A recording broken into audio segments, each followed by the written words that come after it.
The Hampstead Mystery by John R. Watson and Arthur G. Rees.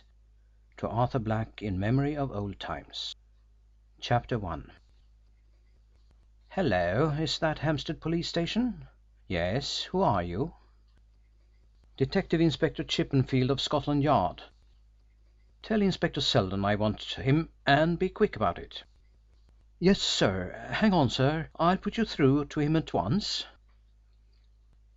Detective Inspector Chippenfield of Scotland Yard waited with the receiver held to his ear. While he waited he scrutinised keenly a sheet of paper which lay on the desk in front of him. It was a flimsy, faintly ruled sheet from a cheap writing pad, blotted and soiled and covered with sprawling letters, which had been roughly printed at irregular intervals as though to hide the identity of the writer. But the letters formed words, and the words read: Sir Horace Fewbanks was murdered last night. Who did it I don't know, so it's no use trying to find out who I am. You will find his dead body in the library at Riverbrook. He was shot through the heart. Hello. Is that you, Inspector Chippenfield? Yes, that's you, Selden. Have you heard anything of a murder out your way? Can't say that I have. Have you? Yes, we have information that Sir Horace Fewbanks has been murdered, shot. Mr. Justice Fewbanks shot? Murdered? Inspector Selden gave expression to his surprise in a long, low whistle which travelled through the telephone. Then he added, after a moment's reflection, There must be some mistake. He's away. Away where? In Scotland. He went there for the 12th, when the shooting season opened. Are you sure of that? Yes, he rang me up the day before he left to ask us to keep an eye on his house while he was away. There was a pause at the Scotland Yard end of the telephone. Inspector Chippenfield was evidently thinking hard. We may have been hoaxed, he said at length, but I have been ringing up his house and can get no answer. You had better send up a couple of men there at once. Better still, go yourself. It is a matter which may require tactful handling. Let me know, and I'll come out immediately if there is anything wrong. Stay, how long will it take you to get up to the house? Not more than 15 minutes in a taxi. Well, I'll ring you up at the house in half an hour. Should our information be correct, see that everything is left exactly as you find it till I arrive. Inspector Selden hung up the receiver of his telephone, bundled up the papers scattered on his desk, closed it, and stepped out of his office into the next room. Anyone about? He hurriedly asked the sergeant who was making entries in the charge book. Yes, sir. I saw Flack here a moment ago. Get him at once and call a taxi. Scotland Yard's rung through to say they've received a report that Sir Horace Fewbanks has been murdered. Murdered? Echoed the sergeant in a tone of keen interest. Who told Scotland Yard that? I don't know. Who was on that beat last night? Flack, sir. Was Sir Horace murdered in his own house? I thought he was in Scotland. So did I, but he may have returned. Ah, here's the taxi. Inspector Selden had been waiting on the steps for the appearance of a cab from the rank round the corner in response to the shrill blast which the sergeant had blown on his whistle. The sergeant went to the door of the station leading into the yard and sharply called, Flack. In response a police constable, without helmet or tunic, came running up the steps from the basement, which was used as a gymnasium. Selden wants you. Get on your tunic as quick as you can. He is in a devil of a hurry. Inspector Selden was seated in the taxicab when Flack appeared. He had been impatiently drumming his fingers on the door of the cab. Jump in, man, he said angrily. What has kept you all this time?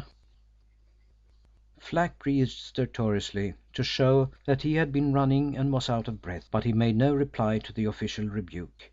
Inspector Selden turned to him and remarked severely, Why didn't you let me know that Sir Horace Fewbanks had returned from Scotland? Flack looked astonished. But he hasn't returned, sir, he said. He's away for a month at least, he ventured to add. Who told you that? The housemaid at Riverbrook, before he went away. The inspector's next question contained a moral rebuke rather than an official one. "You're a married man, Flack?" "Yes, sir." "So the housemaid told you he was going away for a month? Well, she ought to know. When did she tell you?" "A week ago yesterday, sir. She told me that all the servants except the butler were going down to Dellmere the next day. That is Sir Horace's country place, and that Sir Horace was going to Scotland for the shooting, and would put in some weeks at Dellmere after the shooting season was over." "Are you sure he hasn't returned?" "Quite, sir. I saw Hill, the butler, only yesterday morning, and he told me that his master was sure to be in Scotland for at least a month longer." "It's very strange," muttered the inspector half to himself. "It will be a deuced awkward situation to face if Scotland Yard has been hoaxed." "Beg your pardon, sir, but is there anything wrong about Sir Horace?" "Yes. Scotland Yard has received a report that he has been murdered." Flack's surprise was so great that it lifted the lid of official humility which habitually covered his natural feelings. "Murdered!" he exclaimed. "Sir Horace Fewbanks murdered! You don't say so!" "But I do say so," retorted the inspector irritably. He was angry at the fact that the information, whether true or false, had gone direct to Scotland Yard instead of reaching him first. "When was he murdered, sir?" asked Flack. "Last night, when you were on that beat." Flack paled at this remark. "Last night, sir?" he cried. "Don't repeat my words like a parrot," ejaculated the inspector peevishly. "Didn't you notice anything suspicious when you were along there?" "No, sir. Was he murdered in his own house?" "His dead body is supposed to be lying there now in the library," said Inspector Seldon. "How Scotland Yard got wind of it is more than I know. We ought to have heard of it before them. How many times did you go along there last night?" "Twice, sir. About 11 o'clock and then about 3." "And there was nothing suspicious? You saw no one?" "I saw Mr. Roberts and his lady coming home from the theatre, but he lives at the other end of Tanton Gardens, and I saw the housemaid of Mr. Fielding's come out to the pillar box. That was a few minutes after 11. I didn't see anybody at all the second time." "Nobody at the judge's place? No taxi or anything like that?" "No, sir." The taxicab turned swiftly into the shady avenue of Tanton Gardens, where Sir Horace Fewbanks lived, and in a few moments pulled up outside of Riversbrook. The house stood a long way back from the road in its own grounds. Inspector Seldon and Flack passed rapidly through the grounds and reached the front door of the mansion. There was nobody about. The place seemed deserted, and the blinds were down on the ground floor windows. Inspector Seldon knocked loudly at the front door with a big old-fashioned brass knocker, and rang the bell. He listened intently for a response, but no sound followed except the sharp note of the electric bell as Flack rang it again, while Inspector Seldon bent down with his ear at the keyhole. Then the inspector stepped back and regarded the house keenly for a moment or two.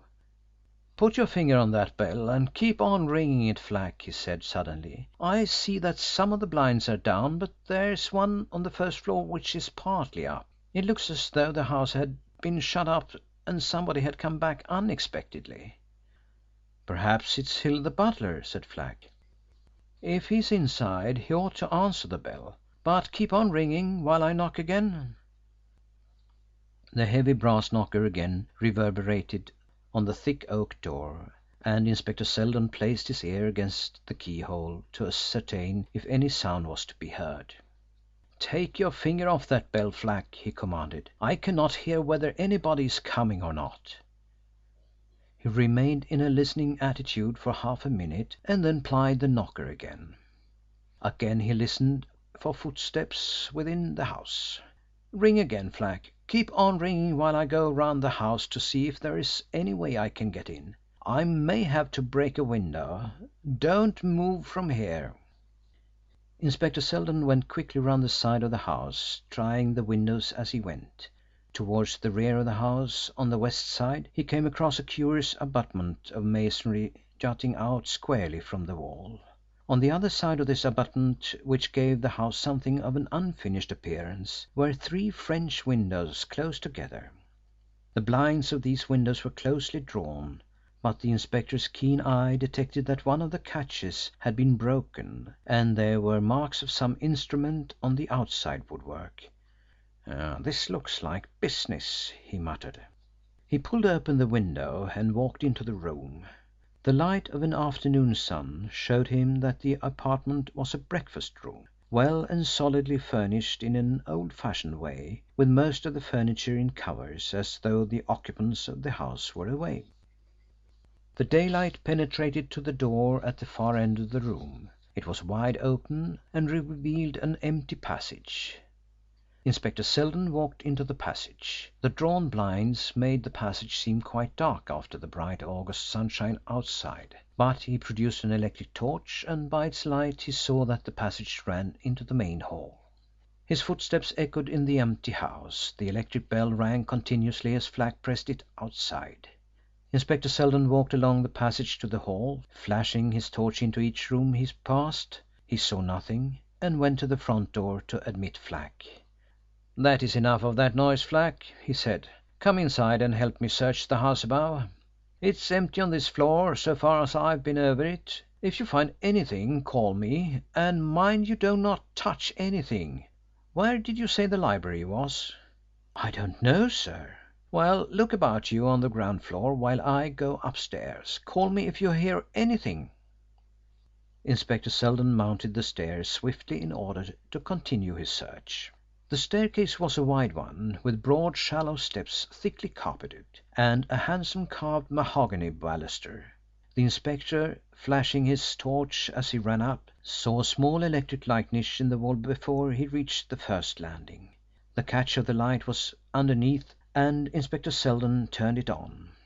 The light revealed that the stairs swept round at that point to the landing on the first floor, which was screened from view by heavy velvet hangings, partly caught back by the bent arm of a marble figure of Diana, which faced downstairs with its other arm upraised and about to launch a hunting spear. By this graceful device the curtains were drawn back sufficiently to give access to the corridor on the first floor.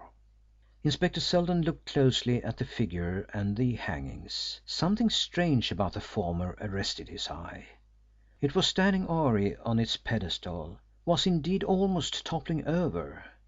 He looked up and saw that one of the curtains supported by the arm hung loosely from one of the curtain rings. It was as though some violent hand had torn the curtain in passing, almost dragging it from the pool, and precipitating the figure down the stairs. Immediately beyond the landing in the corridor was a door on the right, flung wide open.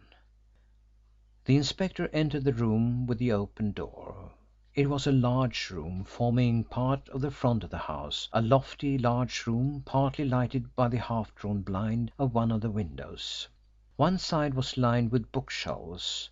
In the corner of the room farthest from the door was a roll-top desk, which was open. In the centre of the room was a table, and a huddled-up figure was lying beside it, in a dark pool of blood which had oozed into the carpet. The inspector stepped quickly back to the landing. "Flack!" he called, and unconsciously his voice dropped to a sharp whisper in the presence of death. "Flack, come here!" When Flack reached the door of the library he saw his chief kneeling beside the prostrate body of a dead man. The body lay clear of the table near the foot of an armchair. Instinctively Flack walked on tiptoe to his chief. "Is he dead, sir?" he asked. "Cold and stiff," replied the inspector in a hushed voice. "He's been dead for hours." Flack noted that the body was fully dressed, and he saw a dark stain above the breast where the blood had welled forth and soaked the dead man's clothes and formed a pool on the carpet beside him. Inspector Seldon opened the dead man's clothes. Over his heart he found the wound from which the blood had flowed.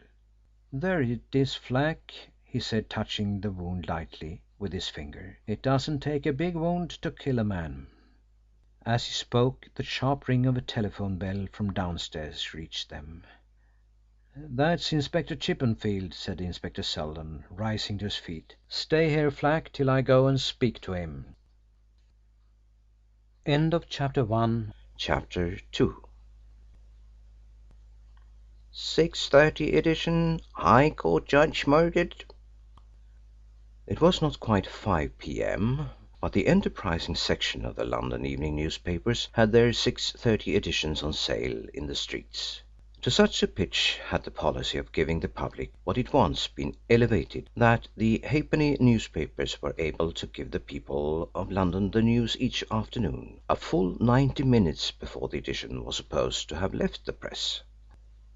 The time of the edition was boldly printed in the top right-hand corner of each paper as a guarantee of enterprise if not of good faith.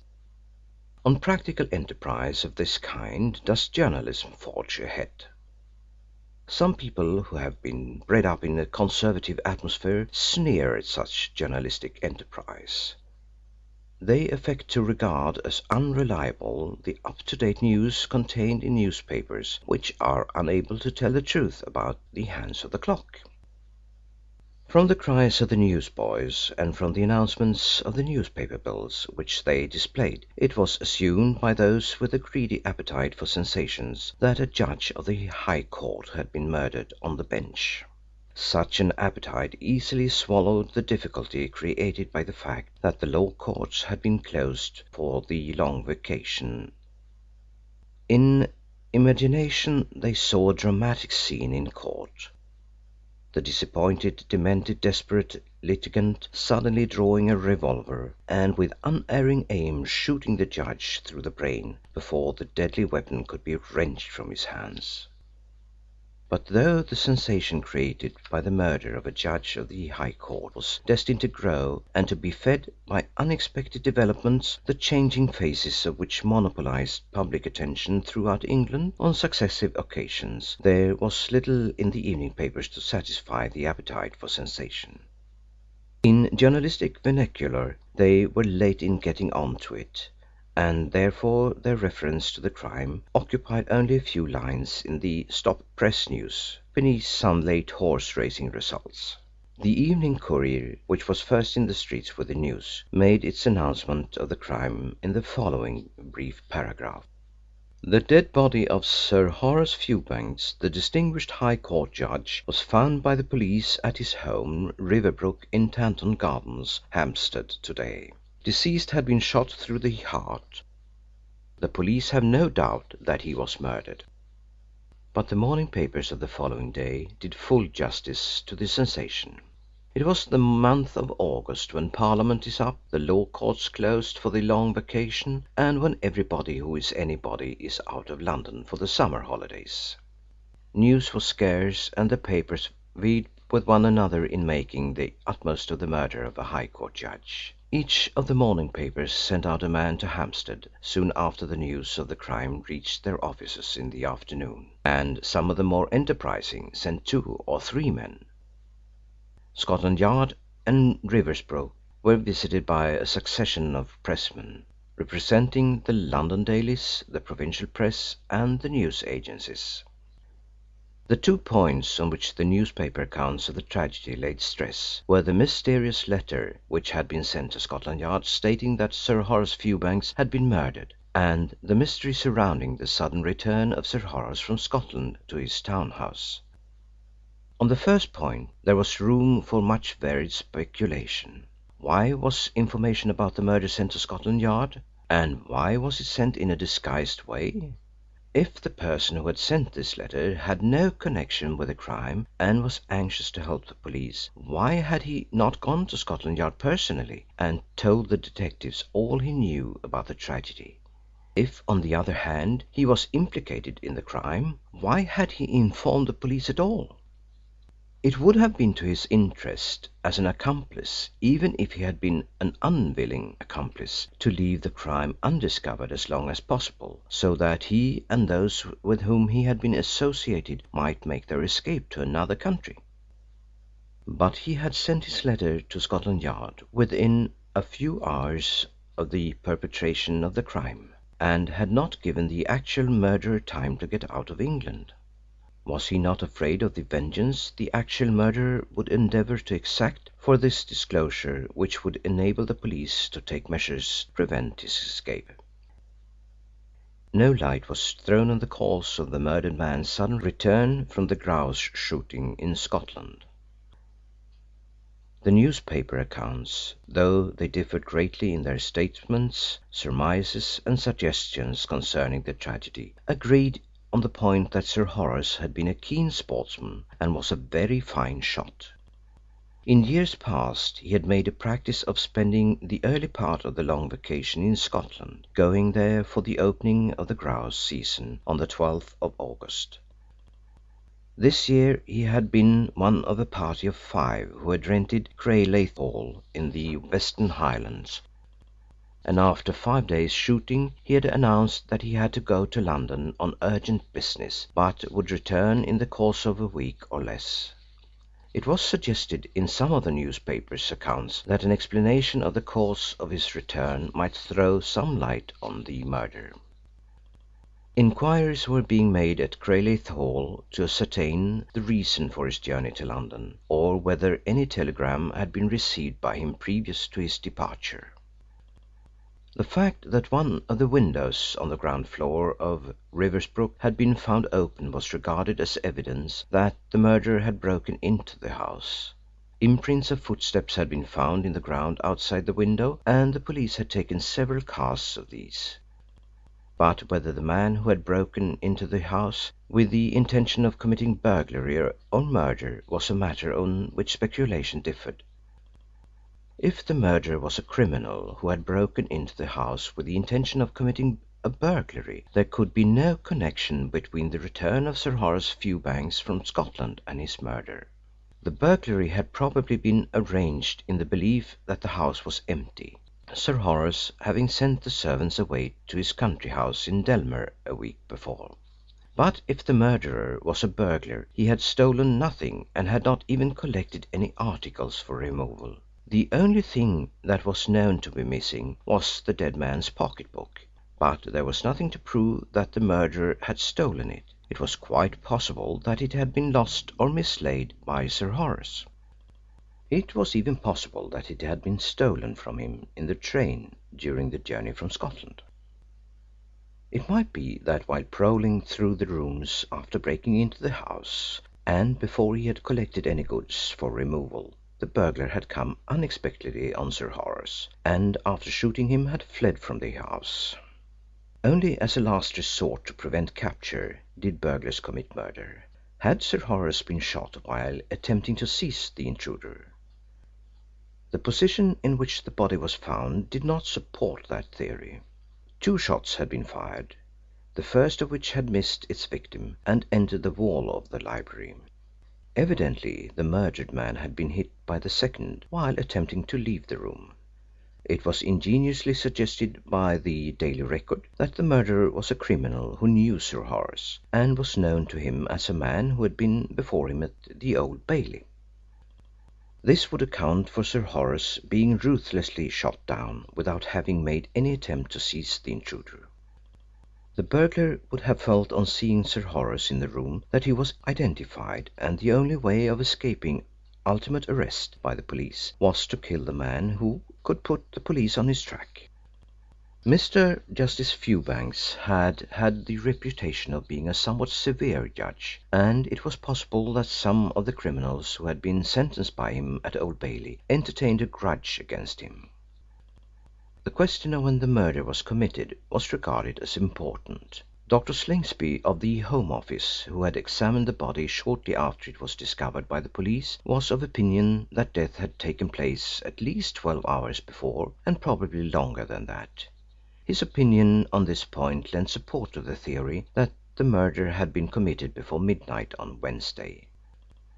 It was the Daily Record that seized on the mystery contained in the facts that the body when discovered was fully clothed and that the electric lights were not turned on. If the murder was committed late at night, how came it that there were no lights in the empty house when the police discovered the body?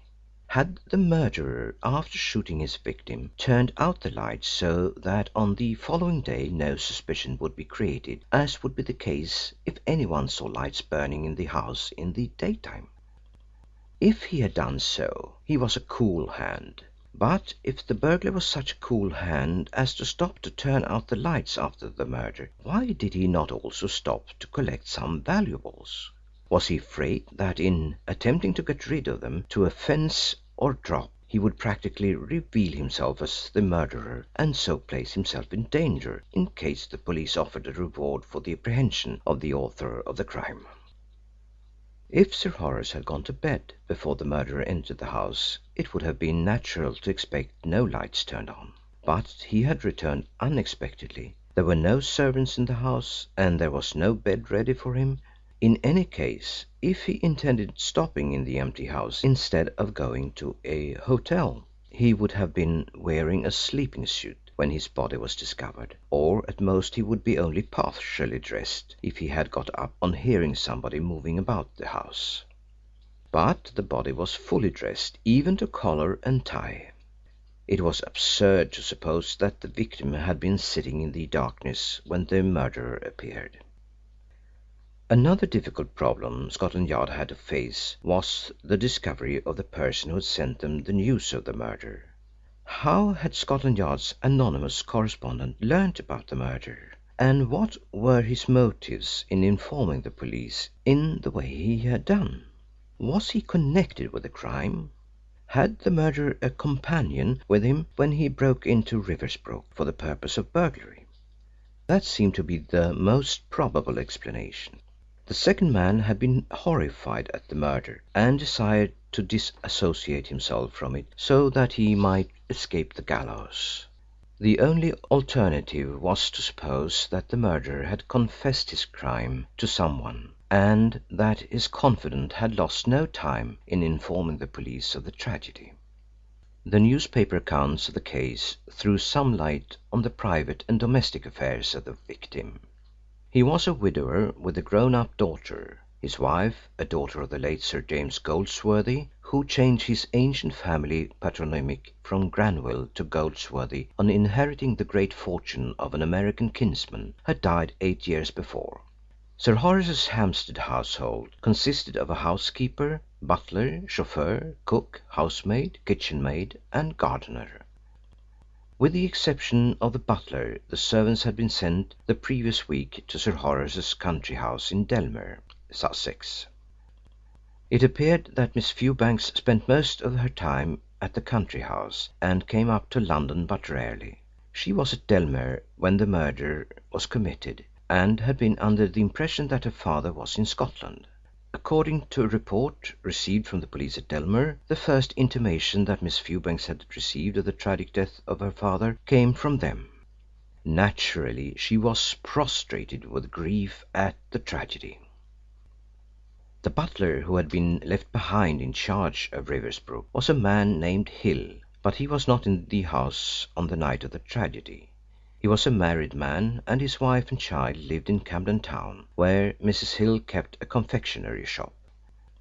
Hill's master had given him permission to live at home for 3 weeks while he was in Scotland. The house in Tanton Gardens had been locked up, and most of the valuables had been sent to the bank for safekeeping. But there were enough portable articles of value in the house to make a good haul for any burglar. Hill had instructions to visit the house 3 times a week for the purpose of seeing that everything was safe and in order. He had inspected the place on Wednesday morning, and everything was as it had been left when his master went to Scotland. Sir Horace Fewbanks had returned to London on Wednesday evening, reaching St. Pancras by the 6:30 train. Hill was unaware that his master was returning, and the first he learned of the murder was the brief announcement in the evening papers on Thursday. End of Chapter 2. Chapter 3. Inspector Chippenfield, who had come into prominence in the newspapers as the man who had caught the gang who had stolen Lady Gladwell's jewels, which included the most costly pearl necklace in the world, was placed in charge of the case. It was to his success in this famous case that he owed his promotion to inspector. He had the assistance of his subordinate, Detective Rolfe. So generous were the newspaper references to the acumen of these two terrors of the criminal classes that it was to be assumed that anything which inadvertently escaped one of them would be pounced upon by the other. On the morning after the discovery of the murdered man's body, the two officers made their way to Tanton Gardens from the Hampstead tube station. Inspector Chippenfield was a stout man of middle age, with a red face, the colour of which seemed to be accentuated by the daily operation of removing every vestige of hair from it. He had prominent grey eyes, with which he was accustomed to stare fiercely when he desired to impress a suspected person with what some of the newspapers had referred to as his penetrating glance. His companion Rolfe was a tall, well-built man in the early 30s. Like most men in a subordinate position, Rolfe had not a high opinion of the abilities of his immediate superiors. He was sure that he could fill the place of any one of them better than it was filled by its occupant. He believed that it was the policy of superiors to keep junior men back, to stand in their light and to take all the credit for their work. He was confident that he was destined to make a name for himself in the detective world if only he were given the chance. When Inspector Chippenfield had visited Riversbrook the previous afternoon, Rolfe had not been selected as his assistant.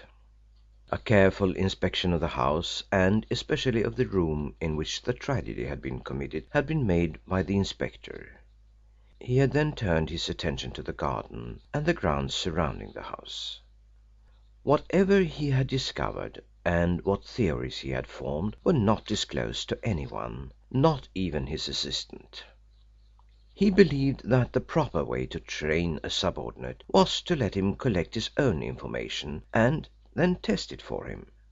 This method enabled him to profit by his subordinate's efforts, and to display a superior knowledge when the other propounded a theory by which Inspector Chippenfield had also been misled. When they arrived at the house in which the crime had been committed, they found a small crowd of people, ranging from feeble old women to babies in arms, and including a large proportion of boys and girls of school age, collected outside the gates, staring intently through the bars towards the house, which was almost hidden by trees. The morbid crowd made way for the two officers and speculated on their mission. The general impression was that they were the representatives of a fashionable firm of undertakers and had come to measure the victim for his coffin. Inside the grounds the Scotland Yard officers encountered a police constable who was on guard for the purpose of preventing inquisitive strangers penetrating to the house. "Well, Flack," said Inspector Chippenfield in a tone in which geniality was slightly blended with official superiority, "how are you today?" "I'm very well indeed, sir," replied the police constable. He knew that the state of his health was not a matter of deep concern to the inspector, but such is the vanity of human nature that he was pleased at the inquiry. The fact that there was a murdered man in the house gave mournful emphasis to the transience of human life, and made Police Constable Flack feel a glow of satisfaction in being very well indeed. Inspector Chippenfield hesitated a moment, as if in deep thought. The object of his hesitation was to give Flack an opportunity of imparting any information that had come to him while on guard. The inspector believed in encouraging people to impart information, but regarded it as subversive of the respect due to him to appear to be in need of any. As Flack made no attempt to carry the conversation beyond the state of his health, Inspector Chippenfield came to the conclusion that he was an extremely dull policeman. He introduced Flack to Detective Rolfe and explained to the latter. "Flack was on duty on the night of the murder, but heard no shots. Probably he was a mile or so away. But in a way he discovered the crime. Didn't you, Flack?" When we rang up Selden he came up here and brought Flack with him. He'll be only too glad to tell you anything you want to know." Rolfe took an official notebook from a breast pocket and proceeded to question the police constable.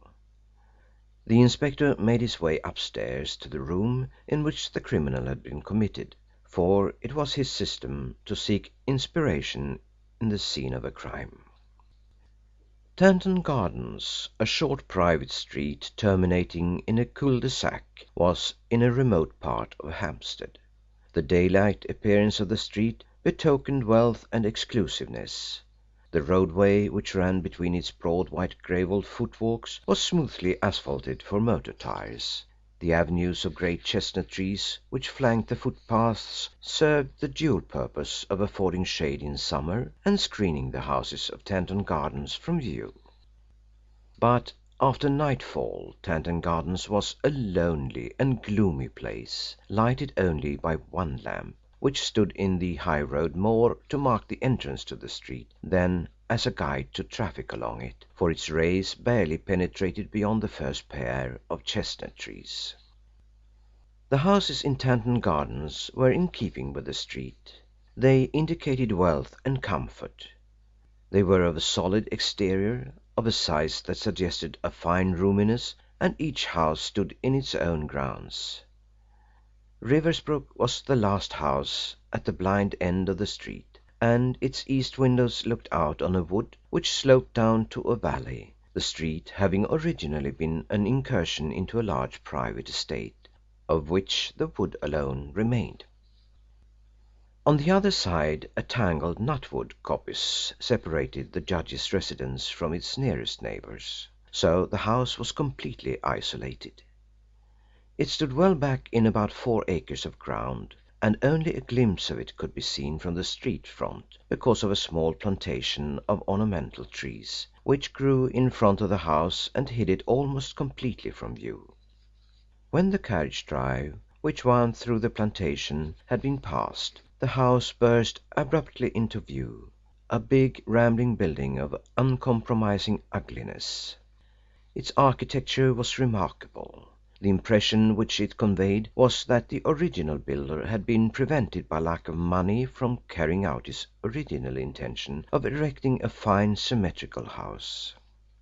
The first story was well enough, an imposing, massive, colonnaded front in the Greek style, with marble pillars supporting the entrance, but the 2 stories surmounting this failed lamentably to carry on the pretentious design.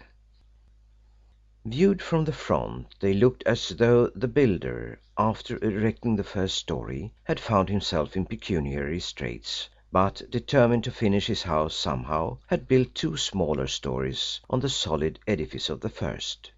For the 2 second stories were not flush with the front of the house, but reared themselves from several feet behind, so that the occupants of the bedrooms on the first story could have used the intervening space as a balcony. Viewed from the rear, the architectural imperfections of the upper part of the house were in even stronger contrast with the ornamental first story. Apparently the impecunious builder, by the time he had reached the rear, had completely run out of funds, for on the 3rd floor he had failed altogether to build in one small room and had left the unfinished brickwork unplastered. The large open space between the house and the fir plantation had once been laid out as an Italian garden at the cost of much time and money, but Sir Horace Fewbanks had lacked the taste or money to keep it up, and had allowed it to become a luxuriant wilderness, though the sloping parterres of the centre flower beds still retained traces of their former beauty. The small lake in the centre, spanned by a rustic hand bridge, was still inhabited by a few specimens of the carp family, sole survivors of the numerous goldfish with which the original designer of the garden had stocked the lake. Sir Horace Fewbanks had rented Riversbrook as a town house for some years before his death. Having acquired the lease cheaply from the previous possessor, a retired Indian civil servant, who had taken a dislike to the place because his wife had gone insane within its walls. Sir Horace had lived much in the house alone, though each London season his daughter spent a few weeks with him in order to preside over a few society functions that her father felt it due to his position to give, and which generally took the form of solemn dinners, to which he invited some of his brother judges, a few eminent barristers, a few political friends, and their wives. But rumour had whispered that the judge and his daughter had not got on too well together, that Miss Fewbanks was a strange girl who did not care for society or the society functions which most girls of her age would have delighted in, but preferred to spend her time on her father's country estate, taking an interest in the villagers, or walking the countryside with half a dozen dogs at her heels. Rumour had not spared the dead judge's name. It was said of him that he was fond of ladies' society, and especially of ladies belonging to a type which he could not ask his daughter to meet, that he used to go out motoring, driving himself after other people were in bed, and that strange scenes had taken place at Riversbrook. Flack had told his wife on several occasions that he had heard sounds of wild laughter and rowdy singing coming from Riversbrook as he passed along the street on his beat in the small hours of the morning. Several times in the early dawn Flack had seen 2 or 3 ladies in evening dress come down the carriage drive and enter a taxi cab which had been summoned by telephone. End of chapter 3. Chapter 4. When Rolfe had finished questioning Police Constable Flack and joined his chief upstairs, the latter, who had been going through the private papers in the murdered man's desk in the hope of alighting on a clue to the crime, received him genially. "Well," he said, "what do you think of Flack?" Rolfe had obtained from the police constable a straightforward story of what he had seen, and in this way had picked up some useful information about the crime which it would have taken a long time to extract from the inspector. But he was a sufficiently good detective to have learnt that by disparaging the source of your information you add to your own reputation for acumen in drawing conclusions in regard to it.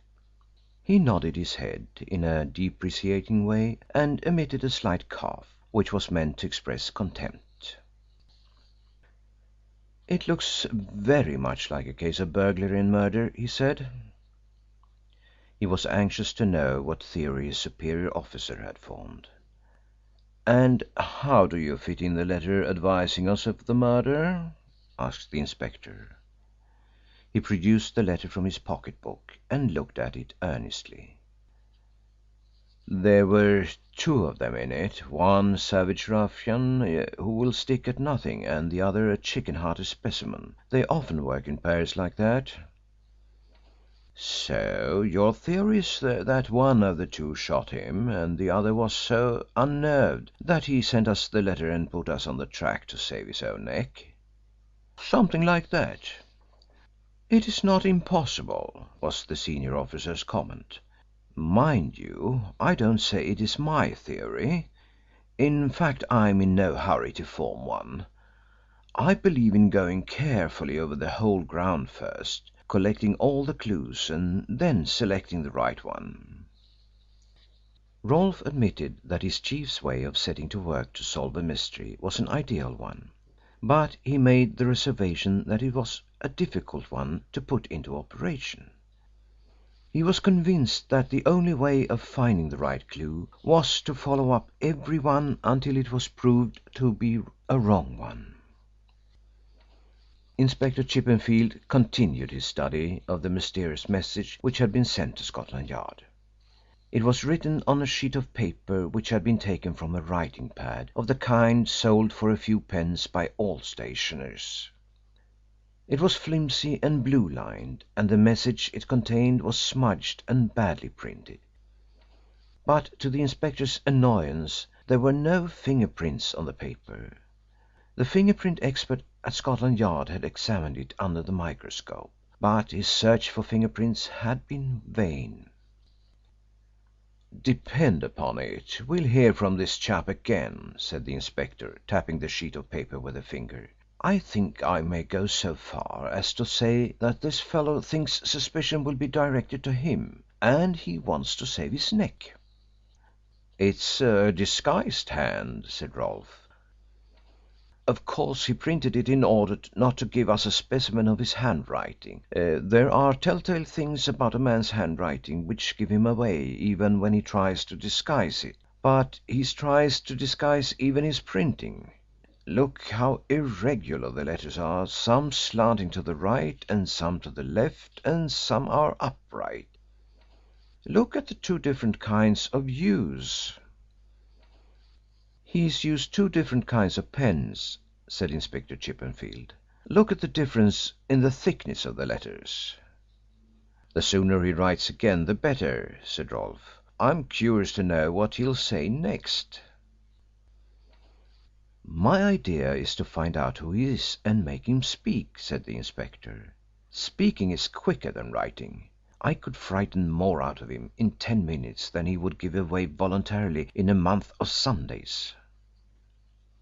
Again Rolfe had to admit that his chief's plan to get the truth was an ideal one. Have you any idea who he is? He asked. Inspector Chippenfield had brought his methods too near to perfection to make it possible for him to fall into an open trap. I won't be very long putting my hands on him, he said. But this thing has been in the papers, said Rolfe. Don't you think the murderer will bolt out of the country when he knows his mate is prepared to turn King's evidence against him? Ah, said Inspector Chippenfield. I haven't adopted your theory. Then you think that the man who wrote this note knew of the murder but doesn't know who did it? Now you are going too far, said Inspector Chippenfield. The inspector was so wary about disclosing what was in his mind in regard to the letter that Rolfe, who disliked his chief very cordially, jumped to the conclusion that Inspector Chippenfield had no intelligible ideas concerning it.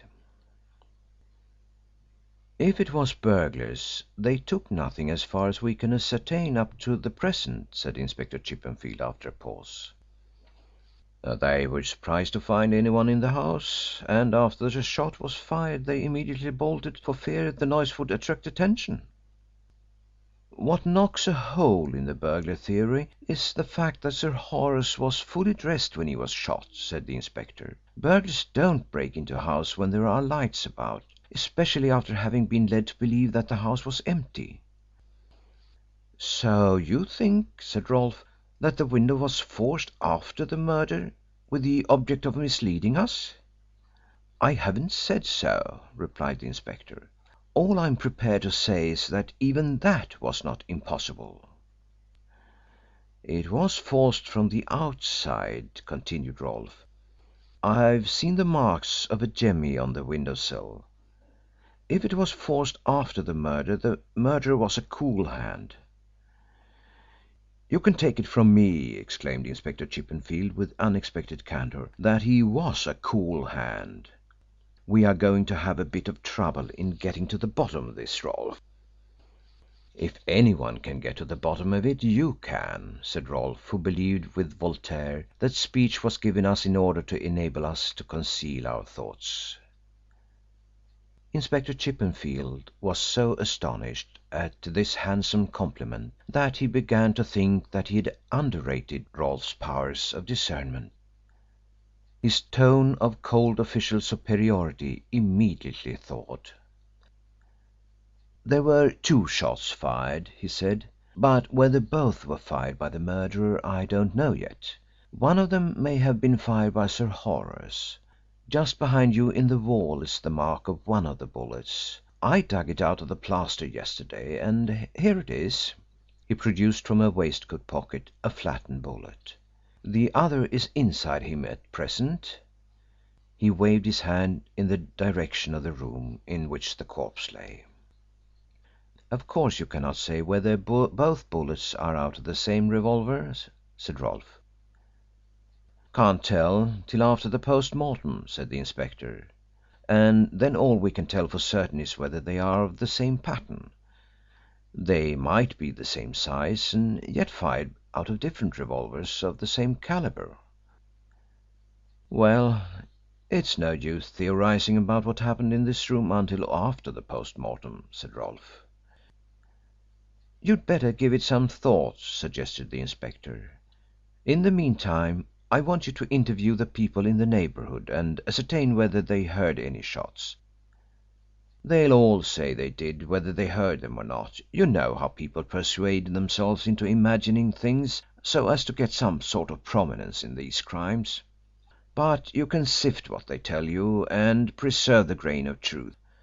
Try and get them to be accurate as to the time, as we want to fix the time of the crime as near as possible. Ask Flack to tell you something about the neighbours. He's been in this district 15 years and ought to know all about them. While you're away I'll go through these private papers. I want to find out why he came back from Scotland so suddenly. If we knew that, the rest might be easy." "I haven't seen the body yet," said Rolfe. "I'd like to look at it. Where is it?" "I had it removed downstairs. You will find it in a big room on the left as you go down the hall. By the by, there is another matter, Rolfe. This glove was found in the room. It may be a clue, but it is more likely that it is one of Sir Horace's gloves and that he lost the other one on his way up from Scotland. It's a left-hand glove. Men always lose the right-hand glove because they take it off so often. I've compared it with other gloves in Sir Horace's wardrobe and I find it is the same size and much the same quality. But find out from Sir Horace's hosier if he sold it. Here's the address of the hosiers: Rhode and Marshall in the Strand." Rolfe went slowly downstairs into the room in which the corpse lay, and closed the door behind him. It was a very large room overlooking the garden on the right side of the house. Somebody had lowered the Venetian blinds as a conventional intimation to the outside world that the house was one of mourning, and the room was almost dark. For nearly a minute Rolfe stood in silence, his hand resting on the knob of the door he had closed behind him. Gradually the outline of the room and the objects within it began to reveal themselves in shadowy shape as his eyes became accustomed to the dim light. He had a growing impression of a big lofty room, with heavy furniture and a huddled-up figure lying on a couch at the end furthest from the window and deepest in shadow. He stepped across to the window and gently raised one of the blinds. The light of an August sun penetrated through the screen of trees in front of the house and revealed the interior of the room more clearly. Rolfe was amazed at its size. From the window to the couch at the other end of the room, where the body lay, was nearly 30 feet. Glancing down the apartment, he noticed that it was really 2 rooms, divided in the middle by folding doors. These doors folded neatly into a slightly protruding ridge or arch almost opposite the door by which he had entered, and were screened from observation by heavy damask curtains, which drooped over the archway slightly into the room. Evidently the deceased judge had been in the habit of using the divided rooms as a single apartment, for the heavier furniture in both halves of it was of the same pattern. The chairs and tables were of heavy, ponderous mid-Victorian make, and they were matched by a number of old-fashioned mahogany sideboards and presses, arranged methodically at regular intervals on both sides of the room. Rolfe, as his eye took in these articles, wondered why Sir Horace Fewbanks had bought so many. One sideboard, a vast piece of furniture fully 8 feet long, had a whisky decanter and siphon of soda water on it, as though Sir Horace had served himself with refreshments on his return to the house. The tops of the other sideboards were bare, and the presses used in such a room Rolfe was at a loss to conjecture were locked up. The antique sombre uniformity of the furniture as a whole was broken at odd intervals by several articles of bizarre modernity, including a few daring French prints, which struck an odd note of incongruity in such a room. The murdered man had been laid on an old-fashioned sofa at the end of this double apartment, which was furthest from the window. Rolfe walked slowly over the thick Turkey carpets and rugs with which the floor was covered, glanced at the sofa curiously, and then turned down the sheet from the dead man's face. At the time of his death Sir Horace Fewbanks was 58 years of age, but since death the grey bristles had grown so rapidly through his clean-shaven face that he looked much older. The face showed none of the wonted placidity of death. The mouth was twisted in an ugly fashion, as though the murdered man had endeavoured to cry for help and had been attacked and killed while doing so. One of Sir Horace's arms, the right one, was thrust forward diagonally across his breast, as if in self-defence, and the hand was tightly clenched. Rolfe, who had last seen His Honour presiding on the bench in the full pomp and majesty of law, felt a chill strike his heart, and the fell power of death which did not even respect the person of a High Court judge, and had stripped him of every vestige of human dignity in the pangs of a violent end. The face he had last seen on the bench, full of wisdom and austerity of the law, was now distorted into a livid mask in which it was hard to trace any semblance of the features of the dead judge.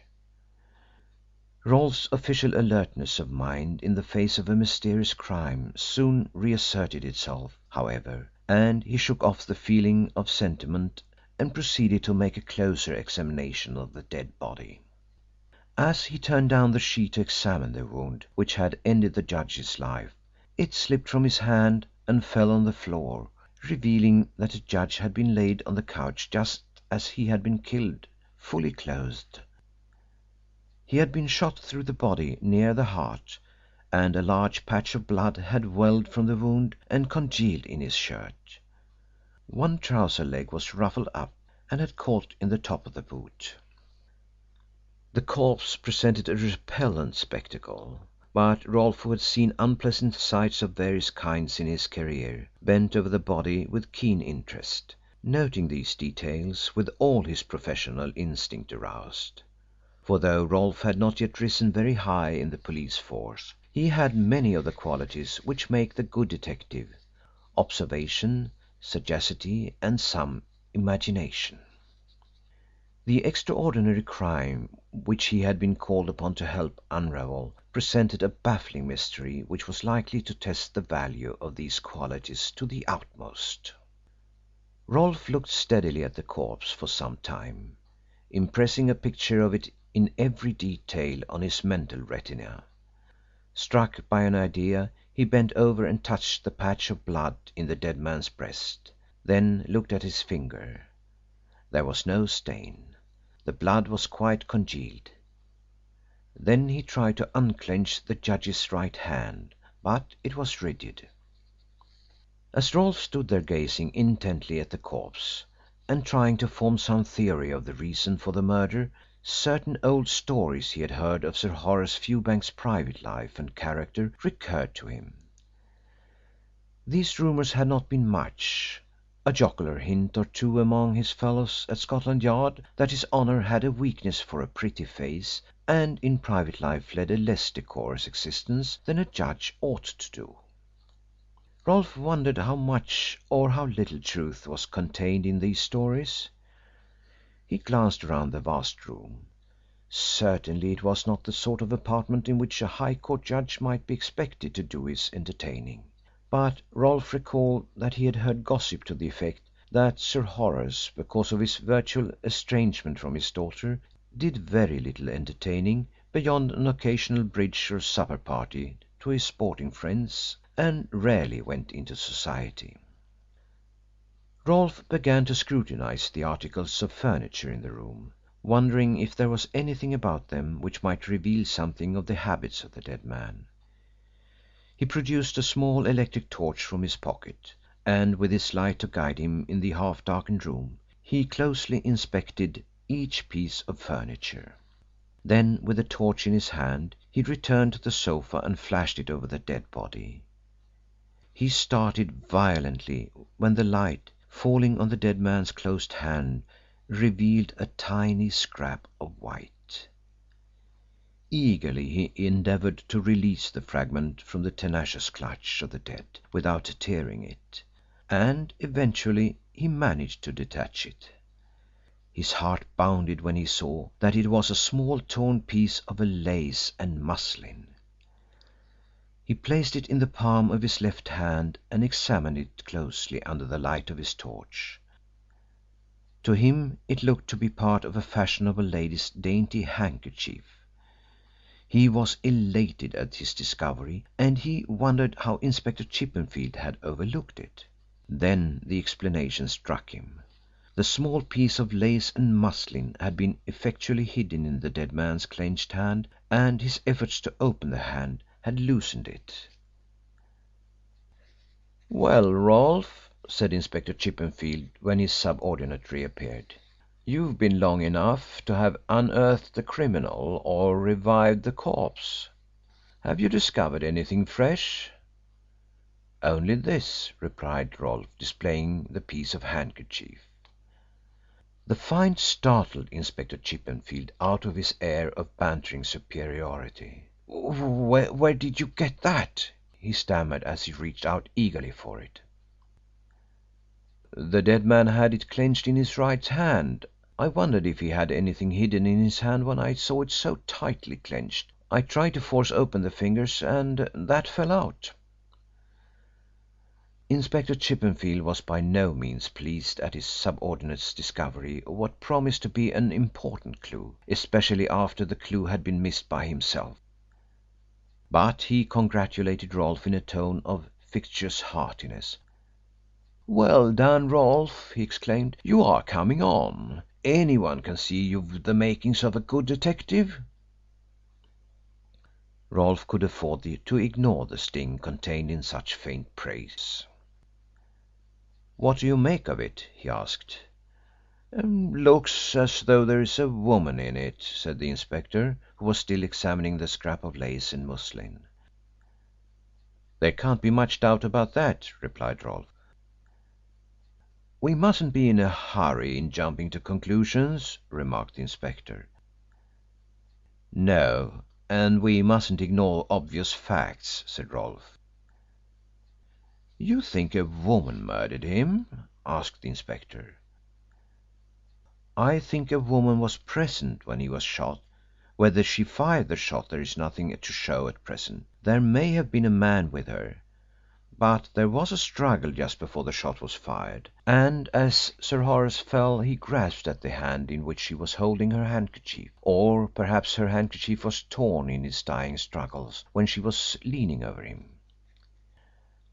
"You have overlooked the possibility of this having been placed in the dying man's hand to deceive us," said the inspector. "If the intention was to mislead us it wouldn't have been placed where it might have been overlooked." As the inspector had overlooked the presence of the scrap of handkerchief in the dead man's hand, he felt that he was not making much progress with the work of keeping his subordinate in his place. "Well, it is a clue of a sort," he said. "The trouble is that we have too many clues. I wish we knew which is the right one. Anyway, it knocks over your theory of a burglary," he added in a tone of satisfaction. "Yes," Rolfe admitted, "that goes by the board." Chapter 5. What is your name? James Hill, sir. That is an alias. What is your real name? Inspector Chippenfield glared fiercely at the butler in order to impress upon him the fact that subterfuge was useless. "Henry Field, sir. replied the man after some hesitation.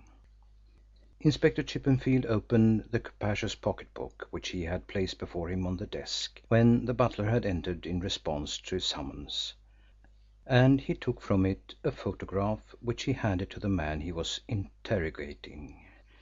"Is that your photograph?" he asked. Police photographs taken in jail for purposes of future identification are always far from flattering, and Henry Field, after looking at the photograph handed to him, hesitated a little before replying. "Yes, sir." "So, Henry Field, in November 1909 you were sentenced to 3 years for robbing your master, Lord Melhurst?" "Yes, sir." "Let me see," said the inspector, as if calling on his memory to perform a reluctant task. "It was a diamond scarf pin and a gold watch. Lord Melhurst had come home after a good day at Epsom and a late supper in town. Next morning he missed his scarf pin and his watch. He thought he had been robbed at Epsom or in town. He was delightfully vague about what had happened to him after his glorious day at Epsom. But unfortunately for you, the taxicab driver who drove him remembered seeing the pin on him when he got out of the cab. As you had waited up for him, suspicion fell on you, and you were arrested and confessed. I think those are the facts, Field?" "Yes, sir," said the distressed looking man who stood before him. "I think I had the pleasure of putting you through," added the inspector. The butler understood that in police slang putting a man through meant arresting him and putting him through the criminal court into jail. He made the same reply. "Yes, sir." "I'm glad to see you bear me no ill will for it," said Inspector Chippenfield. "You don't, do you?" "No, sir." "I never forget a face," pursued the officer, glancing up at the face of the man before him. "When I saw you yesterday I knew you again in a moment, and when I went back to the Yard I looked up your record." The butler was doubtful whether any reply was called for, but after a pause, as an endorsement of the inspector's gift for remembering faces, he ventured on. "Yes, sir." "And how did you, an ex-convict, come to get into the service of one of His Majesty's judges?" "He took me in," replied the butler. "You mean that you took him in?" replied the inspector with a pleasant laugh at his own witticism. "No, sir, I didn't take him in," declared the butler. He had not joined in the laugh at the inspector's joke. "Get away with you," said the Inspector Chippenfield. "You don't expect me to believe that you told him you were an ex-convict? You must have used forged references." "No, sir." "He knew I was a—" Hill hesitated at referring to himself as an ex-convict, though he had not shrunk from the description by Inspector Chippenfield. "He knew that I had been in trouble. In fact, sir, if you remember, I was tried before him." "The devil you were!" exclaimed Inspector Chippenfield in astonishment. "And he took you into his service after you had served your sentence? He must have been mad. How did you manage it?" "After I came out I found it hard to get a place," said Hill, "and when Sir Horace's butler died I wrote to him and asked if he would give me a chance. I had a wife and child, sir, and they had a hard struggle while I was in prison. My wife had a shop, but she sold it to find money for my defence. Sir Horace told me to call on him, and after thinking it over he decided to engage me. He was a good master to me." "And how did you repay him?" exclaimed Inspector Chippenfield sternly. "By murdering him?" The butler was startled by the suddenness of the accusation, as Inspector Chippenfield intended he should be.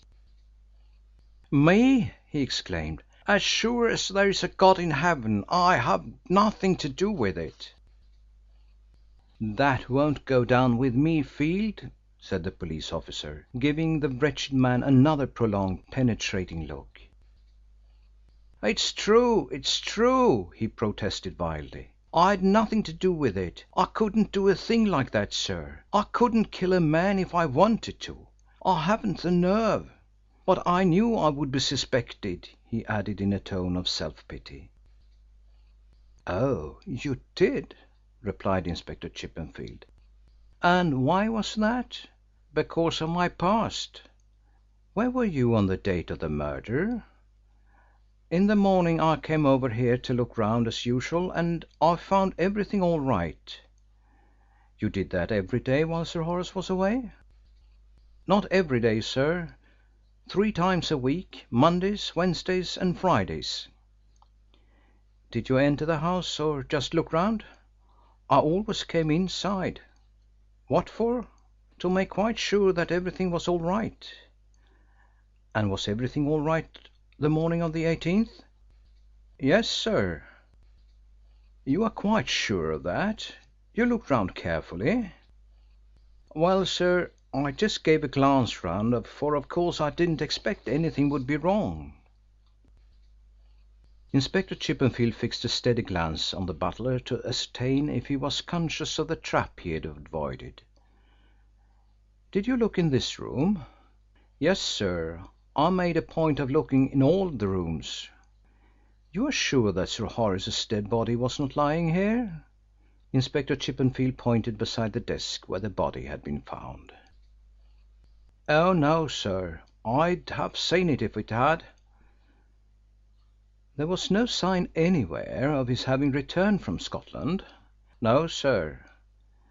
"You didn't know he was returning?" "No, sir."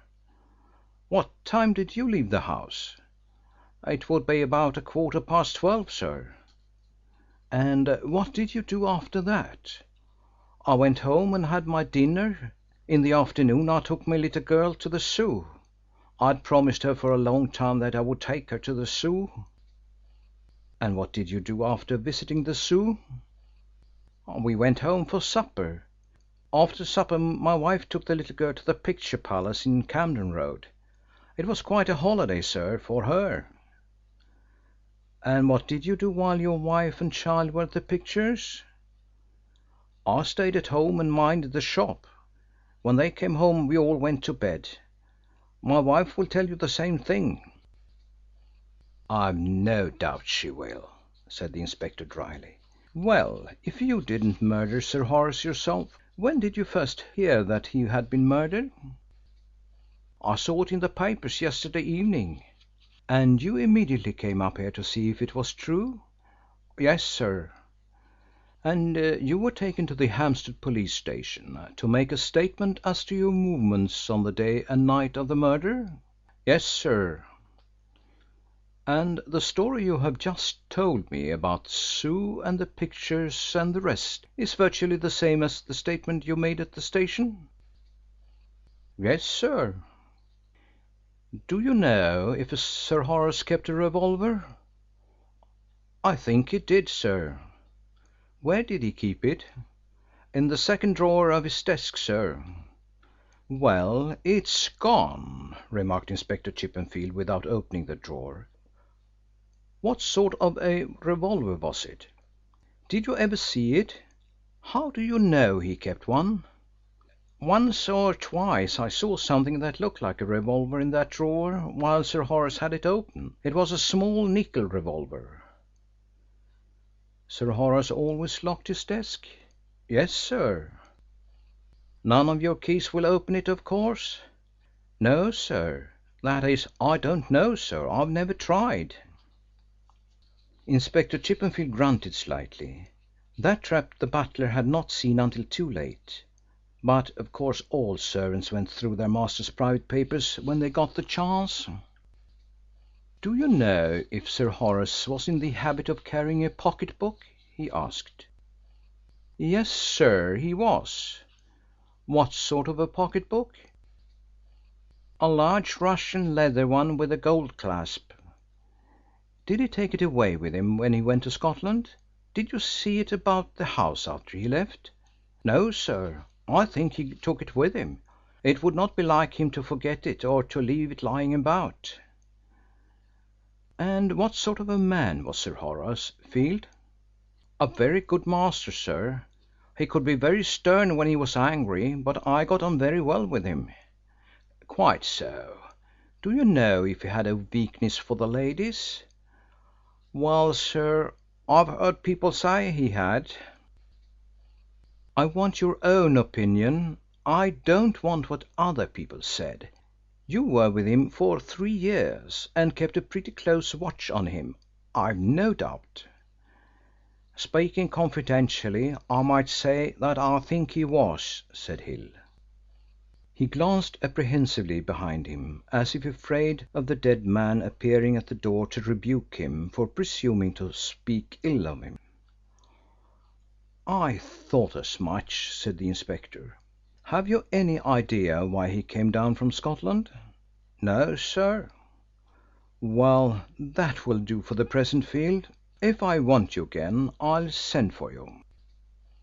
"Thank you, sir. May I ask a question, sir?" "What is it?" "You don't really think I had anything to do with it, sir?" "I'm not here, Field, to tell you what I think. This much I will say. If I find you have tried to deceive me in any way, it will be a bad day for you." "Yes, sir." Grave, taciturn, watchful, secret and suave, with an appearance of tight-lipped reticence about him which a perpetual faint questioning look in his eyes denied, Hill looked an ideal manservant, who knew his station in life and was able to uphold it with meek dignity. From the top of his trimly cut grey crown to his neatly shod silent feet he exuded deference and respectability. His impassive mask of a face was incapable, apart from the faint query note in the eyes, of betraying any of the feelings or emotions which ruffle the countenances of common humanity. On the way downstairs Hill saw Police Constable Flack in conversation with a lady at the front door. The lady was well known to the butler as Mrs. Holymead, the wife of a distinguished barrister who had been one of his master's closest friends. She seemed glad to see the butler, for she greeted him with a remark that seemed to imply a kinship in sorrow. "Isn't this a dreadful thing, Hill?" she said. "It's terrible, madam," replied Hill respectfully.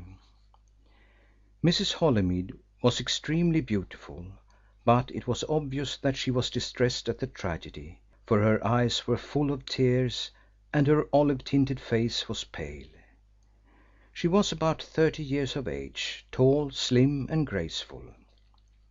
Her beauty was of the Spanish type, straight-browed, lustrous-eyed and vivid, a clear olive skin and full, petulant, crimson lips. She was fashionably dressed in black, with a black hat. "The policeman tells me that Miss Fewbanks has not come up from Dellmere yet," she continued. "No, madam. We expect her to-morrow. I believe Miss Fewbanks has been too prostrated to come." "Dreadful, dreadful," murmured Mrs. Holymead. "I feel I want to know all about it, and yet I'm afraid. It's all too terrible for words." "It has been a terrible shock, madam," said Hill. "Has the housekeeper come up, Hill?" "No, madam. She will be up to-morrow with Miss Fewbanks." "Well, is there nobody I can see?" asked Mrs. Holymead. Police Constable Flack was impressed by the spectacle of a beautiful, fashionably dressed lady in distress. "The inspector in charge of the case is upstairs, madam," he suggested. "Perhaps you'd like to see him." It suddenly occurred to him that he had instructions not to allow any stranger into the house, and police instructions at such a time were of a nature which classed a friend of the family as a stranger. "Perhaps I'd better ask him first," he added, and he went upstairs with the feeling that he had laid himself open to severe official censure from Inspector Chippenfield. He came downstairs with a smile on his face and the message that the inspector would be pleased to see Mrs. Holymead. In his brief interview with his superior he had contrived to convey the unofficial information that Mrs. Holymead was a fine-looking woman, and he had no doubt that Inspector Chippenfield's readiness to see her was due to the impression this information had made on his unofficial feelings. Mrs. Holymead was conducted upstairs and announced by the butler. Inspector Chippenfield greeted her with a low bow of conscious inferiority and anticipated Hill in placing a chair for her. His large red face went a deeper scarlet in colour as he looked at her. "Flack tells me that you are a friend of the family, Mrs. Holymead. What is it that I can do for you? I need scarcely say, Mrs. Holymead, that your distinguished husband is well known to us all. I have had the pleasure of being cross-examined by him on several occasions.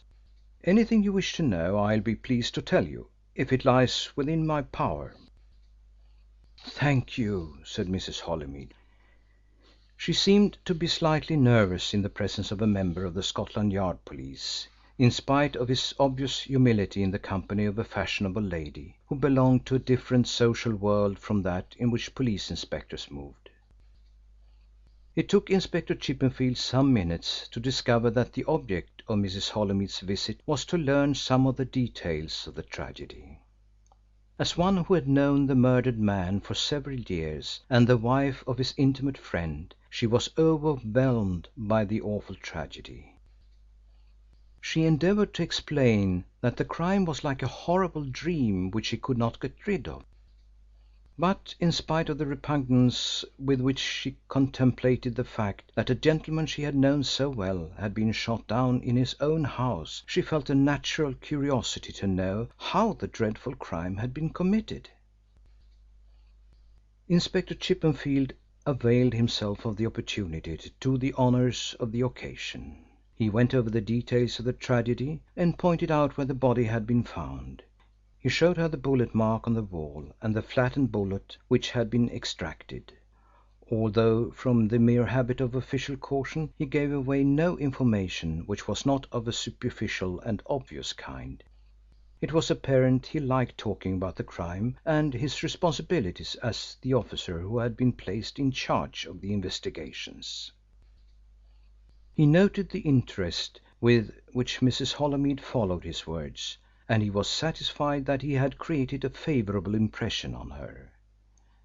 It was his desire to do the honours thoroughly which led him to remark after he had given her the main facts of the tragedy: "I am sorry I cannot take you to view the body. It is downstairs, but the fact is the Home Office doctors are in there making the post mortem to extract the bullet." Mrs. Holymead shuddered at this information. The fact that such gruesome work as a post mortem examination was proceeding on the body of a man whom she had known so well brought on a fit of nausea. Her head fell back as if she was about to faint. "Can I have a glass of water?" she whispered. A fainting woman, if she is beautiful and fashionably dressed, will unnerve even a resourceful police official. Had she been one of the servants, Inspector Chippenfield would have rung the bell for a glass of water to throw over her face, and meantime would have looked on calmly at such evidence of the weakness of sex. But in this case he dashed out of the room, ran downstairs, shouted for Hill, ordered him to find a glass, snatched the glass from him, filled it with water, and dashed upstairs again. His absence from the room totalled a little less than 3 minutes, and when he held the glass to the lady's lips he was out of breath with his exertions.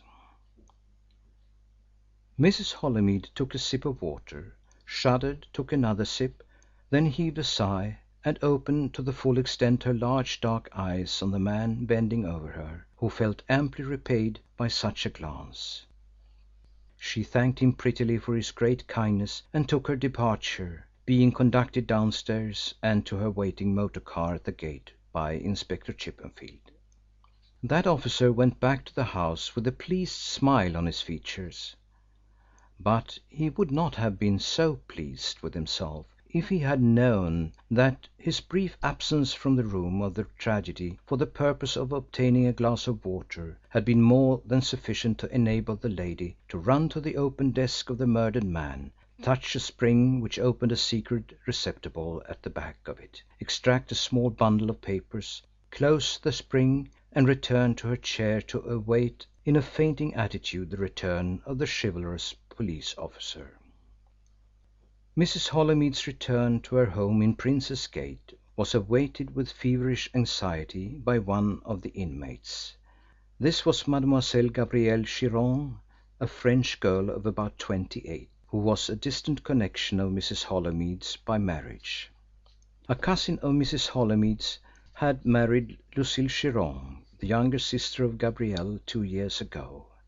Mrs. Holymead, on visiting the French provincial town where the marriage was celebrated, was attracted by Gabrielle. As the Chiron family were not wealthy, they welcomed the friendship between Gabrielle and the beautiful American who had married one of the leading barristers in London, and finally Gabrielle went to live with Mrs. Holymead as a companion. From the window of an upstairs room, which commanded a view of the street, Gabrielle Chiron waited impatiently for the return of the motor car in which Mrs. Holymead had driven to Riversbrook. When at length it turned the corner and came into view, she rushed downstairs to meet Mrs. Holymead.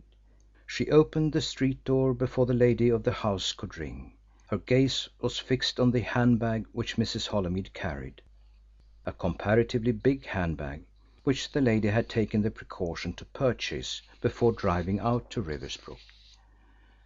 The French girl's face lighted up with a smile as she saw by the shape of the bag that it was not empty. "Have you got them?" she whispered. "Yes," was the reply. "I followed out your plan. It worked without a hitch." "Ah, I knew you would manage it," said the girl. "I would have gone, but it was best that you should go. These police agents do not like foreigners. They would be suspicious if I had gone." "There was a big, red-faced man in charge. Inspector Chippenfield, they called him," said Mrs. Holymead. "He was in the library as you said he would be. He was sitting there calmly as if he did not know what nerves were. He knew me as a friend of the family and was quite nice to me. I saw as soon as I went in that the desk was open. He had been examining Sir Horace's private papers. I asked him to tell me about the tragedy. He piled horror on horror, and then I pretended to faint. He ran downstairs for a glass of water, and that gave me time to open the secret drawer. They are here," she added, patting the handbag affectionately. "Let us go upstairs and burn them." Chapter 6. There was unpleasant news for Inspector Chippenfield when Miss Fewbanks arrived at Riversbrook, accompanied by the housekeeper, Mrs. Hewson.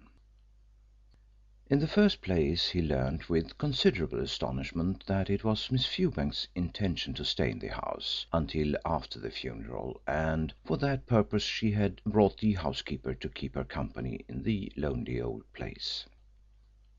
Although they had taken up their quarters in the opposite wing of the rambling mansion to that in which the dead body lay, it seemed to Inspector Chippenfield, whose mind was very impressionable where the fair sex was concerned, that Miss Fewbanks must be a very peculiar girl to contemplate staying in the same house with the body of her murdered father for nearly a week. He was convinced that she must be a strong-minded young woman, and he did not like strong-minded young women. He preferred the weak and clinging type of the sex as more of a compliment to his own sturdy manliness. His unfavourable impression of Miss Fewbanks was deepened when he saw her and heard what she had to tell him. The girl had come up from the country filled with horror at the crime which had deprived her of her father, and firmly determined to leave no stone unturned to bring the murderer to justice. It was true that she and her father had lived on terms of partial estrangement for some time past because of his manner of life, but all the girl's feelings of resentment against him had been swept away by the news of his dreadful death, and all she remembered now was that he was her father and had been brutally murdered. When she sent for Inspector Chippenfield she had visited the room in which lay the body of her father. It had been placed in a coffin which was resting on the undertaker's trestles in the bay embrasure of the big room with the folding doors. There was nothing in the appearance of the corpse to suggest that a crime had been committed, but it had been impossible for the undertaker's men to erase entirely the distortion of the features so that they might suggest the cold, calm dignity of a peaceful death. The ordeal of looking on the dead body of her father had nerved her to carry through resolutely the task of discovering the author of the crime. She awaited the coming of the inspector in a small sitting room, and when he entered she pointed quickly to a chair but remained standing herself. In appearance Miss Fewbanks was a charming girl of the typical English type. She was of medium height, slight but well built, with fair hair and dark blue eyes, an imperious short upper lip and a determined chin, and the clear healthy complexion of a girl who has lived much out of doors. The inspector noted all these details, noted too that although her breast heaved with agitation she had herself well under control. Her pretty head was erect, and one of her small hands was tightly clenched by her side. "Have you found out anything?" she asked the inspector as he entered. The girl had chosen a vague word because she felt that there were many things which must come to light in unravelling the crime. But from the police point of view of Inspector Chippenfield, the question whether he had found out anything was a stinging reflection on his ability. "I consider it inadvisable to make any arrest at the present stage of my investigations," he said with cold official dignity.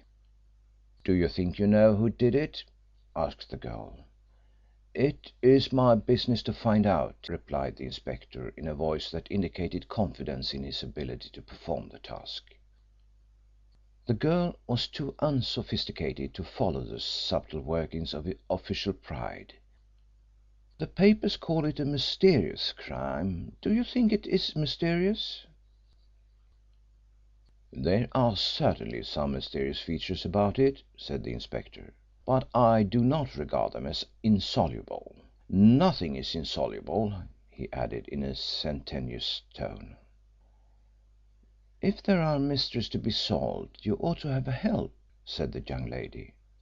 She glanced at Mrs. Hewson significantly, and then proceeded to explain to Inspector Chippenfield what she meant. "I have asked Mr. Crewe, the celebrated detective, to assist you. Of course you know Mr. Crewe. Everybody does. I know you are a very clever man at your profession, but in a thing of this kind two clever men are better than one. I hope you will not mind. There is no reflection whatever on your ability. In fact, I have the utmost confidence in you, but it is due to my father's memory to do all that is possible to get to the bottom of this dreadful crime. If money is needed it will be forthcoming. That applies to you no less than to Mr. Crewe. But I hope you will be able to carry out your investigations amicably together, and that you will be willing to assist one another. You will lose nothing by doing so. I trust you will place at Mr. Crewe's disposal all the facilities that are available to you as an officer of the police." This statement was so clear that Inspector Chippenfield had no choice but to face the conclusion that Miss Fewbanks had more faith in the abilities of a private detective to unravel the mystery than she had in the resources of Scotland Yard. He would have liked to have told the young lady what he thought of her interfering with his work, and he determined to avail himself of the right opportunity to do so if it came along. But the statement that money was not to be spared had a soothing influence on his feelings. Of course, officers of Scotland Yard were not allowed to take gratuities, however substantial they might be, but there were material ways of expressing gratitude which were outside the regulation of the department.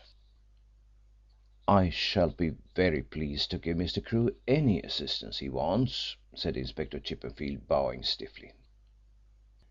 It was seldom that he took a subordinate fully into his confidence, but after he left Miss Fewbanks he flung aside his official pride in order to discuss with Rolfe the enlistment of the services of Crewe.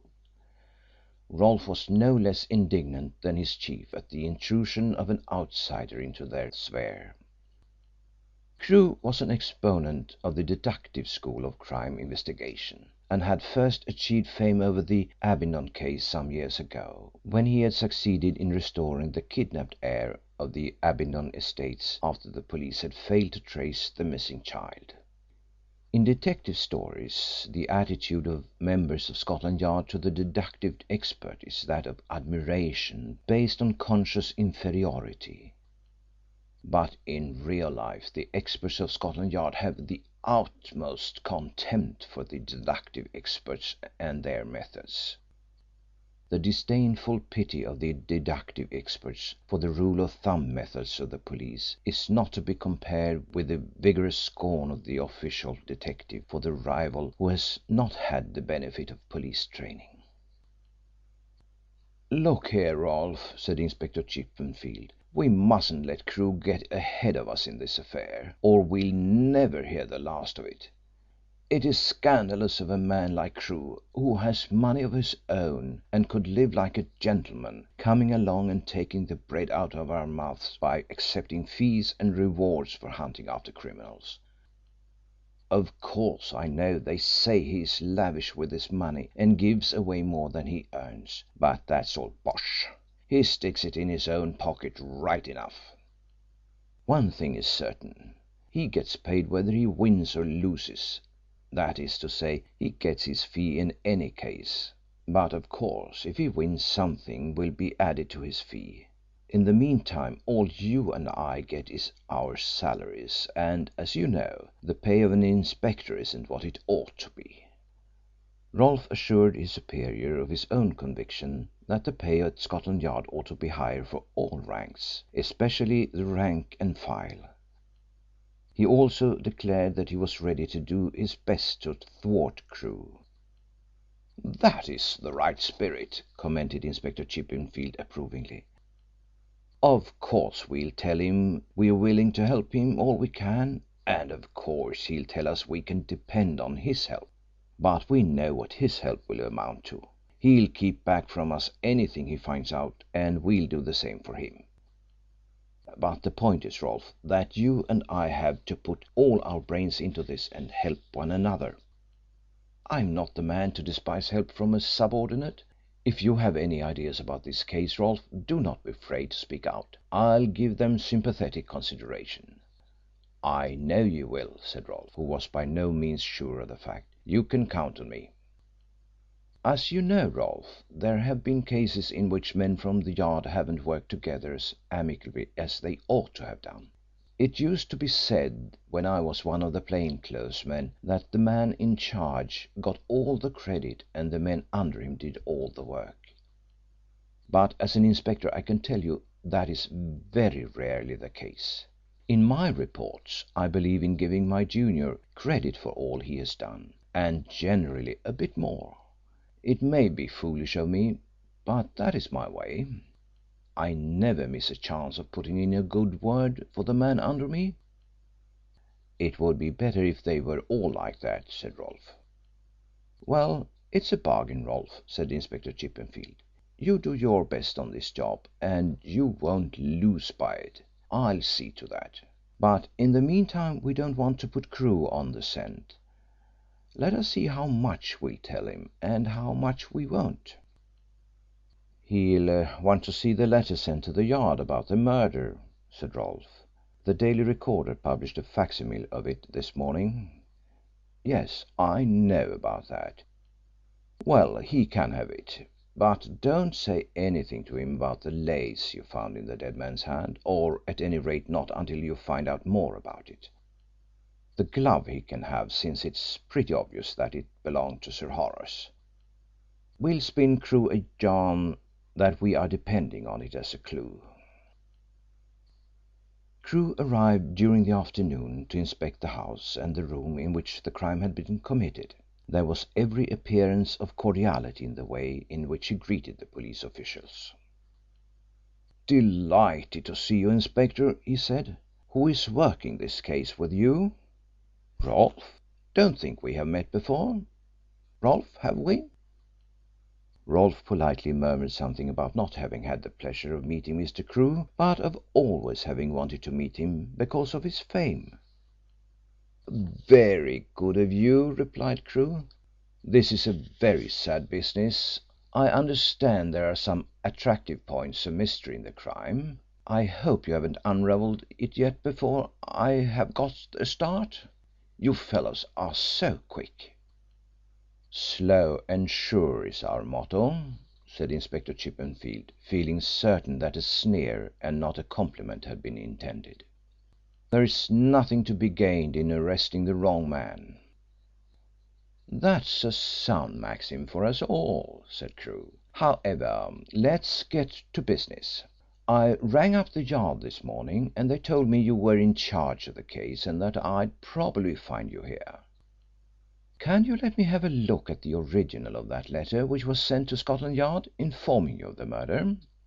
There is a facsimile of it in the Daily Recorder this morning, and from all appearances there are some interesting conclusions to be drawn from it. But the original is the thing." "Here you are," said the inspector, producing his pocket book, taking out the paper and handing it to Crewe. "What do you make out of it?" Crewe sat down and, placing the paper before him, took a magnifying glass from his pocket. As he sat there in his grey tweed suit, his hat pushed carelessly back from his forehead, he might have been mistaken for a young man of wealth with no serious business in life, for his clothes were of a fashionable cut and he wore them with an air of distinction. But a glance at his face would have dispelled the impression. The clear-cut, clean-shaven features riveted attention by reason of their strength and intelligence, and though the dark eyes were rather too dreamy for the face, the heavy lines of the lower jaw indicated the man of action and force of character. The thick neck and heavily lipped firm mouth suggested tireless energy and abounding vitality. "At least two people have had a hand in it," he said after studying the paper for a few minutes. "In the murder?" asked the inspector, who was astonished at a deduction which harmonised with a theory which had begun to take shape in his mind. "In writing this," said Crewe, with his attention still fixed on the paper. "But of course you know that yourself." "Of course," assented the inspector, who was surprised at the information, but was too experienced an official to show his feelings. "And both hands disguised?" "Disguised to the extent of being printed in written characters," continued Crewe. "It is so seldom that a person writes printed characters that any method in which they are written suggests disguise. The original intention of the two persona who wrote this extraordinary note was for each to write a single letter in turn. That system was carried as far as Sir Horace, or perhaps up to the B in Fewbanks. After that they became weary of changing places and one of them wrote alternate letters to the end, leaving blanks for the other to fill in. That much is to be gathered from the variations in the spaces between the letters. Sometimes there was too much room for an intermediate letter, sometimes too little, so the letter had to be cramped. Here and there are dots made with the pen as the first of the two spelled out the words so as to know what letters to write and what to leave blank. Look at the differences in the letter U. One of the writers makes it a firm downward and upward stroke. The other makes the letter fainter and adds another downward stroke, the letter being more like a small U written larger than a capital letter. The differences in the two hands are so pronounced throughout the note that I'm inclined to think that one of the writers was a woman." "Exactly what I thought," said Inspector Chippenfield, looking hard at Crewe so that the latter should not question his good faith. "Then there are sometimes slight differences in the alternate letters written by the same hand. Look at the T in last and the T in night. The marked variation in the length and angle of the cross stroke. It is evident that the writers were labouring under serious excitement when they wrote this." Rolfe was so interested in Crewe's revelations that he stood beside the deductive expert and studied the paper afresh. "And now about fingerprints?" asked Crewe. "None," was the reply of the inspector. "We had it under the microscope at Scotland Yard." "None?" exclaimed Crewe in surprise. "Why adopt such precautions as wearing gloves to write a note giving away this startling secret?" "Easy enough," replied Inspector Chippenfield. "The people who wrote the note either had little or nothing to do with the murder, but were afraid suspicion might be directed to them, or else they are the murderers and want to direct suspicion from themselves." "And now for the bullets," said Crewe. "I understand 2 shots were fired."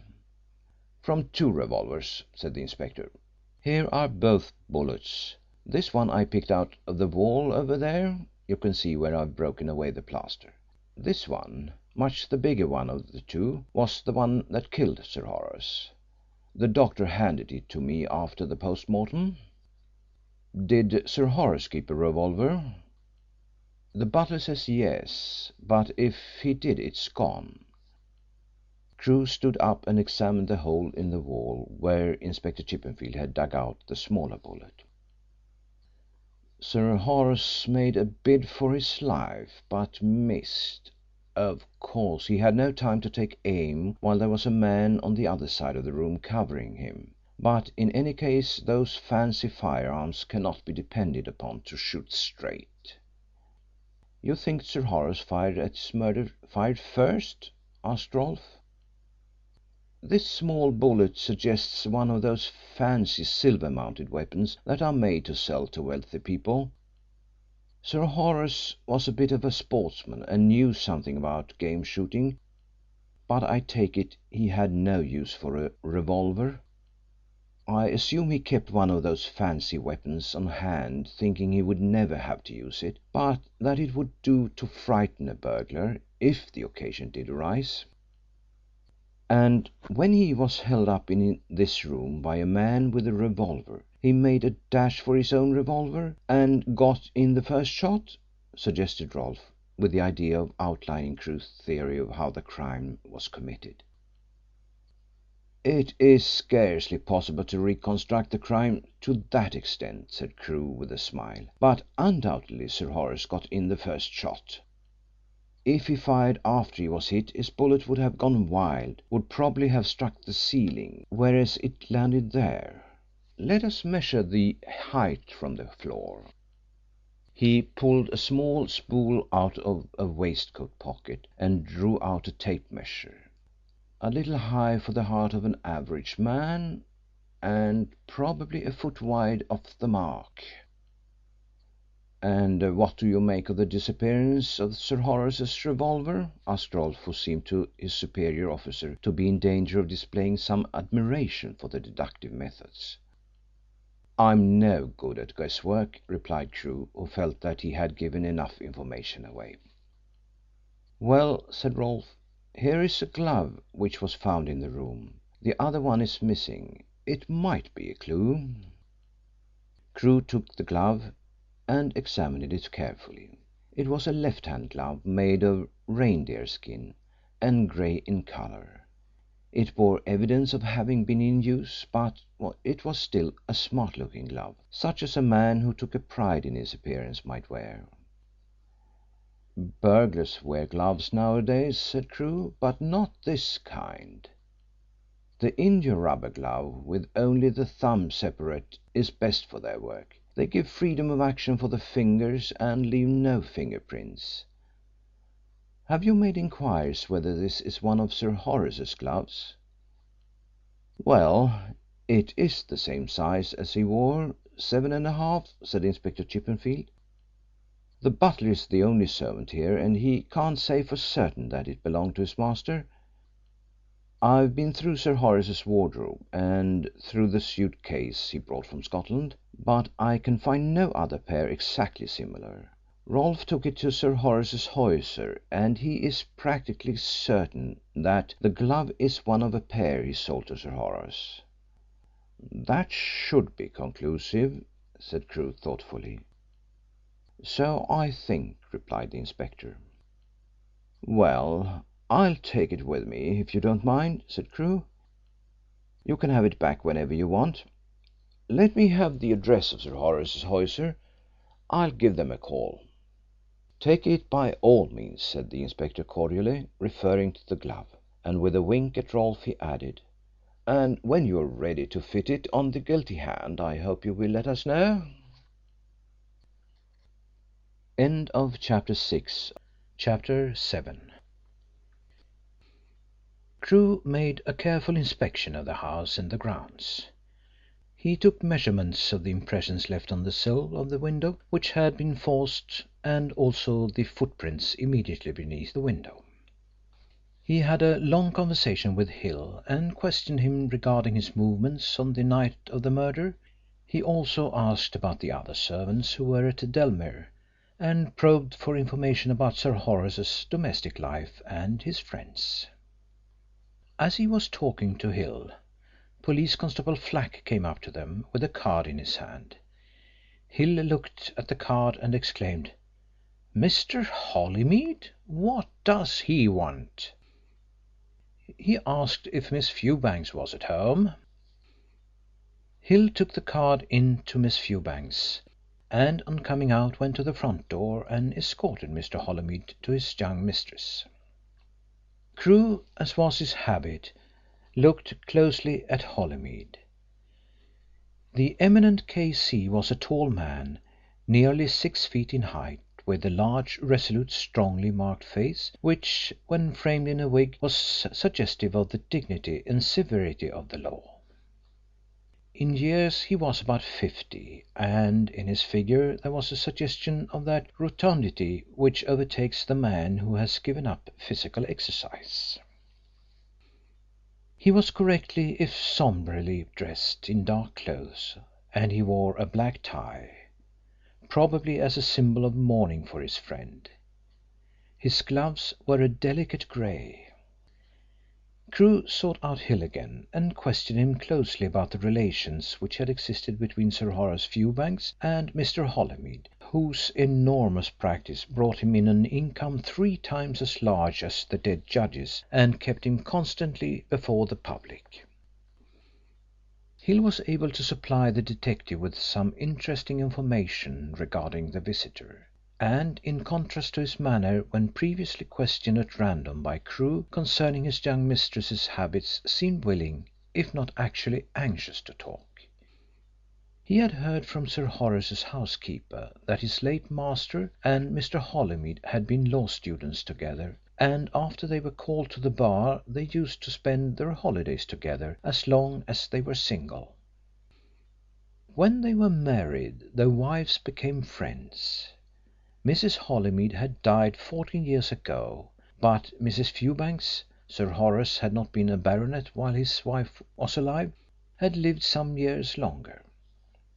Mr. Holymead had married again. His second wife was a very beautiful young lady, if he might make so bold as to say so, who had come from America. The butler added deprecatingly that he had been told that both Sir Horace and Mr. Holymead had paid her some attention, and that she could have had either of them. She was different to English ladies, he added. She had more to say for herself, and laughed and talked with the gentlemen just as if she was one of themselves.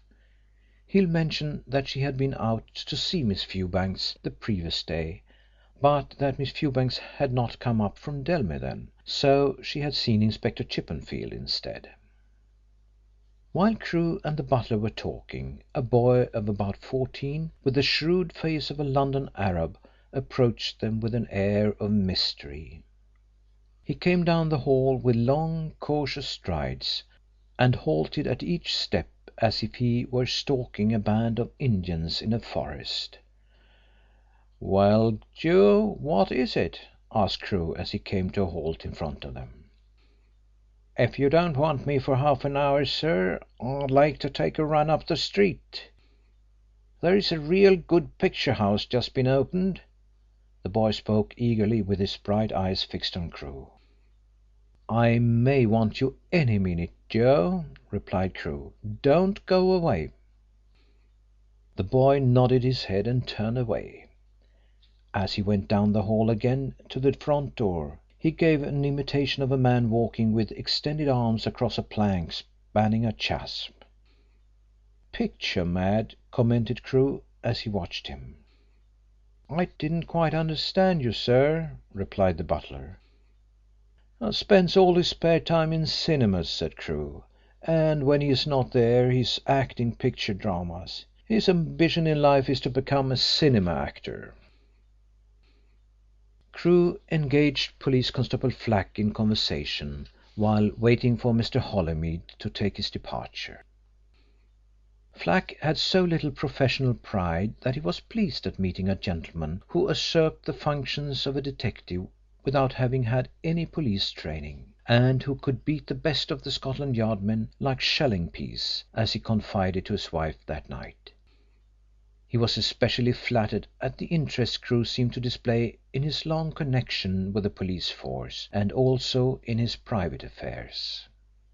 The constable was explaining with parental vanity the precocious cleverness of his youngest child, a girl of 2, when Holymead made his appearance, and he became aware that Mr. Crewe's interest in children was at an end. "Look at that man," said Crewe in a sharp, imperative tone to the police constable, as the K.C. was walking down the path of the Italian garden to the plantation. "You saw him come in?" "Yes, sir." "Do you see any difference?" "No, sir, he's the same man," said Flack with stolid certainty. "Anything about him that is different?" continued Crewe. Police Constable Flack looked at Crewe in some bewilderment. He was not a deductive expert, and, as he told his wife afterwards, he did not know what the detective was driving at. He took another long look at Holymead, who was then within a few yards of the plantation on his way to the gates, and remarked in a hesitating tone, as though to justify his failure: "Well, you see, sir, when he was coming in it was the front view I saw. Now I can only see his back." But before he had finished speaking Crewe had left him and was following the K.C. Holymead had gone into the house without a walking stick, and had reappeared carrying one on his arm. Crewe admired the cool audacity which had prompted Holymead to go into a house where a murder had been committed to recover his stick under the very eyes of the police, and he immediately formed the conclusion that the K.C. had come to the house to recover the stick for some urgent reason possibly not unconnected with the crime. And it was apparent that Holymead was a shrewd judge of human nature. Crewe reflected, for he calculated that the rareness of the quality of observation, even in those who, like Flack, were supposed to keep their eyes open, would permit him to do so unnoticed. As Crewe went down the path he beckoned to the boy Joe, who at the moment was acting the part of a comic dentist binding a recalcitrant patient to a chair, using an immense old-fashioned straight-backed chair which stood in the hall for his stage setting. Joe overtook his master as he entered the ornamental plantation in front of the house, and Crewe quickly whispered his instructions as the retreating figure of the K.C. threaded the wood towards the gates. "When I catch up level with him, Joe, you are to run into him accidentally from behind and knock his stick off his arm, so that it falls near me. I will pick it up and return it to him. I must handle the stick. You understand? Do not wait to see how he takes it when you bump into him. Get off round the corner at once and wait for me." Crewe quickened his pace to overtake the man in front of him. He gave no glance backward at the boy, for he knew his instructions would be carried out faithfully and intelligently. He allowed Holymead to reach the big open gates and turn from the gravelled carriage drive into the private street. Then he hurried after him and drew level with Holymead. As he did so there was a sound of running footsteps from behind, and then a shout. Joe had cleverly tripped and fallen heavily between the two men, bringing down Holymead in his fall. The K.C. stick flew off his arm and bounded half a dozen yards away.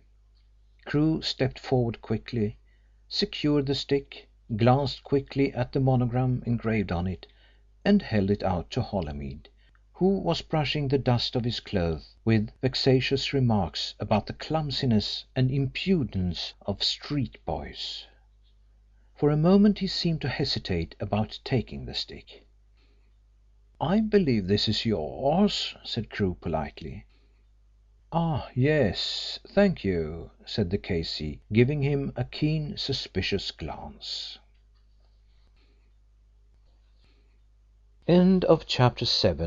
Chapter 8. Crewe had well-furnished offices in Holborn, but lived in a luxurious flat in Jermyn Street. Although he went to and fro between them daily, his personality was almost a dual one, though not consciously so. His passion for crime investigation was distinct, in outward seeming at all events, from his polished West End life of wealthy ease. Grave, self-contained, and inscrutable, he slipped from one to the other with an effortless regularity, and the fashionable folk with whom he mixed in his leisured bachelor existence in the West End, apart from knowing him as the famous Crewe, had even less knowledge of the real man behind his suave exterior than the clients who visited his inquiry rooms in Holborn to confide in him their stories of suffering, shame, or crimes committed against them. His commissionaire and body servant, Stork, had once, in a rare, almost unique, convivial moment, declared to the caretaker of the building that he knew no more about his master after 10 years than he did the first day he entered his service. He was deep beyond all belief, was Stork's opinion, delivered with reluctant admiration. Although Crewe did not allow the externals of his two existences to become involved, his chief interest in life was in his work. He had originally taken up detective work more as a relief from the boredom of his lot as a wealthy young man, leading an aimless, useless life with others of his class, than by deliberate choice of his vocation. His initial successes surprised him, then the work absorbed him and became his life's career. He had achieved some memorable successes, and he had made a few failures, but the failures belonged to the earlier portion of his career, before he had learnt to trust thoroughly in his own great gifts of intuition and insight, and that uncanny imagination which sometimes carried him successfully through when all else failed. Serious devotees of chess knew the name of Crewe in another capacity, as the name of a man who might have aspired to great deeds if he had but taken the game as his life's career. He had flashed across the chess horizon some years previously as a player of surpassing brilliance, by defeating Turgieff when the great Russian master had visited London and had played 12 simultaneous boards at the London Chess Club. Crewe was the only player of the 12 to win his game, and he did so by a masterly concealed ending in which he handled his pawns with consummate skill, proffering the sacrifice of a bishop with such art that Turgieff fell into the trap and was mated in 5 subsequent moves. Crewe proved this was not merely a lucky win by defeating the young South American champion Rhode shortly afterwards, when the latter visited England and played a series of exhibition games in London on his way to Moscow, where he was engaged in the championship tourney. Once again it was masterly pawn play which brought Crewe a fine victory, and aged chess enthusiasts who followed every move of the game with trembling excitement declared afterwards that Crewe's conception of this particular game had not been equalled since Morphy died. They predicted a dazzling chess career for Crewe, but he disappointed their aged hearts by retiring suddenly from match chess, and they mourned him as one unworthy of his great chess gifts and the high hopes they had placed in him. But, as a matter of fact, Crewe's intellect was too vigorous and active to be satisfied with the triumphs of chess, and his disappearance from the chess world was contemporary with his entrance into detective work, which appealed to his imagination and found scope for his restless mental activity.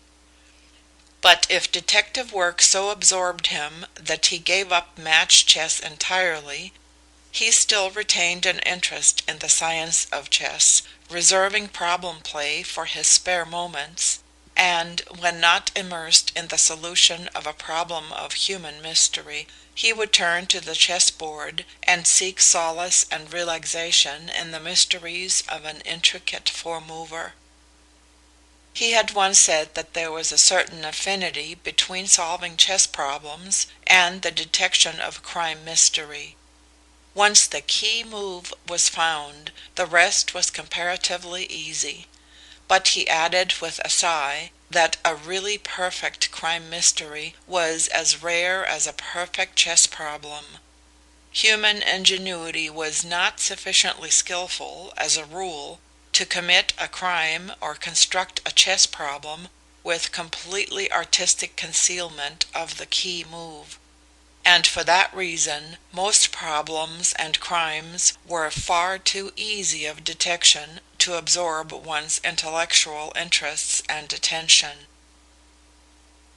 It was the morning after Crewe's visit to Riversbrook, and the detective sat in his private office, glancing through a notebook which contained a summary of the Hampstead mystery. Crewe was a painstaking detective as well as a brilliant one, and it was his custom to prepare several critical summaries of any important case on which he was engaged, writing and rewriting the facts and his comments until he was satisfied that he had a perfect outline to work upon, with the details and clues of the crime in consecutive order and relation to one another. Experience had taught him that the time and labor this task involved were well spent. If an unexpected development of the case altered the facts of the original summary, Crewe prepared another one in the same painstaking way.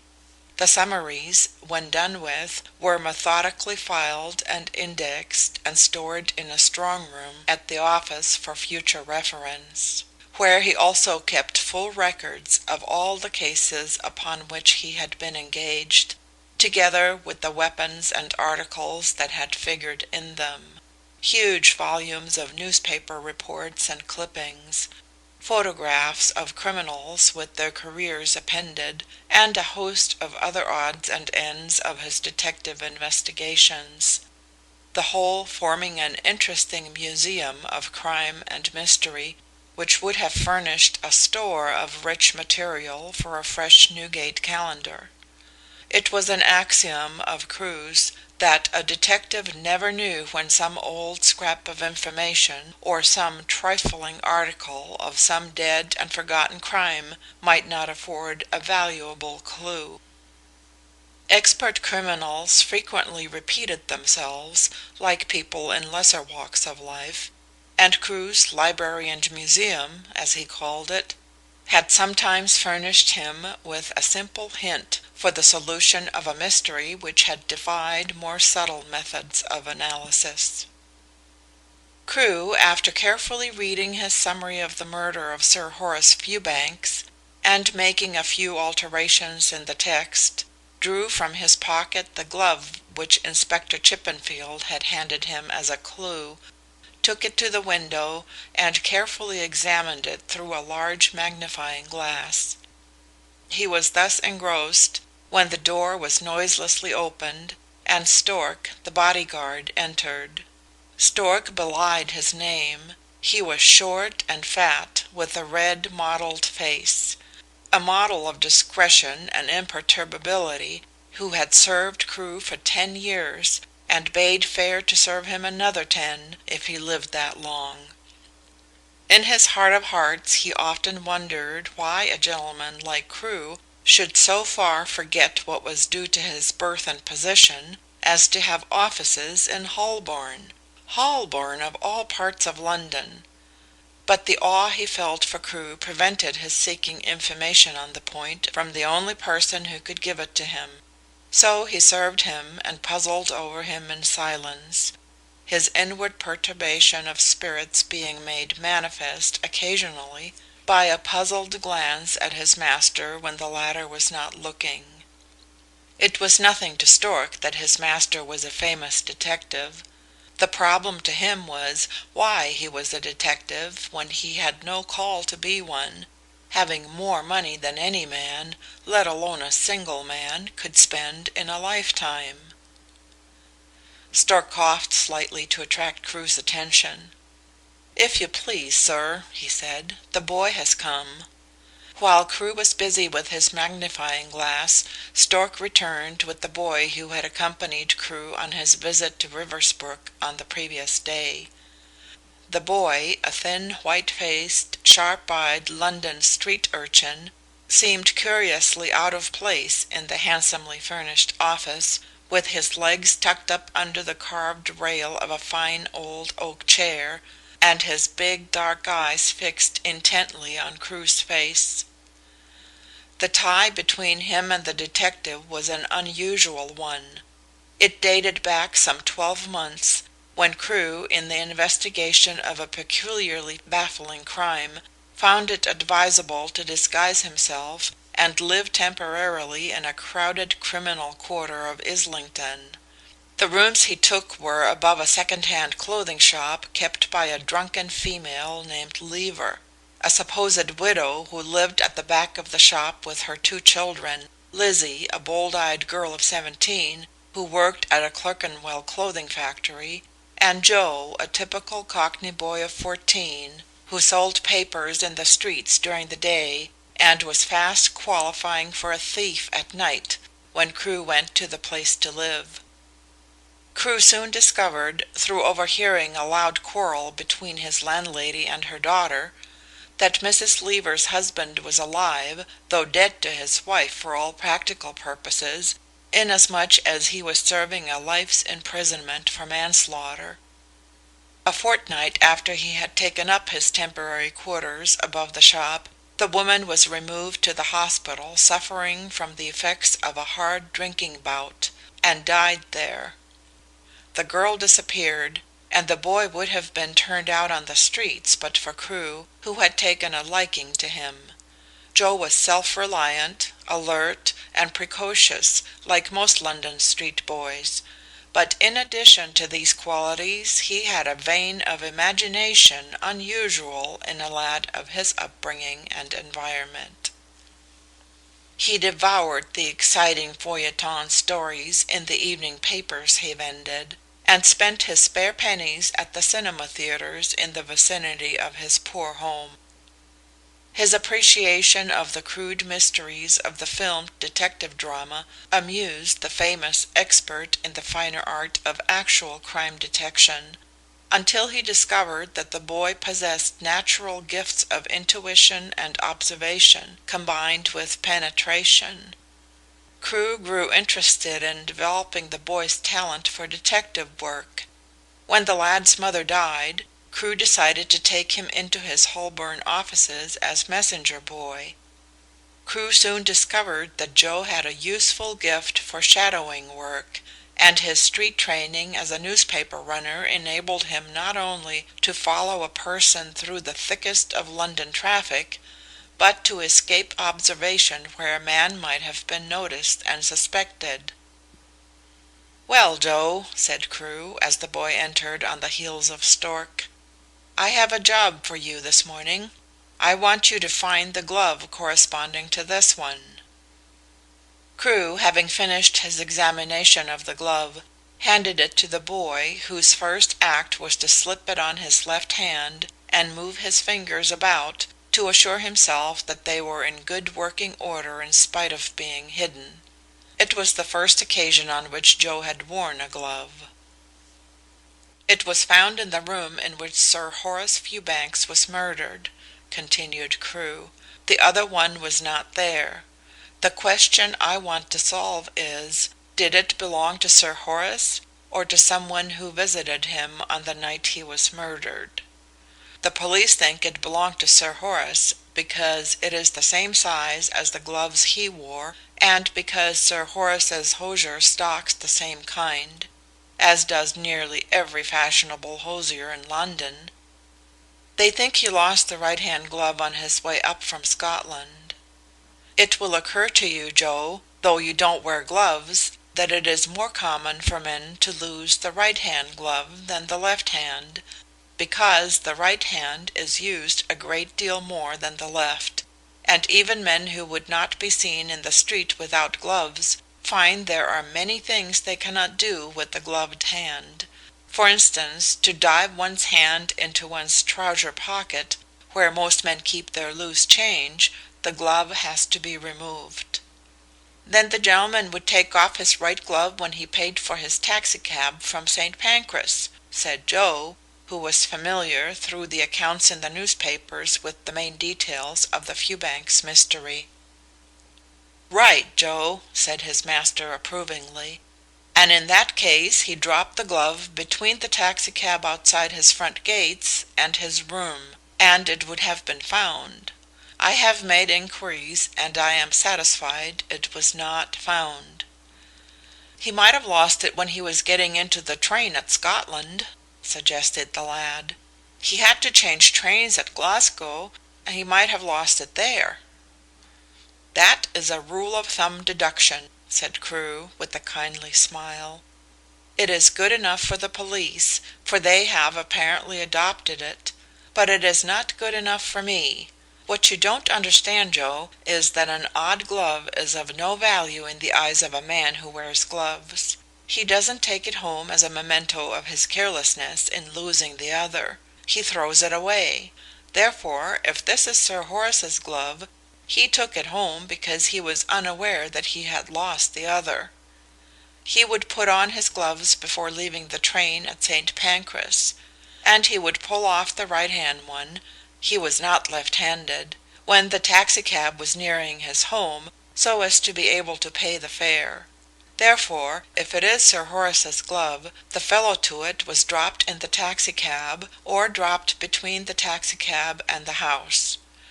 If the glove had been lost at the other end of the journey in Scotland, Sir Horace would have flung this one out of the carriage window when he became aware of the loss.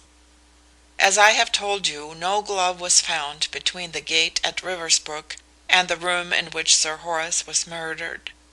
I got from the police the number of the taxicab in which Sir Horace was driven from St. Pancras, and the driver tells me that no glove was left in his cab. So what have we to do next, Joe?" "To find the missing glove? It's a tough job, ain't it, sir?" "Yes and no," replied Crewe. "It is possible to make some reasonable safe deductions in regard to it. These would indicate what had happened to it, and, knowing where to look, or rather in what circumstances we might expect to find it, we might throw a little light on it. In the first place, it might be assumed that if the glove did not belong to Sir Horace, it belonged to someone who visited him on the night he returned unexpectedly from Scotland. That indicates that his visitor knew Sir Horace was returning, a most important point, for if he knew Sir Horace was returning, he knew why he was returning, which no one else knows up to the present as far as I have been able to gather, and in all probability was responsible for his return, say, sent him a letter or a telegram which brought him to London. So we come to the possibility of an angry scene in the room in which Sir Horace's dead body was subsequently found. We have the possibility of the visitor leaving the house in a high state of excitement, hastily snatching up the hat and gloves he had taken off when he arrived, and in his excitement dropping unnoticed the right-hand glove on the floor.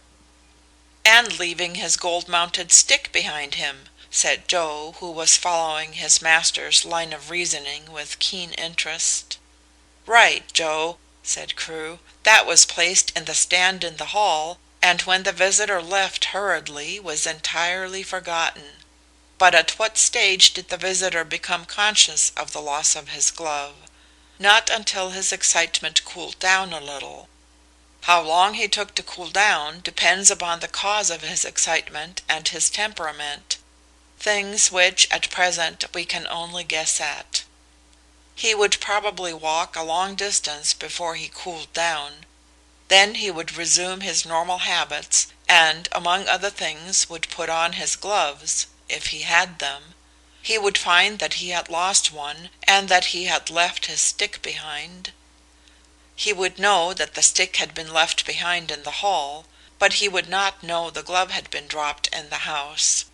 The probabilities are that he would think he had dropped it while walking, but if he felt that he had dropped it in the house, and he had the best of all reasons for not wishing anyone to know that he had visited Sir Horace that night, he would destroy the remaining glove, and our chance of tracing it would be gone. The fact that he had left his stick behind was a minor matter that he could easily account for if he had been a friend of Sir Horace who had been in the habit of visiting Riversbrook. If anything cropped up subsequently about the stick, he could say that he had left it there before Sir Horace closed up his house and went to Scotland. But the problem of the glove is a different matter, Joe. There are 3 phases to it. First, if the visitor thought he had dropped it in the house and wanted to keep his visit there a profound secret from subsequent inquiry, he would take home the remaining glove and destroy it, probably by burning it. Secondly, if he thought he had dropped it after leaving the house, he would not feel that safety necessitated the destruction of the remaining one, but he would probably throw it away where it would not be likely to be found. In the third place, if he had no particular reason for wishing to hide the fact that he had visited Riversbrook, he would throw it away anywhere when he became conscious that he had lost the other. He would throw it away merely because an odd glove is of no use to a man who wears gloves. The man who doesn't wear gloves would pick up an odd glove from the ground and think he had made a find. He would take it home to his wife, and she would probably keep it for finger stalls for the children. Crewe put down his notes and got up from his chair. "Your job is this, Joe. Go to Riversbrook and make a careful search on both sides of the road for the missing glove. I do not think he threw it away, if he did throw it away, until he had walked some distance, but you mustn't act on that assumption. Look over the fences of the houses and into the hedges. Walk along in the direction of Hampstead Underground. Search the gutters and all the trees and hedges along the road. Take one side of the street to the Underground station, and if you do not find the glove, go back to Riverside along the other side. Make a thorough job of it, as it is most important that the glove should be found, if it is to be found." After Joe had departed, Crewe put on his hat and left his office for the Strand. His first call was at the shop of Bruden and Marshall, hosiers, in order to find out if any information was to be obtained there about the ownership of the glove. He was aware that the police had been there on the same mission, but his experience had often shown that valuable information was to be gathered after the police had been over the ground. On introducing himself to the manager of the shop, that gentleman displayed as much humble civility as he would have done towards a valued customer. He could not say anything about the ownership of the glove which Crewe had brought, and he could not even say if it had come from their shop. It was an excellent glove, the line being known in the trade as first choice reindeer. They stocked that particular kind of article at 10 and 6 the pair. They had the pleasure of having had the late Sir Horace Fewbanks on their books.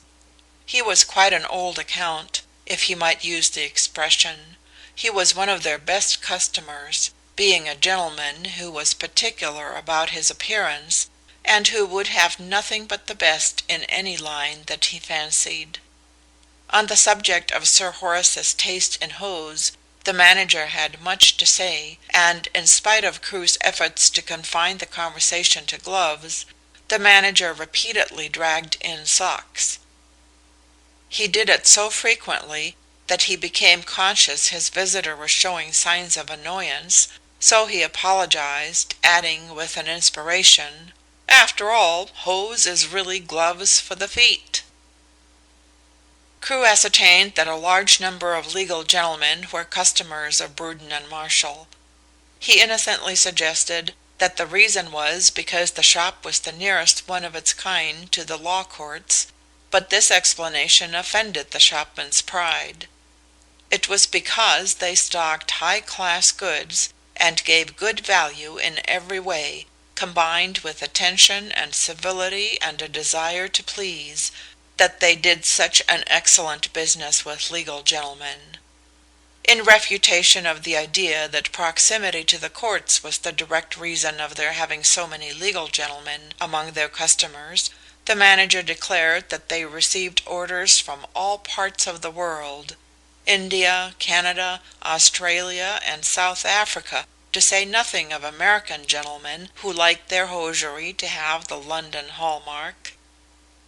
Their orders from the colonies came from gentlemen who found that these things in the colonies were not what they had been used to, and so they sent their orders to Bruden and Marshall.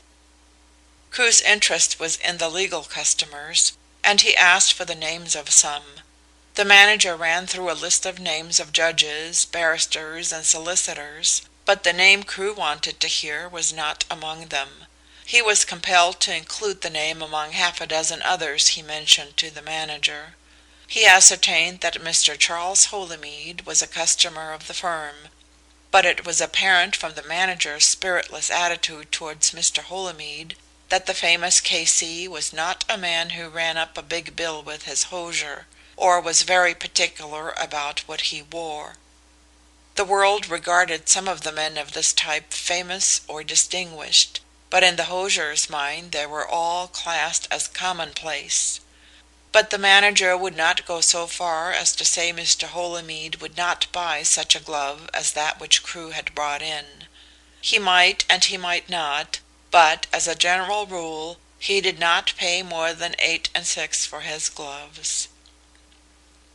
Crewe took a taxi to Prince's Gate in order to have a look at the house in which Holymead lived. It occurred to him that if Holymead was not particular about what he spent on his clothes, he was extravagant about the amount he spent in house rent. Of course, a leading barrister, earning a huge income, could afford to live in a palatial residence in Prince's Gate, but it was not the locality or residence that an economically minded man would have chosen for his home. But Crewe had little doubt that the beautiful wife Holymead possessed was responsible for the choice of house and locality. After looking at the house, Crewe walked back to the cab stand at Hyde Park Corner. He had arrived at the conclusion that it was necessary to settle beyond doubt whether the K.C. had visited Riversbrook the night Sir Horace had returned from Scotland.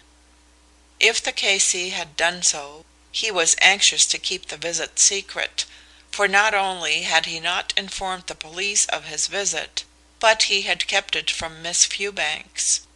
Crewe had ascertained from Miss Fewbanks that Mr. Holymead, when he had called at Riversbrook on a visit of condolence, had not mentioned to her anything about having left his stick in the hall stand on a previous visit. On leaving Miss Fewbanks, Mr. Holymead had gone up to the hall stand and taken both his hat and stick as if he had left them both there a few minutes before. Crewe reasoned that if Holymead had gone out to see Sir Horace Fewbanks at Riversbrook and had desired to keep his visit a secret, he would not have taken a cab at Hyde Park Corner to Hampstead, but would have travelled by underground railway or omnibus. In all probability the tube had been used because of its speed being more in harmony with the feelings of a man impatient to get done with a subject so important that Sir Horace had been recalled from Scotland to deal with it. He would leave the tube at Hampstead and take a taxicab. He would not be likely to go straight to Riversbrook in the taxicab, if he were anxious that his movements should not be traced subsequently. He would dismiss the taxicab at one of the hotels bordering on Hampstead Heath, for they were the resort of hundreds of visitors on summer nights, and his actions would thus easily escape notice. From the hotel he would walk across to Riversbrook, but the return journey would be made in a somewhat different way. If Holymead left Riversbrook in a state of excitement, he would walk a long way without being conscious of the exertion. He would want to be alone with his own thoughts. Gradually he would cool down, and becoming conscious of his surroundings, would make his way home. Again he would use the tube, for it would be more difficult for his movements to be traced if he mixed with the crowd of travellers than if he took a cab to his home. It was impossible to say what station he got in at, for that would depend on how far he walked before he cooled down, but he would be sure to get out at Hyde Park Corner, because that was the station nearest to his house. Allowing for a temperamental reaction, during a train journey of about 20 minutes, he would feel depressed and weary, and would probably take a taxicab outside Hyde Park Station to his home. That was a thing he would often be in the habit of doing when returning late at night from the theatre or elsewhere, and therefore could be easily explained by him if the police happened to make inquiries as to his movements. As Crewe anticipated, he had no difficulty in finding the driver of the taxicab in which Holymead had driven home on the night of Wednesday last. The K.C. frequently used cabs, and he was well known to all the drivers on the rank. Crewe got into the cab he had used, and ordered the man to drive him to his office, and there invited him upstairs. He adopted this course because he knew that the driver, who gave his name as Taylor, would be more likely to talk freely in an office where he could not be overheard than he would do on the cab rank with his fellow drivers crowding him, or in a hotel parlour where other people were present. "Tell me exactly what happened when you drove Mr. Holymead home on Wednesday night," said Crewe. "Did you notice anything strange about him, or was his manner much the same as on other occasions that he used your cab?" "Well, I don't see whether I should tell you whether he was or whether he wasn't," replied the taxicab driver, who was as surly as most of his class. "What is it to do with you, anyway? He's a regular customer of mine on the rank, and he's not one of your tuppenny tipsters either. He's a gentleman, and if he got to know that I had been telling tales about him, it would not do me any good." "It would not," replied Crewe, with cordial acquiescence. "Therefore, Taylor, I give you my word of honour not to mention anything you tell me. Furthermore, I'll see that you don't lose by it now or at any other time. I cannot say more than that, but that's a great deal more than the police would say. Now, would you sooner tell me, or tell the police? Here's a sovereign to start with, and if you have an interesting story to tell, you'll have another one before you leave." The appeal of money, and the conviction that the police would use less considerate methods if Crewe passed him over to them, abolished Taylor's scruples about discussing a fare, and it was in a much less surly tone that he responded. "I didn't notice anything strange about him when he called me off the rank, but I did afterwards. First of all, I didn't drive him home. That is, I did drive him home, but he didn't go inside. When I drew up outside his house in Prince's Gate, I looked around expecting to see him get out. As he didn't move, I got down and opened the door. 'Aren't you getting out here, sir?' I said in a soft voice. 'No,' he said, 'drive on.' 'This is your house, sir,' I ventured to say. 'I'm not going in,' he replied. 'Drive on.' I was surprised. I thought he was the worse for drink, and I'd never seen him that way before. But some gentlemen are so obstinate in liquor that you can't get them to do anything except the opposite of what you ask them. I thought I'd try and coax him. 'Better go inside, sir,' I said. 'You'll be better off in bed.' 'Do you think I'm drunk?' he said sharply. 'You could have knocked me down with a feather.' He was as sober as a judge, all in a moment. 'No, sir, I didn't,' I said. 'I wouldn't take the liberty,' I said. 'Then get back on your seat and drive me to the Hyde Park Hotel. No, I think I'll go to Verney's. But don't go there direct. Drive me round the park first. I feel I want a breath of cool air.' 'Go on,' said Crewe, in a tone which indicated approval of Taylor's method of telling his story. 'Well, I turned the cab round and drove through the park. But I was puzzled about him, and looked back at him once or twice, pretending that I was looking to see if a cab or car was coming up behind. And as we passed over the Serpentine Bridge, I saw him throw something out of the window.' 'A glove?' suggested Crewe quickly. The driver looked at him in profound admiration. 'Well, if you don't beat all the detectives I've ever heard of.'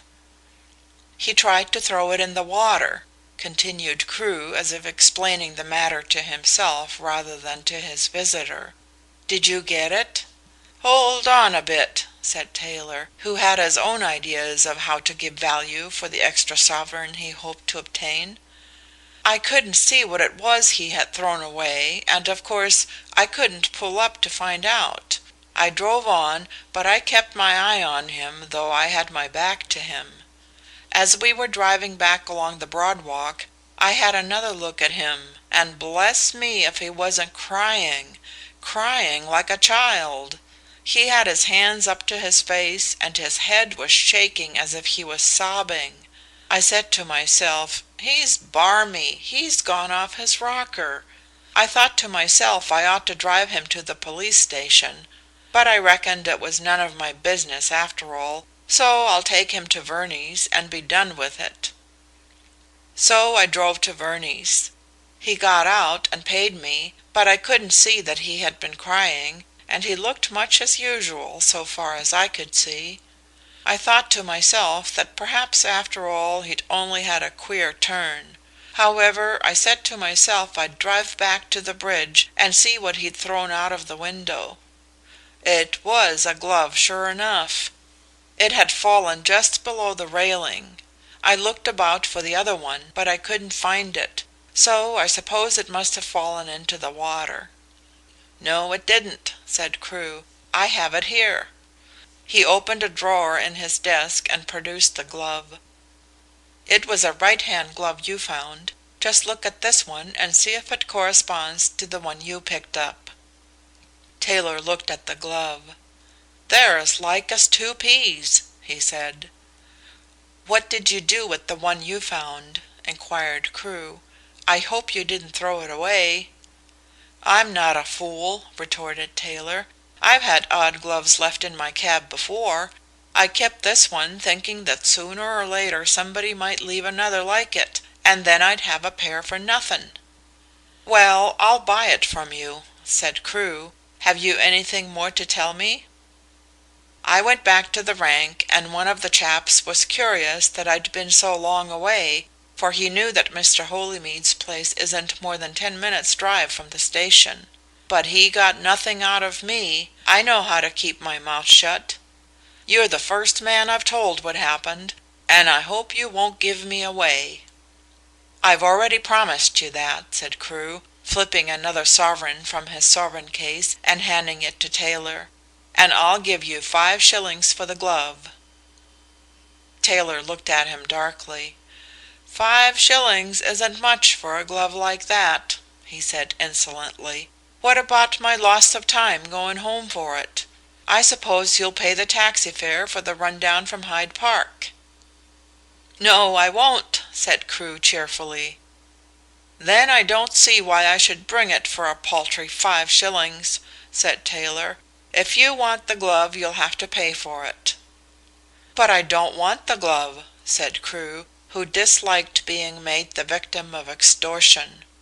"What made you think so? I'll sell you this one for 5 shillings. We may as well do a deal of some kind.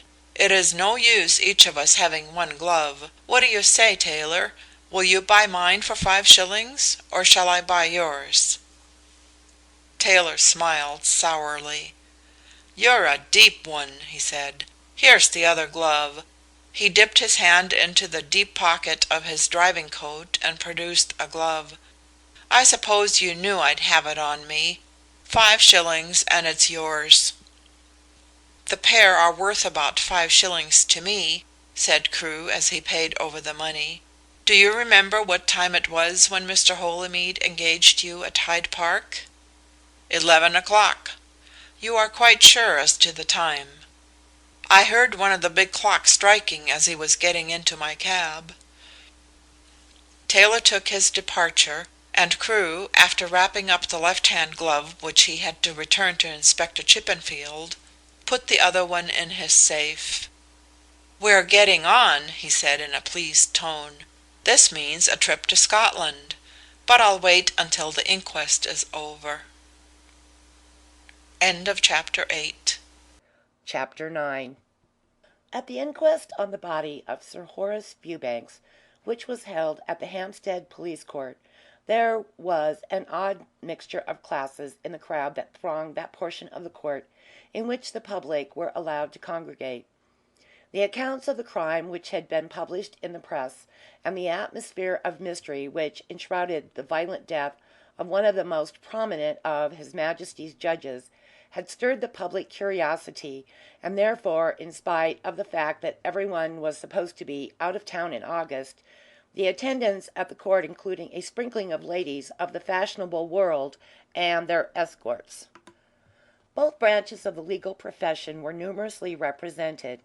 All of the victim's judicial colleagues were out of town, and though some of them intended as a mark of respect for the dead man to come up for the funeral, which was to take place 2 days later, they were too familiar with legal procedure to feel curiosity as to the working of the machinery at a preliminary inquiry into the crime. They were emphatic among their friends on the degeneracy of these days which rendered possible such an outrageous crime as the murder of a High Court judge. The fact that it was without precedent in the history of British law added to its enormity in the eyes of gentlemen who had been trained to worship precedent as the only safe guide through the shifting quicksands of life. They were insistent on the urgency of the murderer being arrested and handed over to justice in the person of the hangman, for, as each asked himself, where was this sort of crime to end? In spite of the degeneracy of the times, they were reluctant to believe in such a far-fetched supposition as the existence of a band of criminals who, in revenge for the judicial sentences imposed on their members of their class, had sworn to exterminate the whole of His Majesty's judges. But until the murderer was apprehended and the reason for the crime was discovered, it was impossible to say that the English judicature would not soon be called upon to supply other victims to criminal violence.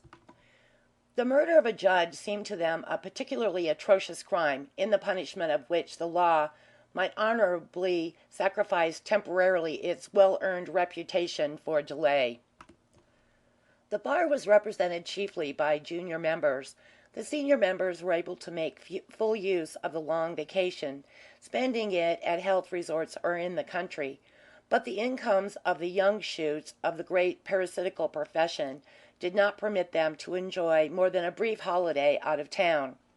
Of course it would never have done for them to admit even to each other that they could not afford to go away for an extended holiday, and therefore they told one another in bored tones that they had not been able to make up their minds where to go. The junior bar included old men who, through lack of influence, want of energy, want of advertisement, want of ability, or some other deficiency, had never earned more than a few guineas at their profession, though they had spent year after year in chambers. They lived on scanty private means.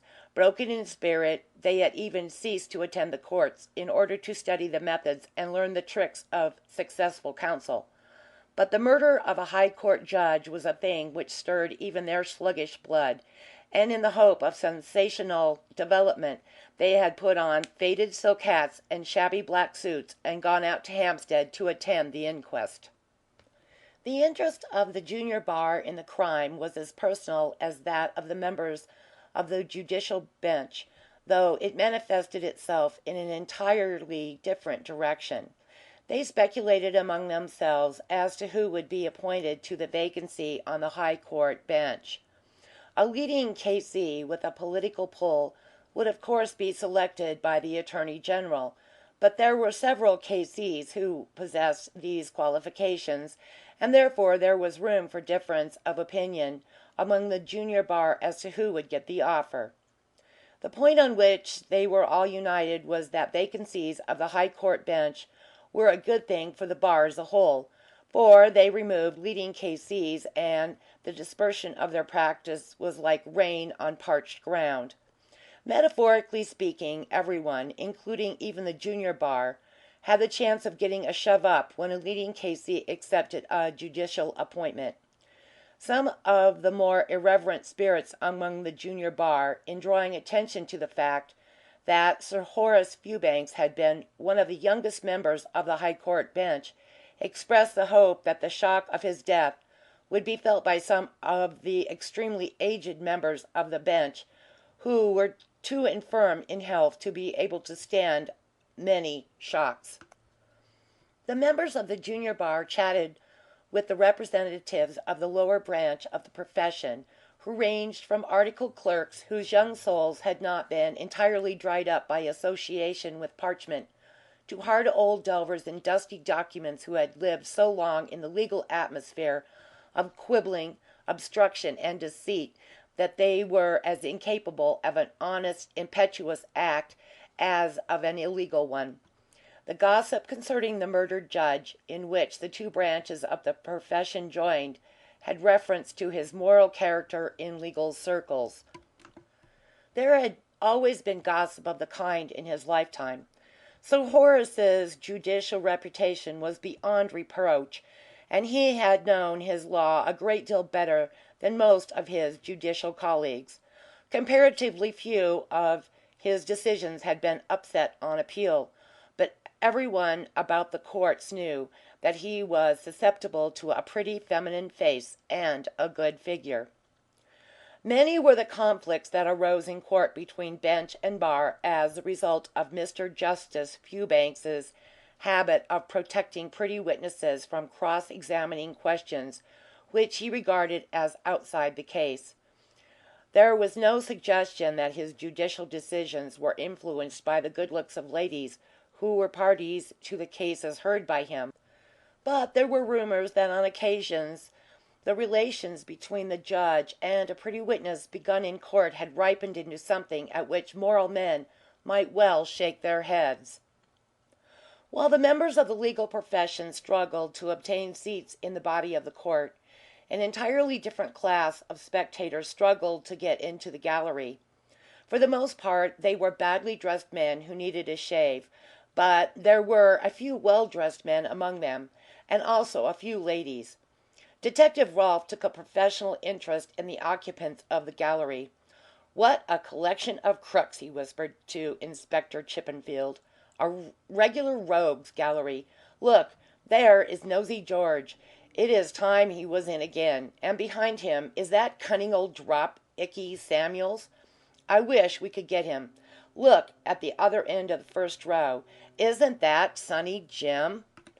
He's grown a beard since he's been out. We'll soon have it off again for him. He's got the impudence to scowl at us. He'll lay for you one of these nights, Inspector." The judicial duties of the murdered man had been concerned chiefly with civil cases at the Royal Courts of Justice, but when the criminal calendar had been heavy, he had often presided at No. 1 Court at the Old Bailey. It was this fact which had given the criminal class a sort of personal interest in his murder and accounted for the presence of many well-known criminals who happened to be out of gaol at the time. The spectators in the gallery included men whom the murdered man had sentenced, and men who had been fortunate enough to escape being sentenced by him owing to the vagaries of the juries.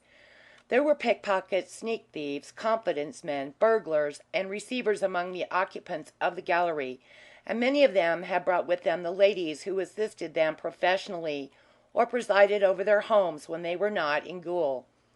"I wouldn't be surprised if the man we want is among that bunch," said Rolfe to Inspector Chippenfield. "You've got a lot to learn about them, my boy," said his superior. "There is Crewe up among them," continued Rolfe. "I wonder what he thinks he's after." Inspector Chippenfield gave a glance in the direction of Crewe, but did not deign to give him any sign of recognition. The fact that Crewe, by his presence in the gallery, seemed to entertain the idea that the murderer might be among the occupants of that part of the court could not be as lightly dismissed as Rolfe's vague suggestion. It annoyed Inspector Chippenfield to think that Crewe might be nearer at the moment to the murderer than he himself was, even though that proximity was merely physical and unsupported by evidence or even by any theory. It would have been a great relief to him if he had known that Crewe's object in going to the gallery was not to mix with the criminal classes, but in order to keep a careful survey of what took place in the body of the court without making himself too prominent. Mr. Holymead, K.C., arrived, and members of the junior bar deferentially made room for him. He shook hands with some of these gentlemen and also with Inspector Chippenfield, much to the gratification of that officer. Miss Fewbanks arrived in a taxicab a few minutes before the appointed hour of 11.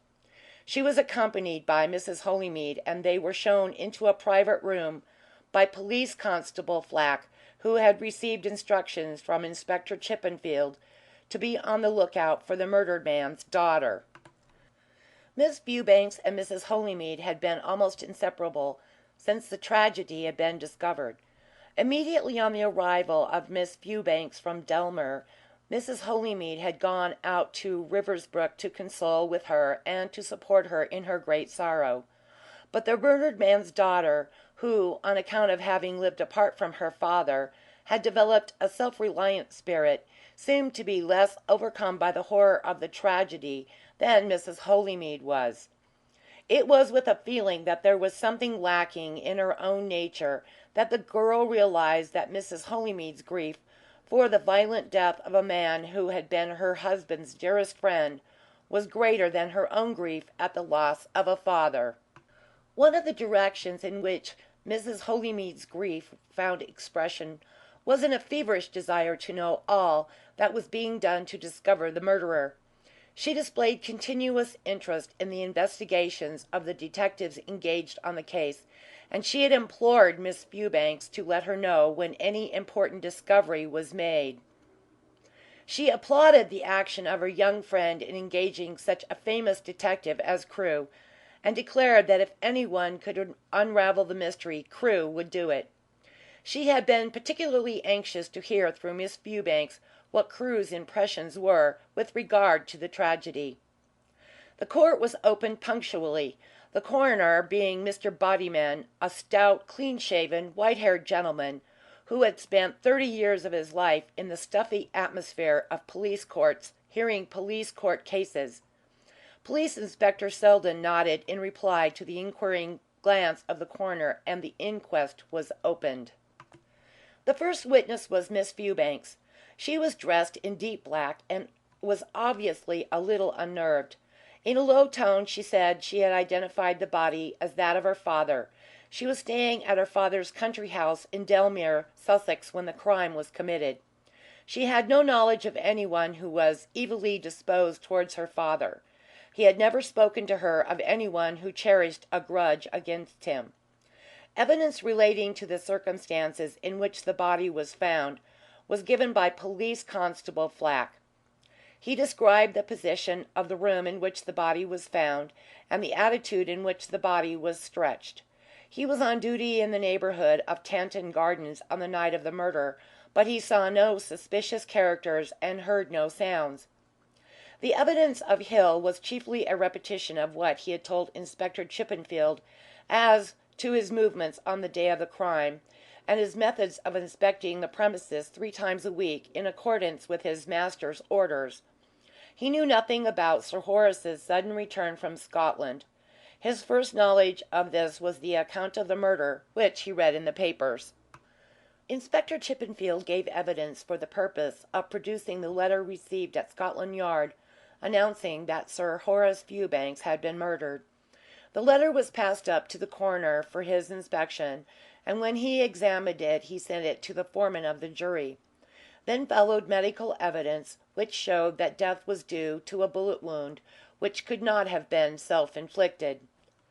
The coroner, in his summing up, dwelt upon the loss sustained by the judiciary by the violent death of one of its most distinguished members, and the jury, after a retirement of a few minutes, brought in a verdict of wilful murder by person or persons unknown.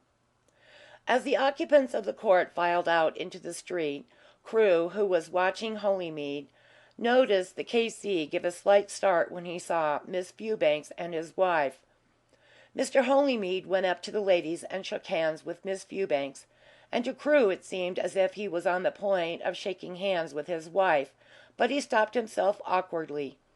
He saw the ladies into their cab, and raising his hat went off.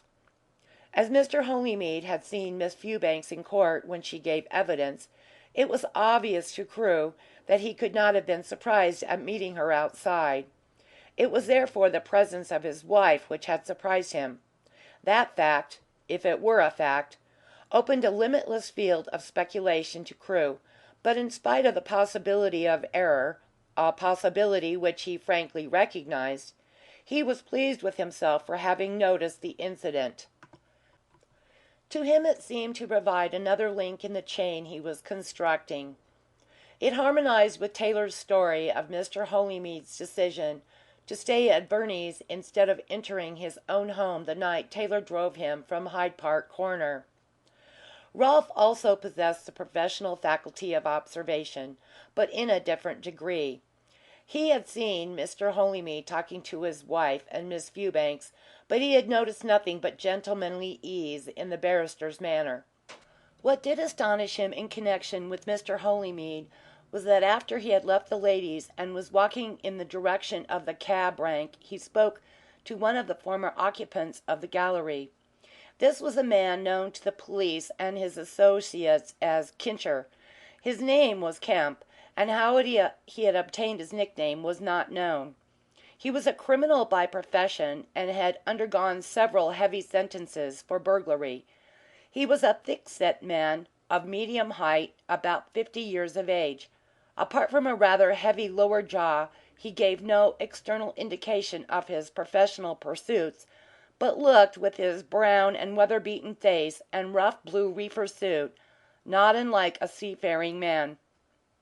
The likeness was heightened by a tattooed device which covered the back of his right hand, and a slight roll in his gait when he walked. But appearances are deceptive, for Mr. Kemp, at Liberty or in Gaol, had never been out of London in his life. He was born and bred a London thief, and had served all his sentences at Wormwood Scrubs. For over a minute he and Mr. Holymead remained in conversation. Rolfe would have described it officially as familiar conversation, but that description would have overlooked the deference, the sense of inferiority in Kincher's manner. For a time Rolfe was puzzled by the incident, but he eventually lighted on an explanation which satisfied himself. It was that in the earlier days, before Mr. Holymead had reached such a prominent position at the bar, he had been engaged in practice in the criminal courts, and Kincher had been one of his clients. With a cheerful smile, Holymead brought the conversation to an end and went on his way. Kemp walked on hurriedly in the opposite direction. He had his eyes on a young man whom he had seen in the gallery, and who had seemed to avoid his eye. It was obvious to him that this young man, for whom he had been on the watch when Mr. Holymead spoke to him, had seized the opportunity to slip past him while he was talking to the eminent K.C.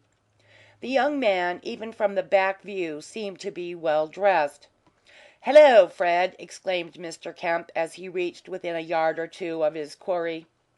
"Hello, Kincher," replied the young man, turning around. "I didn't notice you. Were you up at the court?" "Yes, I looked in," said Mr. Kemp. "There wasn't much doing, was there?" "No," said Fred. "He won't trouble us any more," pursued Mr. Kemp. "No." The young man seemed to have a dread of helping along the conversation, and therefore sought refuge in monosyllables.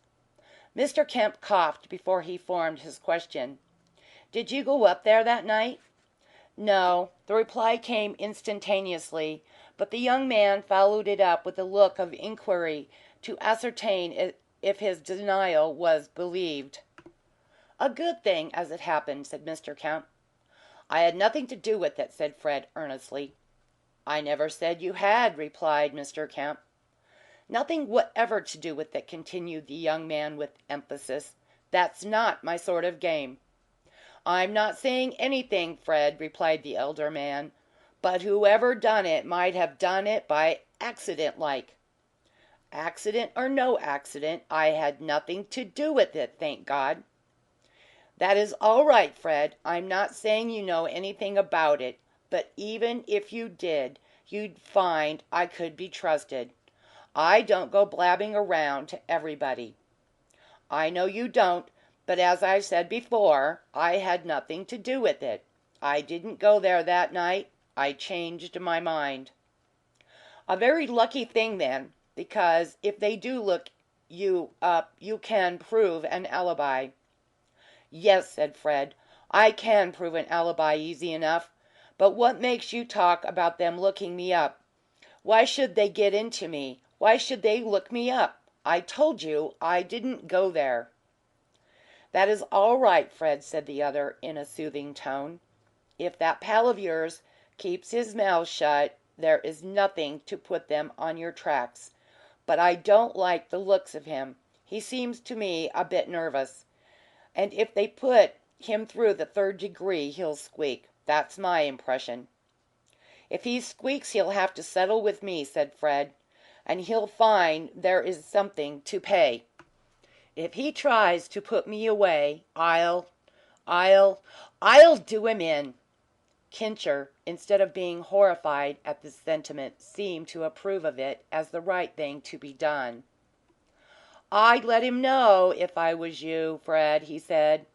"I didn't like the look of him. The reason I came out here to-day was to have a look at him, and when I saw him in the box I said to myself, well, I'm glad I've staked nothing on you, for it seems to me that you'll crack up if the police shake their thumbscrews in your face. I felt glad I hadn't accepted your invitation to make it a two-handed job, Fred. It was the fact that someone else I'd never seen had put up the job that kept me out of it when you asked me to go with you. A man can't be too careful, especially after he's had a long spell in stir. But of course you're all right if you changed your mind and didn't go up there. But if I was you I'd have my alibi ready. It was no good leaving things until the police are there at the door and making one up on the spur of the moment. Yes, I'll see about it, said Fred. It's a good idea. Come in and have a drink, Fred, said Kincher. It will do you good. It was dry work listening to them talking up there about the murder. Fred accompanied Mr. Kemp into the bar of the hotel they reached, and the elder man, after inquiring glance at his companion, ordered 2 whiskies. Kincher added water to the contents of each glass, and lifting his glass in his right hand, waited until Fred had done the same, and then said, "Well, here's luck and long life to the man that did it, whoever he is." Fred offered no objection to this sentiment, and they drained their glasses. End of chapter 9. Chapter 10. And so you had no luck, Rolfe? Inspector Chippenfield, glancing up from his official desk in Scotland Yard, put this question in a tone of voice which suggested that the speaker had expected nothing better. "I've seen the heads of at least half a dozen likely West End shops," Rolfe replied, "and they tell me there is nothing to indicate where the handkerchief was bought. The scrap of lace merely shows that it was torn off a good handkerchief, but there is nothing about it to show that the handkerchief was different in any marked way from the average filmy scrap of muslin and lace which every smart woman carries as a handkerchief. I thought so myself before I started to make inquiries." "Well, Rolfe, we must come at it another way," said the inspector. "Undoubtedly there is a woman in the case, and it ought not to be impossible to locate her. Your theory, Rolfe, is that the murder was committed by someone who broke into the place while Sir Horace was entertaining a lady friend, or waiting for the arrival of a lady he expected. Either the lady had not arrived or had left the room temporarily when the burglar broke into the house. He had spotted the place some days before and ascertained that it was empty, and when he found that Sir Horace had returned alone he decided to break in and, covering Sir Horace with a revolver, try to extort money from him. A riskier but more profitable game than burgling in an empty house, if it came off. With his revolver in his hand he made his way up to the library. Sir Horace parleyed with him until he could reach his own revolver, and then got in the first shot but missed his man. The burglar shot him and then bolted. The lady heard the shots and, rushing in, found Sir Horace in his death agony. She was stooping over him with her handkerchief in her hand, and in his convulsive moments he caught hold of a corner of it and the handkerchief was torn. The lady left the place and, on arrival home, concocted the letter which was sent here telling us that Sir Horace had been murdered. Is that it?" "Yes," assented Rolfe. "Of course, I don't lay it down that everything happened just as you've said, but that's my idea of the crime. It accounts for all the clues we've picked up, and that is something." "It is an ingenious theory, and it does you credit," said the inspector, who had not forgotten that he had proposed to Rolfe that they should help one another to the extent of taking one another fully into each other's confidence for the purpose of getting ahead of Crewe. "But you have overlooked the fact that it is possible to account in another way for all the clues we have picked up. Suppose Sir Horace's return from Scotland was due to a message from a lady friend. Suppose the lady went to see him, accompanied by a friend whom Sir Horace did not like, a friend of whom Sir Horace was jealous. Suppose they asked for money, blackmail, and there was a quarrel in which Sir Horace was shot. Then we have your idea as to how the lady's handkerchief was torn. I agree with that in the main. The lady and her friend fled from the place, Later in the night the place is burgled by someone who has had his eye on it for some time, and on entering the library he is astounded to find the dead body of the owner. Suppose he went home and, on thinking things over, sent a letter to Scotland Yard with the idea that if the police got on to his tracks about the burglary, the fact that he had told us about the murder would show he had nothing to do with killing Sir Horace." "That is a good theory too," said Rolfe in a meditative tone. "And the only person who can tell us which is the right one is Sir Horace's lady friend. The problem is to find her." "Right," said the inspector approvingly. "And while you have been making inquiries at the shops about the handkerchief, I have been down to the Law Courts branch of the Equity Bank where Sir Horace kept his account. It occurred to me that a look at Sir Horace's account might help us. You know the sort of man he was. You know his weakness for the ladies. But he was careful. I looked through his private papers out at Riversbrook, expecting to get on the track of something that would show someone had been trying to blackmail him over an entanglement with a woman. But I found nothing. I couldn't even find any feminine correspondence. If Sir Horace was in the habit of getting letters from ladies, he was also in the habit of destroying them. No doubt he adopted that precaution when his wife was alive, and found it such a wise one that he kept it up when there was less need for it. But a weakness for the ladies costs money, Rolfe, as you know, and that is why I had a look at his banking account. He made some payments that it would be worth while to trace, payments to Western drapers and that sort of thing. Of course, Sir Horace, being a cautious man and occupying a public position, might not care to flaunt his weakness in the eyes of Western shopkeepers, and instead of paying the accounts of his lady friend of the moment, may have given her the money and trusted to her paying the bills. A thing that women of that kind are never in a hurry to do. In that case the payments to Western shopkeepers are for goods supplied to his daughter. However, I've taken a note of the names, dates and amounts of a number of them, and I want you to see the managers of these shops." "We are getting close to it now," said Rolfe approvingly. "I think so," was the modest reply of his superior. "There is one thing about Sir Horace's account which struck me as peculiar.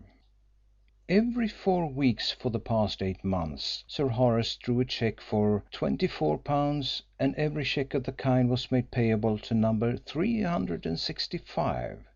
Now, unless he wished to hide the nature of the transaction from his bankers, why not put in the cheque in the name of the person who received the money?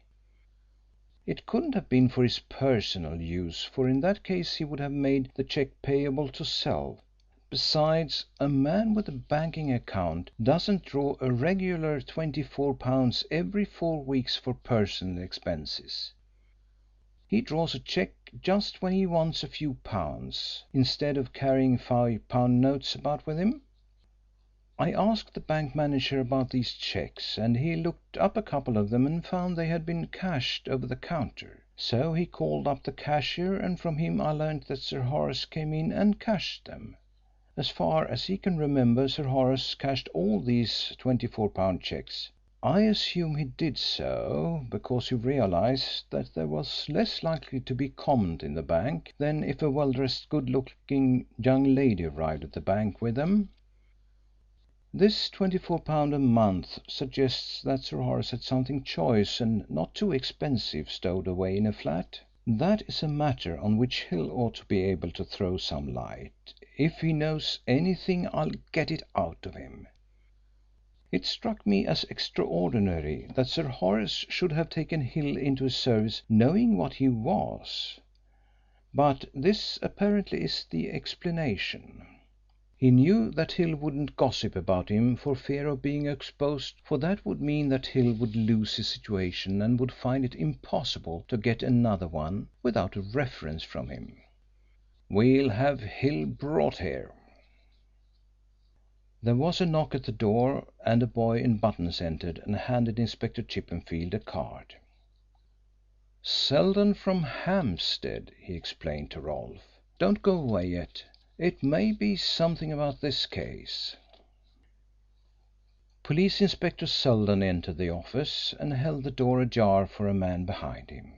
He shook hands with Inspector Chippenfield and Rolfe and then motioned his companion to a chair. "This is Mr. Robert Evans, the landlord of the Flower Dew Hotel, Covent Garden," he explained. He looked at Mr. Evans with the air of a police court inspector waiting for a witness to corroborate his statement, but as that gentleman remained silent he sharply asked, "Isn't that so?" "Quite right," said Mr. Evans in a moist, husky voice. He was a short, fat man with an extremely red face and bulging eyes, which wanted very much and apparently required to be constantly mopped with a handkerchief which he carried in his hand. This peculiarity gave Mr. Evans the appearance of a man perpetually in mourning, and this effect was heightened by a species of incipient palsy which had seized on his lower facial muscles and caused his lips to tremble violently. He was bald in the front of the head, but not on the top. The baldness over the temples had joined hands and left isolated over the centre of the forehead a small tuft of hair, which, with the playfulness of second childhood, showed a tendency to curl.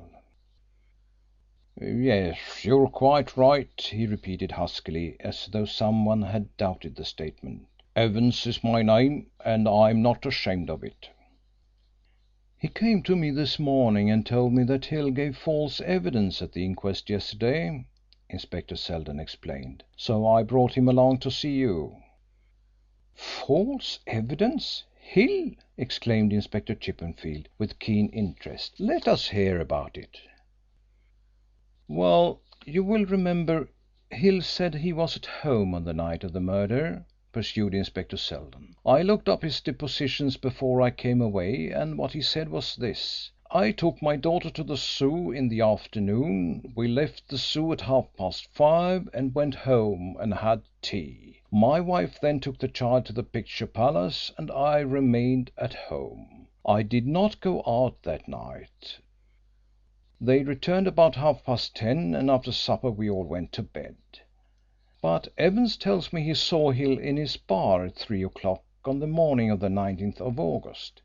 He has an early licence for the accommodation of the Covent Garden traffic. He can swear to Hill. A man who goes to bed at 10:30 has no right to be wandering about Covent Garden at 3 a.m. And besides, Hill told us nothing about this. So I brought Evans along to see what you make of it." Inspector Chippenfield had taken up a pencil and was making a few notes. "Very interesting indeed," he said. Then he turned to Evans and asked, "Are you sure you saw Hill in your bar at 3 a.m.? There is no possibility of a mistake?" "He's the man who was knocked down outside by a porter running into him," said Mr. Evans, mopping his eyes. "I could bring half a dozen witnesses who will swear to him."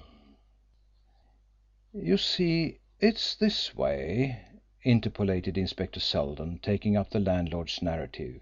His police court training had taught him to bring out the salient points of a story, and he was naturally of the opinion that he could tell another man's story better than the man could tell it himself. "Hill was staring about him. It was probably the first time he had been to Covent Garden in the early morning, and got knocked over.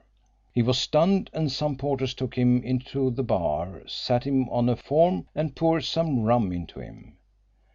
Some of the porters were for ringing up the ambulance, others were for carrying Hill off to the hospital, but he soon recovered. However, he sat there for about 20 minutes, and after having several drinks at his own expense he went away. Evans served him with the drinks." "Good," said Inspector Chippenfield, who liked the circumstantial details of the story. "And you can get half a dozen porters to identify him?" "Bill Cribb, Harry Winch, Charlie Brown, a fellow they call Green Violets. I don't know his real name." Mr. Evans was calling on his memory for further names, but was stopped by Inspector Chippenfield. "Oh, that will do very well. And how did you happen to be at the inquest at Hampstead? That is a bit out of your way." Mr. Evans mopped his eyes, and Inspector Selden took upon himself to reply for him. "He has a brother-in-law in the trade at Hampstead. Keeps the Three Jugs in Coulter Street. Evans had to go out to see his brother-in-law on business, and his brother-in-law took him along to the court out of curiosity." Inspector Chippenfield nodded. "Rolfe," he said, "take down Mr. Evans's statement outside and get him to sign it. Don't go away when you've finished. I want you." Mr. Evans, even if he felt that full justice had been done to his story by Inspector Selden, was disappointed at the police officer's failure to do justice to his many scruples in coming forward to give evidence against a man who had never done him any harm. Addressing Inspector Chippenfield, he said: "I don't altogether like mixing myself up in this business. That isn't my way. If I have a thing to say to a man I like to say it to his face. I don't like a man to say things behind a man's back, that is, if he calls himself a man. But I thought over this thing after leaving the court and hearing this chap Hill say he hadn't left home that night, and I talked it over with my wife."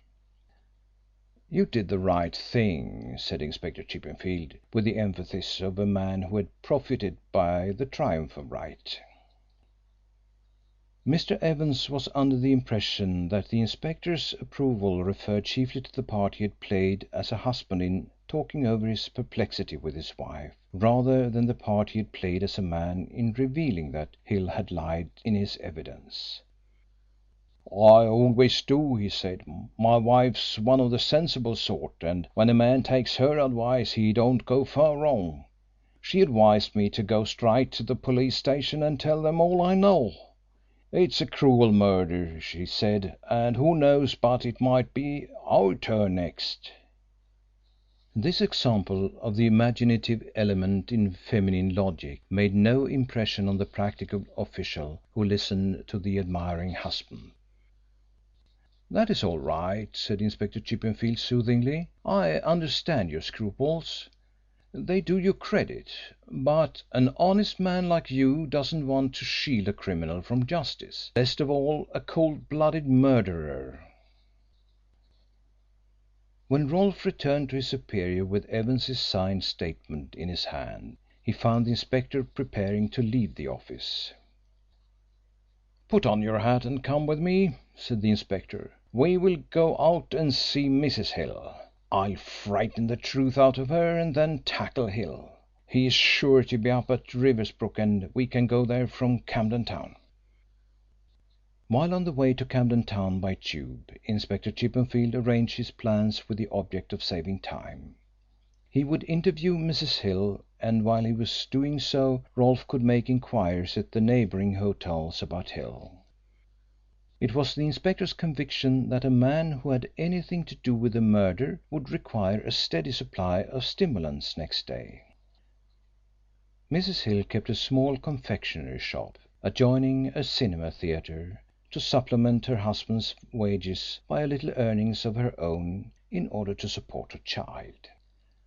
Although the shop was an unpretentious one and catered mainly for the ha'porth of the juvenile patrons of the picture house next door, it was called the Camden Town Confectionery Emporium, and the title was printed over the little shop in large letters. Inspector Chippenfield walked into the empty shop and rapped sharply on the counter. A little thin woman with prematurely grey hair and a depressed expression appeared from the back in response to the summons. She started nervously as her eye encountered the police uniform, but she waited to be spoken to. "Is your name Hill?" asked the inspector sternly. "Mrs. Emily Hill?" The woman nodded feebly, her frightened eyes fixed on the inspector's face. "Then I want a word with you," continued the inspector, walking through the shop into the parlour. "Come in here and answer my questions." Mrs. Hill followed him timidly into the room he had entered. It was a small, shabby furnished apartment, and the inspector's massive proportions made it look smaller still. He took up a commanding position on the strip of drugget which did duty as a hearthrug, and staring fiercely at her, suddenly commenced. "Mrs. Hill, where was your husband on the night of the 18th of August when his employer, Sir Horace Fewbanks, was murdered?" Mrs. Hill shrank before that fierce gaze and said in a low tone: "Please, sir, he was at home." "At home, was he? I'm not so sure of that. Tell me all about your husband's movements on that day and night. What time did he come home to begin with?"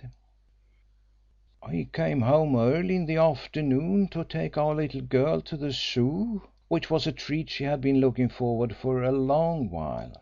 I couldn't go myself, there being the shop to look after, so Mr. Hill and Daphne went to the Zoo, and after they came home and had tea I took her to the pictures, while Mr. Hill minded the shop. It was not the picture palace next door but the big one in High Street, where they were showing East Lynne. Then when we come home about 10 o'clock we all had supper and went to bed." "And your husband didn't go out again?" "No, sir. When I got up in the morning to bring him a cup of tea he was still sound asleep." "But might he not have gone out in the night while you were asleep?" "No, sir. I'm a very light sleeper and I awake at the least stir." Mrs. Hill's story seemed to ring true enough, although she kept her eyes fixed on her interrogator with a kind of frightened brightness. Inspector Chippenfield looked at her in silence for a few seconds. "So that's the whole truth, is it?" he said at length. "Yes, sir," the woman earnestly assured him. "You can ask Mr. Hill and he'll tell you the same thing." Something reminiscent in Inspector Chippenfield's mind responded to this sentence. He pondered over it for a moment and then remembered that Hill had applied the same phrase to his wife. Evidently there had been collusion, a comparing of tales beforehand. The woman had been tutored by her cunning scoundrel of a husband, but undoubtedly her tale was false. "The whole truth?" said the inspector again. "Yes, sir," answered Mrs. Hill. "Now look here," said the police officer in his sternest tones, as he shook a warning finger at the little woman. "I know you are lying. I know Hill didn't sleep in the house that night. He was seen near Riversbrook in the early part of the night, and he was seen wandering about Covent Garden after the murder had been committed. It is no use lying to me, Mrs. Hill. If you want to save your husband from being arrested for this murder, you'll tell the truth. What time did he leave here that night?" "I've already told you the truth, sir," replied the little woman. "He didn't leave the place after he came back from the Zoo." Inspector Chippenfield was puzzled. It seemed to him that Mrs. Hill was a woman of weak character, and yet she stuck firmly to her story. Perhaps Evans had made a mistake in identifying Hill as the man who had been carried into his bar after being knocked down. Nothing was more common than mistakes of identification. His glance wandered round the room as though in search of some inspiration for his next question. His eye took mechanical note of the trumpery articles of rickety furniture, wandered over the cheap almanac prints which adorned the walls, but became riveted in the cheap overmantel which surmounted the fireplace. For in the slip of mirror which formed the centre of that ornament Inspector Chippenfield caught sight of the features of Mrs. Hill frowning and shaking her head at somebody invisible. He turned his head warily, but she was too quick for him, and her features were impassive again when he looked at her. Following the direction indicated by the mirror, Inspector Chippenfield saw Mrs. Hill had been signalling through the window which looked into the backyard. He reached it in a step and threw open the window. A small and not over-clean little girl was just leaving the yard by the gate. Inspector Chippenfield called to her pleasantly, and she retraced her steps with a frightened face. "Come in, my dear, I want you," said the inspector, wreathing his red face into a smile. "I'm fond of little girls." The little girl smiled, nodded her head, and presently appeared in response to the inspector's invitation. He glanced at Mrs. Hill, noticed that her face was grey and drawn with sudden terror. She opened her mouth as though to speak, but no words came. The inspector lifted the child on to his knee. She nestled to him confidingly enough and looked up into his face with an artless glance. "What is your name, my dear?" "Daphne, sir. Daphne Hill." "How old are you, Daphne?" "Please, sir, I'm 8 next birthday." "Why, you're quite a big girl, Daphne. Do you go to school?" "Oh yes, sir. I'm in the 2nd form." "Do you like going to school, Daphne?" "Yes, sir." "I suppose you like going to the zoo better. Did you like going with Father the other day?" The child's eyes sparkled with retrospective pleasure. "Oh yes," she said delightedly. "We saw all kinds of things, lions and tigers and elephants. I had a ride on an elephant." Her eyes grew big with a memory. "And he took a bun with his long nose out of my hand." "That was splendid, Daphne. Which did you like best, the zoo or the pictures?"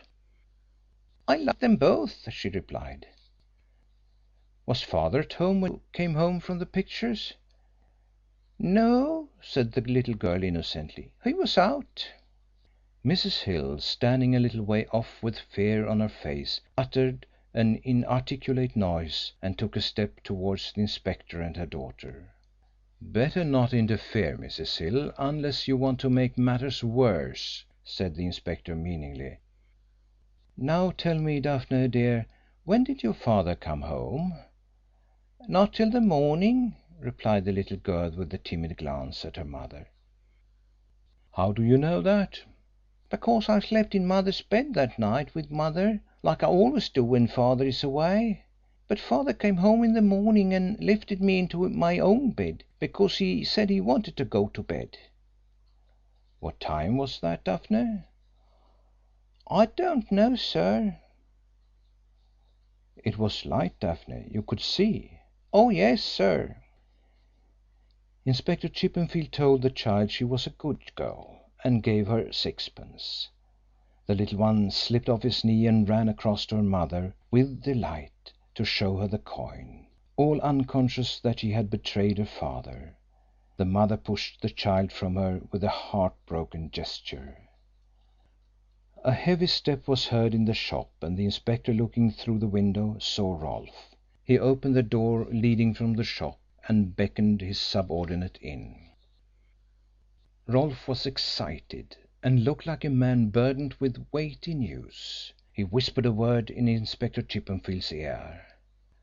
"Let's go into the shop," said Inspector Chippenfield promptly. "But first I'll make things safe here." He locked the door leading to the kitchen, put the key into his pocket, and followed his colleague into the shop. "Now, Rolfe, what is it?" "I've found out that Hill put in nearly the whole day after the murder drinking in a wine tavern. He sat there like a man in a dream and spoke to nobody. The only thing he took any interest in was the evening papers. He bought about a dozen of them during the afternoon." "Where was this?" asked the inspector. "At a little wine tavern in High Street, where he's never been seen before.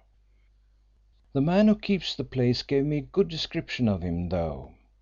Hill went there about 10 o'clock in the morning and started drinking port wine, and as fast as the evening papers came out he sent the boy out for them, glanced through them and then crumpled them up. He stayed there till after 5 o'clock. By that time the 6:30 editions would reach Camden Town, and, if you remember, it was the 6:30 editions which had the first news of the murder. The tavern keeper declares that Hill drank nearly 2 bottles of Tarragona port in threepenny glasses during the day. I should have credited Hill with a better taste in port, with his opportunities as Sir Horace Fewbanks' butler, said the Inspector Chippenfield dryly.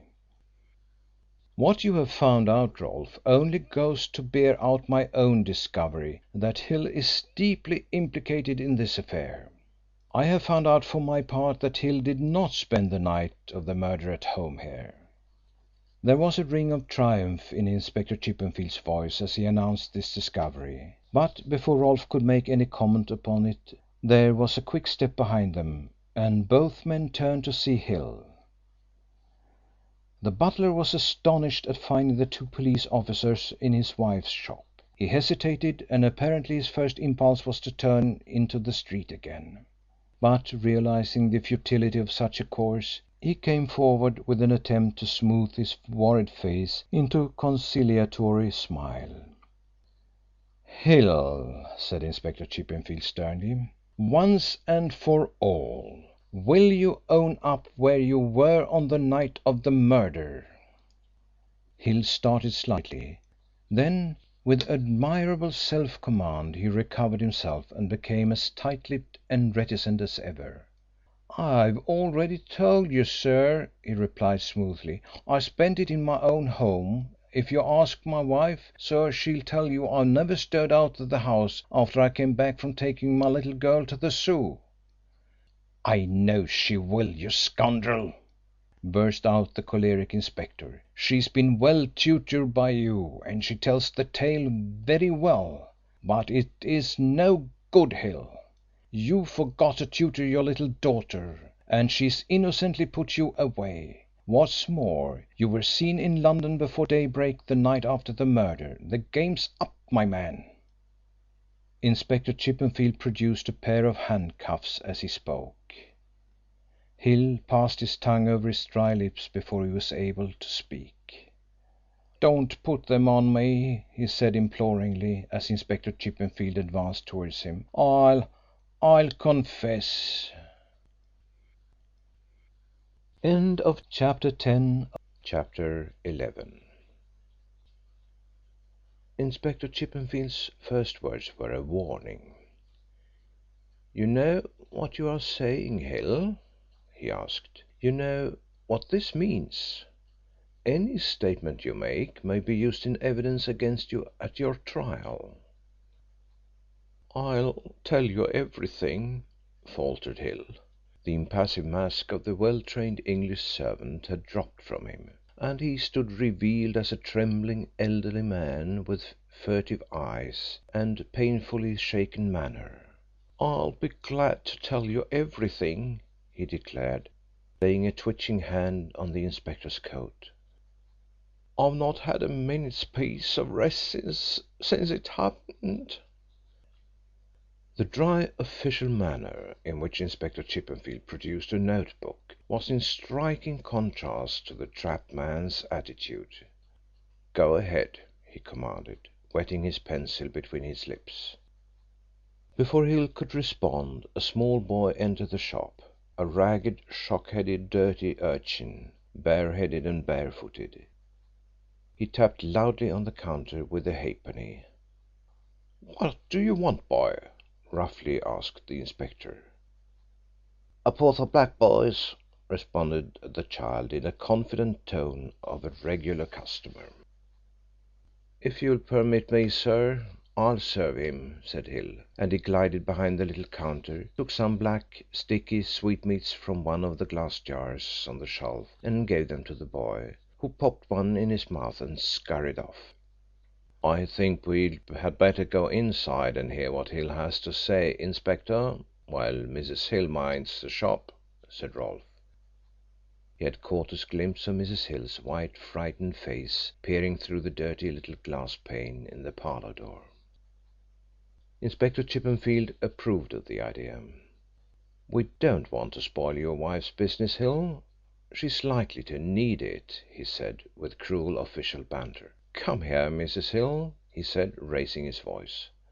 The faded little woman appeared in response to the summons, bringing the child with her. She shot a frightened glance at her husband, which Inspector Chippenfield intercepted.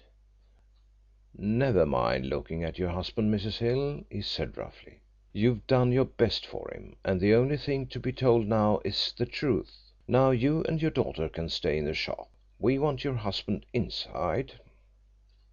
Mrs. Hill clasped her hands quickly. "Oh, what is it, Henry?" she said. "Tell me what has happened. What have they found out?" "Keep your mouth shut," commanded her husband harshly. "This way, sir, if you please." Inspector Chippenfield and Rolfe followed him into the parlour. "Now, Hill," impatiently said the Inspector Chippenfield. The butler raised his head wearily. "I suppose I may well begin at the beginning and tell you everything," he said. "Yes," replied the inspector. "It is not much use keeping anything back now."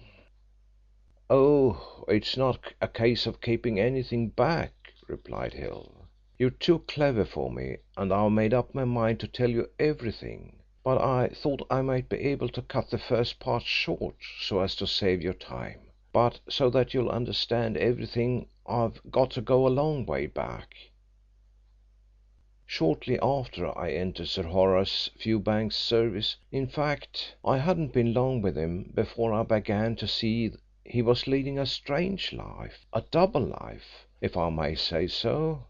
A servant in a gentleman's house, particularly one in my position, sees a good deal he is not meant to see.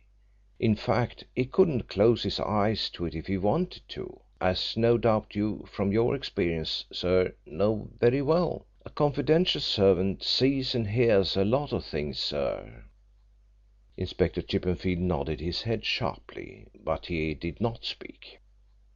"I think Sir Horace trusted me too," continued Hill humbly, "more than he would have trusted most servants, on account of my past.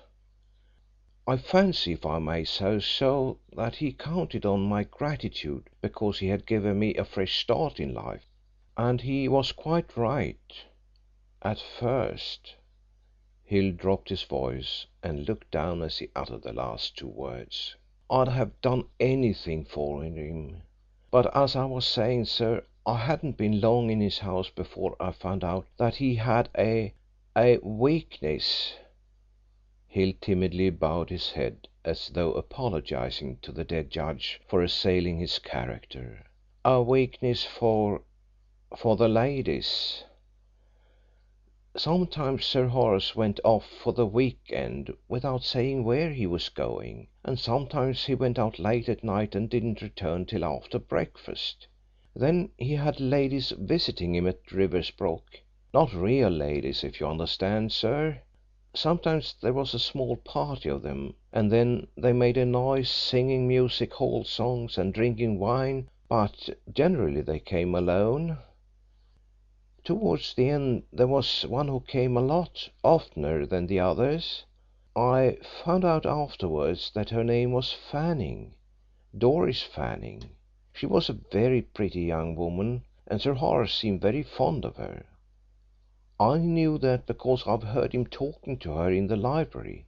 Sir Horace had a rather loud voice, and I couldn't help overhearing him sometimes when I took things to his rooms.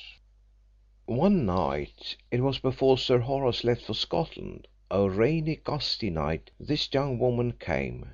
I forgot to mention that when Sir Horace expected visitors he used to tell me to send the servants to bed early. He told me to do so this night, saying as usual, "You understand, Hill?" And I replied, "Yes, Sir Horace." The young woman came about 10:30 o'clock, and I let her in the side door and showed her up to the library on the first floor, where he used to sit and work and read. Half an hour afterwards I took up some refreshments, some sandwiches and a small bottle of champagne for the young lady, and then went back downstairs till Sir Horace rang for me to let the lady out, which was generally about midnight. But this night I'd hardly been downstairs more than a quarter of an hour when I heard a loud crash, followed by a sort of scream. Before I could get out of my chair to go upstairs I heard the study door open and Sir Horace called out, 'Hill, come here.' I went upstairs as quick as I could, and the door of the study being wide open I could see inside. Sir Horace and the young lady had evidently been having a quarrel. They were standing up facing each other, and the table at which they had been sitting was knocked over, and the refreshments I had taken up had been scattered all about. The young woman had been crying, I could see that at a glance, but Sir Horace looked dignified and the perfect gentleman, like he always was. He turned to me when he saw me and said, 'Hill, kindly show this young lady out.' I bowed and waited for her to follow me, which she did after giving Sir Horace an angry look. I let her out the same way as I let her in, and took her through the plantation to the front gate, which I locked after her. When I got inside the house again and was beginning to bolt up things for the night, Sir Horace called me again and I went upstairs. 'Hill,' he said, in the same calm and collected voice, 'if that young lady calls again, you are to deny her admittance. That is all, Hill.' And he turned back into his room again. I didn't see her again until the morning after Sir Horace left for Scotland. I had arranged for the female servants to go to Sir Horace's estate in the country during his absence, as he instructed before his departure, and they and I were very busy on this morning getting the house in order to be closed up, putting covers on the furniture and locking up the valuables. It was Sir Horace's custom to have this done when he was away every year, instead of keeping the servants idling about the house on board wages, and the house was then left in my charge, as I told you, sir, and after the servants went to the country it was my custom to live at home till Sir Horace returned, coming over 2 or 3 times a week to look over the place and make sure that everything was all right. On this morning, sir, after superintending the servants clearing up things, I went outside the house to have a final look round and to see that the locks of the front and back gates were in good working order. I was going to the back first, sir, but happening to glance about me as I walked round the house, I saw the young woman that Sir Horace had ordered me to show out of the house the night before he went to Scotland, peering out from behind one of the fir trees of the plantation in front of the house. As soon as she saw that I saw her, she beckoned to me. I would not have taken any notice of her, only I didn't want the women servants to see her. Sir Horace, I knew, would not have liked that, so I went across to her.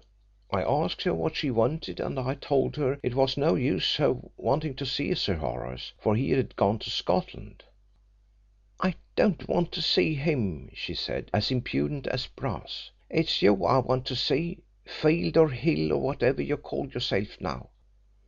It gave me quite a turn, I assure you, to find that this young woman knew my secret, and I turned round, apprehensive like, to make sure that none of the servants had heard her.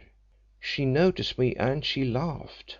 'It's all right, Hill,' she said. 'I'm not going to tell on you. I've just brought you a message from an old friend, Fred Birchill. He wants to see you tonight at this address.'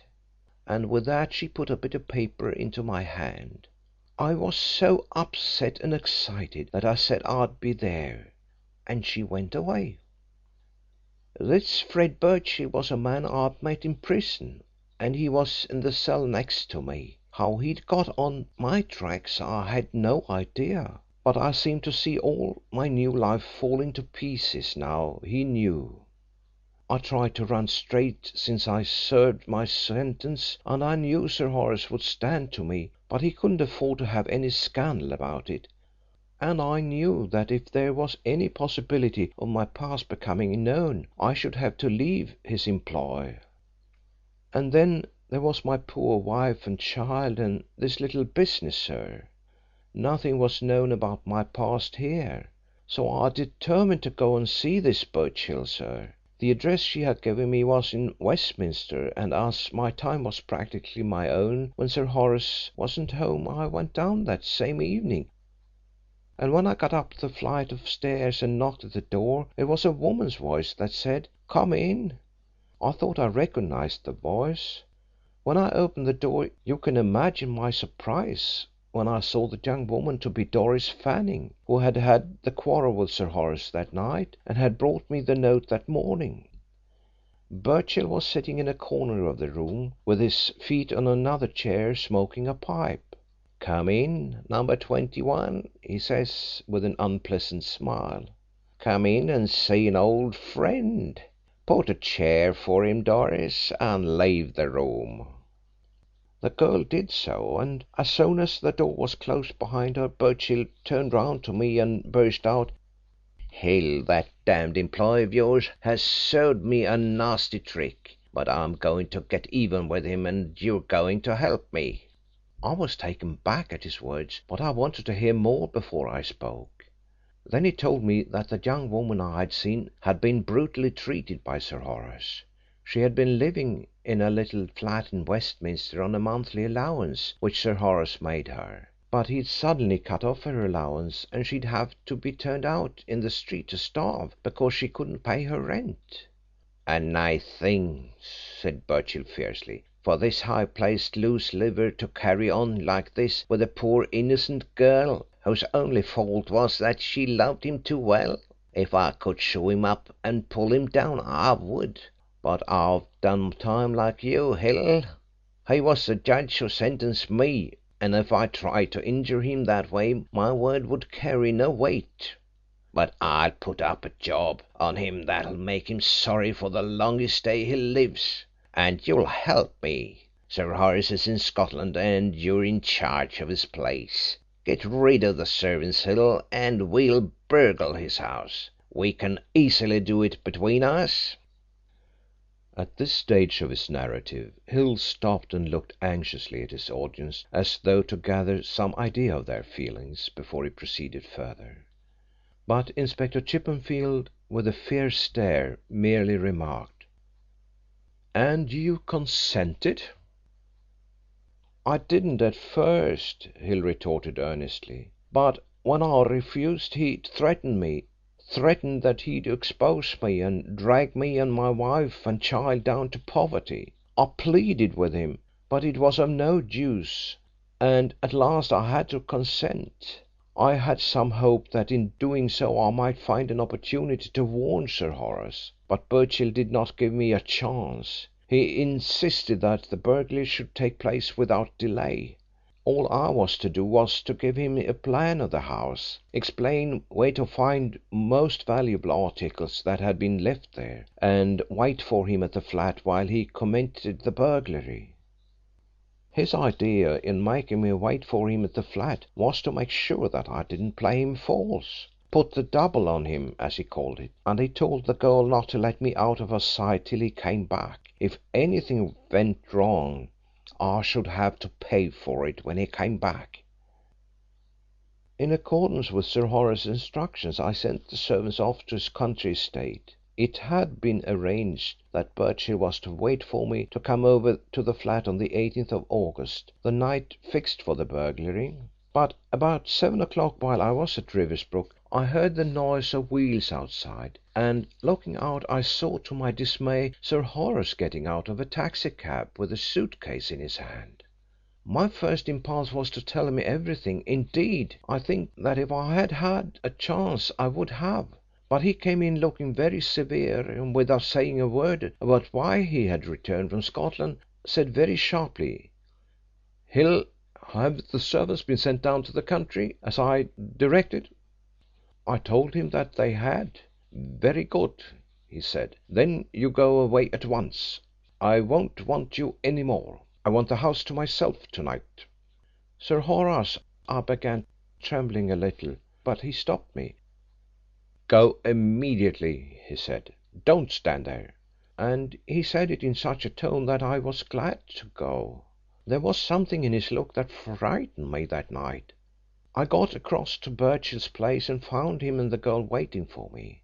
I told him what had happened and begged him to give up the idea of the burglary, but he'd been drinking heavily and was in a nasty mood. First he said I'd been playing him false and had warned Sir Horace, but when I assured him that I hadn't, he insisted on going to commit the burglary just the same. With that he pulled out a revolver from his pocket and swore with an oath that he'd put a bullet through me when he came back if I'd played him false and put Sir Horace on his guard, and that he'd put a bullet in the old scoundrel, meaning Sir Horace, if he interrupted him while he was robbing the house. He sat there, cursing and drinking till he fell asleep, with his head on the table, snoring. I sat there not daring to breathe, hoping he'd sleep till morning. But Miss Fanning woke him up about 9 and he staggered to his feet to get out, with his revolver stuck in his coat pocket.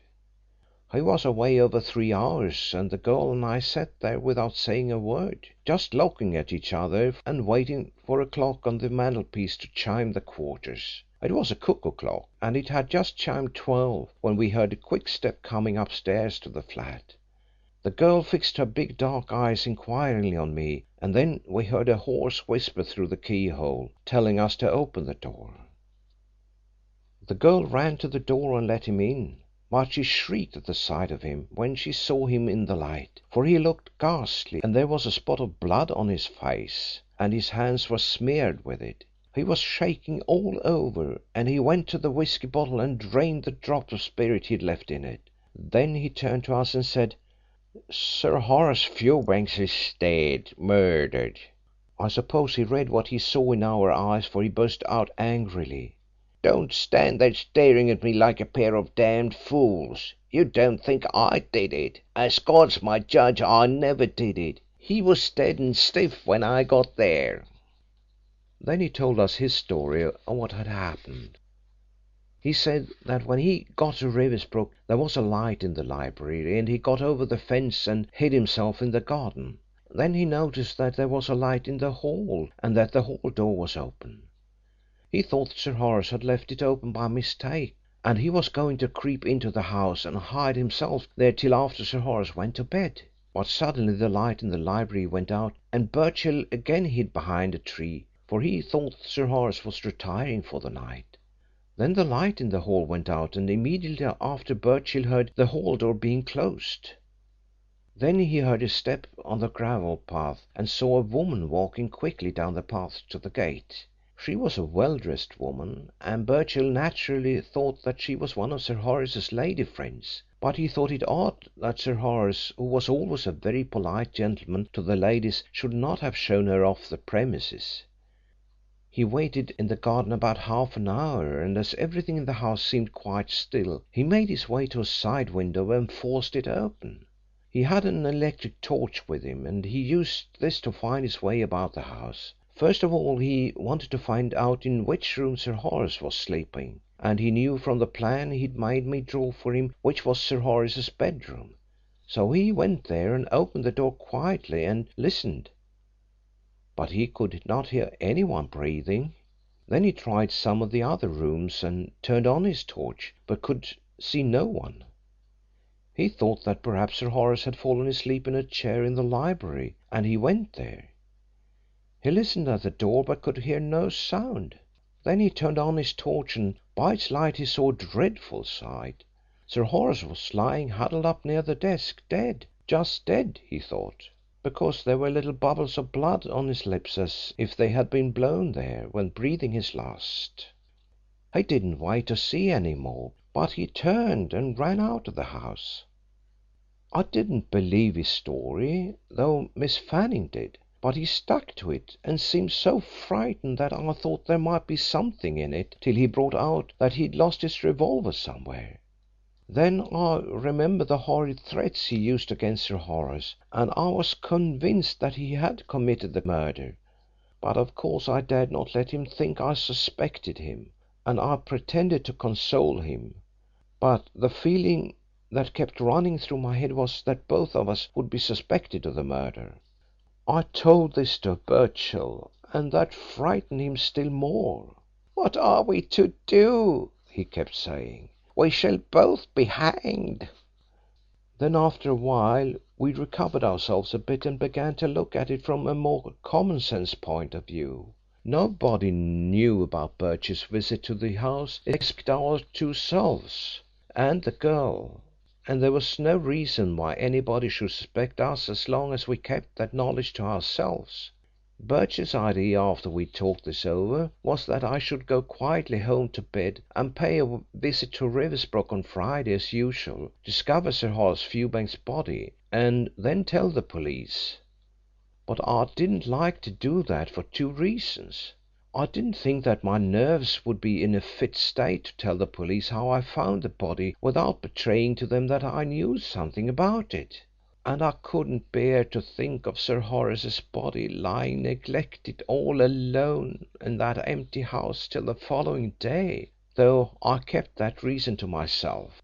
It was the girl who hit on the idea of sending a letter to the police. She said that it would be the best thing to do, because if they were informed and went to the house and discovered the body it wouldn't be so difficult for me to face them afterwards.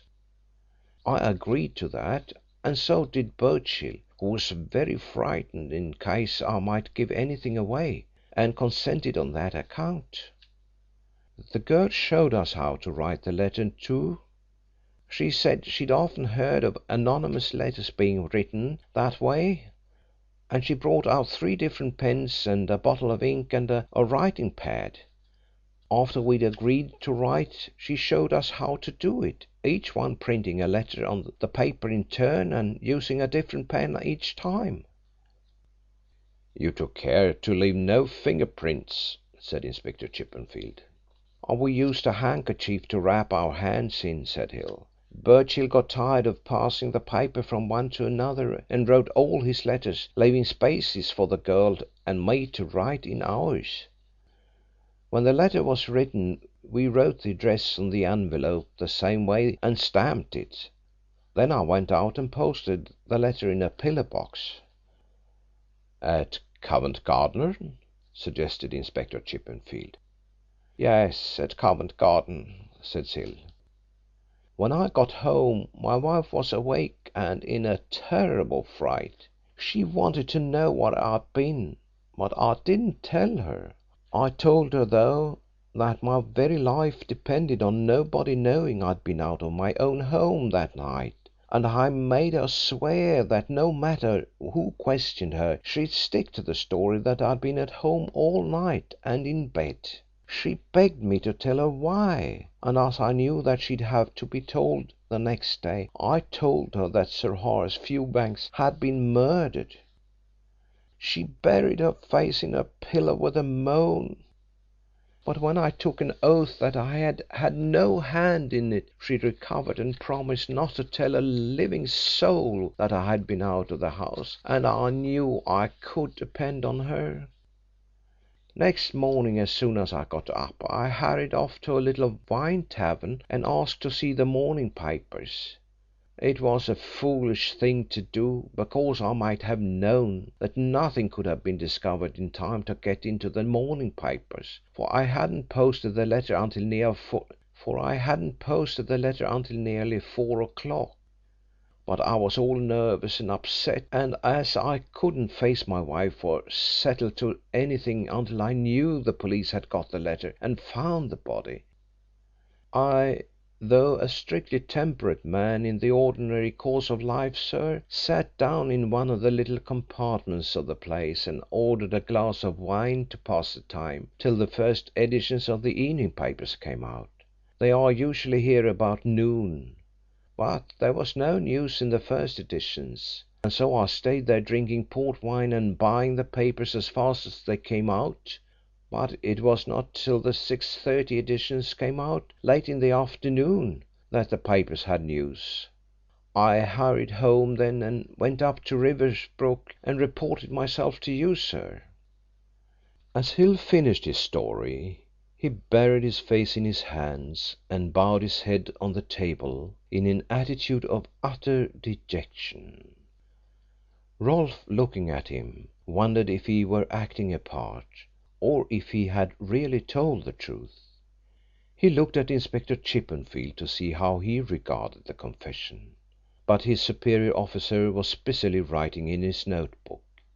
In a few moments, however, he put the pocketbook down on the table and turned to the butler. "Sit up, man," he commanded sternly. "I want to ask you some questions." Hill raised a haggard face. "Yes, sir," he said, with what seemed to be a painful effort.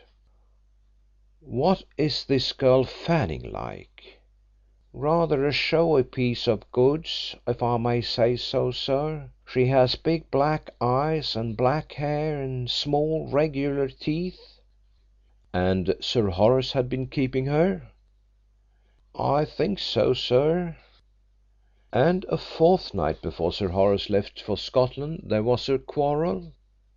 Sir Horace cast her off?" "That is what it looked like to me," said the butler. "What was the cause of the quarrel?" "That I don't know, sir." "Didn't Birchill tell you?"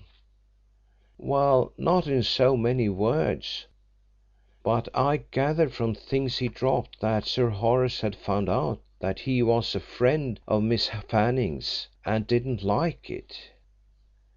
"Naturally," said the philosophic police official. "Is Birchill still at this flat, and is the girl still there?" "The last I heard of them they were, sir. Of course they had been talking of moving after Sir Horace stopped all the allowance." "Well, Hill, I'll investigate this story of yours," said the inspector, as he rose to his feet and placed his notebook in his pocket. "If it is true, if you have given us all the assistance in your power and have kept nothing back, I'll do my best for you. Of course you realise that you are in a very serious position. I don't want to arrest you unless I have to, but I must detain you while I investigate what you have told us. You will come up with us to the Camden Town station, and then your statement will be taken down fully. I'll give you 3 minutes in which to explain things to your wife." End of chapter 11. Chapter 12. "Do you think Hill's story is true?" Rolfe asked Inspector Chippenfield as they left Camden Town police station and turned in the direction of the tube station. "We'll soon find out," replied the inspector. "Of course there is something in it, but there is no doubt Hill will not stick at a lie to save his own skin. But we are more likely to get at the truth by threatening to arrest him than by arresting him. If he were arrested he would probably shut up and say no more." "And are you going to arrest Birchill?" "Yes." "For the murder?" asked Rolfe. "No, for burglary. It would be a mistake to charge him with murder until we get more evidence. The papers would jeer at us if we charged him with murder and then dropped the charge." "Do you think Birchill will squeak?" "On Hill?" said the inspector. "When he knows that Hill has been trying to fit him for the murder he'll try to do as much for Hill, and between them we'll come at the truth. We are on the right track at last, my boy, and, thank God, we have beaten our friend Crewe." Inspector Chippenfield's satisfaction in his impending triumph over Crewe was increased by a chance meeting with the detective. As the two police officials came out of Leicester Square station on their way to Scotland Yard to obtain a warrant for Birchill's arrest, they saw Crewe in a taxi cab. Crewe also saw them, and telling the driver to pull up, leaned out of the window and looked back at the two detectives. When they came up with the taxi cab they saw that Crewe had on a light overcoat and that there was a suit case beside the driver. Crewe was going on a journey of some kind. "Anything fresh about the Riversbrook case?" he asked. "No, nothing fresh," replied Inspector Chippenfield, looking Crewe straight in the face. "You are a long time in making an arrest," said Crewe in a bantering tone. "We want to arrest the right man," was the reply. "There's nothing like getting the right man to start with. It saves such a lot of time and trouble. Where are you off to?" "I'm taking a run down to Scotland." The inspector glanced at Crewe rather enviously. "You are fortunate in being able to enjoy yourself just now," he said meaningly. "I won't drop work altogether," remarked Crewe. "I'll make a few inquiries there." "About the Riversbrook affair?" "Yes." With the murderer practically arrested, Inspector Chippenfield permitted himself the luxury of smiling at the way in which Crewe was following up a false scent. "I thought the murder was committed in London, not in Scotland," he said. "Wrong, Chippenfield," said Crewe with a smile. "Sir Horace was murdered in Scotland, and his body was brought up to London by train and placed in his own house in order to mislead the police. Good bye."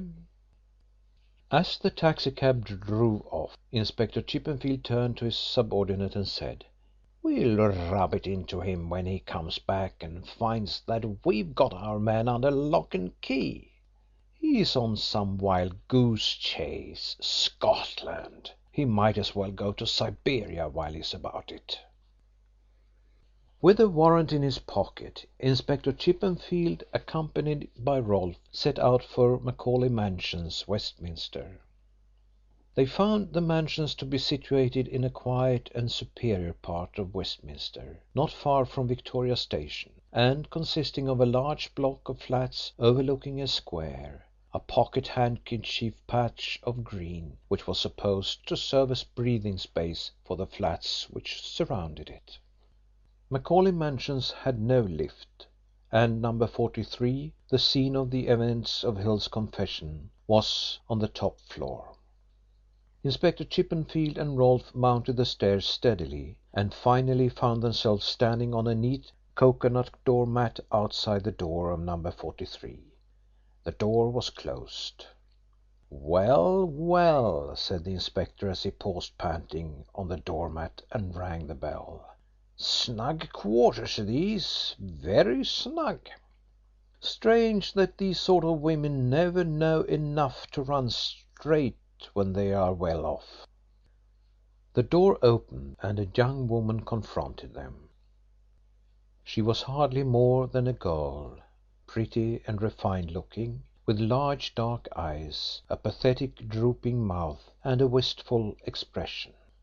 She wore a well-made indoor dress of soft satin without ornaments, and her luxuriant dark hair was simply and becomingly coiled at the back of her head. She held a book in her left hand, with one finger between the leaves, as though the summons to the door had interrupted her reading, and glanced inquiringly at the visitors, waiting for them to intimate their business. She was so different from the type of girl they had expected to see that Inspector Chippenfield had some difficulty in announcing it. "Are you Miss Fanning?" he asked. "Yes," she replied. "Then you are the young woman we wish to see, and with your permission we'll come inside," said Inspector Chippenfield, recovering from his first surprise and speaking briskly. They followed the girl into the hall, and into a room off the hall to which she led the way.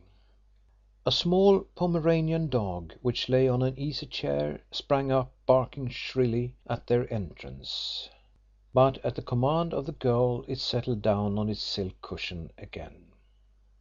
The apartment was a small sitting room, daintily furnished in excellent feminine taste. Both police officers took in the contents of the room with the glance of trained observers, and both noticed that, prominent among the ornaments on the mantelpiece, stood a photograph of the late Sir Horace Fewbanks in a handsome silver frame. The photograph made it easy for Inspector Chippenfield to enter upon the object of the visit of himself and his subordinate to the flat. "I see you have a photograph of Sir Horace Fewbanks there," he said in what he intended to be an easy conversational tone, waving his hand towards the mantelpiece. The wistful expression of the girl's face deepened as she followed his glance. "Yes," she said simply. "It is so terrible about him." "Was he a relative of yours?" asked the inspector. She had come to the conclusion they were police officers, and that they were aware of the position she occupied. "He was very kind to me," she replied. "When did you see him last? How long before he died?" "Are you detectives?" she asked. "From Scotland Yard," replied Inspector Chippenfield with a bow. "Why have you come here?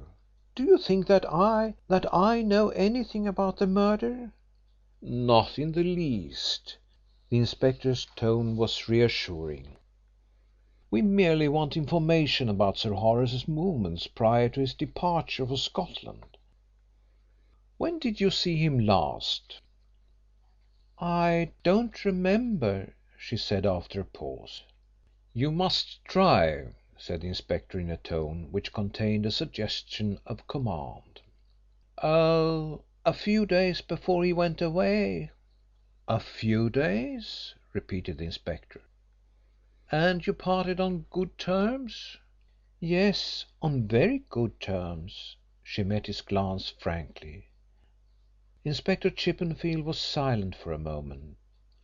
Then, fixing his fiercest stare on the girl, he remarked abruptly: "Where's Birchill?"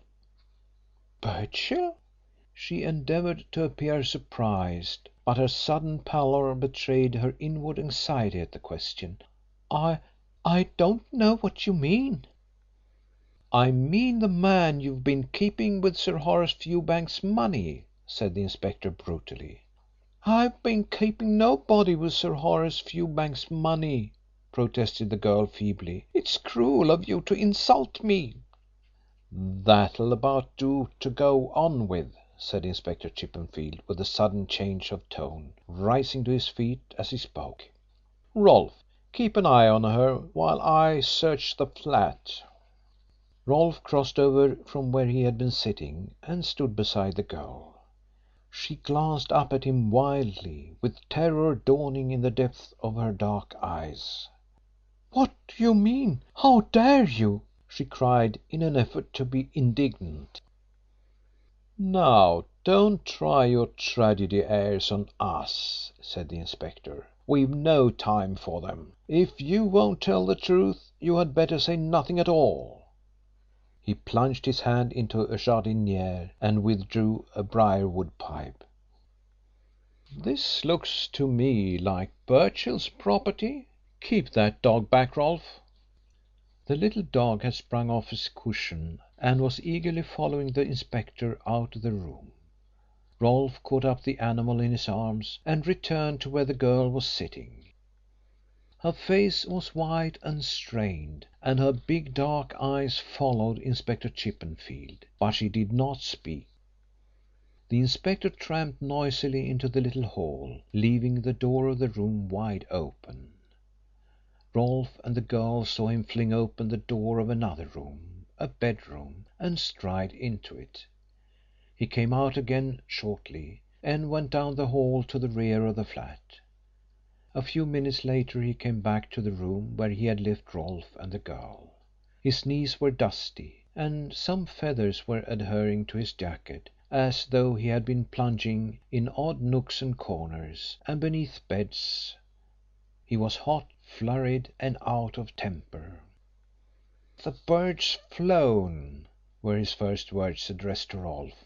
"I've hunted high and low, but I cannot find a sign of him. It beats me how he's managed it. He couldn't have gone out the front way without my seeing him go past the door, and the back windows are 4 stories high from the ground." "Perhaps he wasn't here when we came in," suggested Rolfe. "Oh, yes, he was. Why, he'd been smoking that pipe in this very room.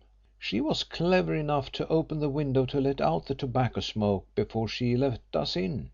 But she didn't hide the pipe properly, for I saw the smoke from it coming out of the jardiniere, and when I put my hand on the bowl it was hot. Feel it now." Rolfe placed his hand on the pipe, which Inspector Chippenfield had deposited on the table. The bowl was still warm, indicating that the pipe had recently been alight. "He must have been smoking the pipe when we knocked at the door and dashed away to hide before she let us in," grumbled the inspector. "But the question is, where can he have got to? I've hunted everywhere and there's no way out except by the front door so far as I can see. Go and have a look yourself, Rolfe, and see if you can find a trace of him. I'll watch the girl." Rolfe put down the little dog he had been holding and went out into the hall. The dog accompanied him, frisking about him in a friendly fashion. Rolfe first examined the bedroom that he had seen Inspector Chippenfield enter. It was a small room containing a double bed. It was prettily furnished in white, with white curtains and toilet table articles in ivory to match. A glance round the room convinced Rolfe that it was impossible for a man to secrete himself in it. The door of the wardrobe had been flung open by the inspector, and the dresses and other articles of feminine apparel it contained flung out on the floor.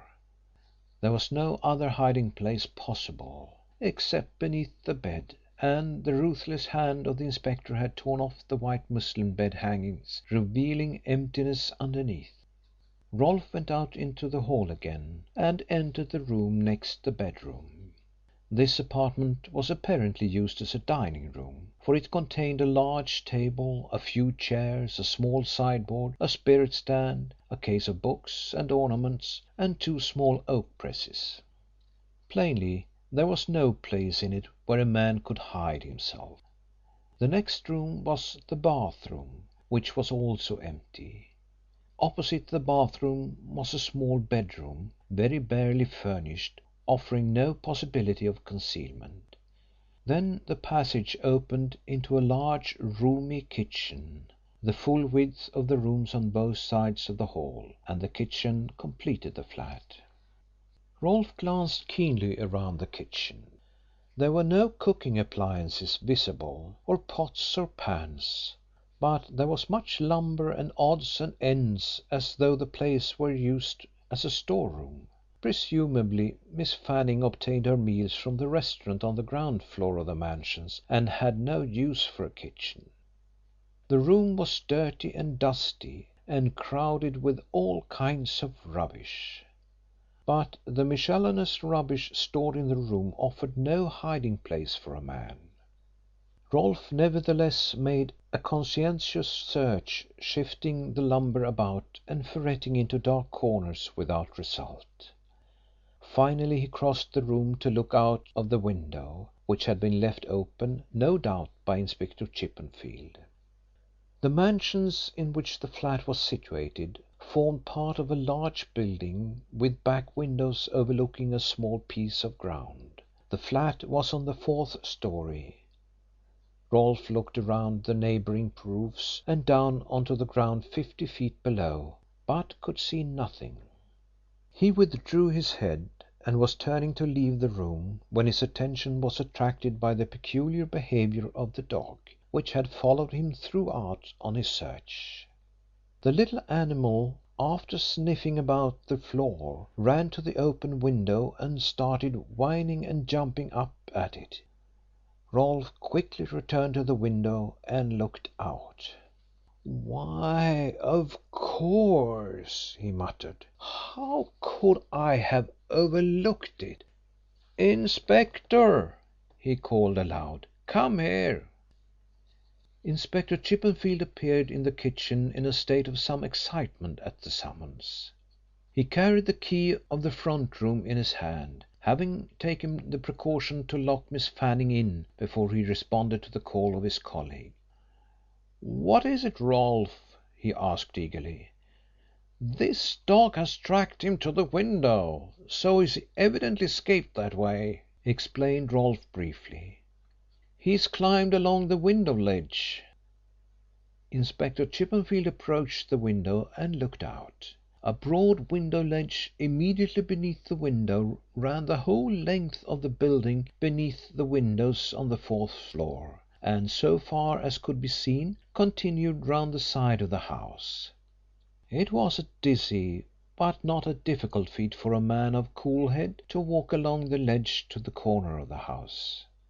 "I wonder where that infernal ledge goes to," said Inspector Chippenfield, vainly twisting his neck and protruding his body through the window to a dangerous extent to see round the corner of the building. "I dare say it leads to the water pipe, and the scoundrel, knowing that, has been able to get round, shin down, and get clear away." "I'll soon find out," said Rolfe. "I'll walk along to the corner and see." "Do you think you can do it, Rolfe?" asked the inspector nervously. "If you fell." He glanced down to the ground far below with a shudder. "Nonsense," laughed Rolfe. "I won't fall. Why, the ledge is a foot broad and I've got a steady head. He may not have got very far after all, and I may be able to see him from the corner." He got out of the window as he spoke and started to walk carefully along the ledge towards the corner of the building. He reached it safely, peered round, screwed himself round sharply, and came back to the open window almost at a run. "You're right," he gasped as he sprang through. "I saw him. He is climbing down the spouting, using the chimney brickwork as a brace for his feet. If we get downstairs we may catch him." He was out of the kitchen in an instant, up the passage, and racing down the steps at a time before the inspector had recovered from his surprise. Then he followed as quickly as he could, but Rolfe had a long start of him. When Inspector Chippenfield reached the ground floor, Rolfe was nowhere in sight. The inspector looked up and down the street, wondering what had become of him. At that instant a tall young man, bareheaded and coatless, came running out of an alleyway, pursued by Rolfe. "Stop him!" cried Rolfe to his superior officer. Inspector Chippenfield stepped quickly out into the street in front of the fugitive. The young man cannoned into the burly officer before he could stop himself, and the inspector clutched him fast. He attempted to wrench himself free, but Rolfe had rushed to his superior's assistance and drew the baton with which he had provided himself when he set out from Scotland Yard. "You needn't bother about using that thing," said the young man contemptuously. "I'm not a fool. I realise you've got me." "We'll not give you another chance." Inspector Chippenfield dexterously snapped a pair of handcuffs on the young man's wrist. "What are these for?" said the captive, regarding them sullenly. "You'll know soon enough when we get you upstairs," replied the inspector. "Now then, up you go." They reascended the stairs in silence, Inspector Chippenfield and Rolfe walking on each side of their prisoner, holding him by the arms in case he tried to make another bolt. They reached the flat and found the front door open as they had left it. The inspector entered the hall and unlocked the drawing room door. The girl was sitting on the chair where they had left her, with her head bowed down in an attitude of the deepest dejection. She straightened herself suddenly as they entered, and launched a terrified glance at the young man. "Oh, Fred!" she gasped. "They were too good for me, Doris," he responded, as though in reply to her unspoken query. "I would have got away from this chap," he indicated Rolfe with a nod of his head, "but I ran into the other one." He stooped as he spoke to brush with his manacled hands some of the dirt from his clothes, which he had doubtless gained in his perilous climb down the side of the house, and then straightened himself to look loweringly at his captors. He was a tall, slender young fellow of about 25 or 26, clean shaven, with a fresh complexion and a rather effeminate air. He was well dressed in a grey lounge suit, a soft shirt with a high double collar and silk necktie. He looked, as he stood there, more like a dandified city clerk than the desperate criminal suggested by Hill's confession. "Come on, what's the charge?" he demanded insolently, with a slight glance at his manacled hands. "Is your name Frederick Birchill?" asked Inspector Chippenfield. The young man nodded. "Then, Frederick Birchill, you're charged with burglariously entering the house of Sir Horace Fewbanks at Hampstead on the night of the 18th of August." "Burglary?" said Birchill. "Anything else?" "That will do for the present," replied the inspector. "We may find it necessary to charge you with a more serious crime later." "Well, all I can say is that you've got the wrong man. But that is nothing new for you chaps," he added with a sneer. "Surely you're not going to charge him with the murder?" said the girl imploringly. The inspector's reply was merely to warn the prisoner that anything he said might be used in evidence against him at his trial. "He had nothing whatever to do with it. He knows nothing about it," protested the girl. "If you let him go I'll tell you who murdered Sir Horace." "Who murdered him?" asked the inspector. "Hill," was the reply. Chapter 13. Doris Fanning got off a Holborn tram at King's Cross, and, with a hasty glance around her as if to make sure she was not followed, walked at a rapid pace across the street in the direction of Caledonian Road. She walked up that busy thoroughfare at the same quick gait for some minutes, then turned into a narrow street and, with another suspicious look around her, stopped at the doorway of a small shop a short distance down. The shop sold those nondescript goods which seem to afford a living to a not inconsiderable class of London's small shopkeepers. The windows and the shelves were full of dusty old books and magazines, trumpery curios and cheap china, second-hand furniture, and a collection of miscellaneous odds and ends. A thick dust lay over the whole collection, and the shop and its contents presented a deserted and dirty appearance. Moreover, the door was closed, as though customers were not expected. The girl tried the door and found it locked, a fact which seemed to indicate that customers were not even desired. After another hasty look up and down the street, she tapped sharply on the door in a peculiar way. The door was opened after the lapse of a few minutes by a short, thick-set man over 50, whose heavy face displayed none of the suavity and desire to please which is part of the stock in trade of the small shopkeeper of London. A look of annoyance crossed his face at the sight of the girl, and his first remark to her was one which no well-regulated shopkeeper would have addressed to a prospective customer. "You!" he exclaimed. "What in God's name has brought you here? I told you on no account to come to the shop. How do you know somebody hasn't followed you?" "I could not help it, Kincher," the girl responded piteously. "I'm distracted about Fred, and I had to come over to ask your advice." "You women are all fools," the man retorted. "You might have known that I would read all about the case in the papers, and that I'd let you hear from me." "Yes, Kincher," she replied humbly. But they let me see Fred for a few minutes yesterday at the police court, and he told me to come over and see you. Oh, if you only knew what I've suffered since he was arrested. Yesterday he was committed for trial. I haven't closed my eyes for over a week." "So you attended the police court proceedings?" said Kemp, and when the girl nodded her head he went on. "The more fool you. I suppose it would be too much to expect a woman to keep away even though she knew she could do no good." "I knew that, Kincher, but I simply had to go. I should have died if I had stayed in that dreadful flat alone. I tried to, but I couldn't.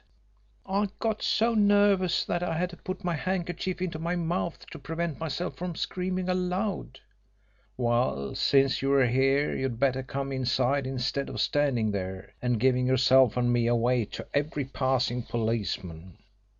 He led the way inside, and the girl followed him to a dirty, cheerless room behind the shop, which was furnished with a sofa bedstead, a table, and a chair. It was evident that Kemp lived alone and attended to his own wants. The remains of an unappetizing meal were on a corner of the table, and a kettle and a teapot stood by the fireplace, in which a fire had recently been made with a few sticks for the purpose of boiling a kettle. Bedclothes were heaped on the sofa bedstead in a disordered state, and in the midst of them nestled a large tortoise-shell cat. "Sit down," said Kemp. There was an old chair near the fireplace, and he pushed it towards her with his foot. "What's brought you over here?" The girl sank into the chair and began to cry. "I can't help it, Kincher," she said. "I don't know what to say or do. Fancy Fred being charged with murder! Oh, it's too dreadful to think about, and yet I can think of nothing else."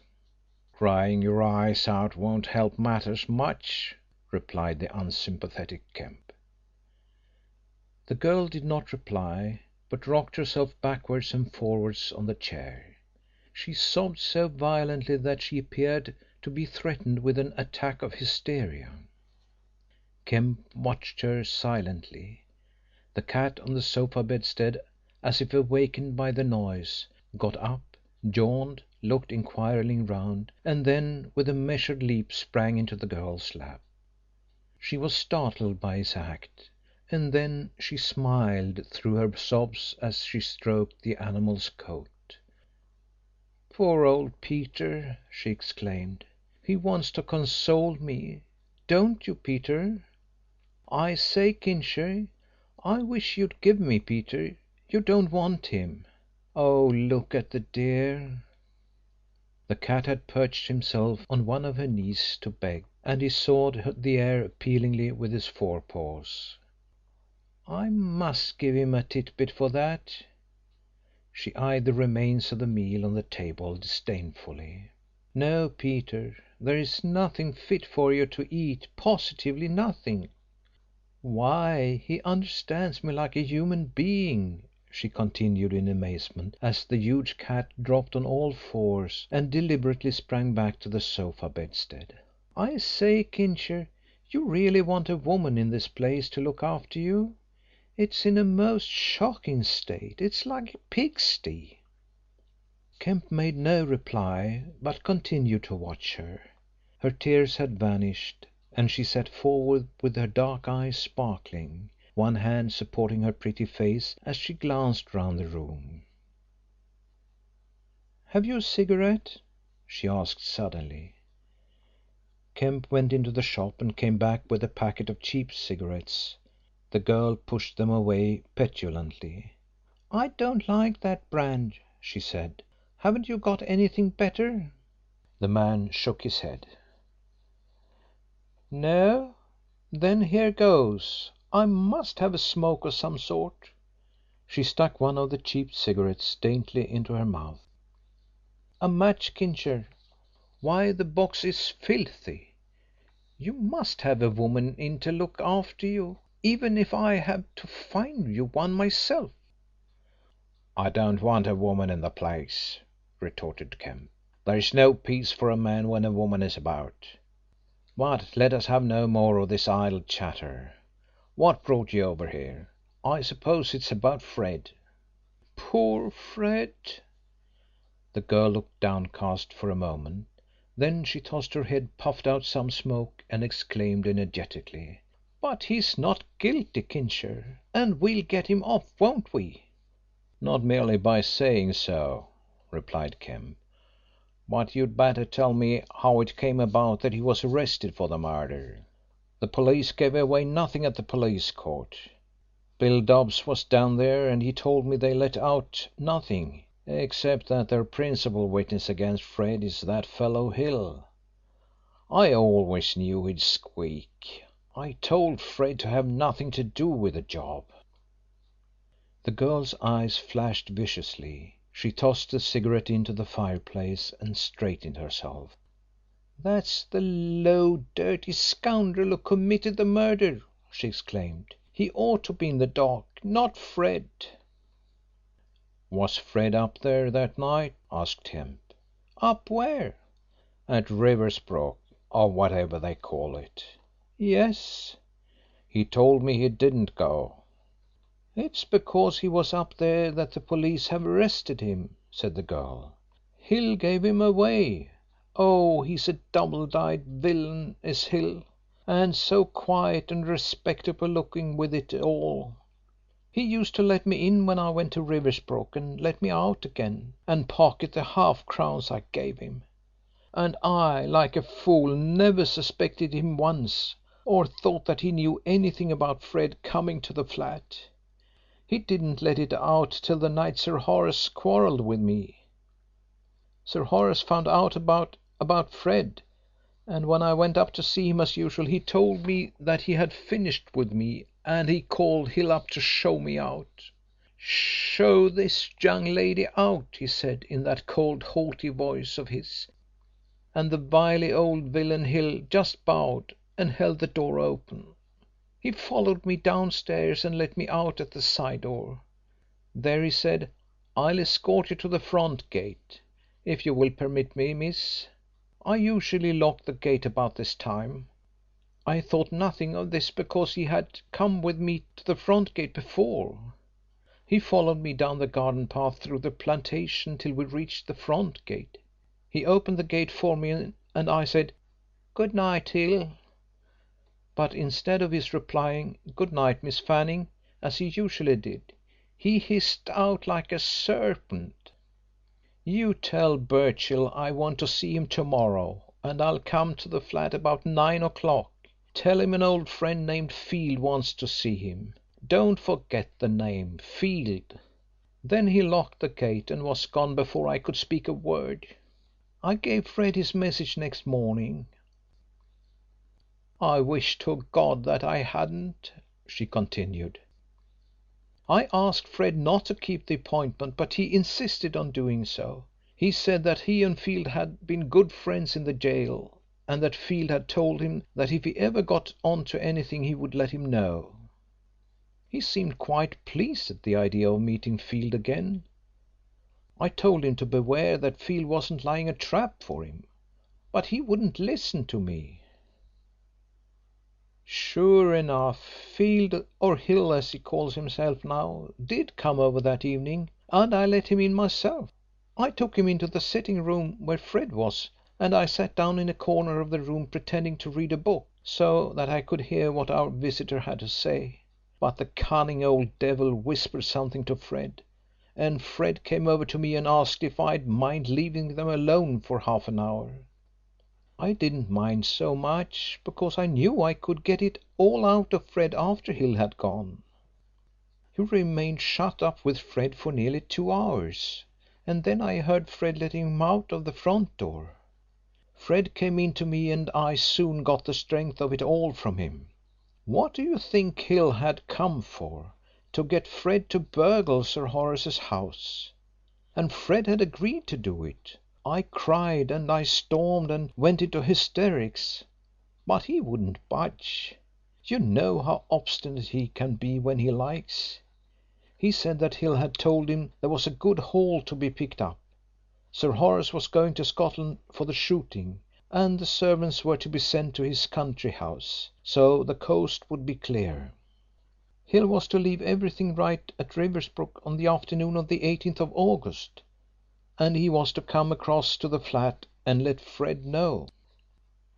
Hill came as he promised, but as soon as he came in I could see that something had happened. The first words he said were that Sir Horace had returned unexpectedly from Scotland.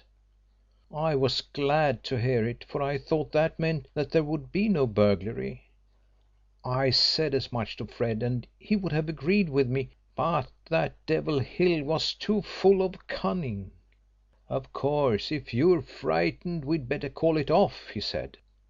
Fred had been drinking during the day, and you know what he's like when he's had a little too much. "I was never frightened of any job yet," he said, "and I'd do this job tonight if the house was full of rozzers." Hill pretended that he wasn't particular whether the thing came off or not that night, but all the while he kept egging Fred on to do it. Oh, I can see now what his game was. In spite of all I could do or say, it was arranged that Fred should go over and see if it was quite safe to carry out the job. Hill said he thought Sir Horace was going out that night and wouldn't be home until the early morning. About 9 o'clock Fred went off, leaving Hill and me alone in the flat together. How I wish now that I had killed him when I had such a good chance. We sat there, scarcely speaking, and heard the clock strike the hours. After midnight I began to get restless, for I thought something must have happened to Fred. Hill said in a low voice, "It's time Fred was back." The words were scarcely out of his mouth when I heard Fred step outside, and I ran to let him in. He came in as white as a sheet. "Fred," I cried as soon as I saw him, "there's some blood on your face." He didn't answer a word until he had taken a big drink of whisky out of the decanter. Then he said in a whisper, "Sir Horace Fewbanks has been murdered." "Murdered!" cried Hill, leaping up from his chair. "He can act well, I can tell you." "My God, Fred, you don't mean it!" "He's dead, I tell you," replied Fred fiercely. I thought, and at the time I suppose Hill thought, that Fred had shot him either accidentally or in order to escape capture. He seemed to guess what we were thinking, for he swore that he had nothing to do with it. Sir Horace was dead on the floor when he got there. He told us all that had happened. When he got to Riversbrook he found lights burning on the ground floor. He jumped over the fence at the side and hid in the garden. He was there only a few minutes when he saw the lights go out. Then the front door was slammed and a woman walked down the garden path to the gate." "A woman!" exclaimed Kemp. "Yes, a woman. Why not? She had been to see Sir Horace, one of his society mistresses. I'll bet it was on her account that he came back from Scotland." "What time was this?" he asked with interest. "About 10:30," replied the girl. "And this woman, this lady, turned out the lights and closed the front door?" "So Fred says. Of course he thought Sir Horace had done it, but he found out later that Sir Horace was dead." "I can't understand it," said Kemp. "What was she doing there? If she found the man dead, why didn't she inform the police? No, wait a minute. She'd be afraid to do that if she was a society woman." "It might be her who killed him," said the girl. "Does Fred think that?" asked Kemp, looking at her closely. "Fred doesn't know what to think," she replied, "but it must have been this woman or Hill who killed him. I feel sure myself that it was Hill."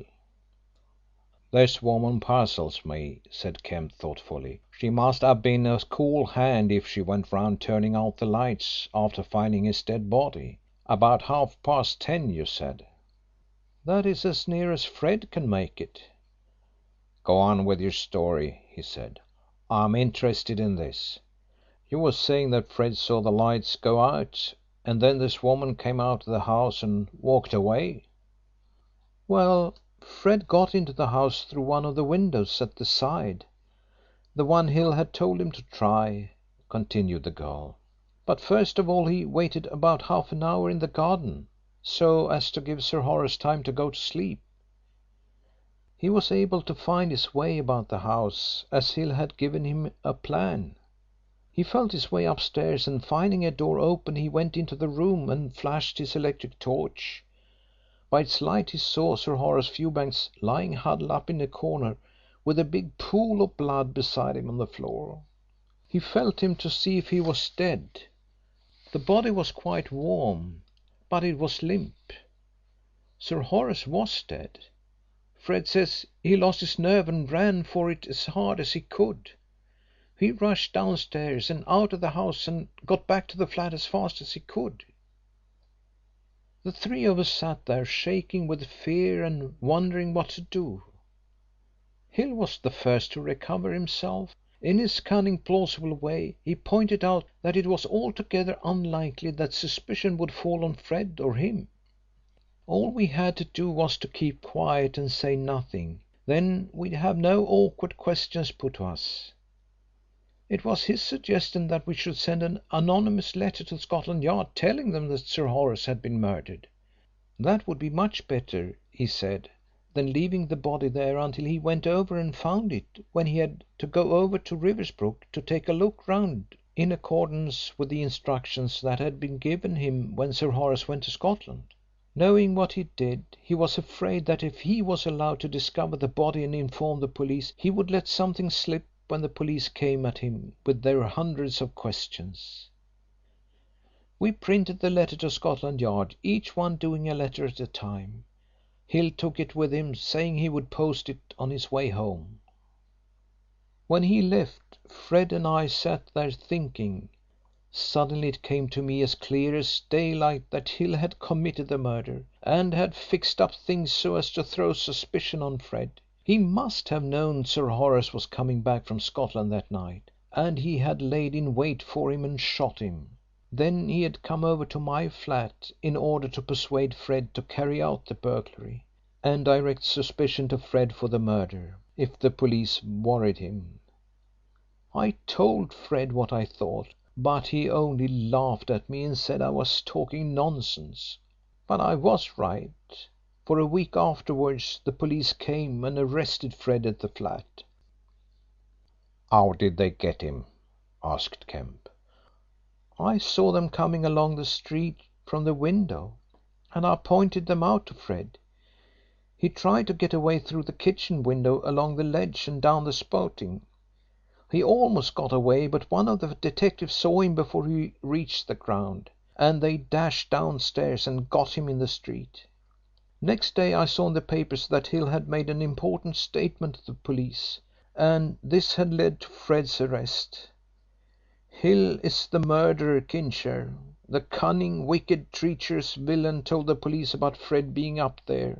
He wants to see Fred hang in order to save his own neck."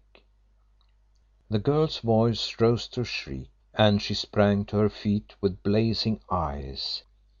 "Kincher," she cried, "you've got to help me put the rope round this wretch's neck. Do you hear me?" Kemp's impassivity was in marked contrast to the girl's hysterical excitement. "What do you want me to do?" he asked. "Fred wants you to get up an alibi for him. He sent me over to ask you to arrange it without delay. He wants you and 2 or 3 others to swear that he was over here on the night of the murder. That will be sufficient to get him off." "Not me," said Kemp, shaking his head decidedly. "I won't do it. It's too risky. The police have too many things against me for my word to be any good as a witness. I'd only be landing myself in trouble for perjury instead of helping Fred out of trouble. He ought to have got an alibi ready before he was arrested. I told him at the inquest that he ought to look after it, and he swore he'd not been up there on the night of the murder. It is too late to do anything in the alibi line now. I don't know anybody I could get to come forward and swear Fred was in their company that night. There is a difference between fixing up a tale for the police before a man's arrested and going into the witness box and committing perjury on oath." He spoke in such an uncompromising tone that the girl saw it was useless to pursue the matter further. "Suppose I went to the police and told them that Hill is the murderer?" she suggested. Kemp shook his head slowly. "There is only your word for it that Hill killed him," he said. "It doesn't look to me as if he did when he went over to your flat and told Fred that Sir Horace had come back from Scotland. If he had killed him he would have let Fred go over without saying a word about it."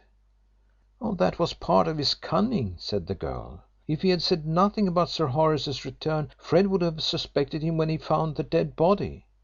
I am as certain that Hill committed the murder as if I had seen him do it with my own eyes." Kemp shrugged his shoulders as though realising the uselessness of attempting to combat such a feminine form of reasoning. "Didn't Fred say that the body was warm when he touched it?" he asked. She meditated a moment over this evidence of Hill's innocence. "Well, if Hill didn't kill him, the woman Fred saw leaving the house must have done so," she declared. "There is something in that," said Kemp. "Look here, we've got to get Fred a good lawyer to defend him, and we must be guided by his advice as to what is the best thing to do. He knows more about what will go down with a jury than you do." "I paid a solicitor to defend him at the police court," said the girl, "but the money I gave him was thrown away. He said nothing and did nothing." "That shows he is a man who knows his business," replied Kemp. "What's the good of talking to police court beaks in a case that is bound to go to trial? It's a waste of breath. The thing is to see that Fred is properly defended when the case comes on at the Old Bailey. We want somebody who can manage the jury. I should say Holymead is the man if you can get him." "I don't know as he'd be likely to take up the case, for he don't go in much for criminal courts, and yet it seems to me that he might. You ought to try to get him at least. He used to be a friend of your friend Sir Horace, so if he took up the case it would look as if he believed Fred had nothing to do with the murder. It would be bound to make a good impression on the jury." "Wouldn't he be very expensive?" asked the girl. "Not so expensive as getting hanged," said Kemp grimly. "You take my advice and have him, if you can get him. Never mind what he costs, if you can raise the money. You've got some money saved up, haven't you?" "Yes, I've nearly £200. Sir Horace put £100 in the savings bank for me on my last birthday. And the furniture at the flat is mine. I'd sell that and everything I've got for Fred's sake." "That is the way to talk," said Kemp. "You go to this solicitor you had at the police court and tell him you want Holymead to defend Fred. Tell him he must brief Holymead. Have nobody else but Holymead. Tell him that Holymead was a friend of Sir Horace Fewbanks, and that if he appears for the Fred the jury will never believe that Fred had anything to do with the murder. And I don't think he had, though he did lie to me and swear he hadn't been up there that night," he added after a moment's reflection.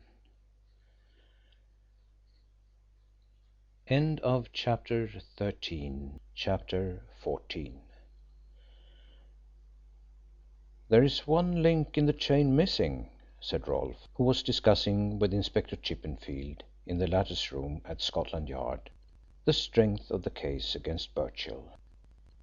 "And what is that?" asked his superior. "The piece of woman's handkerchief that I found in the dead man's hand. You remember we agreed that it showed there was a woman in the case." "Well, what do you call this girl Fanning? Isn't she in the case? Surely you don't want any better explanation of the murder than a quarrel between her and Sir Horace over this man Birchill?" "Yes, I see that plain enough," replied Rolfe. "There's ample motive for the crime. But how that piece of handkerchief got into the dead man's hand is still a mystery to me. It would be easily explained if this girl was present in the room or the house when the murder was committed. But she wasn't. Hill's story is that she was at the flat with him." "When you've had as much experience in investigating crime as I have, you won't worry over little points that at first don't seem to fit in with what we know to be facts," responded the inspector in a patronising tone. "I noticed from the first, Rolfe, that you were inclined to make too much of this handkerchief business. But I said nothing. Of course, it was your own discovery, and I have found during my career that young detectives are always inclined to make too much of their own discoveries. Perhaps I was myself when I was young and inexperienced. Now, as to this handkerchief, what is more likely than that Birchill had it in his pocket when he went out to Riversbrook on that fatal night? He was living in the flat with this girl Fanning. What was more natural than that he should pick up a handkerchief off the floor that the girl had dropped and put it in his pocket with the intention of giving it to her when she returned to the room? Instead of doing so he forgot all about it. When he shot Sir Horace Fewbanks he put his hands into his pocket for a handkerchief to wipe his forehead or his hands. It was a hot night, and I take it that a man who has killed another doesn't feel as cool as a cucumber. While stooping over his victim with the handkerchief still in his hand, the dying man made a convulsive movement and caught hold of a corner of the handkerchief, which was torn off. Inspector Chippenfield looked across at his subordinate with a smile of triumphant superiority. "Yes," said Rolfe meditatively. "There is nothing wrong about that as far as I can see. But I would like to know for certain how it got there." Inspector Chippenfield was satisfied with his subordinate's testimony to his perspicacity. "That is all right, Rolfe," he said in a tone of kindly banter. "But don't make the mistake of regarding your idle curiosity as a virtue. After the trial, if you are still curious on the point, I have no doubt Birchill will tell you. He is sure to make a confession before he is hanged." But it was more a spirit of idle curiosity than anything else that brought Rolfe to Crewe's chambers in Holborn an hour later. Having secured the murderer, he felt curious as to what Crewe's feelings were on his defeat.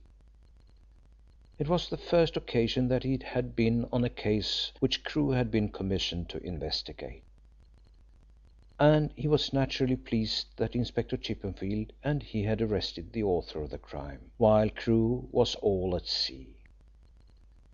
It was plain from the fact that the latter had thought it necessary to visit Scotland that he had got on a false scent. It was not Scotland, but Scotland Yard that Crewe should have visited, Rolfe said to himself with a smile. Crewe, in pursuance of his policy of keeping on the best of terms with the police, gave Rolfe a very friendly welcome. He produced from a cupboard 2 glasses, a decanter of whisky, a siphon of soda, and a box of cigars. Rolfe quickly discovered that the cigars were of a quality that seldom came his way, and he leaned back in his chair and puffed with steady enjoyment. "Then you are determined to hang Birchill?" said Crewe, as with a cigar in his fingers he faced his visitor with a smile. "We'll hang him right enough," said Rolfe.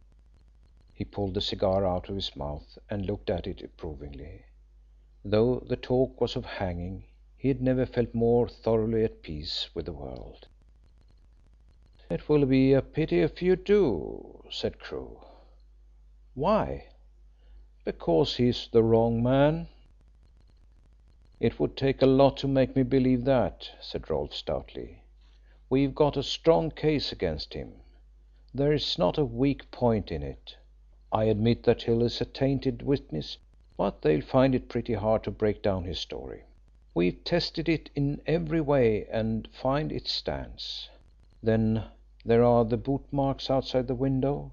Birchill's boots fit them to the smallest fraction of an inch. The jemmy found in the flat fits the mark made in the window at Riversbrook. And we've got something more, another witness who saw him in Tanton Gardens about the time of the murder. If Birchill can get his neck out of the noose he's cleverer than I take him for." Crewe did not reply directly to Rolfe's summary of the case. "I see that they've briefed Holymead for the defence," he said after a pause. "A waste of good money," said the police officer. Something appealed to his sense of humour, for he broke out into a laugh. "What are you laughing at?" asked Crewe. "I was wondering how Sir Horace feels when he sees the money he gave this girl Fanning being used to defend his murderer." "You are a hardened scamp, Rolfe, with a very perverse sense of humour," said Crewe. "It was a cunning move of them to get Holymead," said Rolfe. "They think it will weigh with the jury because he was such a close friend of Sir Horace that he wouldn't have taken up the case unless he felt that Birchill was innocent. But you and I know better than that, Mr. Crewe. A lawyer will prove that black is white if he is paid for it. I understand that, according to the etiquette of the bar, they have got to do it. A barrister has to abide by his brief and leave his personal feelings out of account." "That's so. Theoretically he is an officer of the court, and his services are supposed to be at the call of any man who is in want of him and can afford to pay for them. Of course, a leading barrister such as Holymead often declines a brief because he has so much to do. But he is not supposed to decline it for personal reasons." "His heart will not be in the case," said Rolfe philosophically. "On the contrary, I think it will," said Crewe. "My own opinion is that, if necessary, he will exert his powers to the utmost in order to get Birchill off, and that he will succeed." "Not he," said Rolfe confidently. "Our case is too strong." "You've got a lot of circumstantial evidence, but a clever lawyer will pull it to pieces.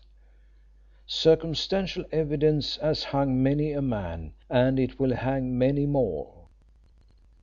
But a jury will hesitate to convict on circumstantial evidence when it can be shown that the conduct of the prisoner is at variance with what the conduct of a guilty man would be.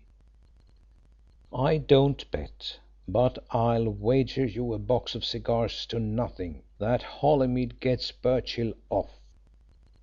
"It's a one-sided wager, but I'll take the cigars because I could do with a box of these," said Rolfe. "You might as well give them to me now, Mr. Crewe." "No, no," said Crewe with a smile.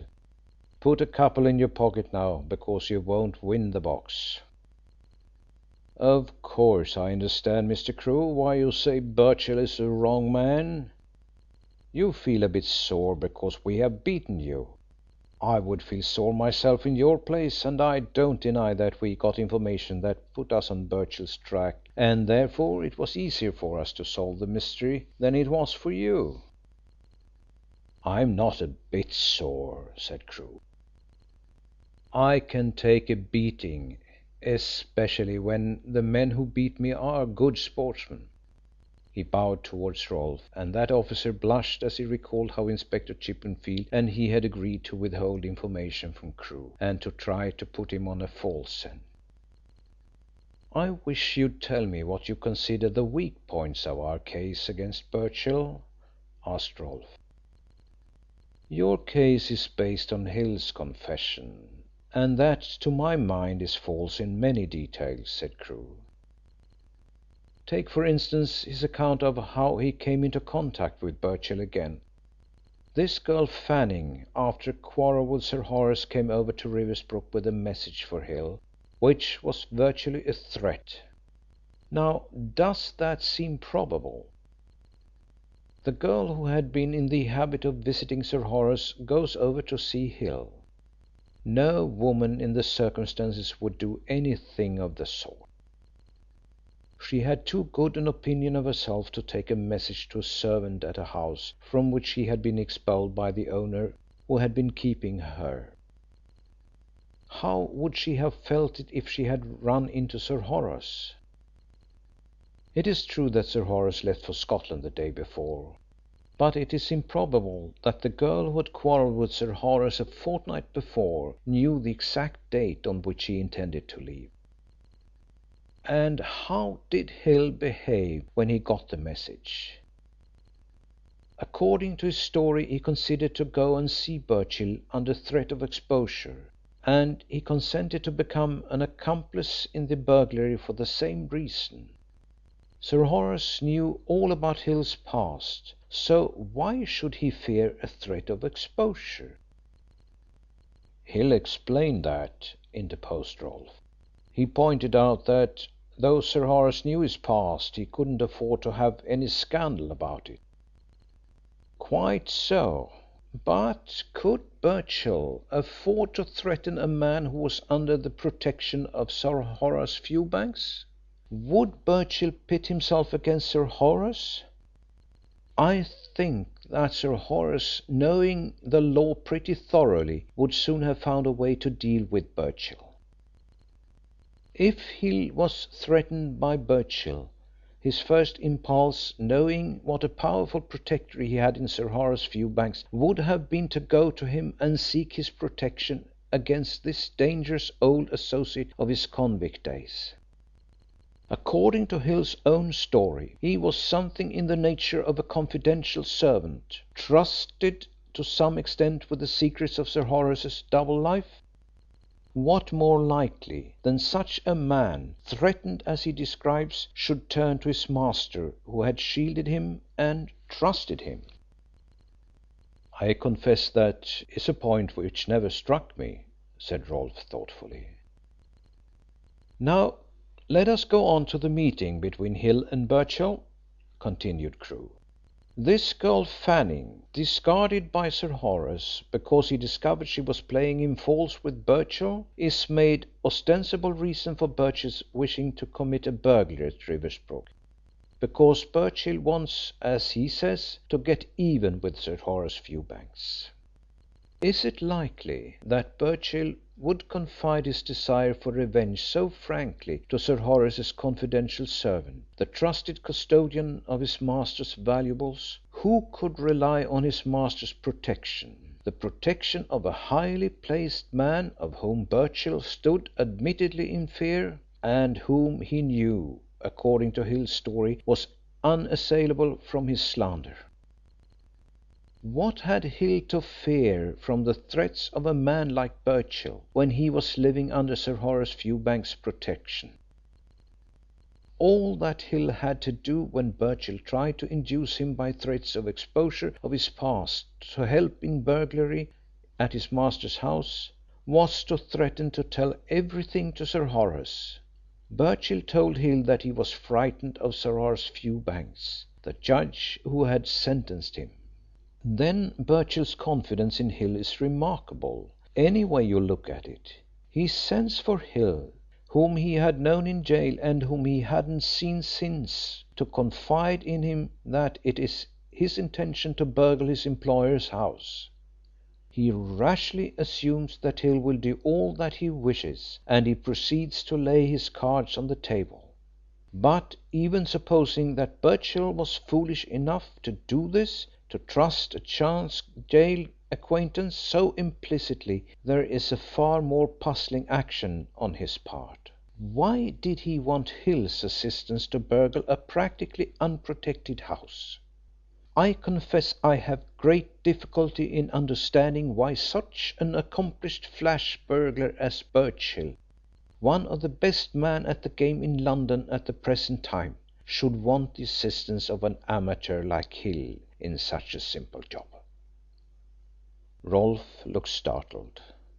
Hill says he wanted a plan of the house and to know what valuables it contained. Crewe smiled. And has it been your experience among criminals, Rolfe, that a burglar must have a plan of the place he intends to burgle, and that to get this plan he will give himself away to any man who can supply it? A plan has its uses, but it is indispensable only when a very difficult job is being undertaken, such as breaking through a wall or a ceiling to get at a room which contains a safe. This job was as simple as ABC. And besides, as far as I can make out, Birchill knew the girl Fanning must have known that Sir Horace would be going away sometime in August, and that the house would be empty. Did he want a plan of an empty house? He would be free to roam all over it when he had forced a window. He wanted to know what valuables were there, said Rolfe, and therefore took Hill into his confidence. If Hill had told his master, even Birchill would realise the risk of that. There would be no valuables to get. Next we come to Sir Horace Fewbanks' unexpected return. According to Hill's story, he made some tentative efforts to commence a confession as soon as he saw his employer, but Sir Horace was upset about something and was too impatient to listen to a word. Is such a story reasonable or likely? Hill says that Sir Horace had always treated him well, and according to his earlier statement, when he permitted himself to be terrorised into agreeing to his burglary, he told himself that chance would throw in his way some opportunity of informing his master. And he told you that Birchill, mistrusting his unwilling accomplice, hurried on the date of the burglary so as to give him no such opportunity. Well, chance throws in Hill's way the very opportunity he has been seeking. But he is too frightened to use it, because Sir Horace happens to return in an angry or impatient mood. Let us take Birchill's attitude when Hill tells him that Sir Horace has unexpectedly returned from Scotland. Birchill is suspicious that Hill has played him false, and naturally so. But Hill, instead of letting him think so, and thus preventing the burglary from taking place, does all he can to reassure him, while at the same time begging him to postpone the burglary. That was hardly the best way to go about it. Let us charitably assume that Hill was too frightened to let Birchill remain under the impression that he'd played him false, and let us look at Birchill's attitude. It is inconceivable that Birchill should have permitted himself to be reassured when right through the negotiations between himself and Hill he showed the most marked distrust of the latter. Yet, according to Hill, he suddenly abandons this attitude for one of trusting credulity, meekly accepting the assurance of the man he distrusts that Sir Horace Fewbanks' unexpected return from Scotland on the very night the burglary is to be committed is not a trap to catch him, but a coincidence. Then, after drinking himself nearly blind, he sets forth with a revolver to commit a burglary on the house of the judge who tried him. On Hill's bare word that everything is all right. Guileless, trusting, simple-minded Birchill. Hill is left locked up in the flat with the girl, for Birchill, who has just trusted him implicitly in a far more important matter affecting his own liberty, has a belated sense of caution about trusting his unworthy accomplice while he is away committing the burglary. The time goes on. The couple in the flat hear the clock strike 12 before Birchill's returning footsteps are heard. He enters and immediately announces to Hill and the girl, with every symptom of strongly marked terror, that while on his burglary mission he has come across the dead body of Sir Horace Fewbanks, murdered in his own house. Mark that, he tells them freely and openly, tells Hill as soon as he gets in the flat. Allowing for the possible defects in my previous reasoning against Hill's story, admitting that an adroit prosecution counsel may be able to buttress up some of the weak points, allowing that you may have other circumstantial evidence supporting your case, that is the fatal flaw in your chain. Because of Birchill's statement on his return to the flat, no jury in the world ought to convict him." "I don't see why," said Rolfe.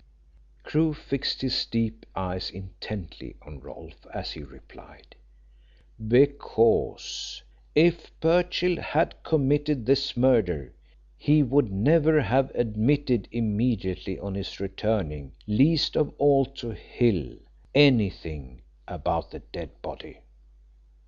"But he told Hill that he didn't commit the murder," protested Rolfe. "But you say that he did commit the murder," retorted the detective. "You cannot use that piece of evidence in both ways.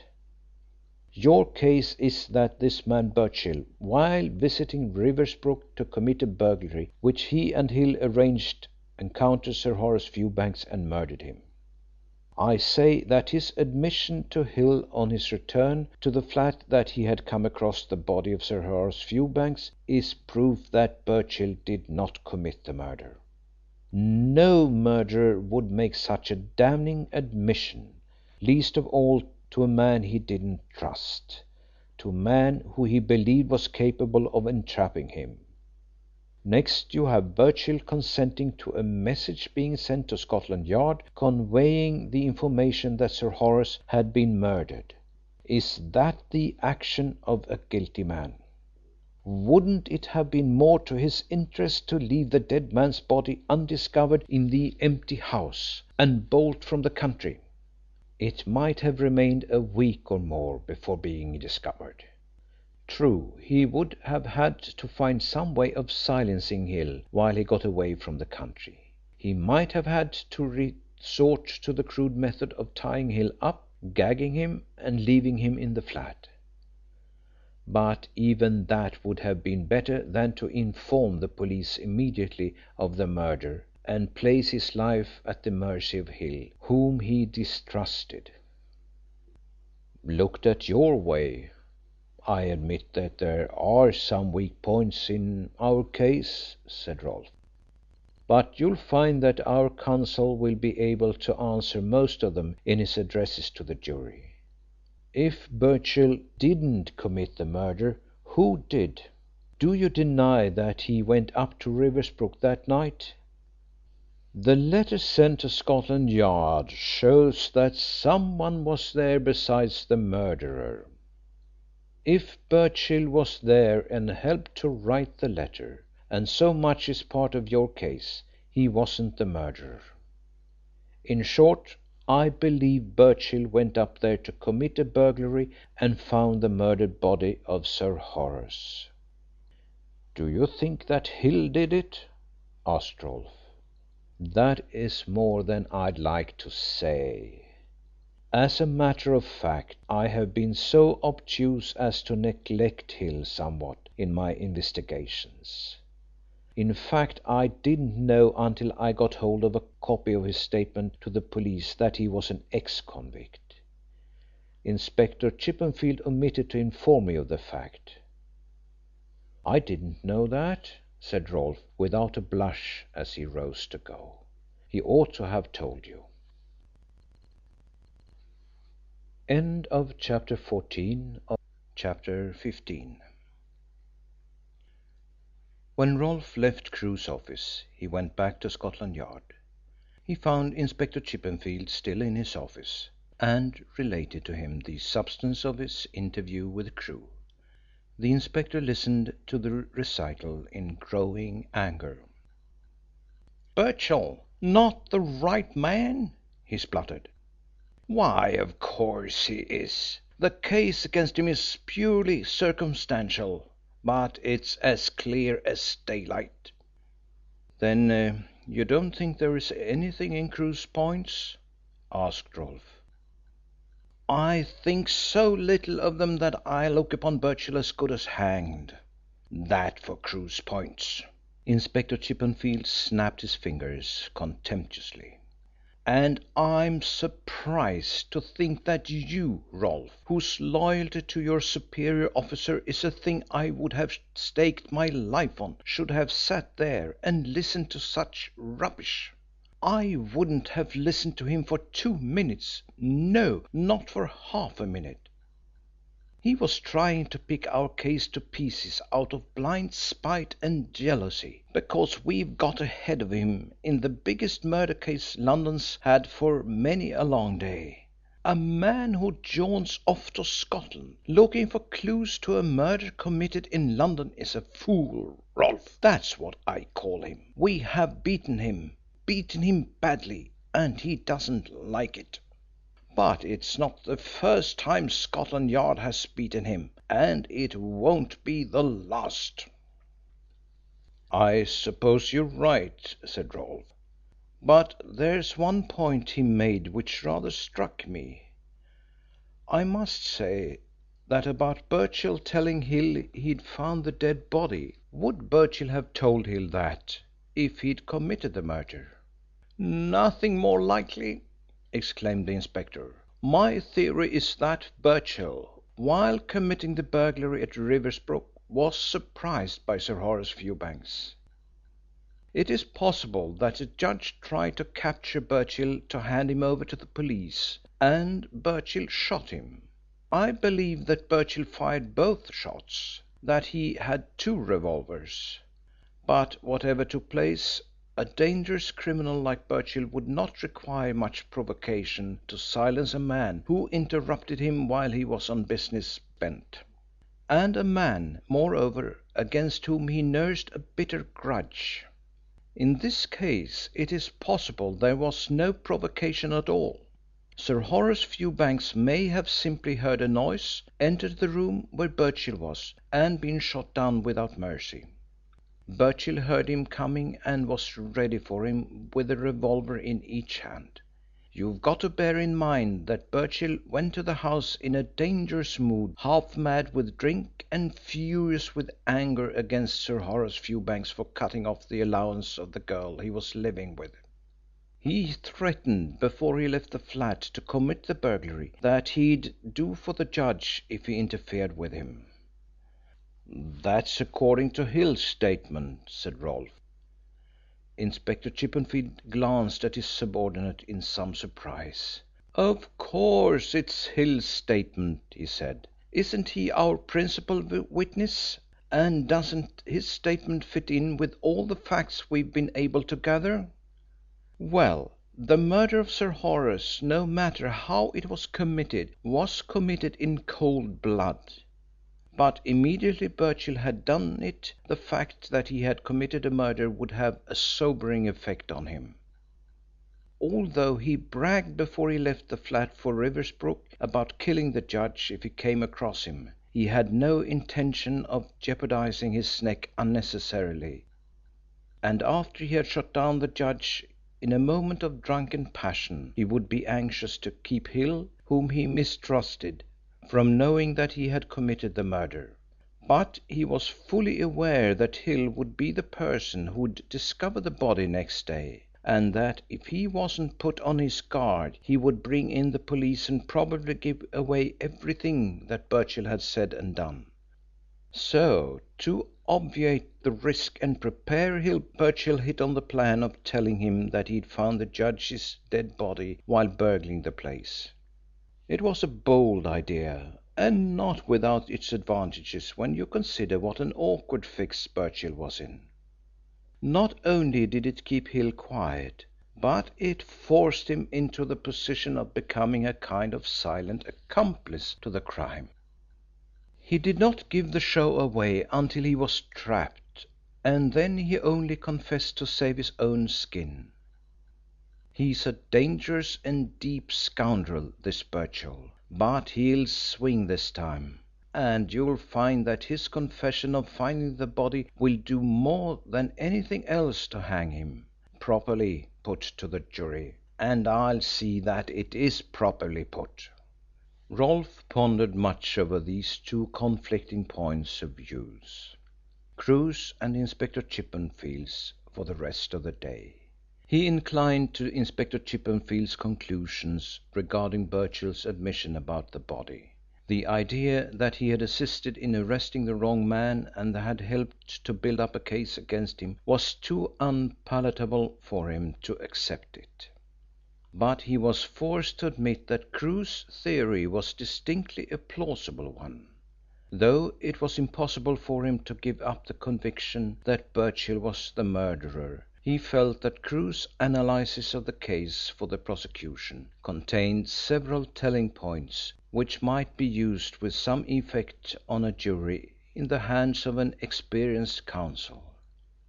Rolfe had no doubt that Holymead would make the most of those points, and he also knew that the famous barrister was at his best in attacking circumstantial evidence. That night, while walking home, the idea occurred to Rolfe of going over to Camden Town after supper to see if by questioning Hill again he could throw a little more light on what had taken place at Doris Fanning's flat the night Sir Horace Fewbanks was murdered. Hill had been questioned and cross-questioned at Scotland Yard by Inspector Chippenfield concerning the events of that night, and professed to have confessed to everything that had happened, but Rolfe thought it possible he might be able to extract something more which might assist in strengthening what Crewe regarded as the weak points in the police case against Birchill. Rolfe had every justification for such a visit, for though Hill had not been arrested, he had been ordered by Inspector Chippenfield to report himself daily to the Camden Town police station, and the police of that district had been instructed to keep a strict eye on his movements. Inspector Chippenfield did not regard his principal witness in the forthcoming murder trial as the sort of man likely to bolt, but if he permitted him, for politic reasons, to retain his liberty, he took every precaution to ensure that Hill should not abuse his privilege. Rolfe lived in lodgings at King's Cross, and as the evening was fine and he was fond of exercise, he decided to walk across to Hill's place. As he walked along, his thoughts revolved round the murder of Sir Horace Fewbanks, and the baffling perplexities which had surrounded its elucidation. Had they got hold of the right man, the real murderer in Fred Birchill? Rolfe kept asking himself that question again and again. A few hours ago he had not the slightest doubt on the point. He had looked upon the great murder case as satisfactorily solved, and he had thought with increasing satisfaction of his own share in bringing the murderer to justice. He had anticipated newspaper praise on his sharpness, judicial commendation, a favourable official entry in the departmental records of the Scotland Yard, with perhaps promotion for the good work he had accomplished in this celebrated case. These rosy visions had been temporarily dissipated by the conversation he had had with Crewe that morning. If Crewe had not succeeded in destroying Rolfe's conviction that the murderer of Sir Horace Fewbanks had been caught, He had pointed out sufficient flaws in the police case to shake Rolfe's previous assurance of the legal conviction of Birchill for the crime. The way in which Crewe had pulled the police case to pieces had shown Rolfe that the conviction of Birchill was by no means a foregone conclusion, and had left him a prey to doubts and anxiety which Inspector Chippenfield's subsequent depreciation of the detective's views had not altogether removed. The little shop kept by the Hills was empty when Rolfe entered it, but Mrs. Hill appeared from the inner room in answer to his knock. The faded little woman did not recognize the police officer at first, but when he spoke she looked into his face with a start. She timidly said in reply to his inquiry for her husband that he had just stepped out down the street. "Then you had better send your little girl after him," said Rolfe, seating himself on the one rickety chair on the outside of the counter. "I want to see him." Mrs. Hill seemed at a loss to reply for a moment. Then she answered, nervously plucking at her apron the while. "I don't think it'd be much use doing that, sir. You see, Mr. Hill doesn't always tell me where he's going, and I don't really know where he is."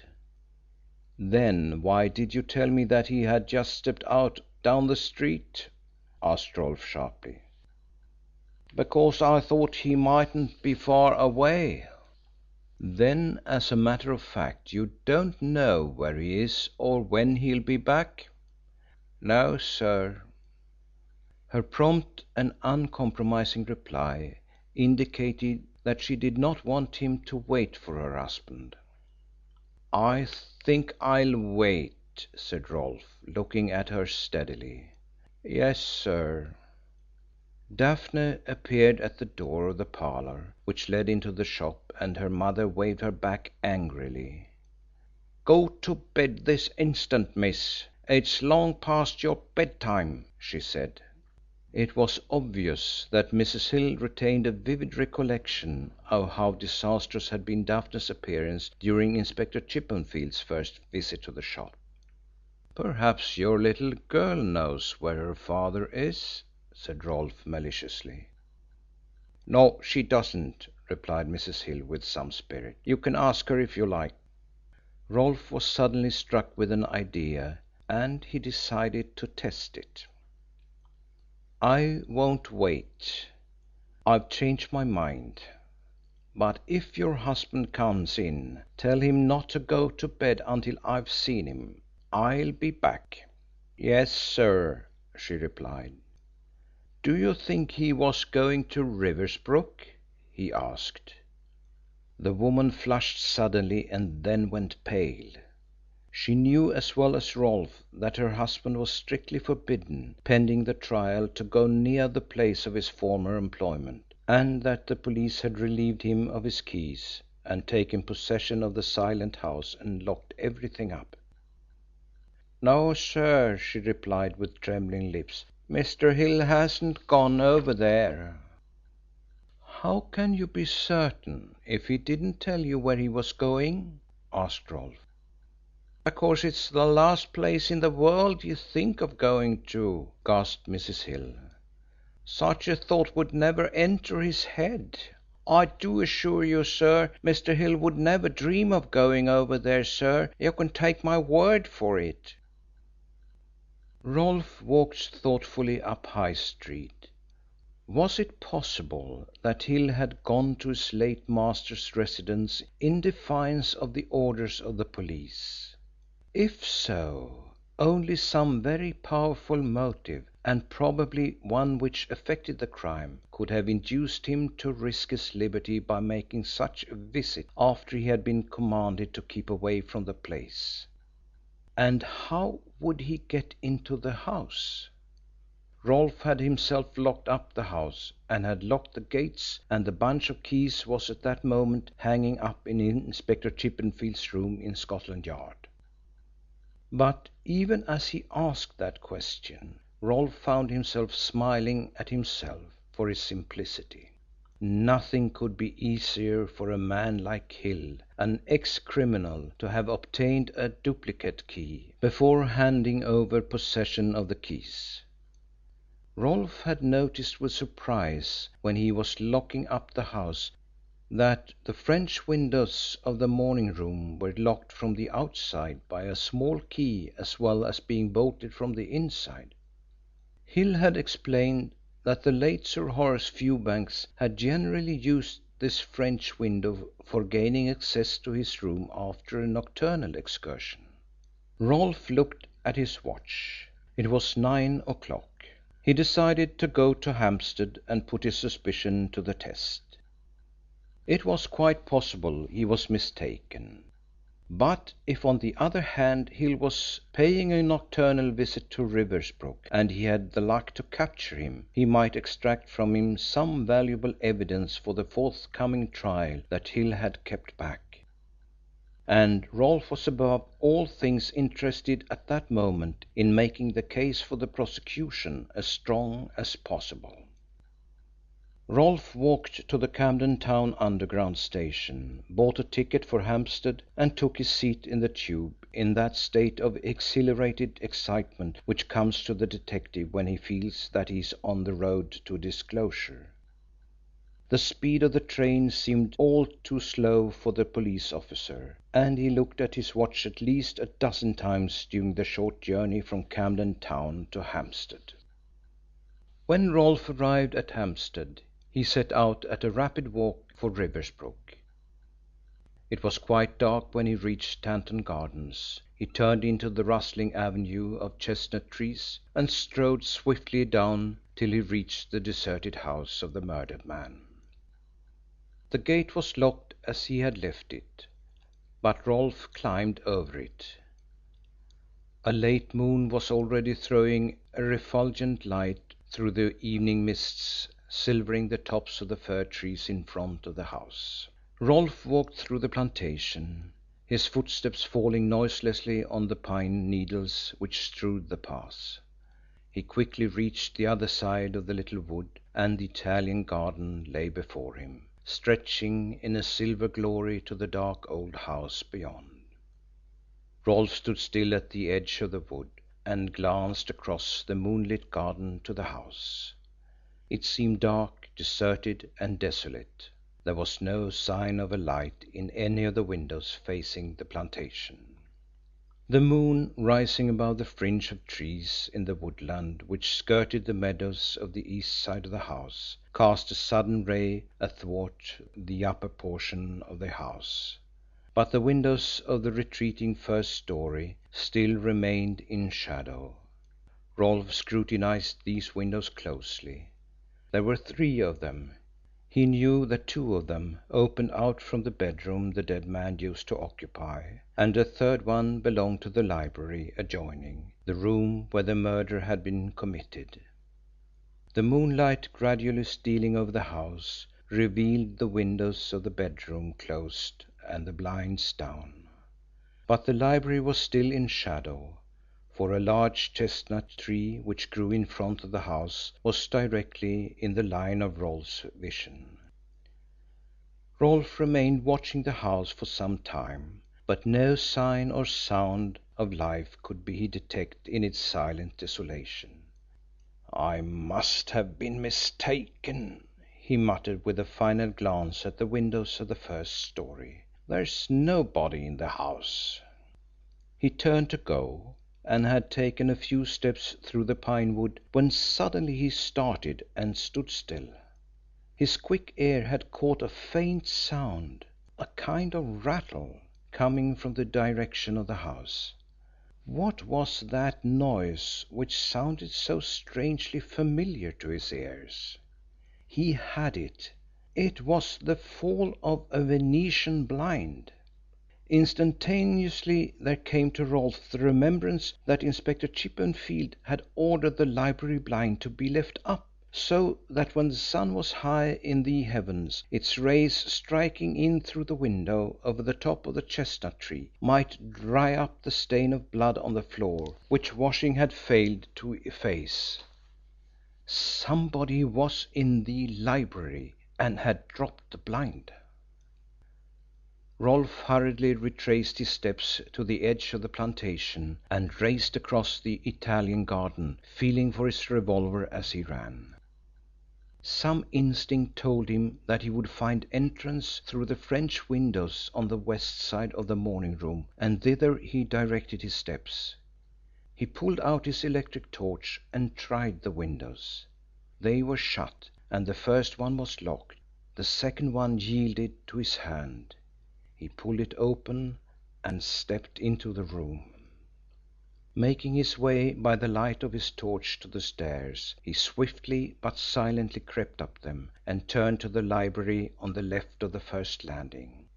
The door was closed but not locked, and a faint light came through the keyhole. Rolfe pushed the door open and looked into the room. A man was leaning over the dead judge's writing desk, examining its contents by the light of a candle which he had set down on the desk. He was so engrossed in his occupation that he did not hear the door open. "What are you doing there?" demanded Rolfe sternly. His voice sounded hollow and menacing as it reverberated through the room. The man at the desk started up and turned round. It was Hill.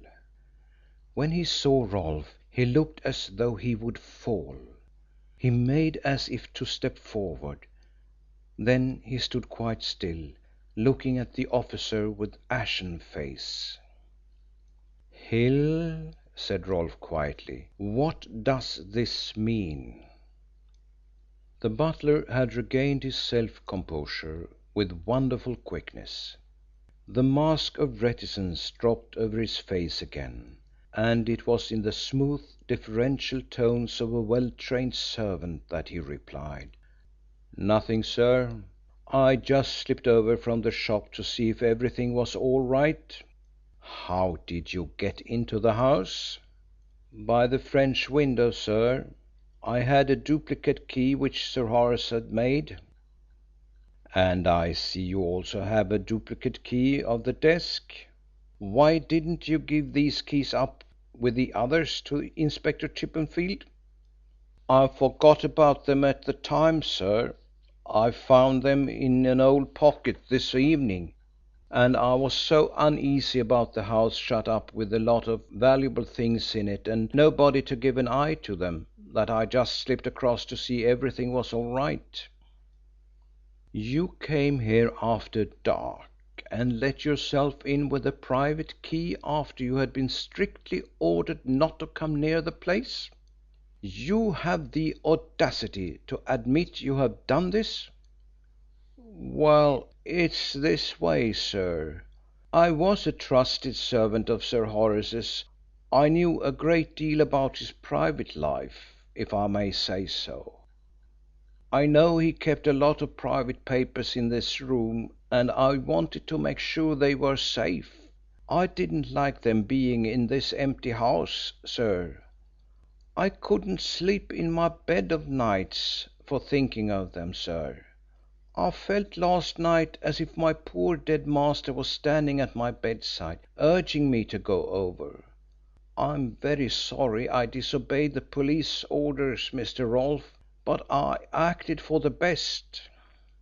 "Hill, you are lying. You are keeping something back. Unless you immediately tell me the real reason of your visit to this house tonight, I will take you down to the Hampstead police station and have you locked up. This visit of yours will take a lot of explaining away after your previous confession, Hill. It's enough to put you in the dock with Birchill." Hill's eyes, which had been fixed on Rolfe's face, wavered towards the doorway, as though he were meditating a rush for freedom, but he merely remarked: "I've told you the truth, sir, though perhaps not all of it. I came across to see if I could find some of Sir Horace's private papers which are missing." "How do you know there are any papers missing?" "As I said before, Mr. Rolfe, Sir Horace trusted me, and he didn't take the trouble to hide things from me." "You mean that he often left his desk open with important papers scattered about it?" "Yes, sir." "And you made a practice of going through them?" "I didn't make a practice of it," protested Hill, "but sometimes I glanced at one or two of them. I thought there was no harm in it, knowing that Sir Horace trusted me." "And some papers that you knew were there are now missing. Do you mean stolen?" "Yes, sir." "When did you see them last?" "Just before Inspector Chippenfield came, the morning after the body was discovered. You remember, sir, that he came straight up here while you stayed downstairs talking to Constable Flack." "Do you mean to suggest that Inspector Chippenfield stole them?" "Oh, no, sir. I don't think he saw them. Sir Horace kept them in this little place at the back of the desk. Look at it, sir. It's a sort of secret drawer." Rolfe went over to the desk, and Hill explained to him how the hiding place could be closed and opened. It was at the back of the desk under the pigeonholes, and the fact that the pigeonholes came close down to the desk hid the secret drawer and the spring which controlled it. "What was the nature of these papers?" asked Rolfe. "Well, sir, I never read them. Sir Horace set such store by them that I never dared to open them for fear he would find out. They were mostly letters, and they were tied up with a piece of silk ribbon." "A lady's letters, of course," said Rolfe. "Judging from the writing on the envelopes, they were sent by a lady," said Hill. Rolfe breathed quickly, for he felt that he was on the verge of a discovery. Here was evidence of a lady in the case, which might lead to a startling development. Perhaps Crewe was right in declaring that Birchill was the wrong man, he said to himself. Perhaps the murder was not a man, but a woman. "And who do you think stole them?" he asked Hill. "That is more than I would like to say," replied the butler. "Are you sure they were in this hiding place when Inspector Chippenfield took charge of everything?" "Oh yes, sir. I dusted out the room the morning you and he came to Riversbrook together, and the papers were there then, because I happened to touch the spring as I was dusting the desk, and it flew open and I saw the bundle there." "Why didn't you tell Inspector Chippenfield about the papers and the secret drawer?" "That is what I intended to do, sir, if he didn't find them himself. But when I had found they had gone I didn't like to say anything to him because, as you may say, I had no right to know anything about them." "When did they go? When did you find they were missing?" "When Inspector Chippenfield went out for his lunch. I looked in the desk and found they had gone." "Who could have taken them? Who had access to the room?" "Well, sir, Mr. Chippenfield had some visitors that morning." "Yes. There were about a dozen newspaper reporters during the day at various times. There were Dr. Slingsby and his assistant, who came out to make the post mortem, Inspector Seldon, who came to arrange about the inquest, and there was that man from the undertakers who came to inquire about the funeral arrangements. But none of these men were likely to take the papers, and still less to know where they were hidden. In any case, no visitor could get at the desk while Mr. Chippenfield was in the room, and he is too careful to have left any visitor alone in this room. It was here that the murder was committed." "He left one of his visitors alone here for a few minutes," said Hill in a voice which was little more than a whisper. "Which one?" asked Rolfe eagerly. A lady. Who was she? Mrs. Holymead. Oh! Rolfe's exclamation was one of disappointment. She is a friend of the family. She came out to see Miss Fewbanks. It was a visit of condolence. Yes, sir, said the obsequious butler. She was a friend of the family, as you say. She was a friend of Sir Horace's.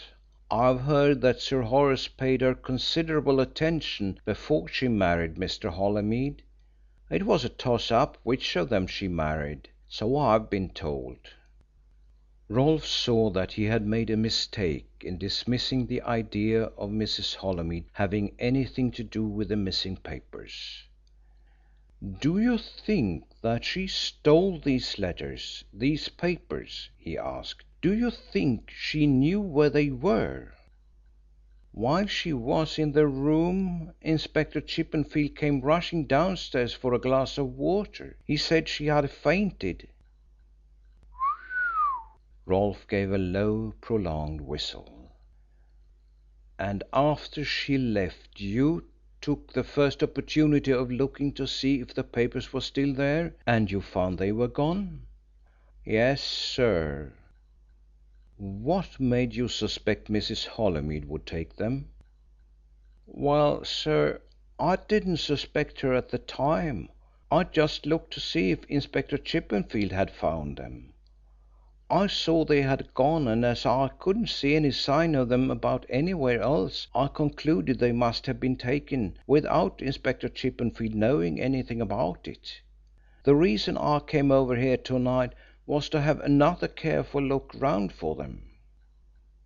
"What would you have done with the papers if you had found them?" he asked suddenly.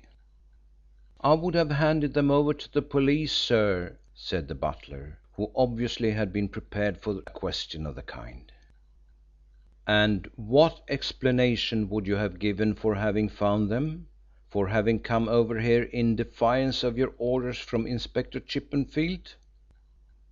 "The true explanation, sir," said the butler, with a mild note of protest in his voice.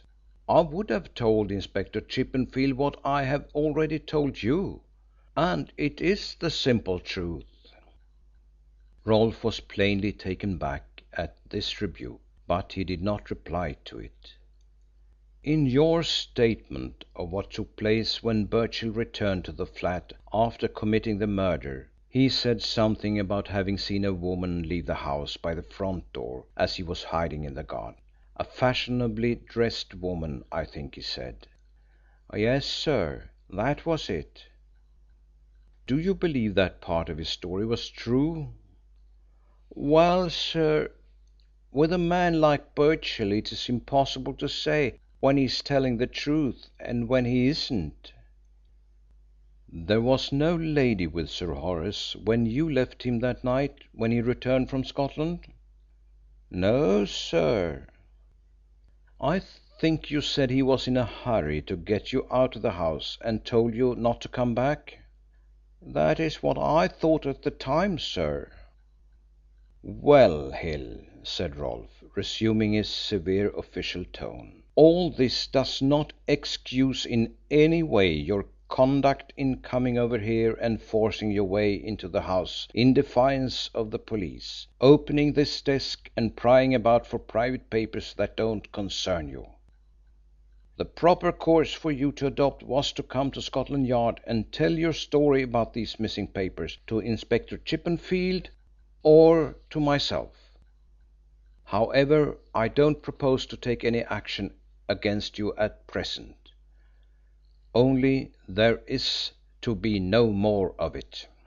If you come hanging about here again on your own account, you'll find yourself in the dock beside Birchill. Hand me over the duplicate key of the door by which you came in, and also the key of the desk which you had still less right to have in your possession. Say nothing to anyone about those papers until I give you permission to do so." End of chapter 15. Chapter 16.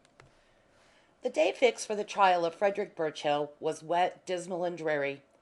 The rain pelted intermittently through a hazy, chilly atmosphere, filling the gutters and splashing heavily on the slippery pavements.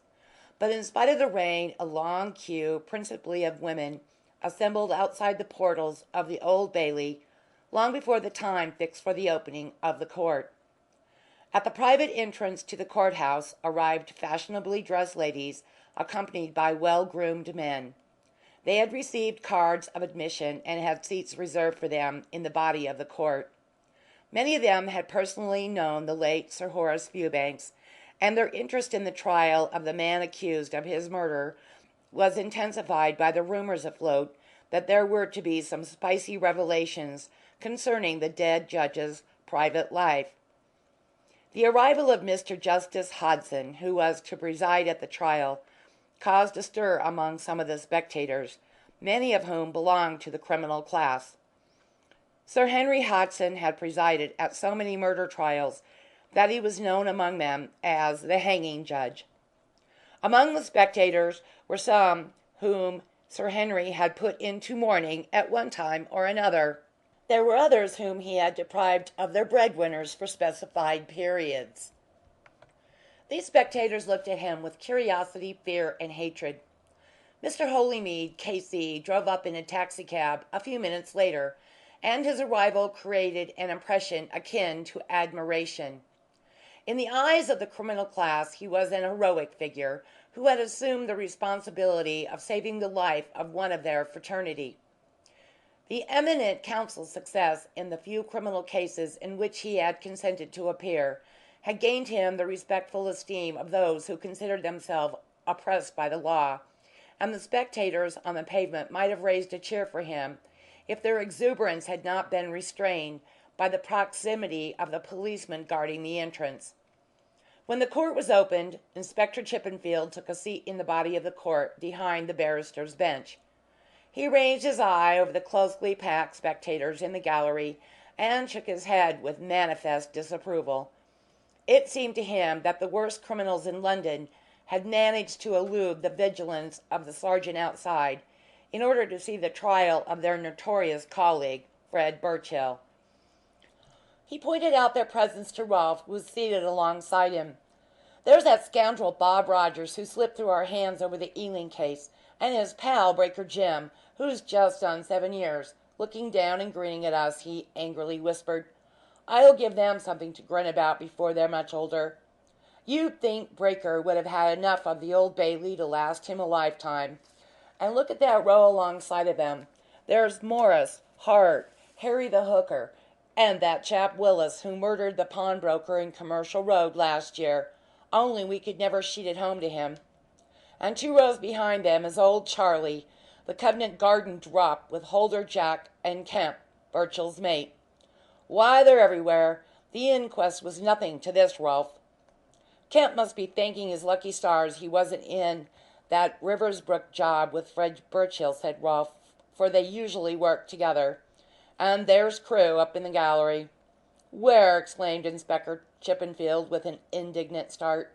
"Up there behind that pillar there. No, the next one. See, he's looking down at you." Crewe caught the inspector's eye and nodded and smiled in a friendly fashion. But Inspector Chippenfield returned the salutation with a haughty glare. "The impudence of that chap is beyond belief," he said to his subordinate. "One would have thought he'd have kept away from court after his wild goose chase to Scotland, and piling up expenses. But not him. Brazen impudence is the stock in trade of the private detective. If Scotland Yard had a little more of the impudence of the private detective, Rolfe, we should be better appreciated." "I suppose he's come in the hopes of seeing the jury acquit Birchill," said Rolfe. "No doubt," replied Inspector Chippenfield, "but he's come to the wrong shop. A good jury should convict without leaving the box if the case is properly put before them by the prosecution. Crewe would like to triumph over us, but it is our turn to win." But Inspector Chippenfield was wrong in thinking that Crewe's presence in court was due to a desire for the humiliation of his rivals. Crewe had spent most of the previous night reading and revising his summaries and notes of the Riversbrook case, and in minutely reviewing his investigations of it. Over several pipes in the early morning hours He pondered long and deeply on the secret of Sir Horace Fewbanks's murder, without finding a solution which satisfactorily accounted for all the strange features of the case. But one thing he felt sure of was that Birchill had not committed the murder. He based that belief partly on the butler's confession and partly on his own discoveries. He believed Hill to be a cunning scoundrel who had overreached the police for some purpose of his own by accusing Birchill, and who, to make his story more probable, had even implicated himself in the supposed burglary as a terrorized accomplice. And Crewe had been unable to test the butler's story, or to find out what game he was playing, because of the assiduity with which the principal witness for the prosecution had been nursed by the police from the moment he made his confession. Crewe bit hard into his amber mouthpiece in vexation as he recalled the ostrich-like tactics of Inspector Chippenfield, who, having accepted Hill's story as genuine, had officially balked all his efforts to see the man and question him about it. He had come to court with the object of witnessing Birchill's behaviour in the dock, and the efforts of any of his criminal friends to communicate with him. As a man who had had considerable experience in criminal trials, he knew the irresistible desire of the criminal in the gallery of the court to encourage the man in the dock to keep up his courage. Communications of this kind had to be made by signs. It was Crewe's impression that by watching Birchill in the dock and Birchill's friends in the gallery, he might pick up a valuable hint or two. It was also his intention to study closely the defence which counsel for the prisoner intended to put forward. It was therefore with a feeling of mingled annoyance and surprise that Crewe, looking down from his point of vantage at the bevy of fashionably dressed ladies in the body of the court, recognised Mrs. Holymead, Mademoiselle Chiron, and Miss Fewbanks seated side by side, engaged in earnest conversation. Before he could withdraw from their view behind the pillar in front of him, Miss Fewbanks looked up and saw him. She bowed to him in a friendly recognition, and Crewe saw her whisper to Mrs. Holymead, who glanced quickly in his direction and then as quickly averted her gaze. But in that fleeting glance of her beautiful dark eyes, Crewe detected an expression of fear, as though she dreaded his presence, and he noted that she shivered slightly as she turned to resume her conversation with Miss Fewbanks.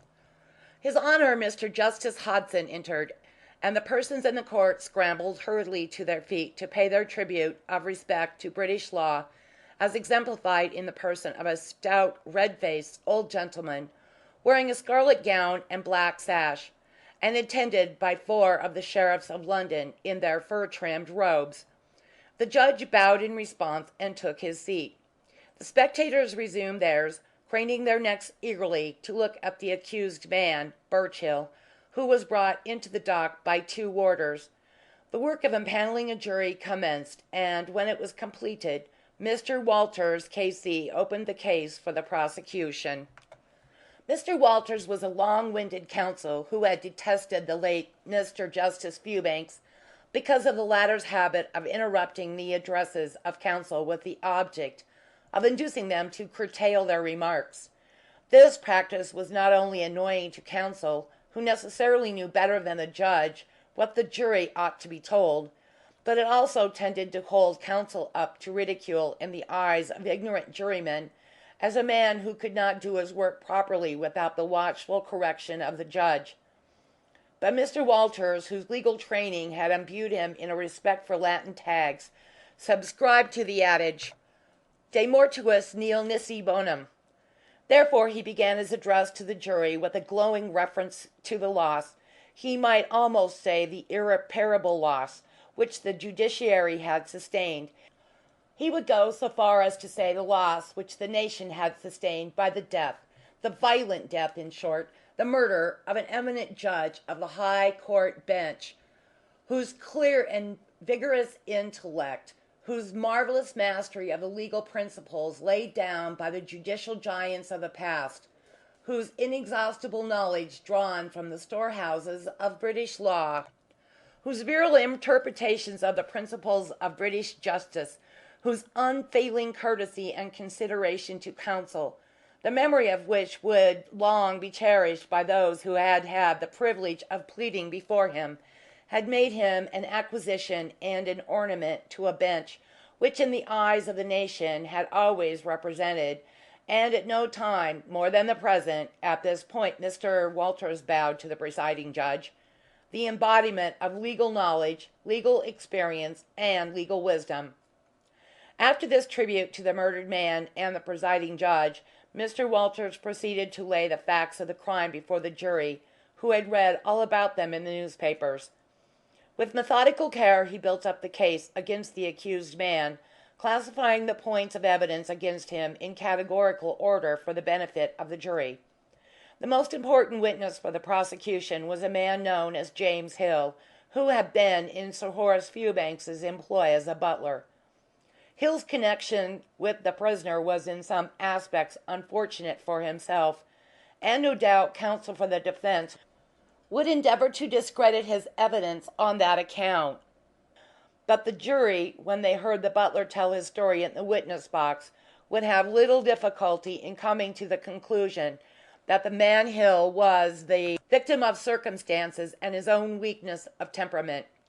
However much they might be disposed to blame him for the course he had pursued, he was innocent of all complicity in his master's death, and had done his best to help the ends of justice by coming forward with a voluntary confession to the police.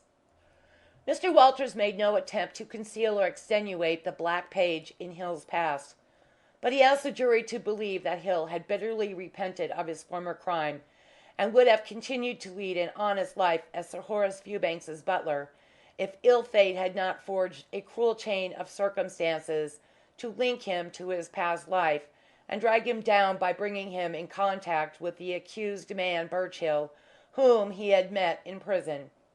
Sir Horace Fewbanks was the self-appointed guardian of a young woman named Doris Fanning, the daughter of a former employee on his country estate, who had died leaving her penniless. Sir Horace had deemed it his duty to bring up the girl and give her a start in life.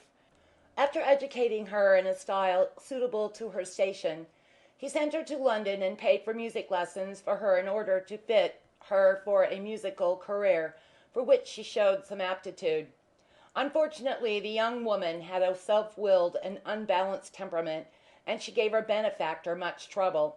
So Horace bore patiently with her until she made the chance acquaintance of Birchill, and became instantly fascinated by him.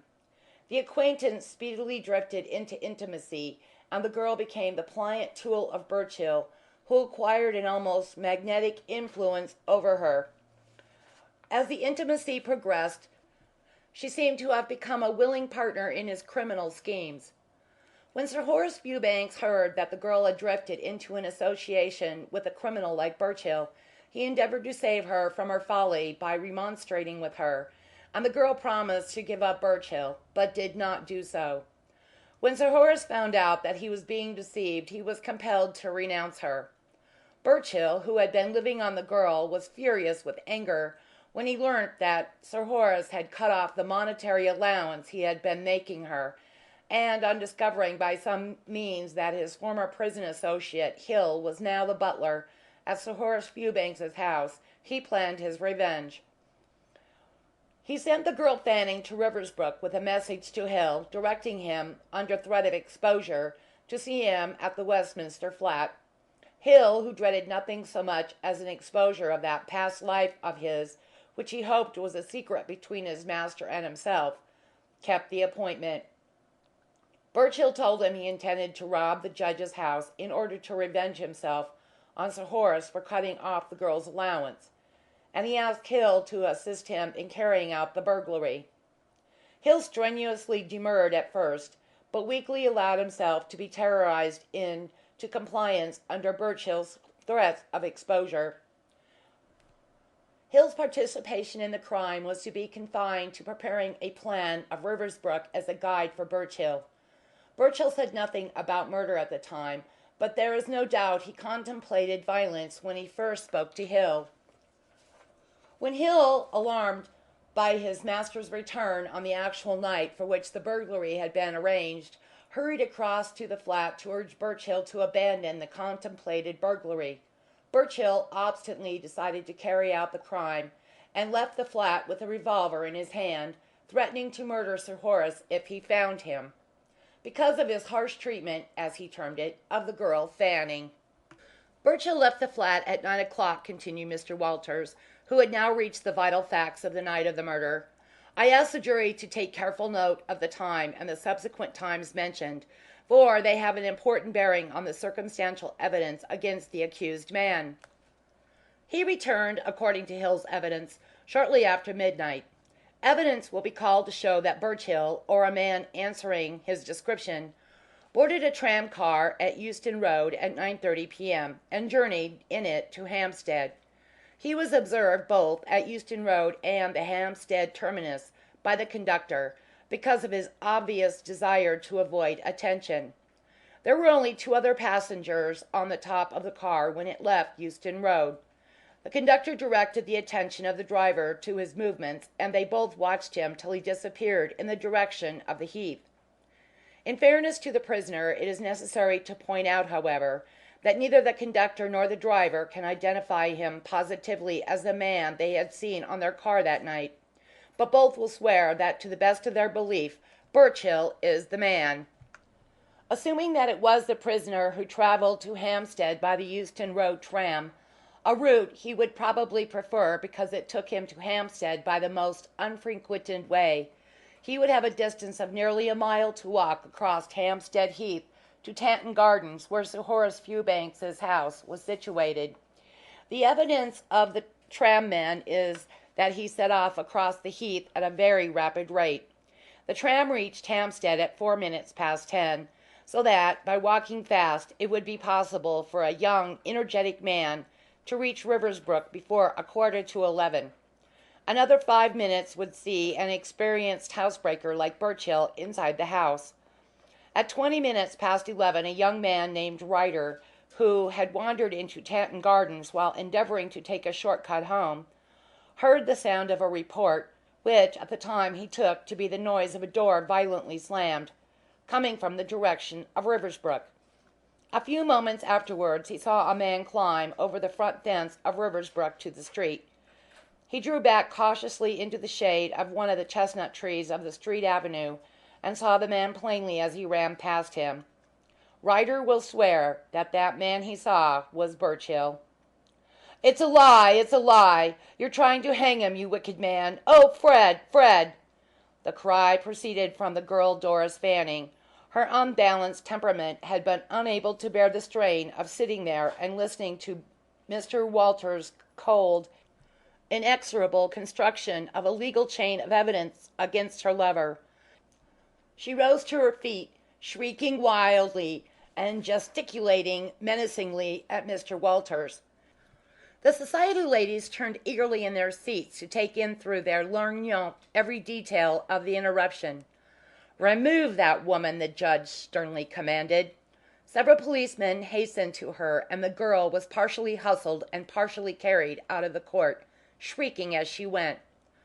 When the commotion caused by the scene subsided, the judge irritably requested to be informed who the woman was. "I don't know, my lord," replied Mr. Walters. "Perhaps—" He stopped and bent over to Detective Rolfe, who was pulling at his gown. Yes, I'm informed by Detective Rolfe of Scotland Yard, my lord, that the young woman is a witness in the case." "Then why was she permitted to remain in court?" asked Sir Henry Hodson angrily. "It is a piece of gross carelessness." "I do not know, my lord. I was unaware she was a witness until this moment," returned Mr. Walters, with a discreet glance in the direction of Detective Rolfe, as an indication to his honour that the judicial storm might safely veer in that direction. Sir Henry took the hint and administered such a stinging rebuke to Detective Rolfe that that officer's face took on a much redder tint before it was concluded. Then the judge motioned to Mr. Walters to resume the case. Counsel, with his index finger still in the place in his brief where he had been interrupted, rose to his feet again and turned to the jury. "Birchill returned to the flat at Westminster shortly after midnight," he continued. "Hill had been compelled by Birchill's threats to remain at the flat with the girl while Birchill visited Riversbrook, and the first thing Birchill told him on his return was that he had found Sir Horace Fewbanks dead in his house when he entered it. On his way back from committing the crime, belated caution had probably dictated to Birchill the wisdom of endeavouring to counteract his previous threat to murder Sir Horace Fewbanks. He probably remembered that Hill, who had heard the threat, was an unwilling participator in the plan for the burglary, and might therefore denounce him to the police for the greater crime if he, Birchill, admitted that he had committed it. In order to guard against this contingency, still further Birchill forced Hill to join in writing a letter to Scotland Yard, acquainting him with the murder and the fact that the body was lying in the empty house. Birchill's object in acting thus was a twofold one. He dared not trust Hill to pretend to discover the body the next day and give information to the police for fear he should not be able to retain sufficient control of himself to convince the detectives that he was wholly ignorant of the crime, and he also thought that if Hill had a share in writing the letter he would feel an additional complicity in the crime and keep silence for his own sake. Birchill was right in his calculations up to a point. Hill was at first too frightened to disclose what he knew. But as time went on, his affection for his murder master and his desire to bring the murderer to justice overcame his feelings of fear for his own share in bringing about the crime, and he went and confessed everything to the police, regardless of the consequences that might recoil upon his own head. The case against Birchill depends largely on Hill's evidence, and the jury, when they have heard his story in the witness box, and bearing in mind the extenuating circumstances of his connection with the crime, will have little hesitation in coming to the conclusion that the prisoner in the dock murdered Sir Horace Fewbanks. The first witness called was Inspector Selden, who gave evidence as to his visit to Riversbrook shortly before 1 p.m. on the 19th of August, as a result of information received, and his discovery of the dead body of Sir Horace Fewbanks. He described the room in which the body was found, the position of the body, and he identified the blood-stained clothes produced by the prosecution as being those in which the dead man was dressed when the body was discovered. In cross-examination by Holymead, he stated that Sir Horace Fewbanks was fully dressed when the body was found. The witness also stated in cross-examination that none of the electric lights in the house were burning when the body was discovered. The next witness was Dr. Slingsby, the pathological expert from the Home Office who had made the post-mortem examination, and who was much too great a man to be kept waiting while other witnesses, of more importance to the case, but of less personal consequence, went into the box. Dr. Slingsby stated that his examinations had revealed that the death had been caused by a bullet wound which had penetrated the left lung, causing internal hemorrhage. Mr. Finnis, the junior counsel for the defence, suggested to the witness that the wound might have been self-inflicted, but Dr. Slingsby permitted himself to be positive that such was not the case. With professional caution he assured Mr. Finnis, who briefly cross-examined him, that it was impossible for him to state how long Sir Horace Fewbanks had been dead. Rigor mortis in the case of the human body set in from 8 to 10 hours after death, and it was between 3 and 4 o'clock in the afternoon of the day the crime was discovered that he first saw the corpse. The body was quite stiff and cold then.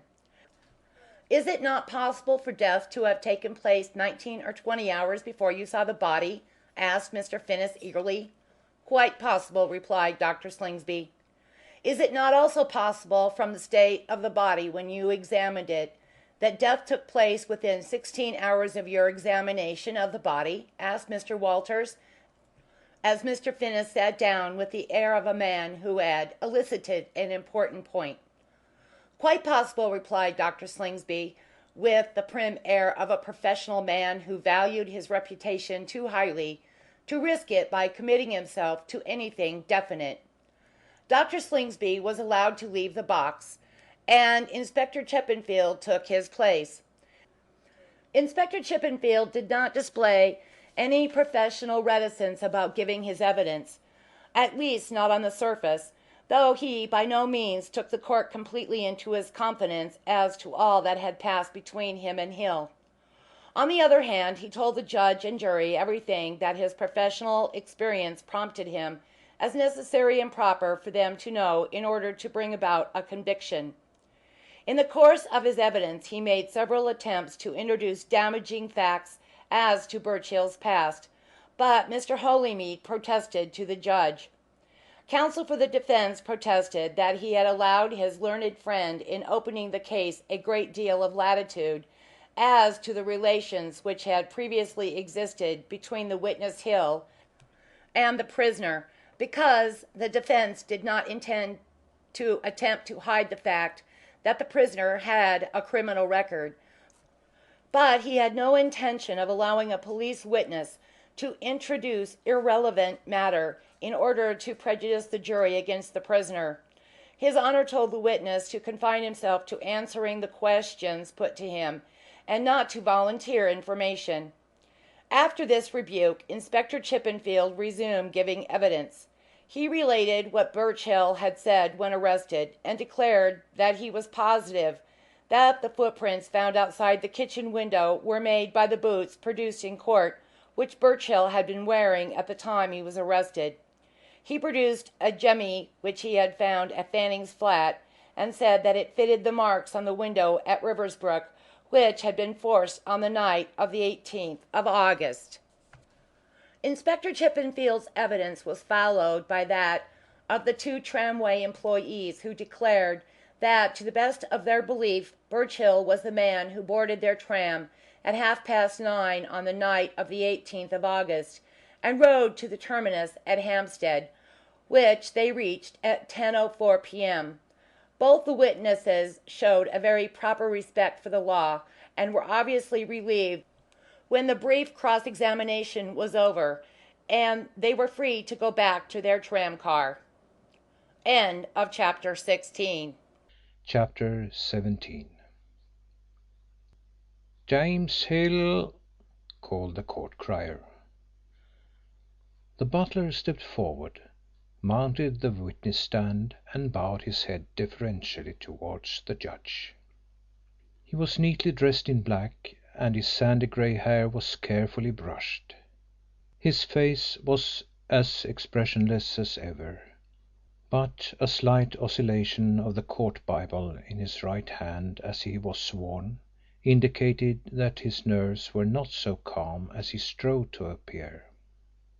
He looked neither to the right nor left, but kept his glance downcast. Only once, as he stood there waiting to be questioned, did he cast a furtive look towards the man whose life hung on his evidence. But the malevolent, vindictive gaze Birchill shot back at him caused him to lower his eyelids instantly. Hill commenced his evidence in a voice so low that Mr. Walters stopped him at the outset and asked him to speak in a louder tone. It soon became apparent that his evidence was making a deep impression on the court. Sir Henry Hodson listened to him intently and watched him keenly, as Hill, with impassive countenance and smooth, even tones, told his strange story of the night of the murder. When he had drawn to a conclusion he gave another furtive glance at the dock, but Birchill was seated with his head bowed down, as though tired, and with one hand supporting his face. Mr. Walters methodically folded up his brief and sat down, with a sidelong glance in the direction of Mr. Holymead as he did so. Every eye in court was turned on Holymead as the great K.C. settled his gown on his shoulders and got up to cross-examine the principal Crown witness. His cross-examination was the admiration of those spectators whose sympathies were on the side of the man in the dock as one of themselves.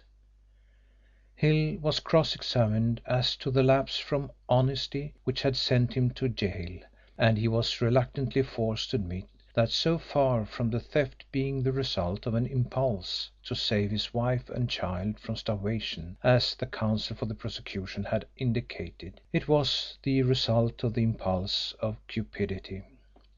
He had robbed a master who had trusted him and had treated him with kindness. Having extracted this fact in spite of Hill's evasion and twistings, Holymead straightened himself to his full height and, shaking a warning finger at the witness, said: "I put it to you, witness, that the reason Sir Horace Fewbanks engaged you as a butler in his household at Riversbrook was because he knew you to be a man of few scruples, who would be willing to do things that a more upright, honest man would have objected to." "That is not true," replied Hill. "Is it not true that your late master frequently entertained women of doubtful character at Riversbrook?" thundered the K.C. Hill gasped at the question. When he had first heard that his late master's old friend, Mr. Holymead, was to appear for Birchill, he had immediately come to the conclusion that Mr. Holymead was taking up the case in order to save Sir Horace's name from exposure by dealing carefully with his private life at Riversbrook. But here he was ruthlessly tearing aside the veil of secrecy. Hill hesitated.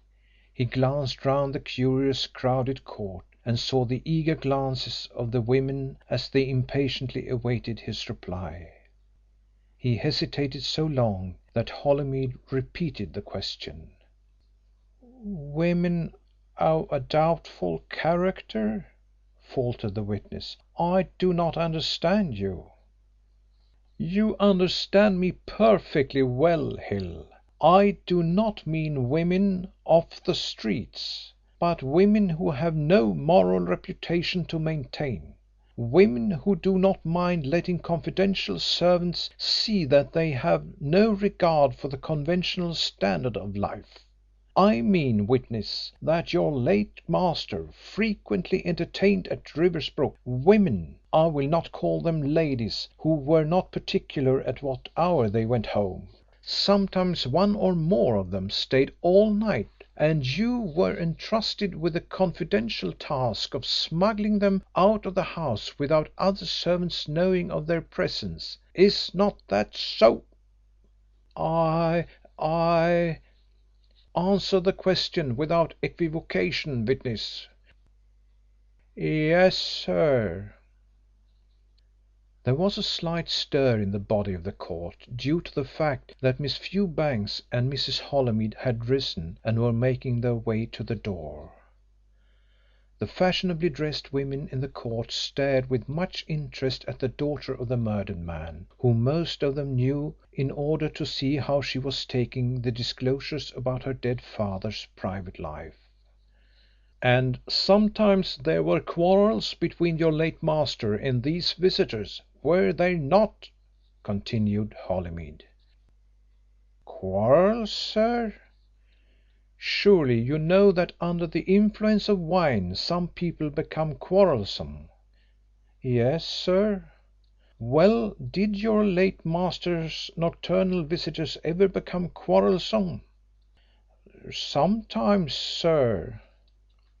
"In the exercise of your confidential duties, did you sometimes see quarrelsome ladies off the premises?" "Sometimes, sir." "And it was no uncommon thing for them to say things to you about your master, eh?" "Sometimes they didn't care what they said."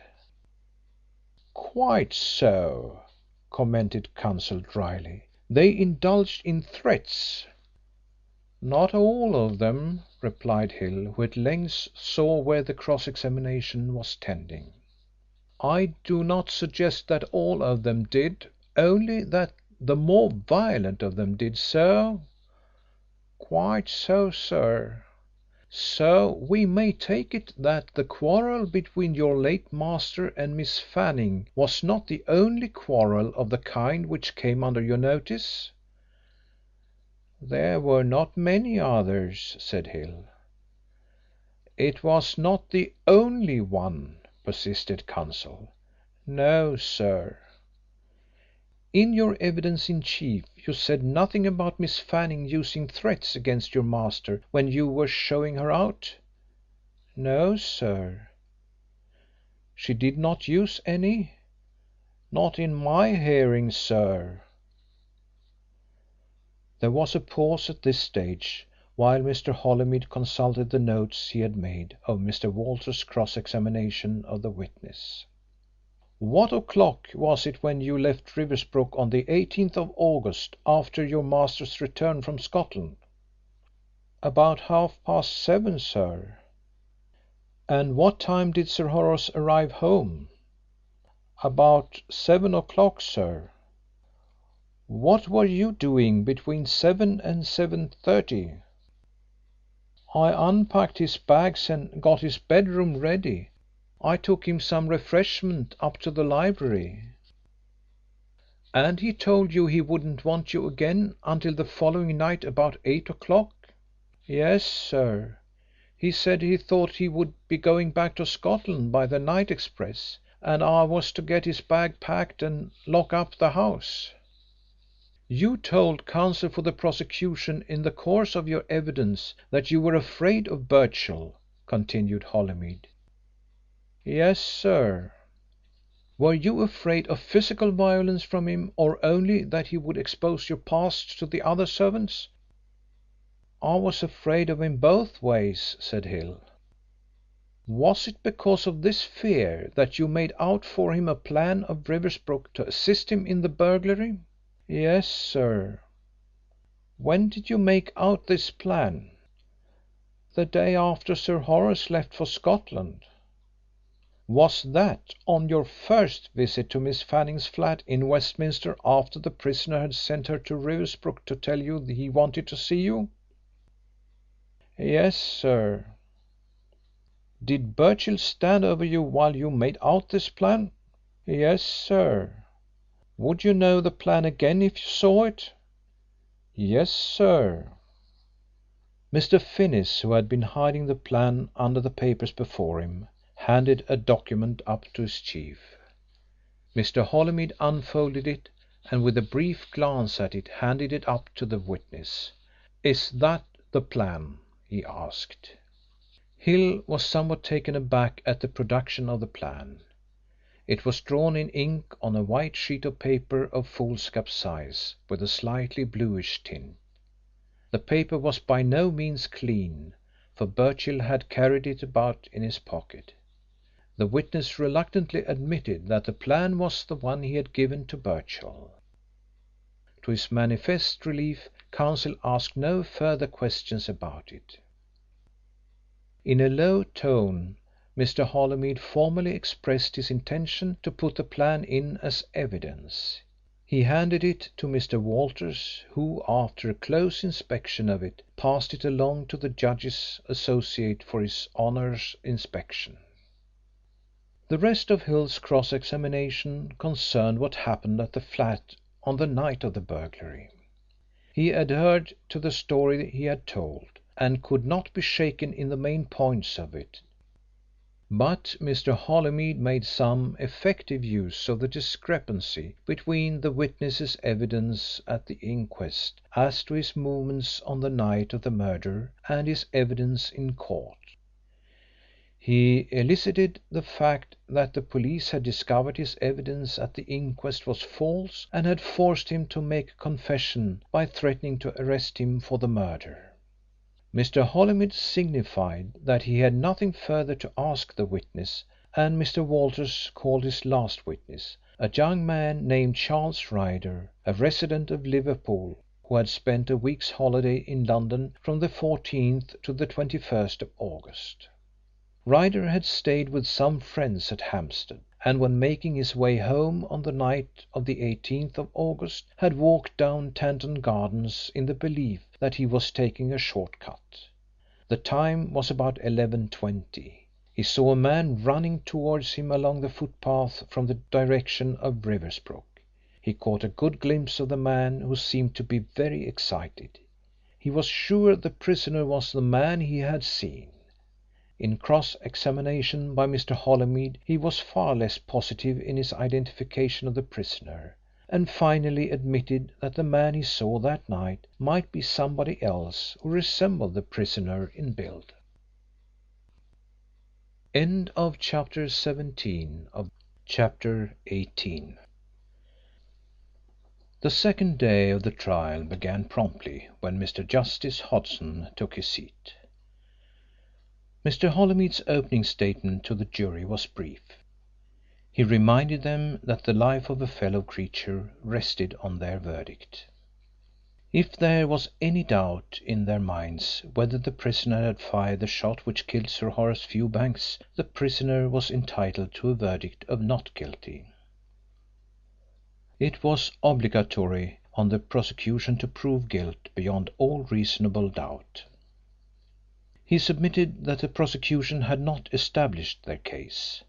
After hearing the case for the prosecution, the jury must have grave doubts as to the guilt of the prisoner, and it was his duty, as counsel for the prisoner, to put before the jury facts which would not only increase their doubts but bring them to the positive conclusion that the prisoner was not guilty.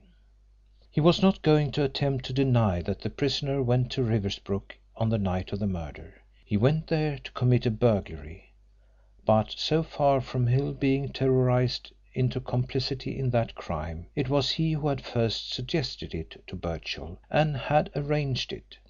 Material evidence on that point would be submitted to the jury. Hill was a man who was incapable of gratitude. His disposition was to bite the hand that fed him. After being well treated by Sir Horace Fewbanks, he had made up his mind to rob him as he had robbed his former master, Lord Melhurst.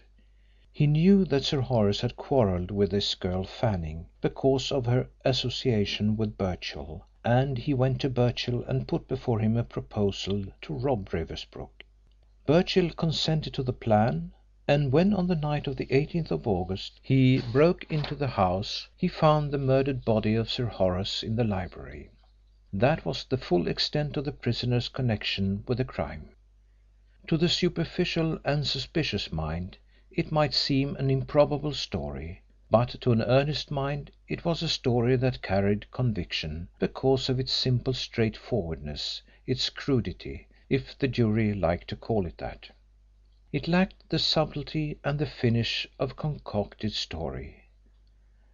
The murder took place before Birchill reached Riversbrook on his burglarious errand. "It is my place," added Mr. Holymead in concluding his address, "to convince you that my client is not guilty, or, in other words, to convince you that the murder was committed before he reached the house. It is only with the greatest reluctance that I take upon myself the responsibility of pointing an accusing finger at another man. In crimes of this kind you cannot expect to get anything but circumstantial evidence.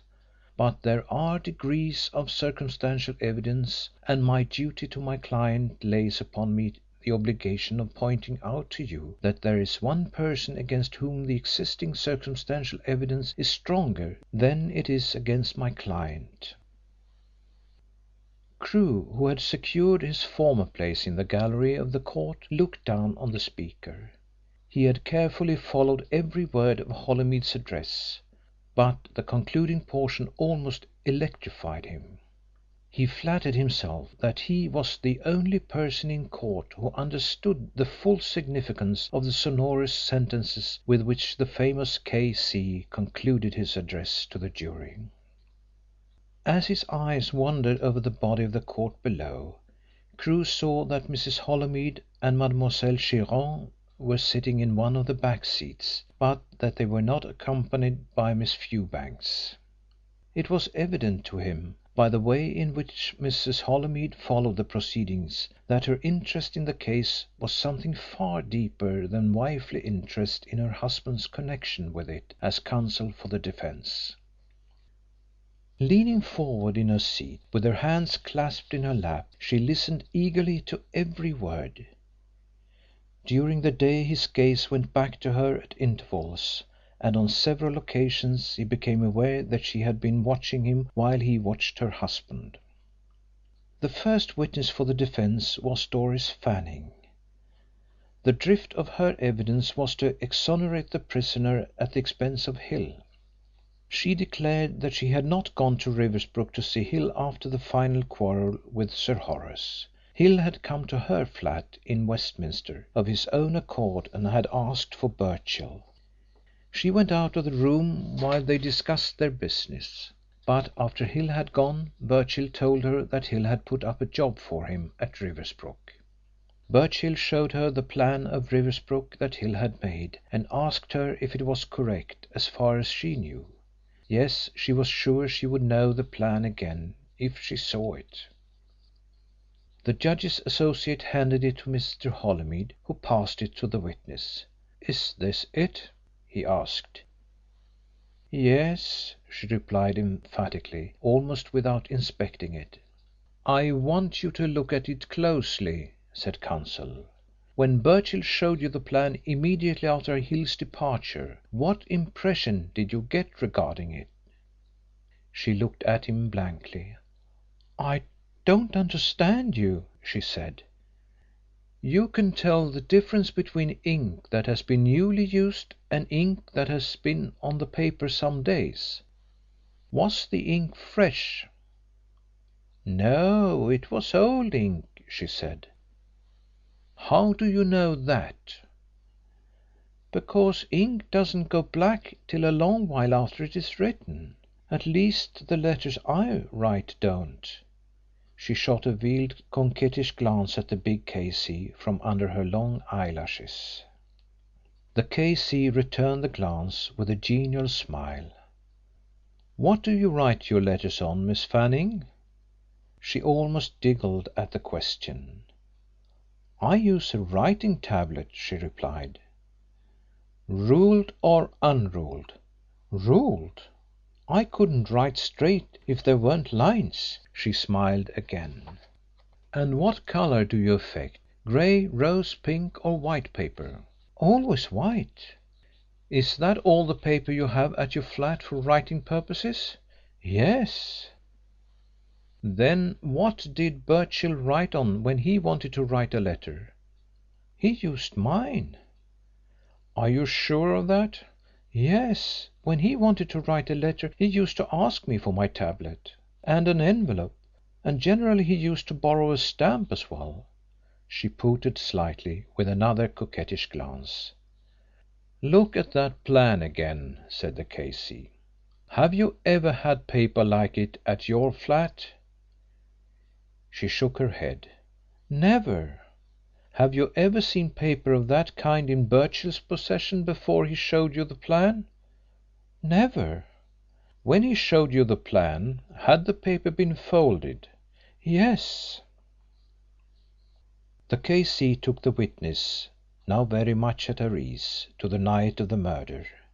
She denied strenuously that Hill tried to dissuade Birchill from carrying out the burglary because Sir Horace Fewbanks had returned unexpectedly from Scotland. It was Birchill who suggested postponing the burglary until Sir Horace left, but Hill urged that the original plan should be adhered to. He declared that Sir Horace would remain at home at least a fortnight, and perhaps longer. His master was a sound sleeper, he said, and if Birchill waited until he went to bed there would be no danger of awakening him. She contradicted many details of Hill's evidence as to what took place when the prisoner returned from breaking into Riversbrook. It was untrue, she said, that there was a spot of blood on Birchill's face, or that his hands were smeared with blood. He was a little bit excited when he returned, but after one glass of whisky he spoke quite calmly of what had happened. The next witness was a representative of the firm of Holmes and Jackson, paper makers, who was handed the plan of Riversbrook which Hill had drawn. He stated that the paper on which the plan was drawn was manufactured by his firm and supplied to His Majesty's Stationery Office. He identified it by the quality of the paper and the watermark. In reply to Mr. Walters the witness was sure that the paper he held in his hand had been manufactured by his firm for the Government. It was impossible for him to be mistaken.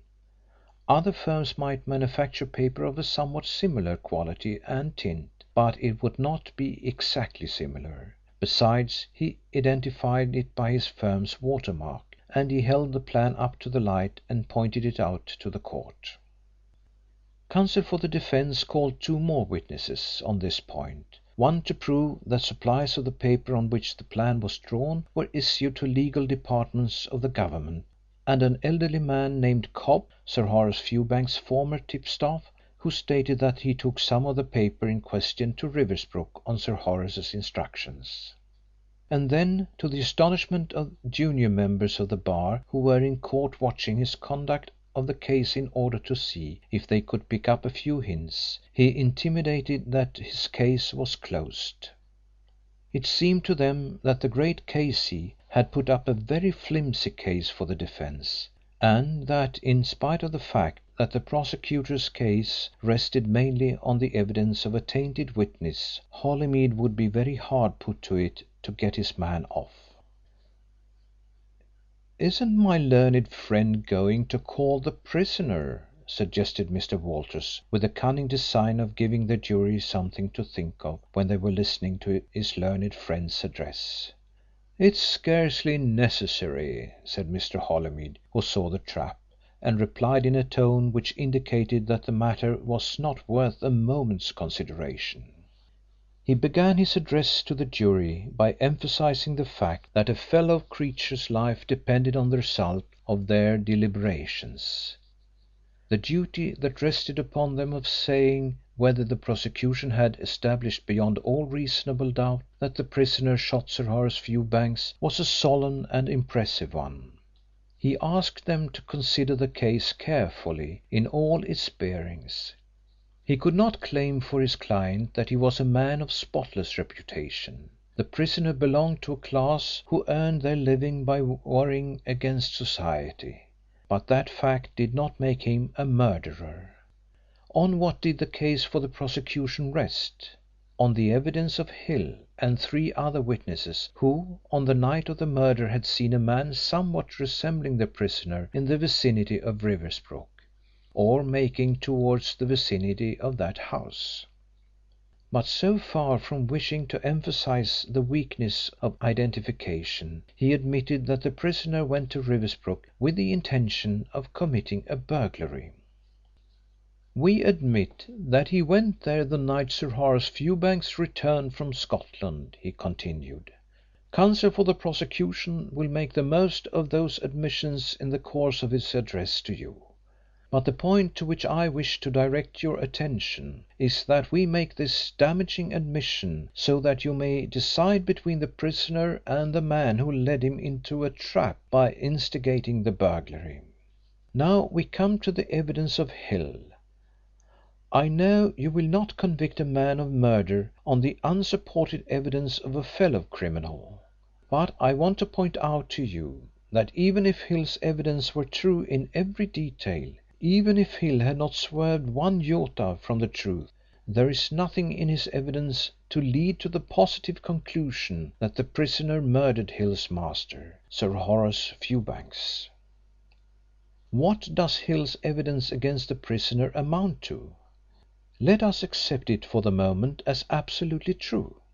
Later on I will show you plainly that the man is a liar, that he is a cunning scoundrel, and that his evidence is utterly unreliable.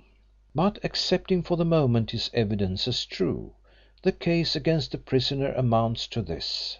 By threats of exposure Birchill compelled Hill to consent to Riversbrook being robbed while the owner was in Scotland. Hill's complicity, according to his own story, extended only to supplying a plan of the house and giving Birchill some information as to where various articles of value would be found. On the 18th of August Hill went to Riversbrook to see that everything was in order for the burglary that night. While he was there his master returned unexpectedly. Hill then went to the flat in Westminster and told Birchill that Sir Horace had returned. His own story is that he tried to get Birchill to abandon the idea of the burglary, but that Birchill, who had been drinking, swore that he would carry out the plan, and that if he came across Sir Horace he would shoot him. What grudge had Birchill against Sir Horace Fewbanks? The fact that Sir Horace had discarded the woman Fanning because of her association with Birchill. Gentlemen, does a man commit a murder for a thing of that kind? Let us test the credibility of the man who has tried to swear away the life of the prisoner. You saw him in the witness box, and I have no doubt formed your own conclusion as to the type of man he is. Did he strike you as a man who would stand by the truth above all things, or a man who would lie persistently in order to save his own skin? That the man cannot be believed even when on his oath has been publicly demonstrated in the courts of the land. The story he told the court yesterday in the witness box of his movements of the day of the murder is quite different to the story he told on his oath at the inquest on the body of Sir Horace Fewbanks. Let me read to you the evidence he gave at the inquest. Mr. Finnis handed to his leader a copy of Hill's evidence at the inquest, and Mr. Holymead read it out to the jury. He then read out a shorthand writer's account of Hill's evidence on the previous day. "Which of these accounts are we to believe?" he said, turning to the jury. "The latter one, the prosecution says. But why, I ask? Because it tallies with the statement extorted from Hill by the police under the threat of charging him with the murder. Does that make it more credible? Is a man like Hill, who is placed in that position, likely to tell the truth, the whole truth and nothing but the truth? It is an insult to the jury, as men of intelligence, to ask you to believe Hill's evidence. I do not ask you to believe the story he told at the inquest in preference to the story he told here in the witness box yesterday. I ask you to regard both stories as the evidence of a man who is too deeply implicated in this crime to be able to speak the truth. I will prove to you, gentlemen of the jury, that the man is a criminal by instinct and a liar by necessity. The necessity of saving his own skin. He robbed his former master, Lord Melhurst, and he planned to rob his late master, Sir Horace Fewbanks. But knowing that his former crime would be brought against him when the police came to investigate a robbery at Riversbrook, he was too cunning to rob Riversbrook himself. He looked about him for an accomplice and he selected Birchill. You heard him say in the witness box that he drew Birchill a plan of Riversbrook, the plan I now hold in my hand. I will ask you to inspect the plan closely. Hill told us that Birchill terrorised him into drawing this plan by threats of exposure. Exposure of what? His master, Sir Horace Fewbanks, knew he had been in jail, so what had he to fear from exposure? His proper course, if he were an honest man, would have been to tell his master that Birchill was planning to rob the house and had endeavoured to draw him into the crime.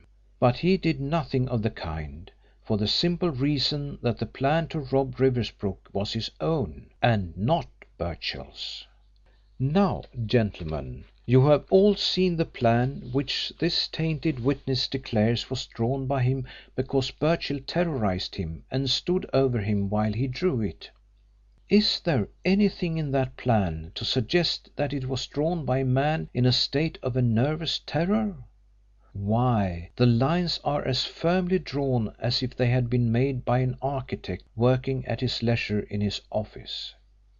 Was this plan drawn by a man in a state of nervous terror, with his tormentor standing threateningly over him, or was it drawn by a man working at leisure, free not only from terror but from interruption? The answer to that question is supplied in the evidence given by 3 witnesses as to the paper used. Hill says the plan was drawn at the flat. Two other witnesses swore that it was paper supplied exclusively for Government departments, and another witness swore that he had taken such paper to Riversbrook for the use of Sir Horace Fewbanks, who, like every one of His Majesty's judges, found it necessary to do some of his judicial work at home. What is the inevitable inference?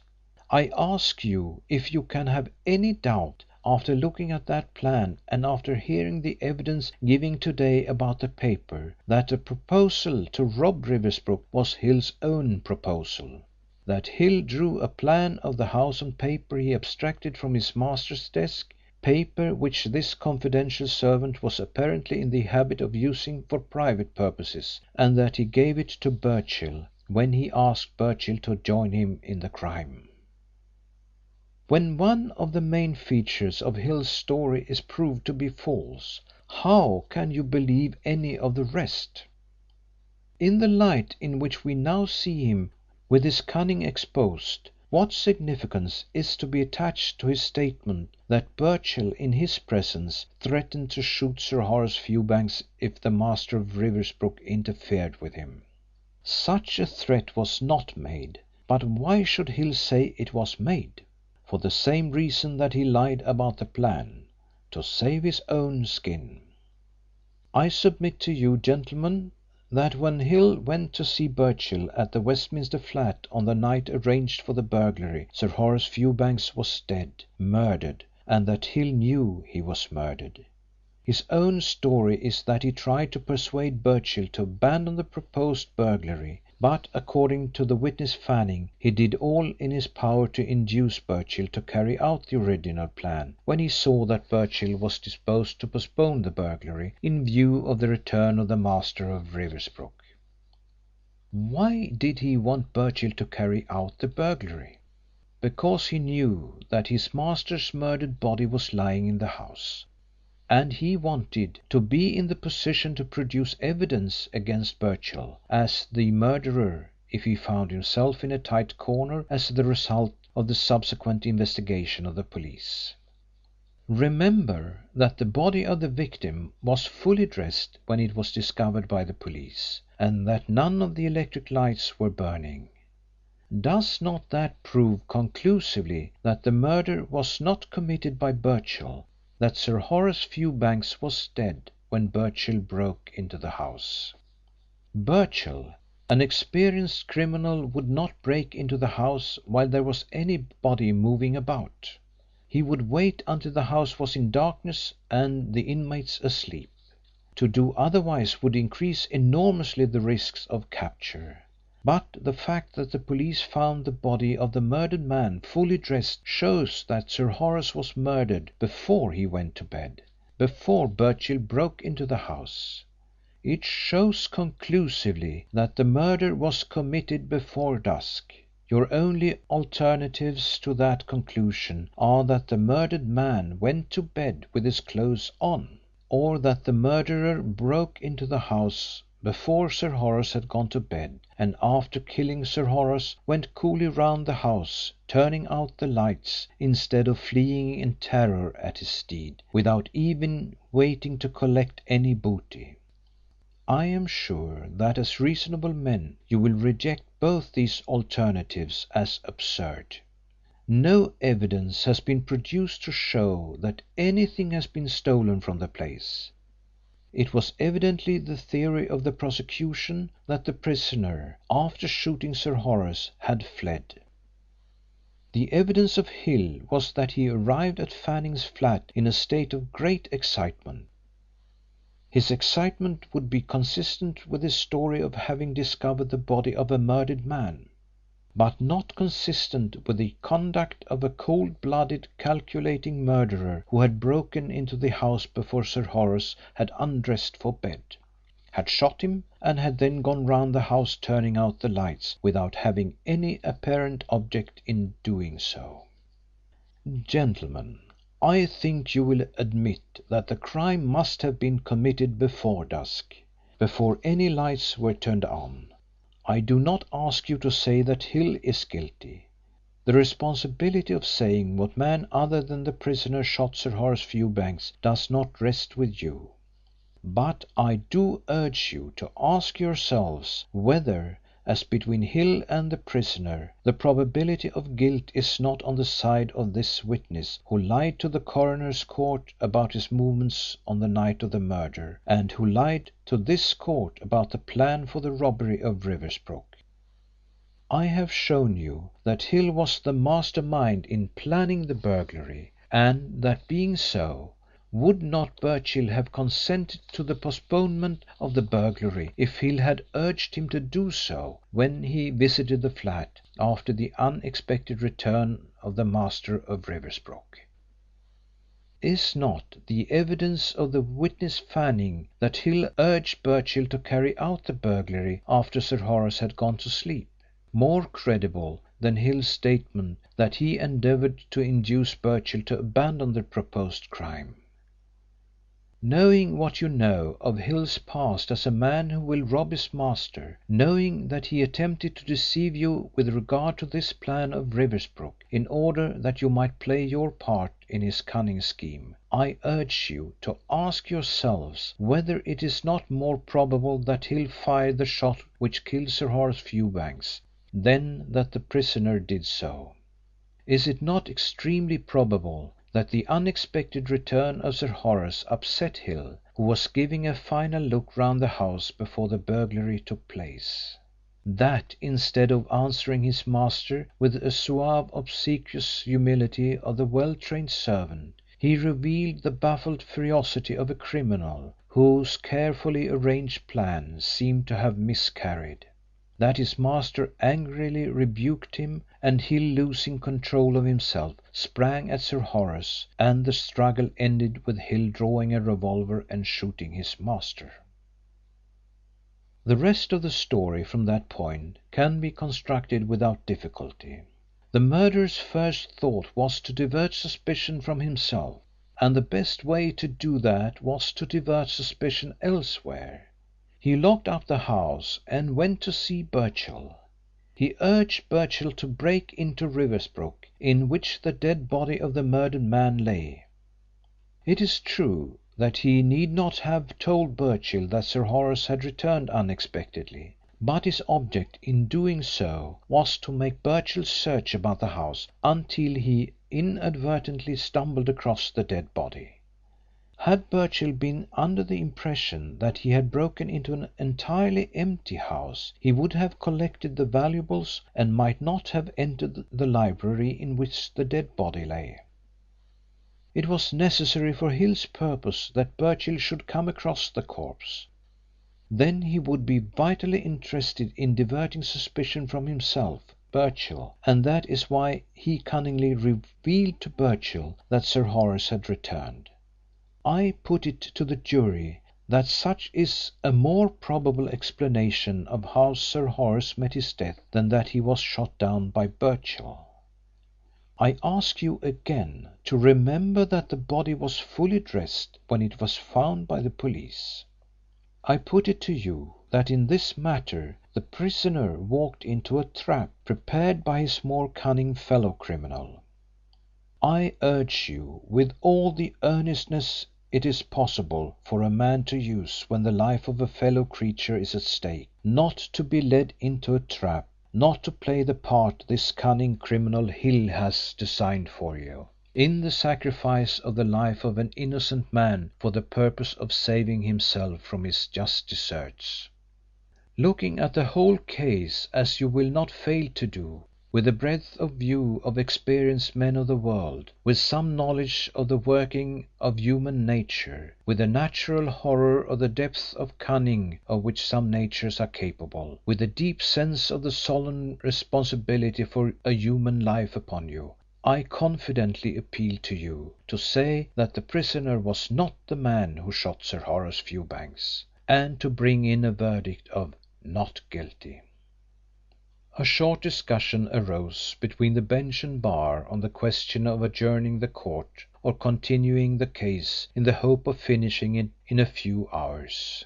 Sir Henry Hodson wanted to finish the case that night, but counsel for the prosecution intimated that his address to the jury would take nearly 2 hours. As it was then nearly 5 o'clock, and His Honour had to sum up before the jury could retire, it was hardly to be hoped the case could be finished that night, as the jury might be some time in arriving at a verdict.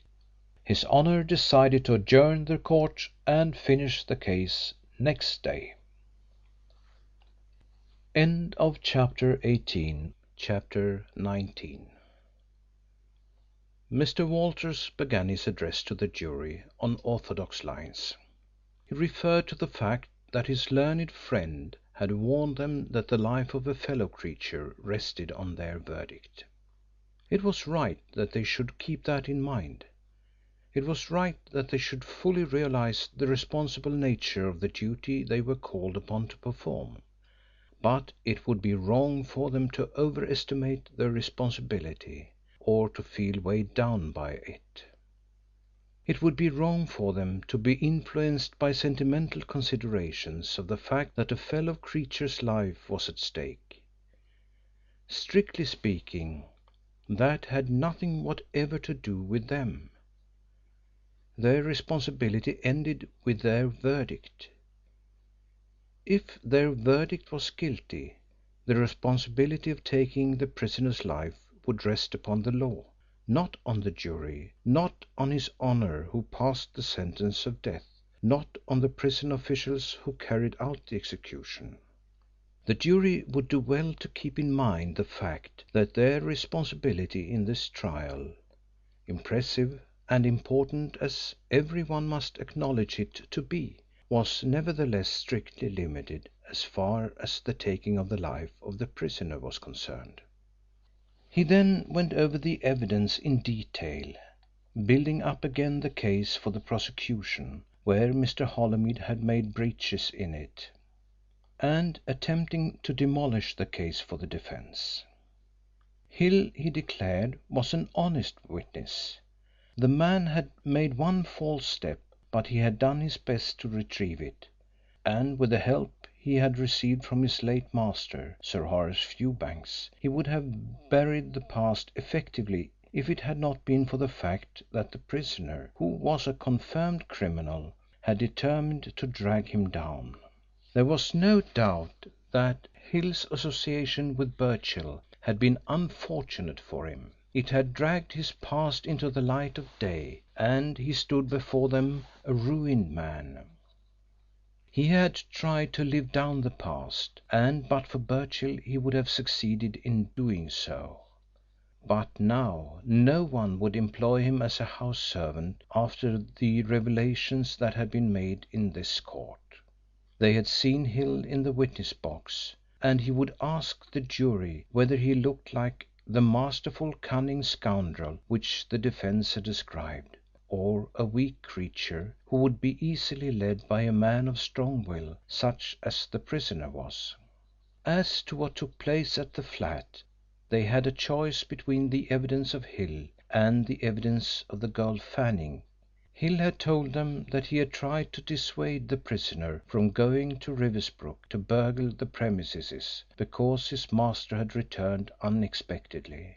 Fanning had told them that the prisoner was in favour of postponing the crime, but that Hill had urged him to carry it out. Which story was the more probable? What reliance could they place on the evidence of Fanning? He did not wish to say that the witness was utterly vicious and incapable of telling the truth, a description that the defence had applied to Hill, but they must take into consideration the fact that Fanning was the prisoner's mistress. Was it likely that a woman, knowing her lover's life was at stake, would come here and speak the truth, if she knew the truth would hang him?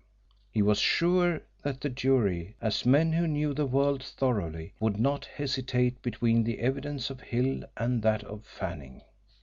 The case for the defence depended to a great extent on the plan of Riversbrook, which Hill candidly admitted he had drawn. His learned friend had called evidence to show that the paper on which the plan was drawn was of a quality which was not procurable by the general public. That might be so. But what his learned friend had not succeeded in doing, and could not possibly have hoped to succeed in doing, was to show that Birchill could not have obtained possession in any other way of a paper of that kind. Yet it was necessary for the defence to prove that, in order to prove that the plan was not drawn at Fanning's flat by Hill under threats from Birchill, but that Hill had drawn it at Riversbrook, and that he gave it to Birchill in order to induce him to consent to the proposal to break into the house. There were dozens of ways in which paper of this particular quality might have got to the flat. Might not Birchill have a friend in His Majesty's Stationery Office? Was it impossible that the witness Fanning had a friend in that office, or in one of the government departments to which the paper was supplied? Was it impossible, in view of her relations with the victim of this crime, for Fanning to have obtained some of the paper at Riversbrook and to have taken it home to her flat? She had sworn in the witness box that she had not had paper of that kind in her possession. But with her lover's life at stake, was she likely to stick at a lie if it would help to get him off? Counsel for the defence had endeavoured to make much of the fact that the dead body of Sir Horace Fewbanks was fully dressed when the police discovered it. He endeavoured to persuade them that such a fact established the complete innocence of the prisoner, and that because of it they must bring in a verdict of not guilty. He asked them to accept it as evidence not only that Sir Horace Fewbanks was dead when the prisoner broke into the house, but that he was dead when Hill left Riversbrook at 7:30 p.m. to meet Birchill at Fanning's flat. With an ingenuity which did credit to his imagination, he put before them as his theory of the crime that a quarrel took place between Sir Horace Fewbanks and Hill at Riversbrook, that Hill shot his master and then went to Fanning's flat so as to see that Birchill carried out the burglary as arranged, and at the same time found Sir Horace's dead body and thus directed suspicion to himself. The only support for this far-fetched theory was that the body when discovered by the police was fully dressed, and that none of the electric lights were burning. Counsel for the defence contended that these two facts established his theory that the murder was committed before dusk. They established nothing of the kind. There were half a dozen more credible explanations of these things than the one he asked the jury to accept. What mystery was there in a man being fully dressed in his own house at midnight? The defence had been at great pains to show that Sir Horace Fewbanks was a man of somewhat irregular habits in his private life.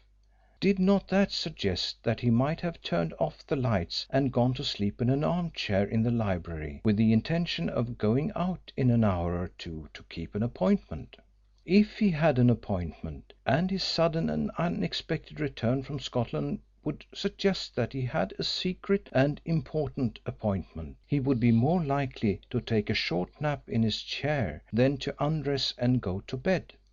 Might not the prisoner, who was a bold and reckless man, have broken into the house when the lights were burning and his victim was awake and fully dressed?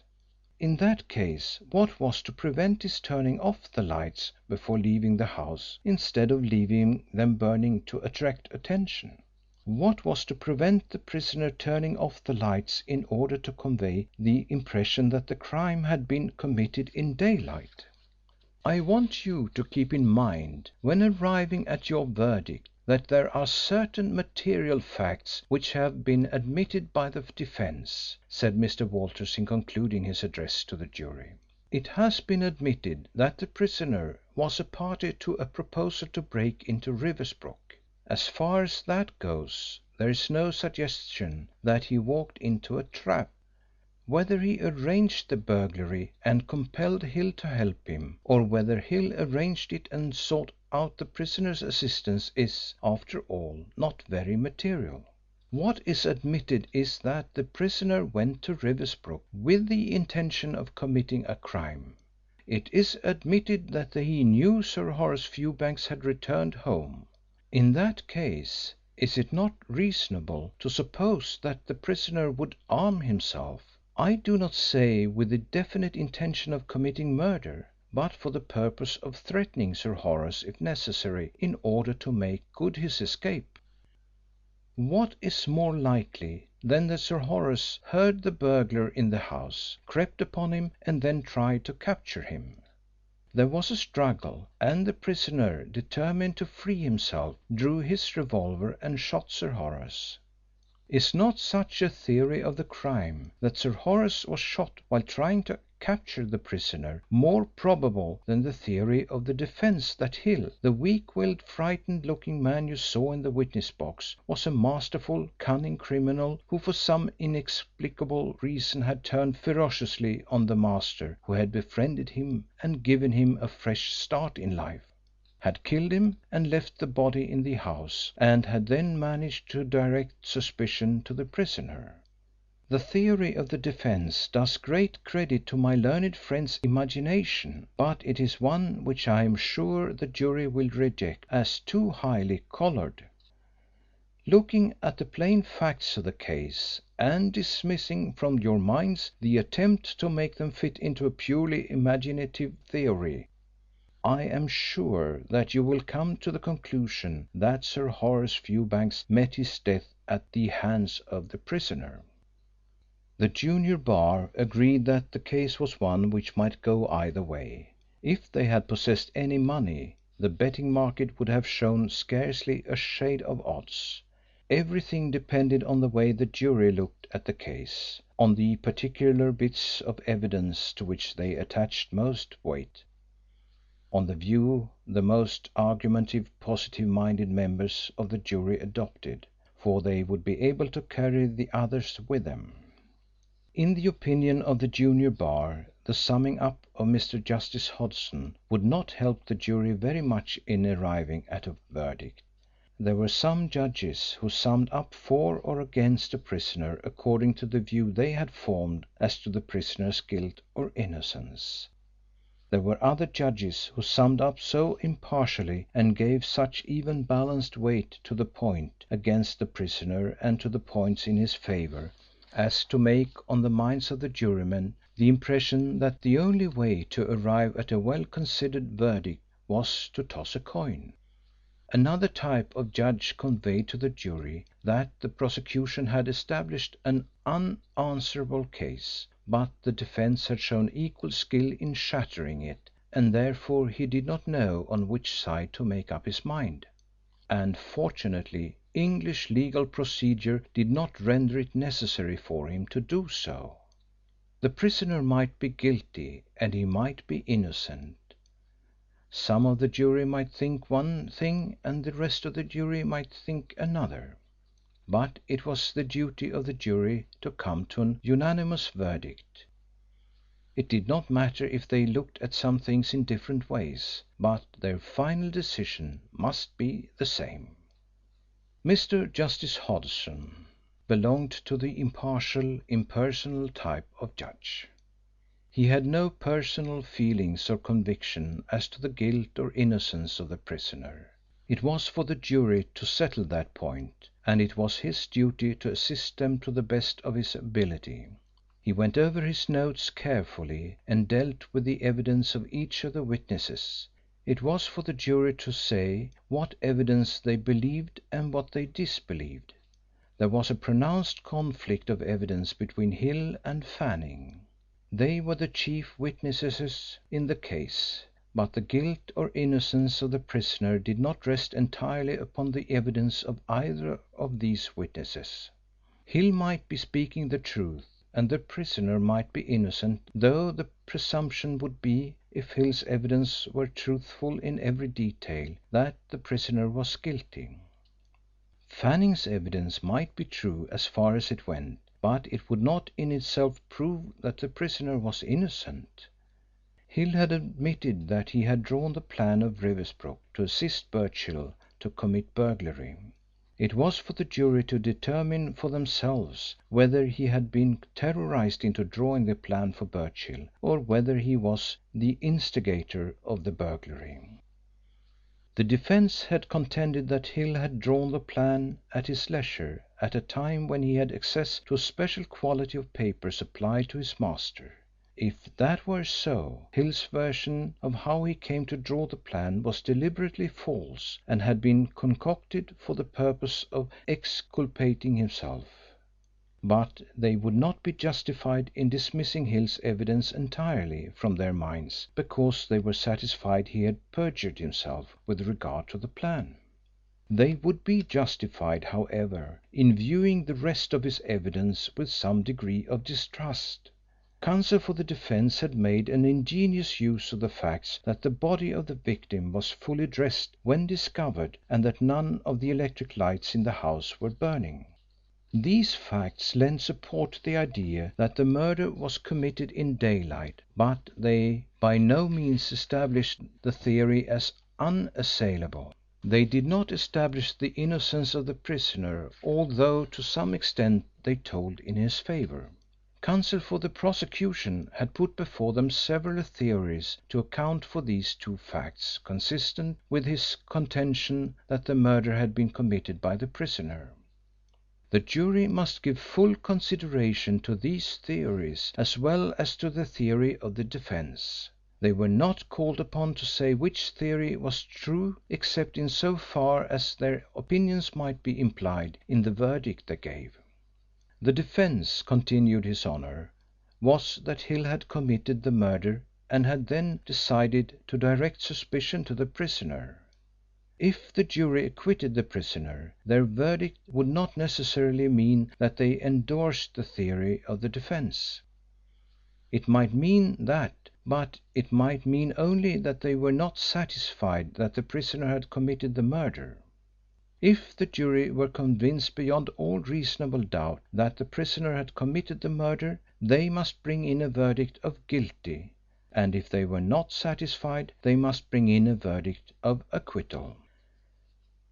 The jury filed out of their apartment, and as they retired to consider their verdict, the judge retired to his own room. The prisoner was removed from the dock and taken down the stairs out of sight. There was an immediate hum of voices in the court. Inspector Chippenfield approached the table and whispered to Mr. Walters. The latter nodded affirmatively and left the courtroom in company with Mr. Holymead. The sibilant sound of whispering voices died down after a few minutes, and then began the long, tedious wait for the return of the jury. The occupants of the gallery, who had no difficulty in coming to an immediate decision on the guilt or innocence of the prisoner, could not understand what was keeping the jury away so long. They failed to understand the jury's point of view. These gentlemen had sat in court for 3 days, listening intently to proceedings concerning a matter in which their degree of personal interest was only a form of curiosity. And now the end of the case had been reached, except for the climax, which was in their control.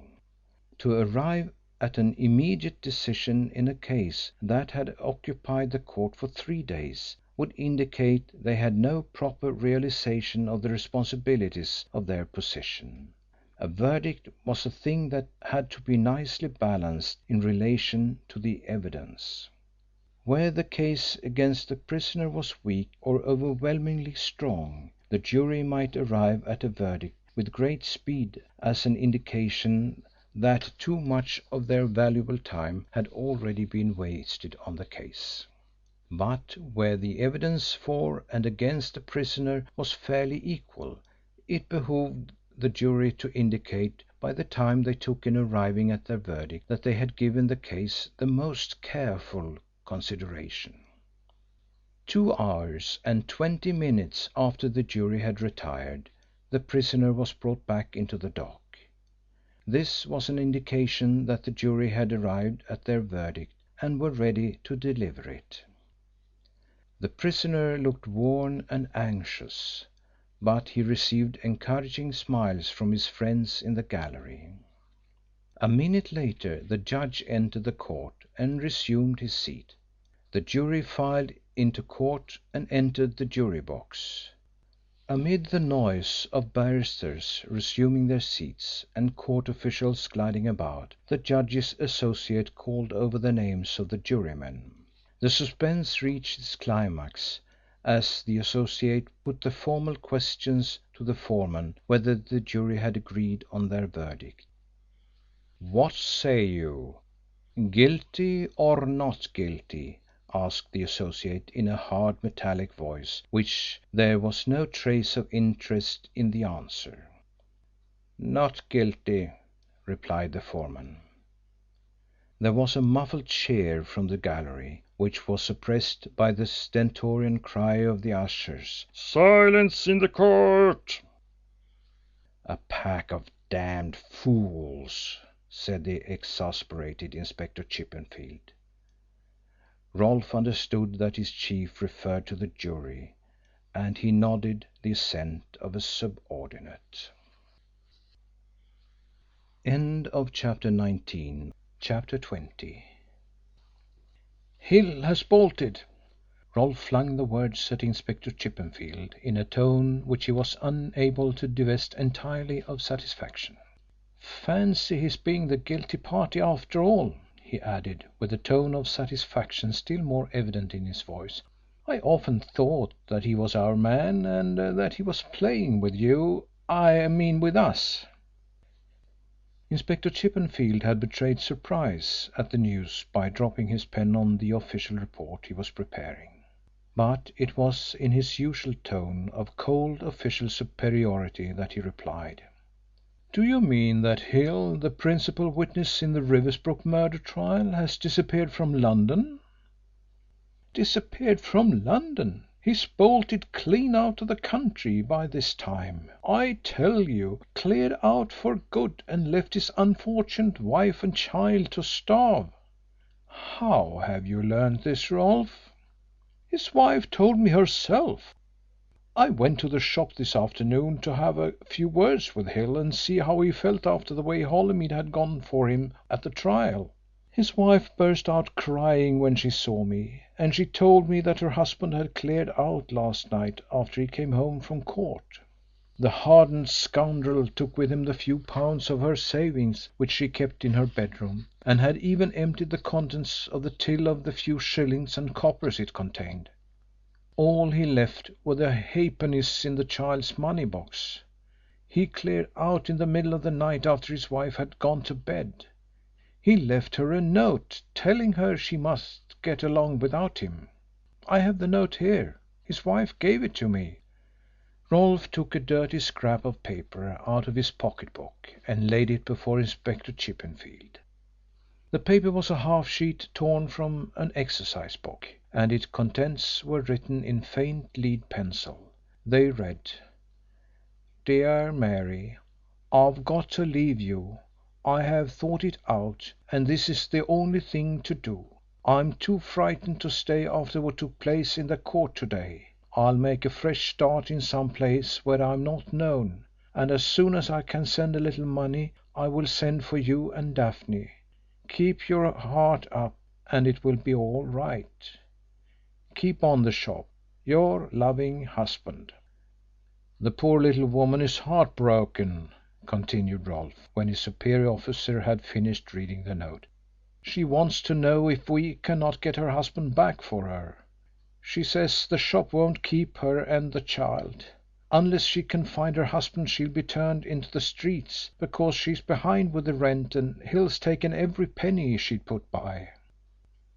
"Then she'd better go to the workhouse," retorted Inspector Chippenfield brutally. "We'd have something to do if Scotland Yard undertook to trace all the absconding husbands in London. We can do nothing in the matter, and you'd better tell her so."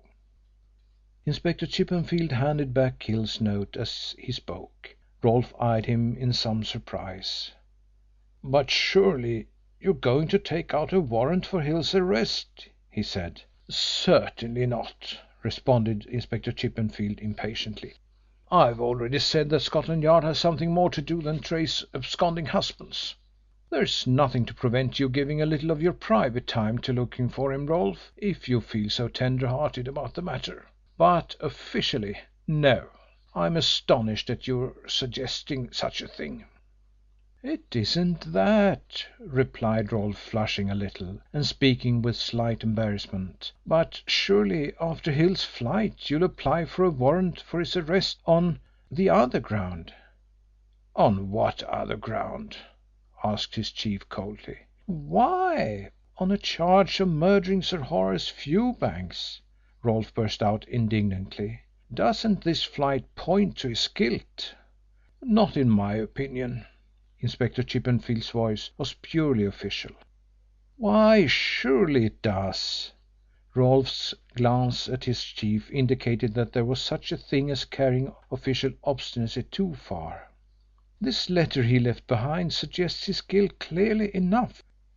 "I didn't notice that," replied Inspector Chippenfield impassively. "Perhaps you'll point out the passage to me, Rolfe." Rolfe hastily produced the note again. "Look here."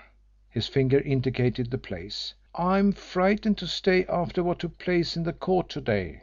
Doesn't that mean clearly enough that Hill realised the acquittal pointed to him as the murderer, and he determined to abscond before he could be arrested?" "So that's your way of looking at it, eh, Rolfe?" said Inspector Chippenfield quizzically. "Certainly it is," responded Rolfe, not a little nettled by his chief's contemptuous tone. "It's as plain as a pikestaff that the jury acquitted Birchill because they believed Hill was guilty. Holymead made out too strong a case for them to get away from. Hill's lies about the plan and the fact that the body was fully dressed when discovered." "You're a young man, Rolfe," responded Inspector Chippenfield in a tolerant tone, "but you'll have to shed this habit of jumping impulsively to conclusions, and generally wrong conclusions, if you want to succeed in Scotland Yard. This letter of Hill's only strengthens my previous opinion that a damned muddle-headed jury let a cold-blooded murderer loose on the world when they acquitted Fred Birchill of the charge of shooting Sir Horace Fewbanks. Why, man alive, Holymead no more believes Hill is guilty than I do. He set himself to bamboozle the jury, and he succeeded. If he had to defend Hill tomorrow he would show the jury that Hill couldn't have committed the murder and that it must have been committed by Birchill and no one else. He's a clever man, far cleverer than Walters, and that is why I lost the case." "He led Hill into a trap about the plan of Riversbrook," said Rolfe. "When I saw that Hill had been trapped on that point I felt we had lost the jury." "Only because the jury were a pack of fools who knew nothing about evidence. Granted that Hill lied about the plan, that he drew it up voluntarily in his spare time to assist Birchill. It proves nothing. It doesn't prove that Hill committed the murder. It only proves that Hill was going to share in the proceeds of the burglary, that he was a willing party to it. The one big outstanding fact in all the evidence, the fact that towered over all the others, is that Birchill broke into the house on the night Sir Horace Fewbanks was murdered. The defence made no attempt to get away from that fact because they couldn't do so. But Holymead vamped up all sorts of surmises and suppositions for the purpose of befogging the jury and getting their minds away from the outstanding feature of the case for the prosecution. We proved that Birchill was in the house on a criminal errand. What more could they expect us to prove? They couldn't expect us to have a man looking through the window or hiding behind the door when the murder was committed. If we could get evidence of that kind we could do without juries. We could hang our man first and try him afterwards. I don't think a verdict of acquittal from a befogged jury would do so much harm in such a case."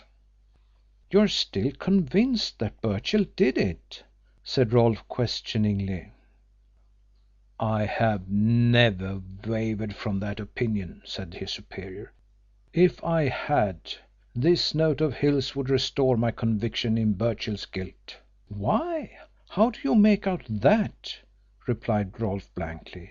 "Hill says he's clearing out of the country because he's frightened. What's he frightened of? His own guilty conscience and the long arm of the law? Not a bit of it. Hill's an innocent man. If he had been guilty he'd never have stood the ordeal of the witness box and the cross-examination. Hill's cleared out because he was frightened of Birchill." "Of Birchill?" "Yes. Didn't Birchill tell Hill just before he set out for Riversbrook on the night of the murder that if Hill played him false he'd murder him? Hill did play him false. Not then, but afterwards, when he made his confession and Birchill was arrested for the murder in consequence. When Birchill was acquitted at the trial his first thought would be to wreak vengeance on Hill. A man with one murder on his soul would not be likely to hesitate about committing another. Hill knew this and fled to save his life when Birchill was acquitted. That's the explanation of his letter, Rolfe." "So that's the way you look at it?" said Rolfe. "Of course I do. It's the only way Hill's flight can be looked at in the light of all that's happened. The theory dovetails in every part. I'm more used than you to putting these things together, Rolfe. Hill's as innocent of the murder as you are."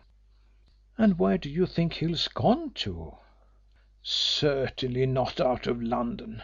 He's too much of a Cockney for that. Besides, he's a man who is fond of his wife and child. He's hiding somewhere close at hand, and I shouldn't wonder if the whole thing's a plant between him and his wife. Have you forgotten how she tried to hoodwink us before? I'll go to the shop tomorrow and see if I can't frighten the truth out of her. Meanwhile, you'd better put the Camden Town police on to watching the shop.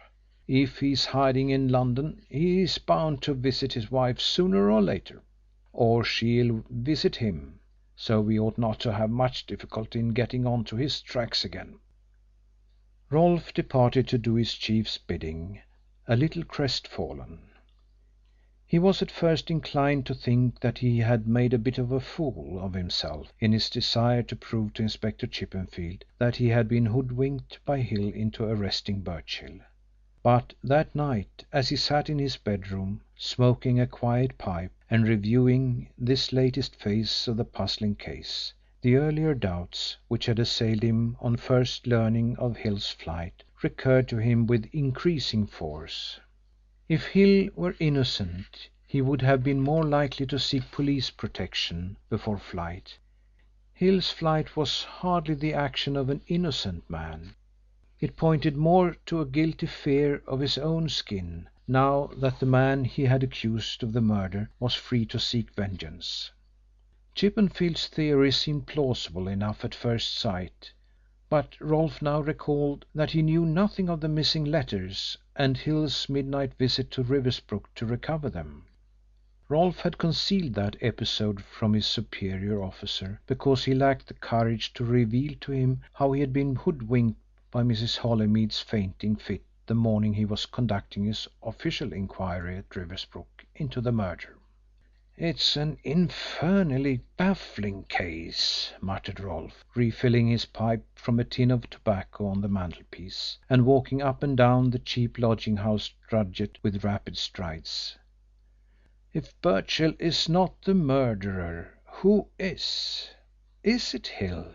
He lit his pipe, closed the window, opened his pocket book, and sat down to peruse the notes he had taken during his investigation of Sir Horace Fewbanks' murder. He read and reread them, earnestly searching for a fresh clue in the pencilled pages. After spending some time in this occupation, he took a clean sheet of paper and a pencil and copied afresh the following entries from his notebook: August 19. Went Riversbrook. Saw Sir H.F.'s body. Discovered fragment of lady's handkerchief clenched in right hand. August 22. Made inquiries. Handkerchief unable find where purchased. September 8. Found Hill at Riversbrook searching Sir H.F.'s paper. Told me about bundle of lady's letters tied up with pink ribbon which had been taken from secret drawer. Says they disappeared morning after murder when investigation was taking place. C's visitors that day: Dr. Slingsby, Selden to arrange inquest, newspaper men, undertakers' representatives, Crewe. C saw one visitor alone, Hill says, Mrs. H, who fainted. C fetched glass of water, leaving her alone in room. Hill suggests her letters indicate friendly relations between her and Sir H.F. Sir H.F. expected visit, probably from lady, night of murder. Hurried Hill off when he returned from Scotland. Mem. Inadvisable disclose this to C. Underneath his entries of the case Rolfe had written finally: Points to be remembered. 1. Crewe said before the trial that Birchill was not the murderer and would be acquitted. Birchill was acquitted. 2. Crewe suggested we had not got the whole truth out of Hill. Hill disappears the night after the trial. Is Hill the murderer? 3. The handkerchief and the letters point to a woman in the case, although this was not brought out at the trial. Is it possible that the woman is Mrs. H? Rolfe realised that the chief pieces of the puzzle were before him, but the difficulty was to put them together. He felt sure there was a connection between these facts, which, if brought to light, would solve the Riversbrook mystery. Without knowing it, he had been so influenced by Crewe's analysis of the case that he had practically given up the idea that Birchill had anything to do with the murder. His real reason for going to Hill's shop that morning was to try and extract something from Hill which might put him on the track of the actual murderer. He believed Hill knew more than he had divulged. Hill, before his disappearance, had placed in his hands an important clue. If he only knew how to follow it up! That incident of the missing letters must have some bearing on the case. If he could only elucidate it! Should he disclose to Chippenfield Hill's story of the missing letters? Rolfe dismissed the idea as soon as it crossed his mind. He knew his superior officer sufficiently well to understand that he would be very angry to learn that he had been deceived by Mrs. Holymead, and, as she was outside the range of his anger, he would bear a grudge against his junior officer for discovering the deception which had been practised on him, and do all he could to block his promotion in Scotland Yard in consequence. Apart from that, he could offer Chippenfield no excuse for not having told him before. Should he consult Crewe? Rolfe dismissed that thought also, but more reluctantly. Hang it all! It was too humiliating for an accredited officer of Scotland Yard to consult a private detective. Rolfe had acquired an unwilling respect for Crewe's abilities during the course of the investigations into the Riversbrook case, but he retained all the intolerance which regular members of the detective force feel for the private detectives who poach on their preserves.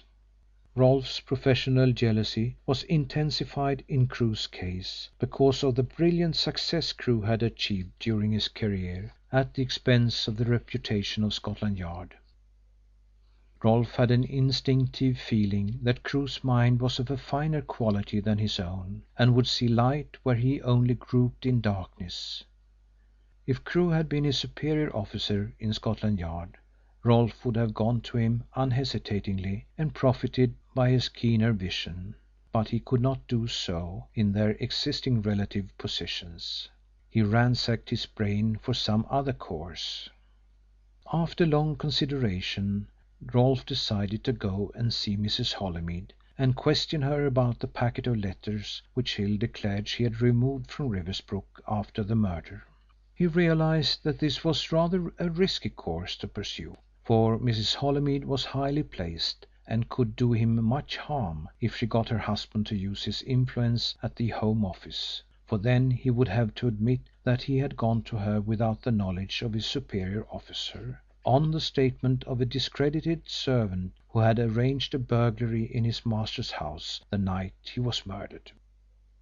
Nevertheless, Rolfe decided to take the risk.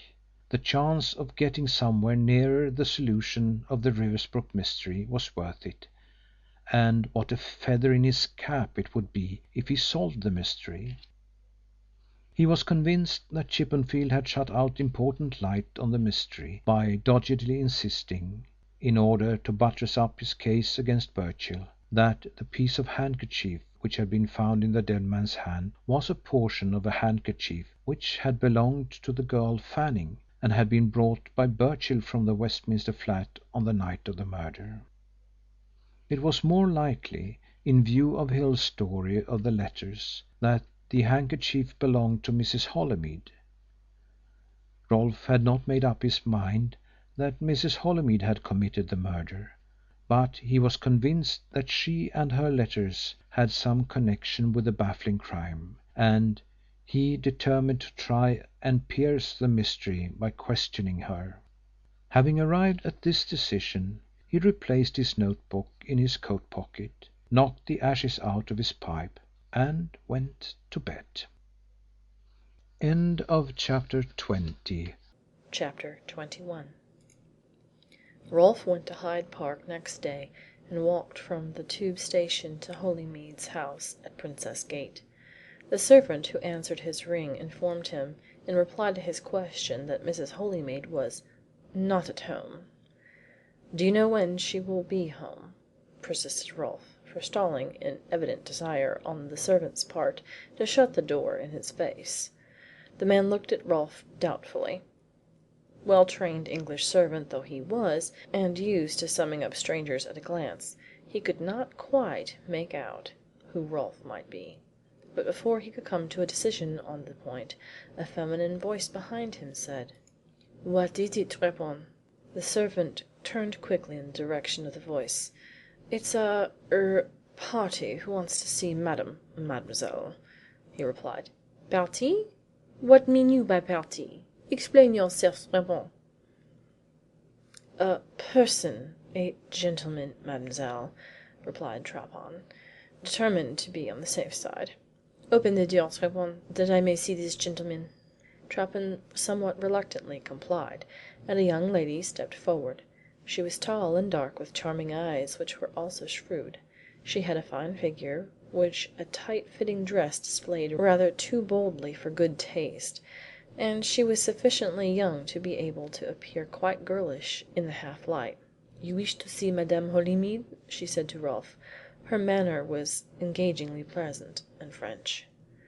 Rolfe felt it incumbent upon him to be gallant under the presence of the fair representative of a nation whom he vaguely understood placed gallantry in the forefront of the virtues. He took off his hat with a courtly bow. "I do, mademoiselle," he replied, "and my business is important." "Then, monsieur, step inside if you will be so good, and I will see you." She led Rolfe into a small, prettily furnished room at the end of the hall, and carefully shut the door.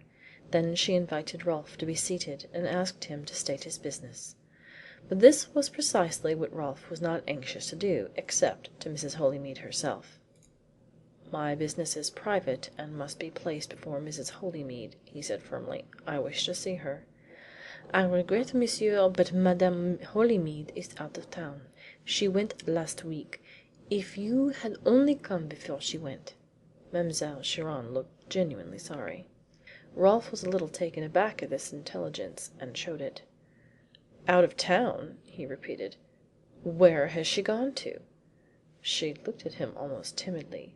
"But, monsieur, I do not know if I ought to tell you without knowing who you are. You are a friend of Madame's?" "My name is Detective Rolfe. I come from Scotland Yard," replied Rolfe, in the authoritative tone of a man who knew that the disclosure was sure to command respect, if not a welcome. "Scotland? You come from Scotland? Madame will regret much that she has missed you." "Scotland Yard, I said," corrected Rolfe, "not Scotland." "Is it not the same?" Mademoiselle Chiron looked at him helplessly. "Scotland Yard, is it not in Scotland? What is the difference?" Rolfe, with a Londoner's tolerance for foreign ignorance, painstakingly explained the difference. She looked so puzzled that he felt sure she did not understand him, but that, he reflected, was not his fault. "So you see, mademoiselle, my business with Mrs. Holymead is important, therefore I'll be obligated if you will tell me where I can find her," he said. "In what part of the country is she?" Mademoiselle Chiron looked distressed. "Really, monsieur, I cannot tell you. She is motoring. I should have been with her, but did I have une grosse room?" She produced a tiny scrap of lace handkerchief and held it to her nose as though in support of her statement. "And she rings me on the telephone from different places and tells me the things she does need, and I do send them on to her." "Where does she ring you from?" asked Rolfe, eyeing mademoiselle's handkerchief intently.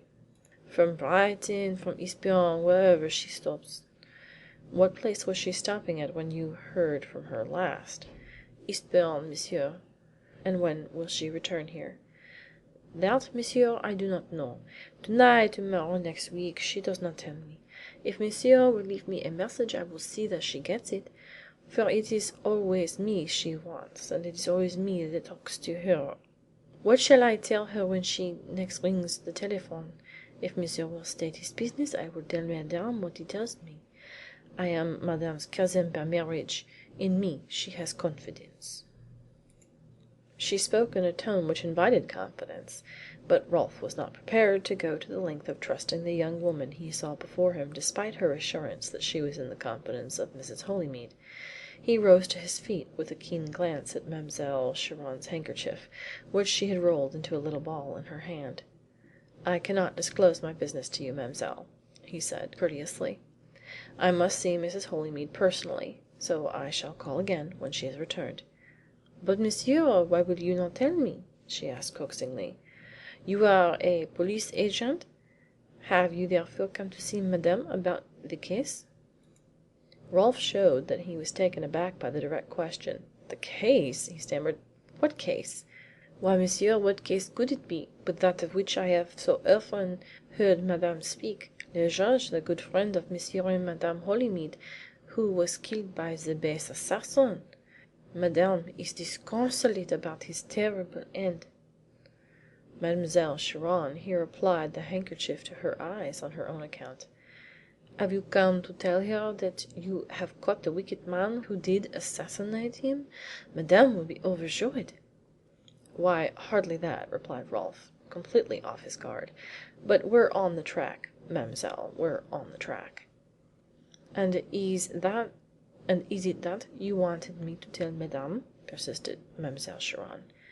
"I wanted to ask her a question or two about several things," said Rolfe, who had determined to disclose his hand sufficiently to bring Mrs. Holymead back to London if she had anything to do with the crime. "I want to ask her about some letters that were stolen no, I won't say stolen letters that were removed from Riversbrook. I have been informed that even if these letters are no longer in existence she can give the police a good idea of what was in them." The telephone bell in the corner of the room rang suddenly. Mademoiselle Chiron ran to answer it and accidentally dropped her handkerchief on the floor in picking up the receiver. Mademoiselle Chiron began speaking on the telephone, but she stopped suddenly, staring with frightened eyes into the mirror at the other side of the room. The glass reflected the actions of Rolfe at the table.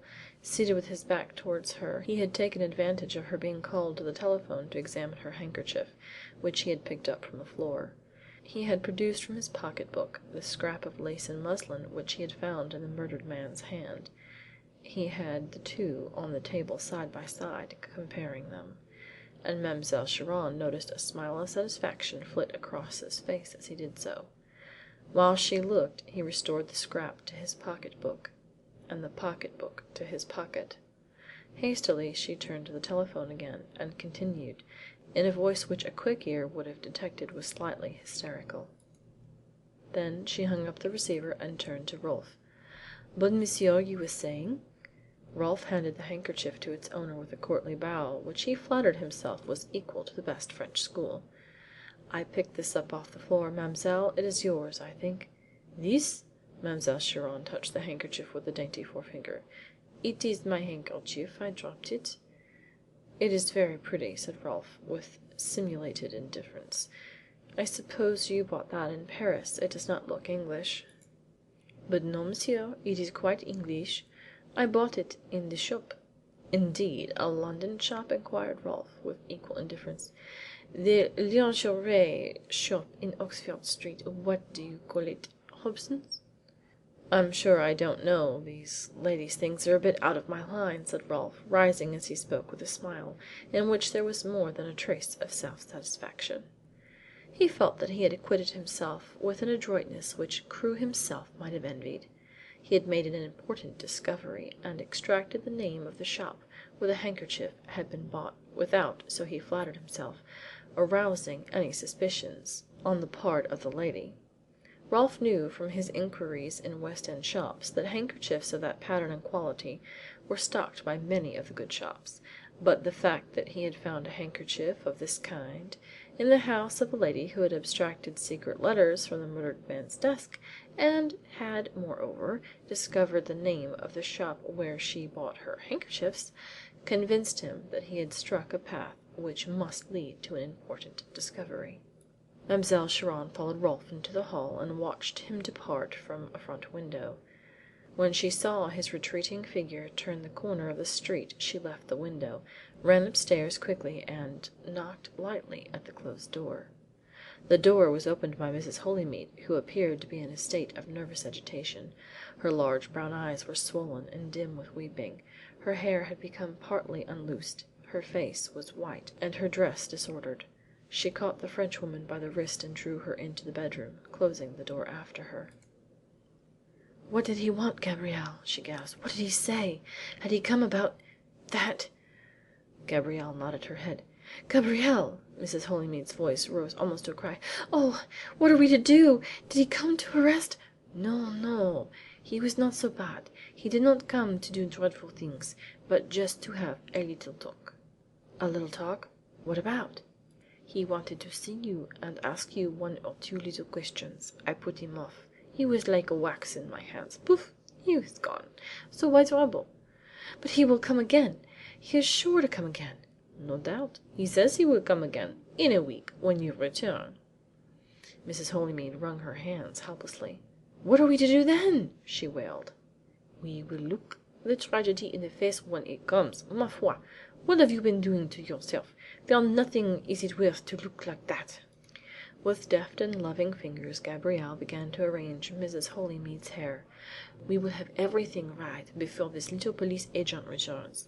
We will show him that he is a complete fool for suspecting you about the murder." "But what can you do, Gabrielle?" asked Mrs. Holymead.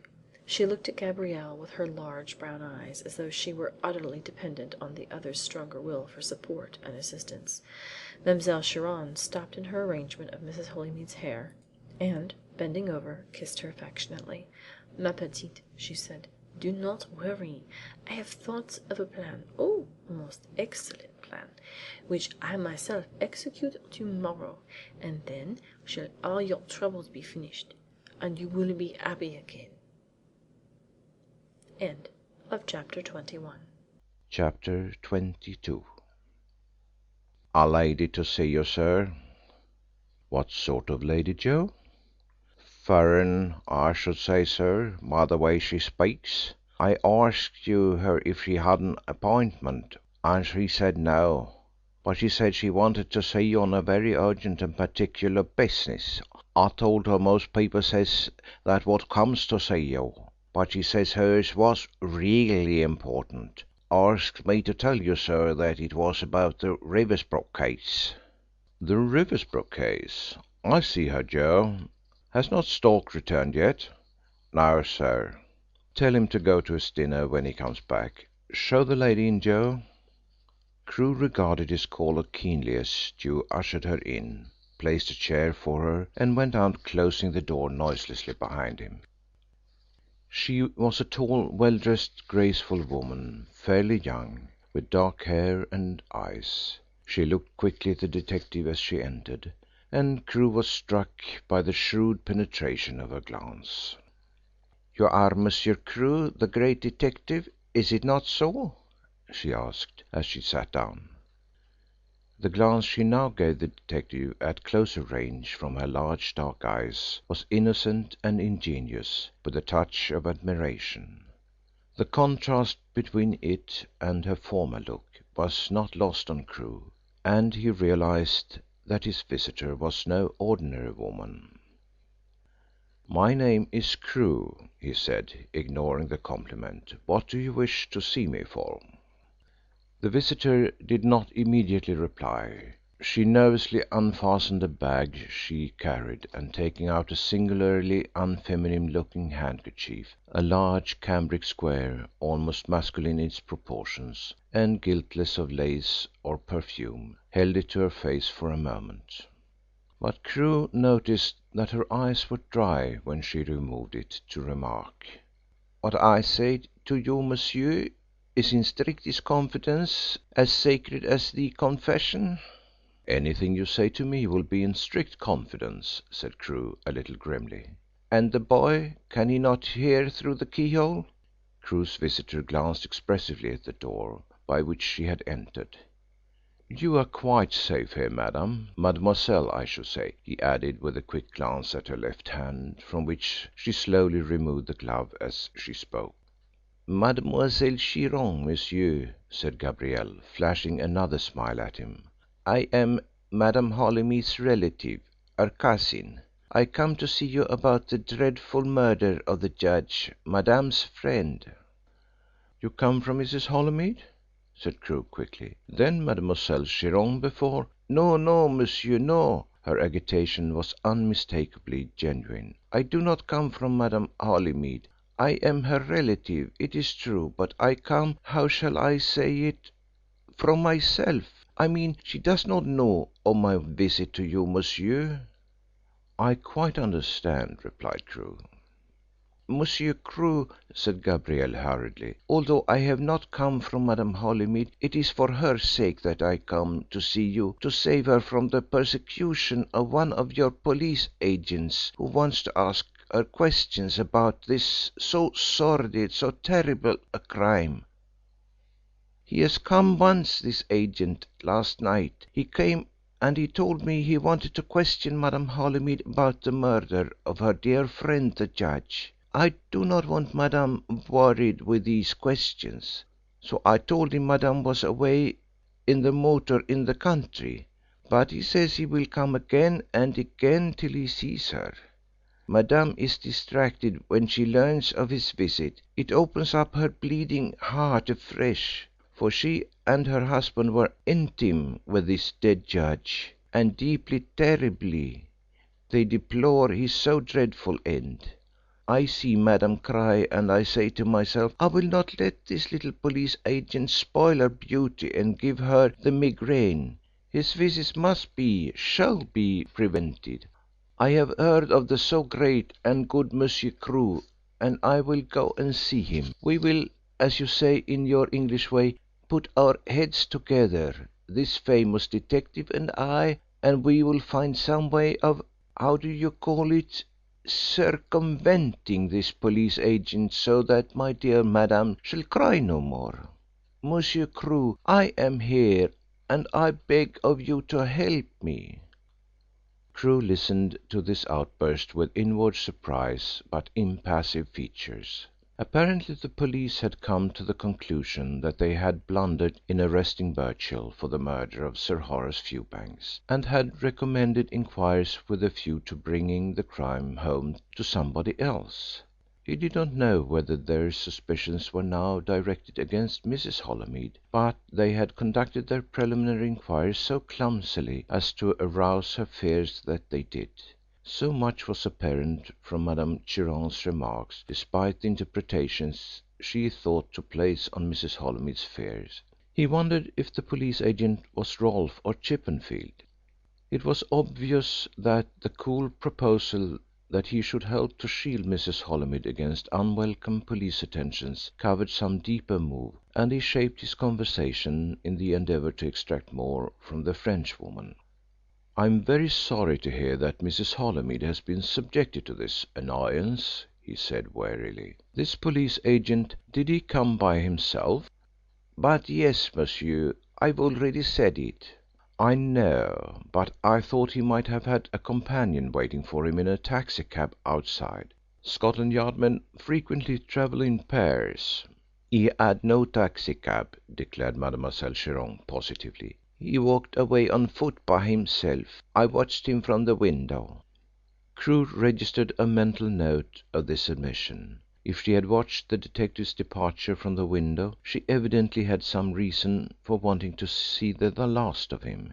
Aloud he said, "I expect I know him. What was he like?" "Tall as you, only bigger, much bigger. And he had the great moustache which he caressed again and again with his fingers." Gabrielle daintily imitated the action on her own short upper lip. "I know him," declared Crewe with a smile. "His name is Rolfe. There should be nothing about him to alarm you, mademoiselle. Why, he is quite a lady's man."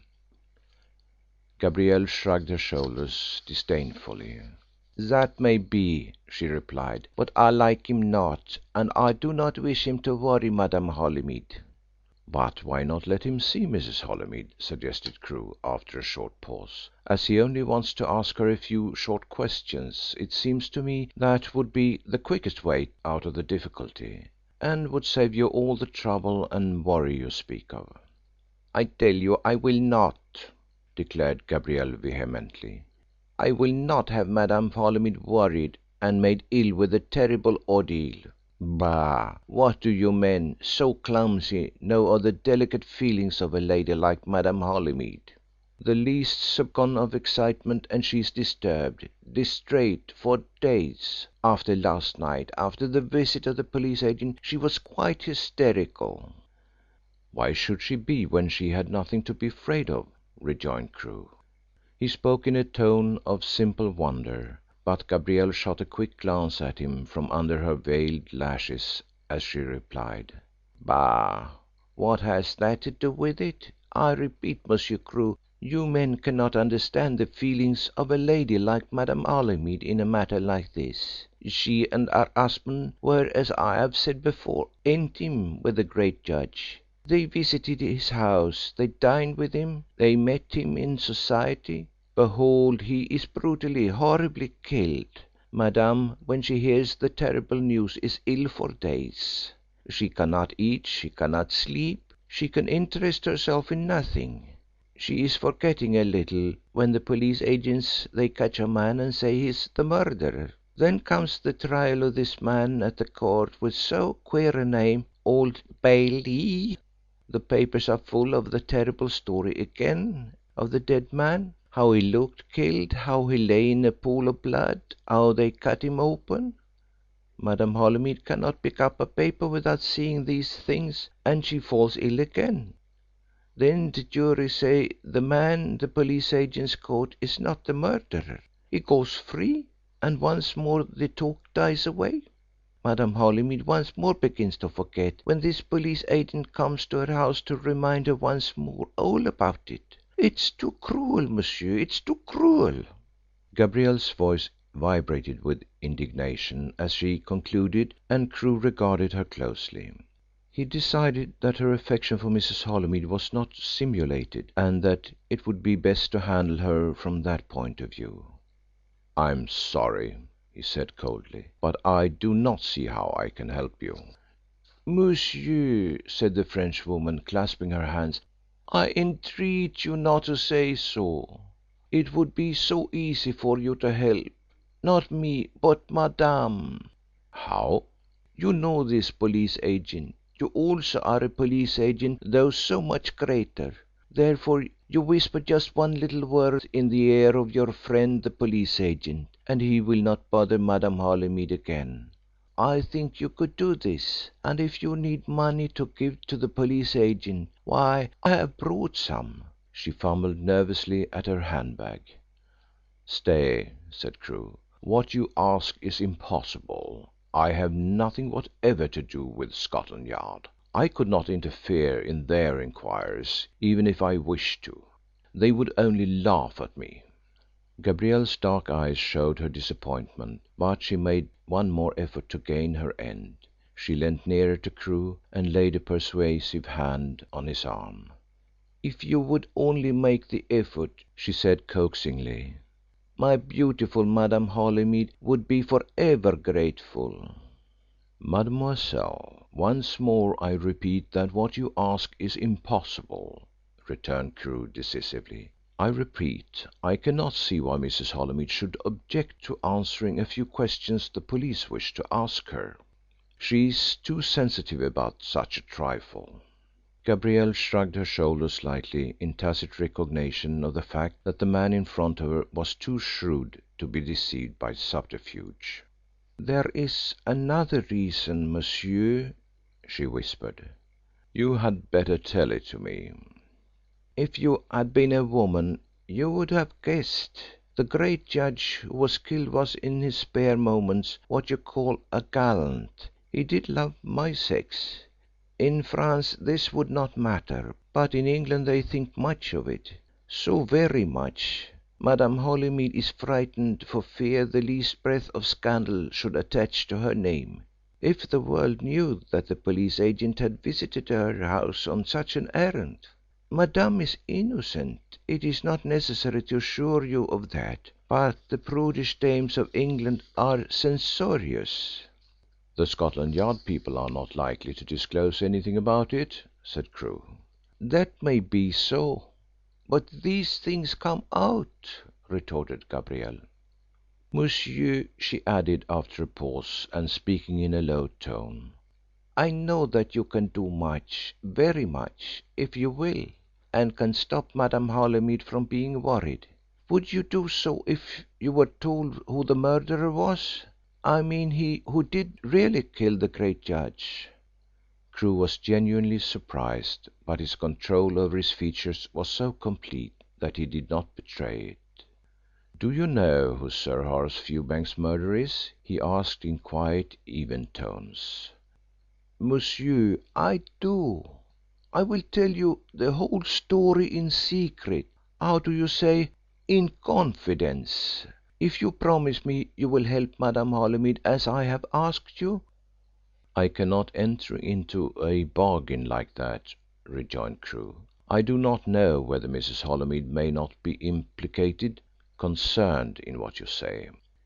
"Monsieur, she is not," flashed Gabrielle indignantly. "She knows nothing about it. What I have to tell you concerns myself alone."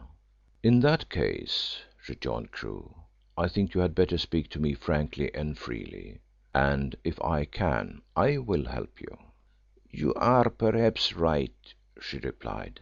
"I will tell you everything, provided you give me your word of honour that you will not inform the police of what I will tell you." "If you bind me to that promise, I do not see how I can help you in the direction you indicate," said Crewe, after a moment's thought. "If the police are asked to abandon their inquiries about Mrs. Holymead, they will naturally wish to know the reason." "You are quite right," said Gabrielle. "I did not think of that. But if I tell you everything, and you have to tell the police agents so as to help Madame, will you promise that the police agents do not come and arrest me?" "Provided you have not committed murder or been in any way accessory to it, I think I can promise you that," rejoined Crewe. "Monsieur, I do not understand you, but I can almost divine your meaning. Your promise is what you call a guarded one. Nevertheless, I like your face and I will trust you." Gabrielle relapsed into silence for some moments, looking at Crewe earnestly. "Monsieur," she said at length, "it is a terrible story I have to relate, and it is difficult for me to tell a stranger what I know. Nevertheless, I will begin. I knew the great judge well." "You knew Sir Horace Fewbanks?" exclaimed Crewe. "He was my lover, monsieur." She brought the last two words out defiantly, with a quick glance at Crewe to see how he took the avowal. She seemed to find something reassuring in his answering glance, and she continued in more even tones. "I had often seen him at the house of Madame Holymead when I came to London to visit her. I admired Sir Horace when I saw him. Often he used to call and dine, for he was the friend of Monsieur Holymead. But Madame told me that the great judge was what in England you call a lover of the ladies, that he was dangerous, so I must be careful of him. I used to look at him when he called, and thought he was handsome in the English way, and sometimes he looked at me when he was unobserved and smiled at me. But Madame did not like me looking at him. She said I was foolish. She warned me to be careful." Gabrielle shrugged her shoulders expressively. "Of what use was Madame's warning? It did but make me wish to know more of this great lover of my sex. He saw that, and made the opportunity, and made love to me. He was so ardent, so fervid a lover that I was conquered. After we had been lovers I told him my secret, that I was married. Pierre Simon, my husband, was a bad man, and so I left him. But Madame must not know that I was married, for that is my secret. It does not do to tell everything, besides it would have distressed her. Monsieur, I was happy with my lover, the great judge. He was charming. He had that charm of manner which you English lack. Faithful? I do not know. Often we were together, and often we wrote letters, when to me it was impossible. He kept my letters. They amused him so, he said, that they were so French, so piquant, so different to English ladies' letters. Alas, monsieur, there had been others, many others there must have been, for he understood my sex so well. One afternoon I was out for a walk, looking in the great shops in Regent Street, when I felt a hand placed on my shoulder, and looking round I saw Pierre, my husband. He was pleased at the meeting, but I was not pleased. He took me to a cafe where we could talk. It was what he always did talk about, money, money, money. He always wanted money. He said I must find him some, and when I told him I had none, he said I must find some way of getting it, or he would come to the house and expose my secret. I walked away out of the cafe and left him there, but I soon saw him again and again. He followed me and talked to me against my will. Monsieur, I was very much distressed, and for a long time I tried to think of a way to get rid of Pierre, for I was afraid that he would come to the house and tell Madame Holymead I was married. Then I thought of the great judge, my lover. He would know how to send Pierre away, for Pierre would be frightened of him. But Sir Horace was in Scotland shooting the poor birds. But I wrote to him and asked him for my sake to come up at once, because I was in distress and needed help. Monsieur, he came, but he came to his death. He sent me a letter to meet him at Riversbrook at 10:30 o'clock. He was sorry it was so late, but he thought it would be safer not to come to the house till after dark in the long summer evening, for people were so censorious. I was to tell Madame Holymead that I was going to the theatre with a friend. I was so pleased to think that I would get rid of Pierre that on the morning, when he stopped me to ask me again about the money, I showed him the letter of the great judge and told him I would make the judge put him in prison if he did not go away and leave me alone. "He is your lover," said Pierre. "I will kill him." But I laughed, for I knew Pierre did not care if I had many lovers. I said to him, "Pierre, you would extort the money, blackmail the English call it, do they not, Monsieur Crewe? But you would not kill. Sir Horace is not afraid of you. If you go near him he would have you taken off to jail." But Pierre, he was deep in thought. Several times he said, "I want money." Each time I said to him, "Then you must work for it." "That is no way to get money," he answered. "This great judge, he has much money, is it not so?" I left him, monsieur, thinking of money, but I did not know how bad his thoughts were. I returned home and I told Madame Holymead I would go to the theatre that night. I left the house at 8 o'clock, and after walking along Piccadilly and Regent Street took the train to Hampstead. Then I walked up to the house of Sir Horace so as not to be too early. The gate was opened, and I thought that strange, but I had no thought of murder. As I walked up the garden I heard a shot, 2 shots, and then a cry, and the sound of something falling on the floor. The door of the house was open and the light was burning in the hall. Upstairs I heard the noise of footsteps, quick footsteps, and then I heard them coming down the staircase. I was afraid, and I hid myself behind the curtains in the hall. The footsteps came down and nearer, and when they passed me I looked out to see. Monsieur, it was Pierre. I called to him softly, 'Pierre, Pierre.' He looked round, and his face, it was so different, so dreadful. He did not know my voice, and he ran away from me with a cry. Monsieur, my heart is a brave one. I have not what you call nerves, but when I knew I was alone in the great house with I knew not what, a great fear clutched me. I stood still in the hall with my eyes fixed on the stairs above. At first all was silent, then I heard a dreadful sound, a groan. I wanted to run away then, monsieur, but the good God commanded me to go up and into the room where a fellow creature needed me. I went upstairs and along to the door of a room which was half open. I pushed it wide open and went in. Mon Dieu! The judge was alone there, dying. Pierre had shot him.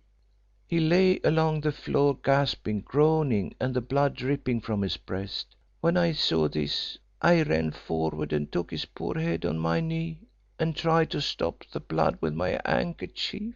But as I did, the judge groaned once more. He knew me not, though I called him by name. In terrible agony he writhed his head off my breast. His hand clutched at the hole in his breast, closing on my handkerchief, and so he died. Monsieur, strange it may seem, but I do assure that I became calm again when he was dead. I rose to my feet and looked around me in the room. On the floor near him I saw a revolver. I picked it up and hid it in my bag. The tube of it was warm. Then I sat down in a chair and thought what I must do. The police must not know I was there. They must not know he was my lover. I thought of my letters that I wrote to him. He had them hidden in a little drawer at the back of his desk, a secret drawer. Often he had shown me my letters there, and once he had showed me where to find the spring that opened the drawer. So I searched for the spring and I found it. The drawer opened and there were my letters tied together. I took them all and hid them in my bag, and then I closed the hiding place. There remained but the handkerchief which my lover held in his hand. I tried to get it out, but I could not. In my hurry I dragged it out. It came away then, but left a little bit in his hand. It did not show. I dared not wait longer. I turned out the light and hurried out of the room and downstairs. Again I turned out the light and closed the door and hurried away. That, monsieur, is my story. End of chapter 22. Chapter 23. As Gabrielle finished her story, she cast a quick glance at Crewe's face, as though seeking to divine his decision, but apparently she could read nothing there, and with an imperious gesture she exclaimed: "You will do what I ask now that I have exposed my secret, my shame to you, and told everything? You will save Madame Holymead from being persecuted by these police agents?" "I must ask a few questions first." The contrast between the detective's quiet English tones and the Frenchwoman's impetuous appeal was accentuated by the methodical way in which Crewe slowly jotted down an entry in his open notebook. Her dark eyes sparkled in an agony of impatience as she watched him. "Ask them quick, monsieur, for I burn in the suspense." "In the first place, then, have you any—" "Hold, monsieur, I know what you would ask. You would say if I have any proofs. Stupid that I am to forget things so important. I have brought you the proofs." She fumbled at the clasp of her handbag as she spoke, and before she had finished speaking she had torn it open and emptied its contents on the table in front of Crewe, a dainty handkerchief and a revolver. "See, monsieur," she cried, "here is the handkerchief of which I told you. It is that which the judge seized when I tried to stop the blood flowing in his breast. Look at the corner and you will see that a little bit has been torn off by his almost dead hand. And the revolver, it's that which I picked up on the floor near him. I've had it locked up ever since."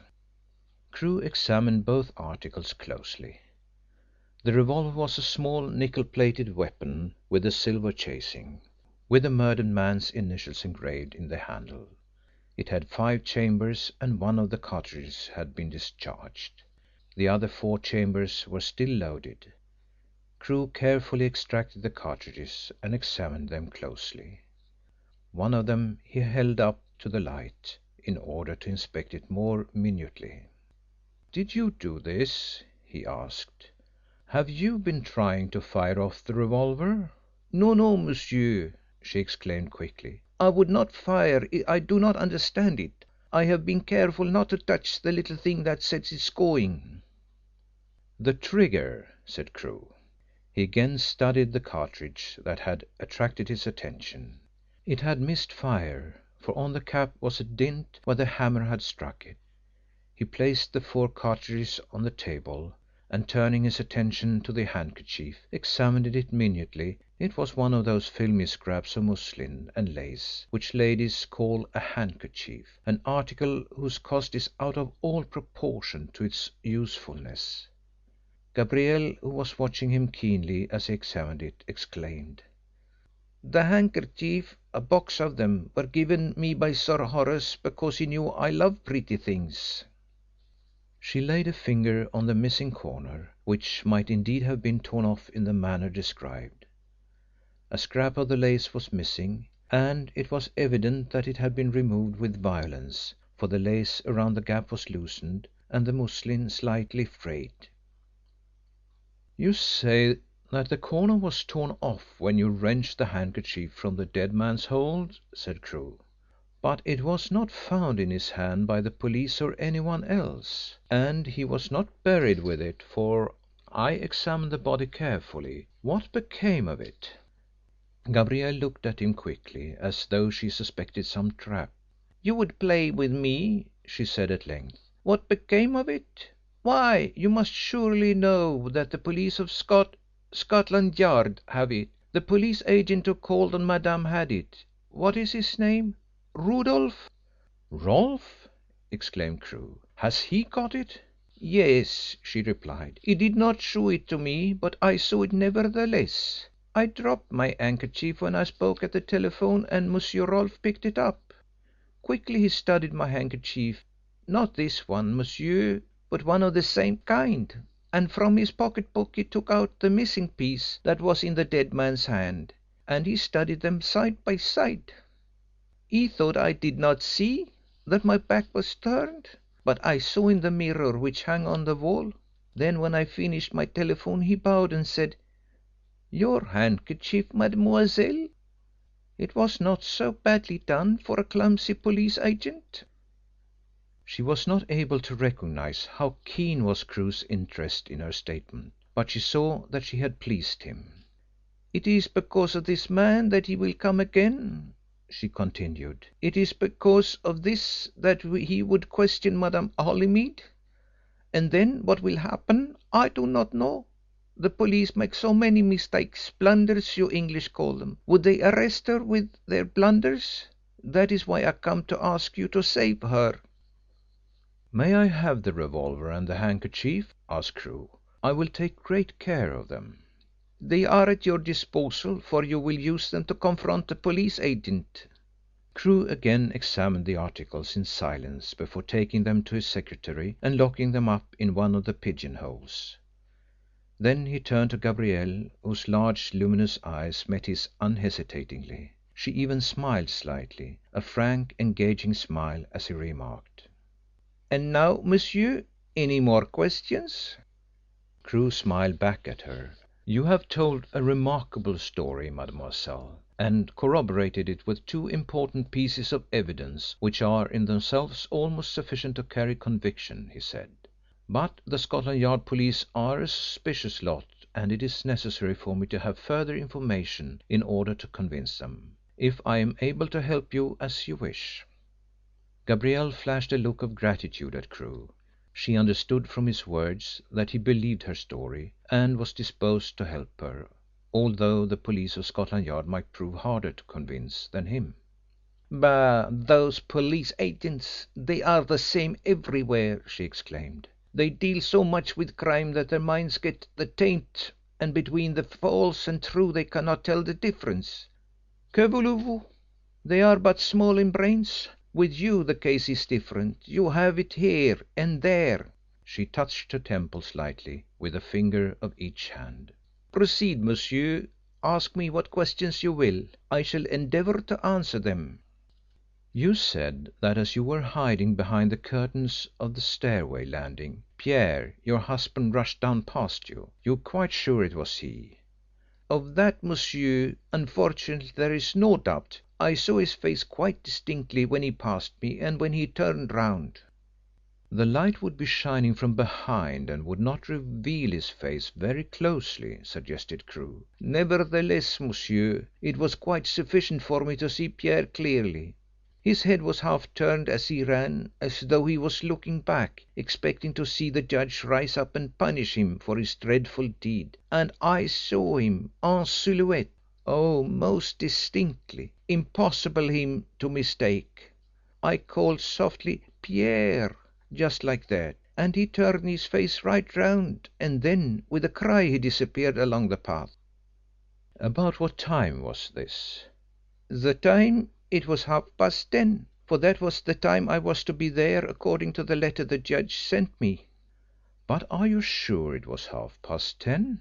Weren't you early? Wasn't it just about 10 o'clock?" "No, monsieur," she replied sadly. "If it had been 10 o'clock I would have been in time to save the life of my lover, to prevent this great tragedy which brings grief to so many." Crewe looked at her sharply, and then nodded his head in acquiescence of the fact that much misery would have been averted if she had been in time to save the life of Sir Horace Fewbanks. "When you went into the room, Sir Horace Fewbanks, you say, was lying on the floor dying. Whereabouts in the room was he?" "If he had been in this room he would have been lying in just behind you, with his head to the wall and his feet pointing towards that window. He struggled and groaned after I went in, and altered his position a little, but not much. He died so." Crewe rapidly reviewed his recollection of the room in which the judge had been killed.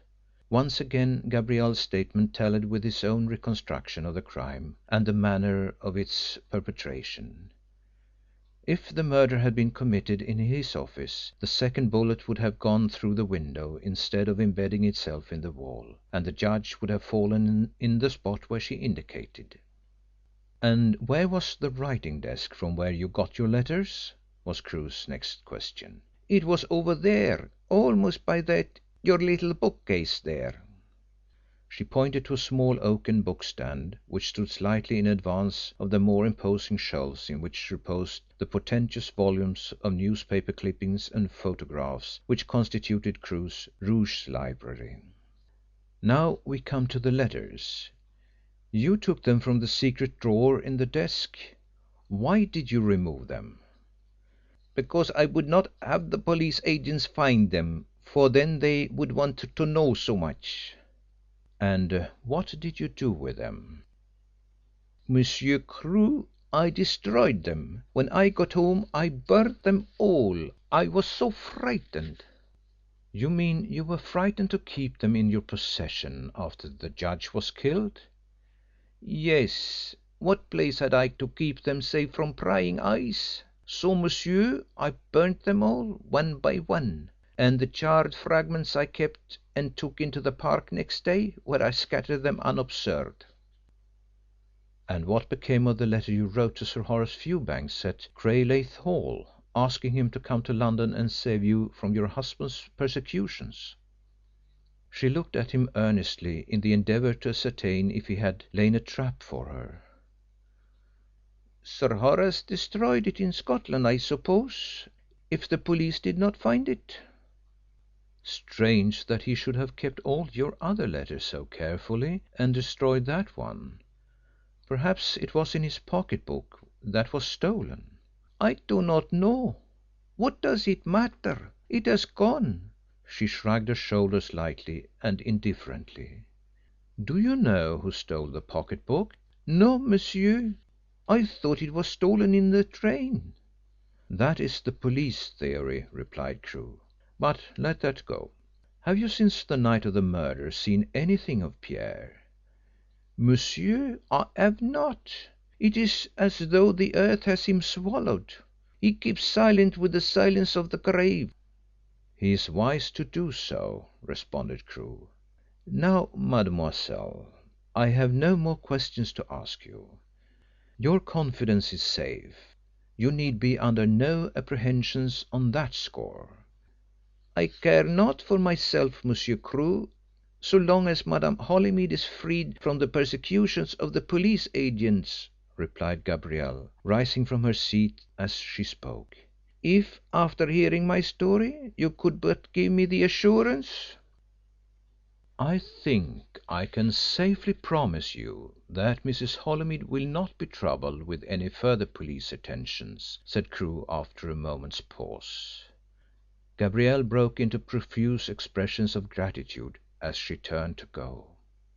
"For the rest, then, I care not what happens. I am, how do you say it? I am overjoyed. Je vous remercie, monsieur. I beg you not, I can find my way out unattended." But Crewe showed her to the stairs, where again he had to listen to her profuse thanks before she finally departed. He watched her graceful figure till it was lost to sight in the winding staircase, and then he turned back to his office. In the outer office he stopped to speak to Joe, who, perched on an office footstool, was tapping quickly on the office table with his penknife, swaying backwards and forwards dangerously on his perch in the intensity of his emotions, as he played the hero's part in the drama of saving the runaway engine from dashing into the 4:40 express by calling up the Red Gulch station on the wire. "Joe," said Crewe, "I'll see nobody for an hour at least. Nobody. You understand?" Joe came out of the cinema world long enough to nod his head in an emphatic understanding of the instructions. In his own room Crewe pulled out his notebook and once more gave himself up to the study of the baffling Riversbrook mystery in the new light of Gabrielle's confession. Part of her story, he reflected, must be true. She had produced Sir Horace's revolver and, still more important, a handkerchief which he had clutched in his dying struggles. It was obvious that she or some other woman had been at Riversbrook the night of the murder, and in the room with the murdered man before he died. That tallied with Birchill's statement to Hill that he had seen a woman close the front door and walk along the garden path while he was hiding in the garden. Crewe, recalling Gabrielle's description of the room, came to the conclusion that it was probably she who had been with the judge in his dying moments. No one but a person who had actually seen it could have described the room with such minuteness. She had been in the room, then. For what object? For the reason stated in her confession? Crewe shook his head doubtfully. She evaded the trap about the pocketbook. But she made one bad mistake, he mused. The letters in the secret drawer were taken away and I have no doubt were burnt as she says. But were they her letters? Was Sir Horace her lover? At any rate, she did not get hold of them in the way she said. They were not taken away on the night Sir Horace was murdered, for the simple reason that they were not in the secret drawer at that time. End of chapter 23. Chapter 24. Rolfe was spending a quiet evening in his room after a trying day's inquiries into a confidence trick case. Inquiries so fruitless that they had brought down on his head an official reproof from Inspector Chippenfield.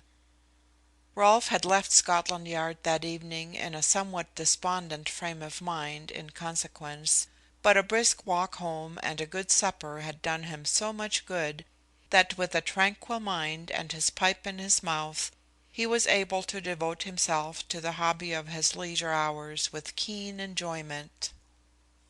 This hobby would have excited the wondering contempt of Joe Lever, whose frequent attendance at cinema theaters had led him to the conclusion that police detectives, who, unlike his master, had to take the rough with the smooth, spent their spare time practicing revolver shooting and throwing daggers at an ace of hearts on the wall. Rolfe's hobby was nothing more exciting than stamp collecting. He was deeply versed in the lore of stamps, and his private ambition was to become the possessor of a blue Mauritius. His collection, though extensive, was by no means of fabulous value, being made up chiefly of modest purchases from the stamp collecting shops, and finds in the waste paper baskets at Scotland Yard, after the arrival of foreign mails. That day he had made a particularly good haul from the waste paper baskets, for his catch included several comparatively good specimens from Japan and Fiji. He sat gloating over these treasures, examining them carefully and holding each one up to the light as he separated it from the piece of paper to which it had been affixed. He pasted them one by one in his stamp album with loving, lingering fingers, adjusting each stamp in its little square in the book with meticulous care. He was so absorbed in this occupation that he did not hear the ascending footsteps drawing nearer to his door, and did not see a visitor at the door when the footsteps ceased. It was Crewe's voice that recalled him back from the stamp collector's imaginary world. "Why, Mr. Crewe," said Rolfe, with evident pleasure. "Who'd have thought of seeing you?" "Your landlady asked me if I'd come up myself," said Crewe in explaining his intrusion. "She's too much worried and put about, to say nothing of having a bad back, to show me upstairs." "I've never known her to be well," said Rolfe, with a laugh. "Every morning when she brings up my breakfast, I've got to hear details of her bad back which should be kept for the confidential ear of the doctor. But she regards me as a son, I think. I've been here so long. But now you are here, Mr. Crewe." Rolfe waited in polite expectation that his visitor would disclose the object of his visit. But Crewe seemed in no hurry to do so. He produced his cigar case and offered Rolfe a cigar, which the latter accepted with a pleasant recollection of the excellent flavor of the cigars the private detective kept. When each of them had his cigar well alight, Crewe glanced at the open stamp album and commenced talking about stamps. It was a subject which Rolfe was always willing to discuss. Crewe declared that he was an ignorant outsider as far as stamps were concerned, but he professed to have a respectful admiration for those who immersed themselves in such a fascinating subject. Rolfe, with the fervid egoism of the collector, talked about stamps for half an hour, without recalling that his visitor must have come to talk about something else. "I've got a small stamp collection in my office," said Crewe, when Rolfe paused for a moment. "It belonged to that Jewish diamond merchant who was shot in Hatton Gardens 2 years ago. You remember his case?" "Rather. That was a smart bit of work of yours, Mr. Crewe, in laying your hands on the woman who did it and getting back the diamond?" Crewe smiled in response. "The Jew was very grateful, poor fellow. He died in the hospital after the trial, so she was lucky to escape with 12 years. He left me a diamond ring and a stamp album that had come into his possession." "I should like to see it," said Rolfe eagerly. "It is more than likely that there are some good specimens in it. The Jews are keen collectors.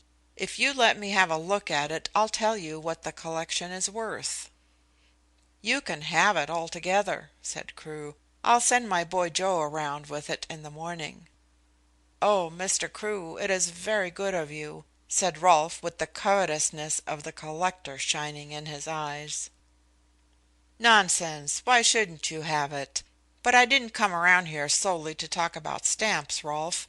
I came to have a little chat about the Riversbrook case. How are you getting on with it?" "Why, really," said Rolfe, "I've not done much with it since Birchill was acquitted, eh? But you are not letting it drop altogether, are you? That would be a pity, such an interesting case.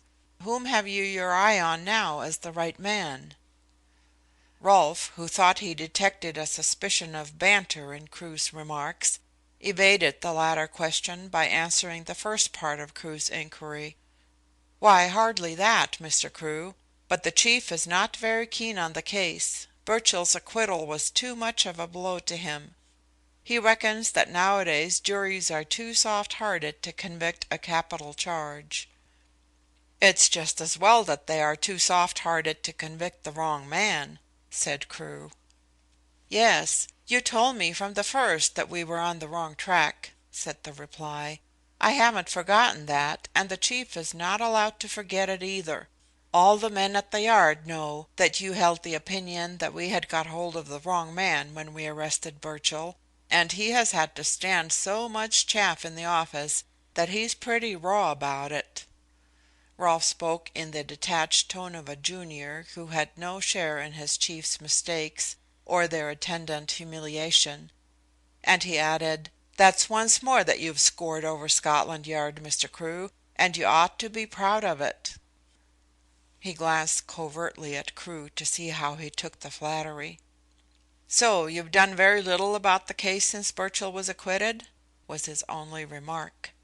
"I've been so busy," replied Rolfe, again evading the question, and avoiding meeting Crewe's glance by turning over the leaves of his stamp album.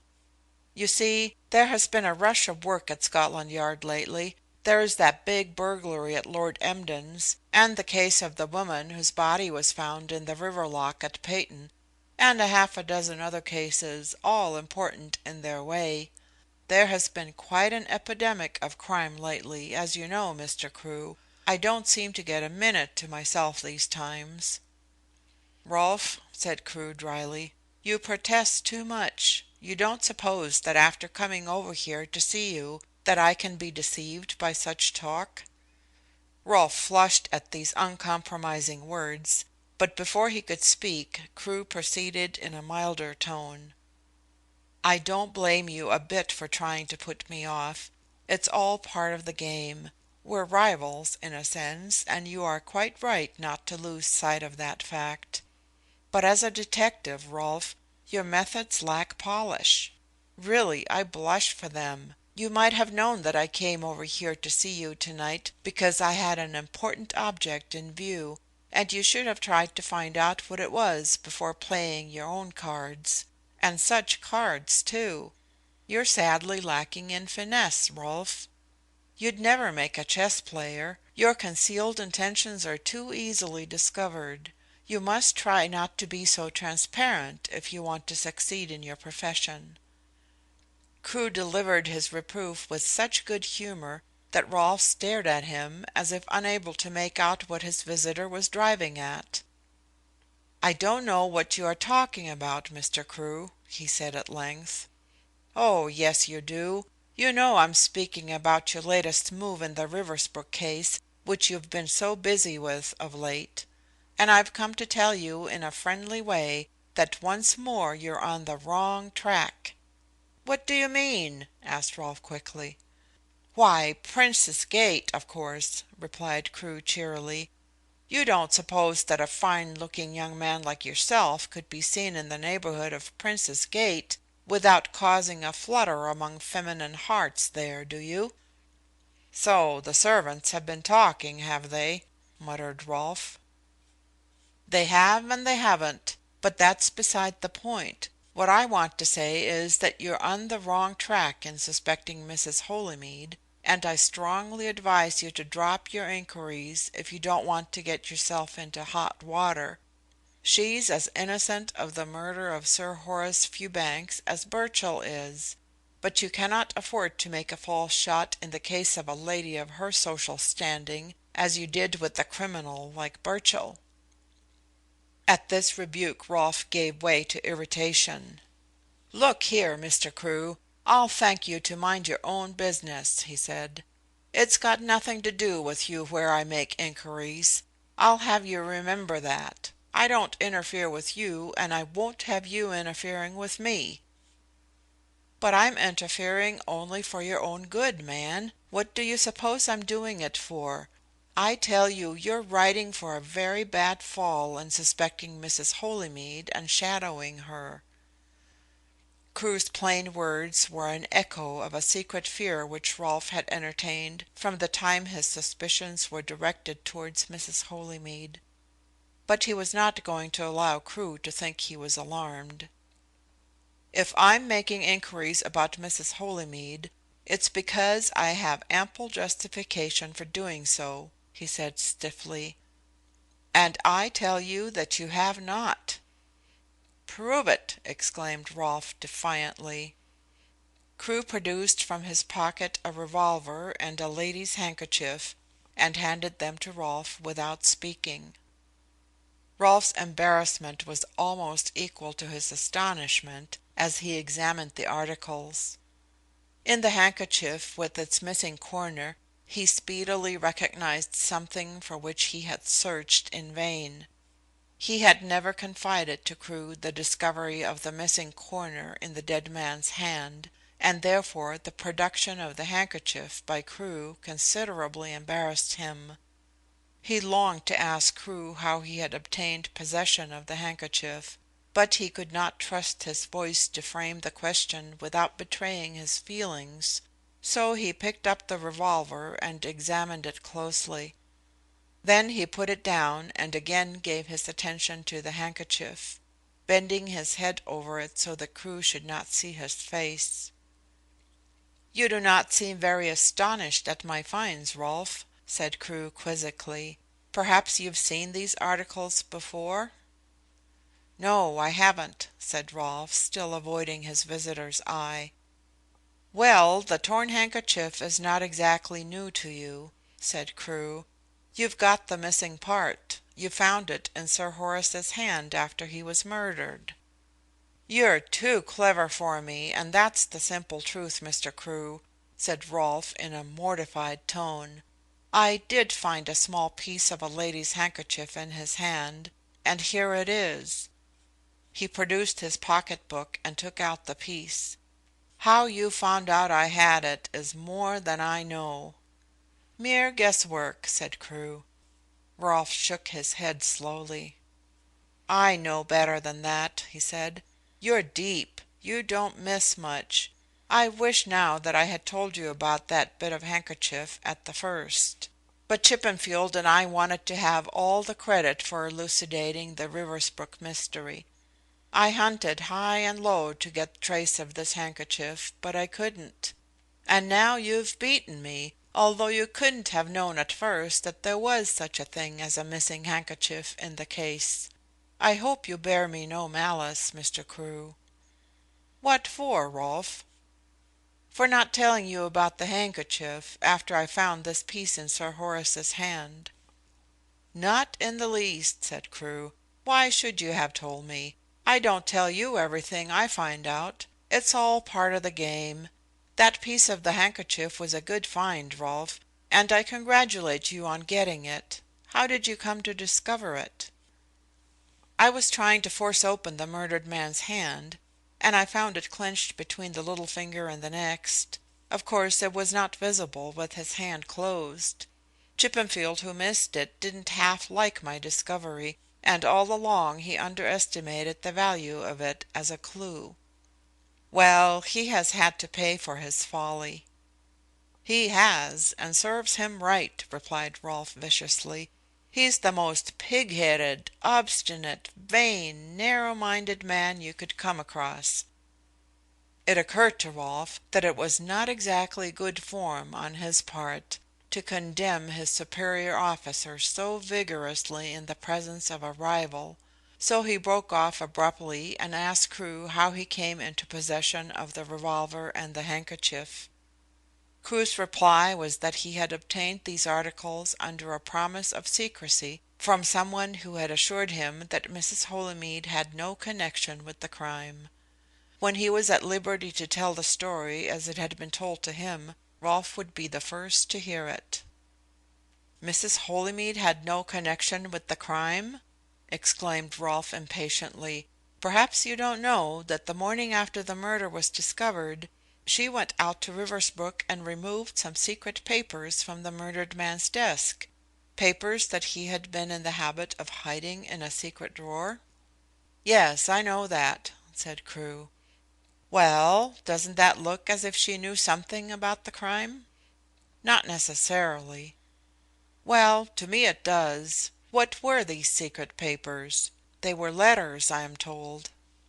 "I believe so. And you, Rolfe, as a man of the world, know that a married woman would not like the police to get possession of letters she had written to a man of the reputation of Sir Horace Fewbanks." "I admit that her action is capable of a comparatively innocent interpretation, but taken in conjunction with other things it looks to me mighty suspicious. In Hill's statement to us he told us that on the night of the murder Birchill, when hiding in the garden waiting for the lights to go out before breaking into the house, heard the front door slam and saw a stylish sort of a woman walk down the path to the gate." "That was not Mrs. Holymead," said Crewe. "How do you know? If it was not her, who was it? Do you know?"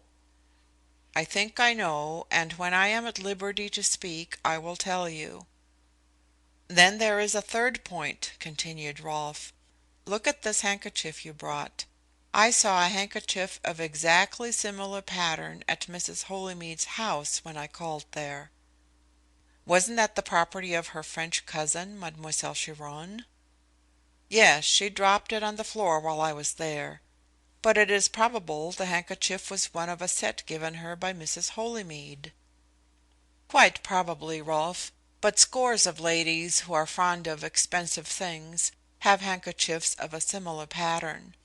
You will find if you inquire among the West End shops that although it is a dainty, expensive article from the man's point of view, there is nothing singular about the quality or the pattern." "Perhaps so," said Rolfe, "but the possession of handkerchiefs of this kind is surely suspicious when taken in conjunction with her removal of the letters. I wish I could get hold of that infernal scoundrel Hill again.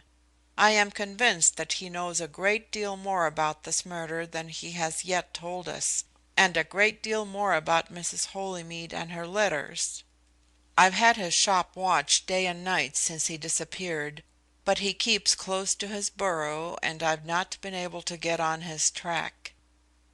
"I'd give up watching for him if I were you," said Crewe, as he flicked the ash of his cigar into the fireplace. "You're not likely to find him now. As a matter of fact, he has left the country." "Hill left the country?" echoed Rolfe.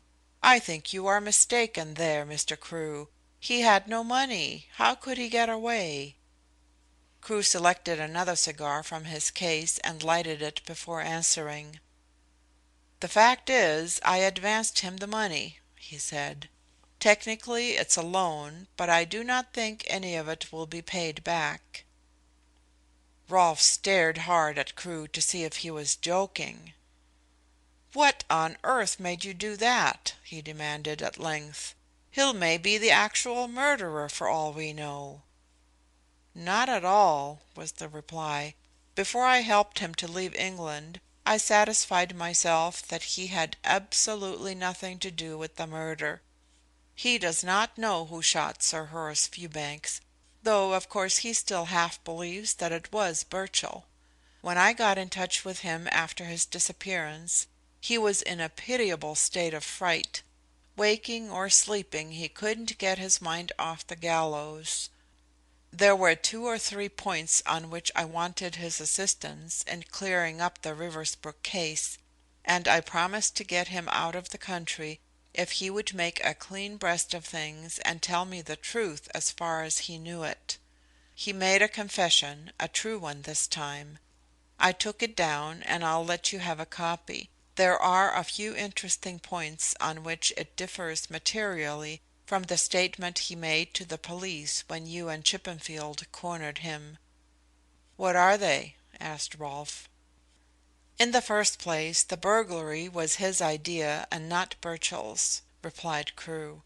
"After the quarrel between Sir Horace and the girl Fanning, he went out to her flat and suggested to Birchill that he should rob Riversbrook. Hill's real object in arranging this burglary was to get possession of the letters which Mrs. Holymead subsequently removed, but he did not tell Birchill this. His plan was to go to Riversbrook the morning after the burglary, and then break open Sir Horace's desk and open the secret drawer before informing the police of the burglary. To the police and Sir Horace it would look as though the burglar had accidentally found the spring of the secret drawer. With these letters in his possession, Hill intended to blackmail Sir Horace or Mrs. Holymead without disclosing himself in the transaction. When Sir Horace returned unexpectedly from Scotland on the 18th of August, Hill had just removed the letters from the desk, being afraid that when Birchill broke into the house he might find them accidentally. He was naturally in a state of alarm at Sir Horace's return.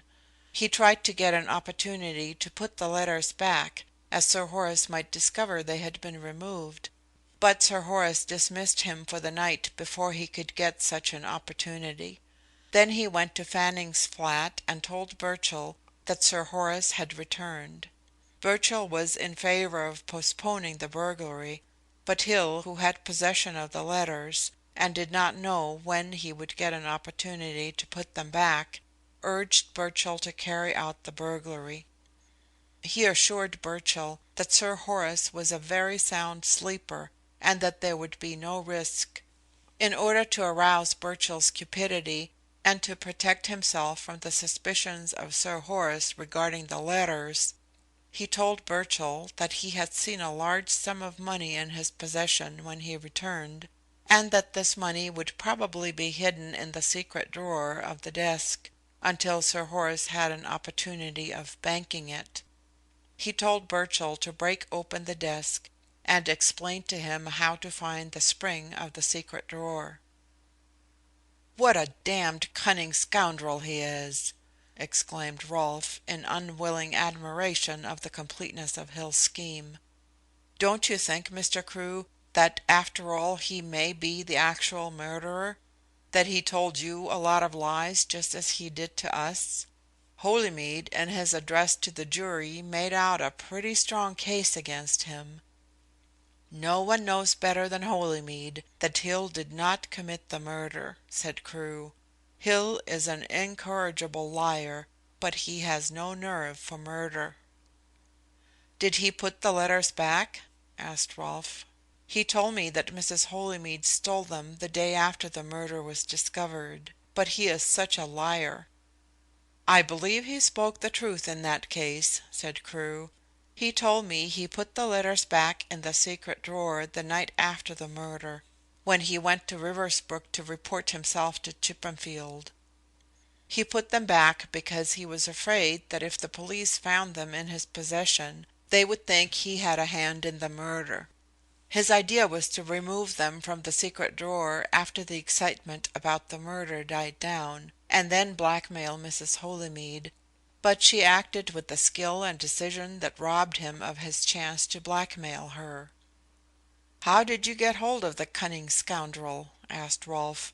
"I've had his wife's shop watched day and night, as I've said. I made sure he would try to communicate with her sooner or later, but he didn't."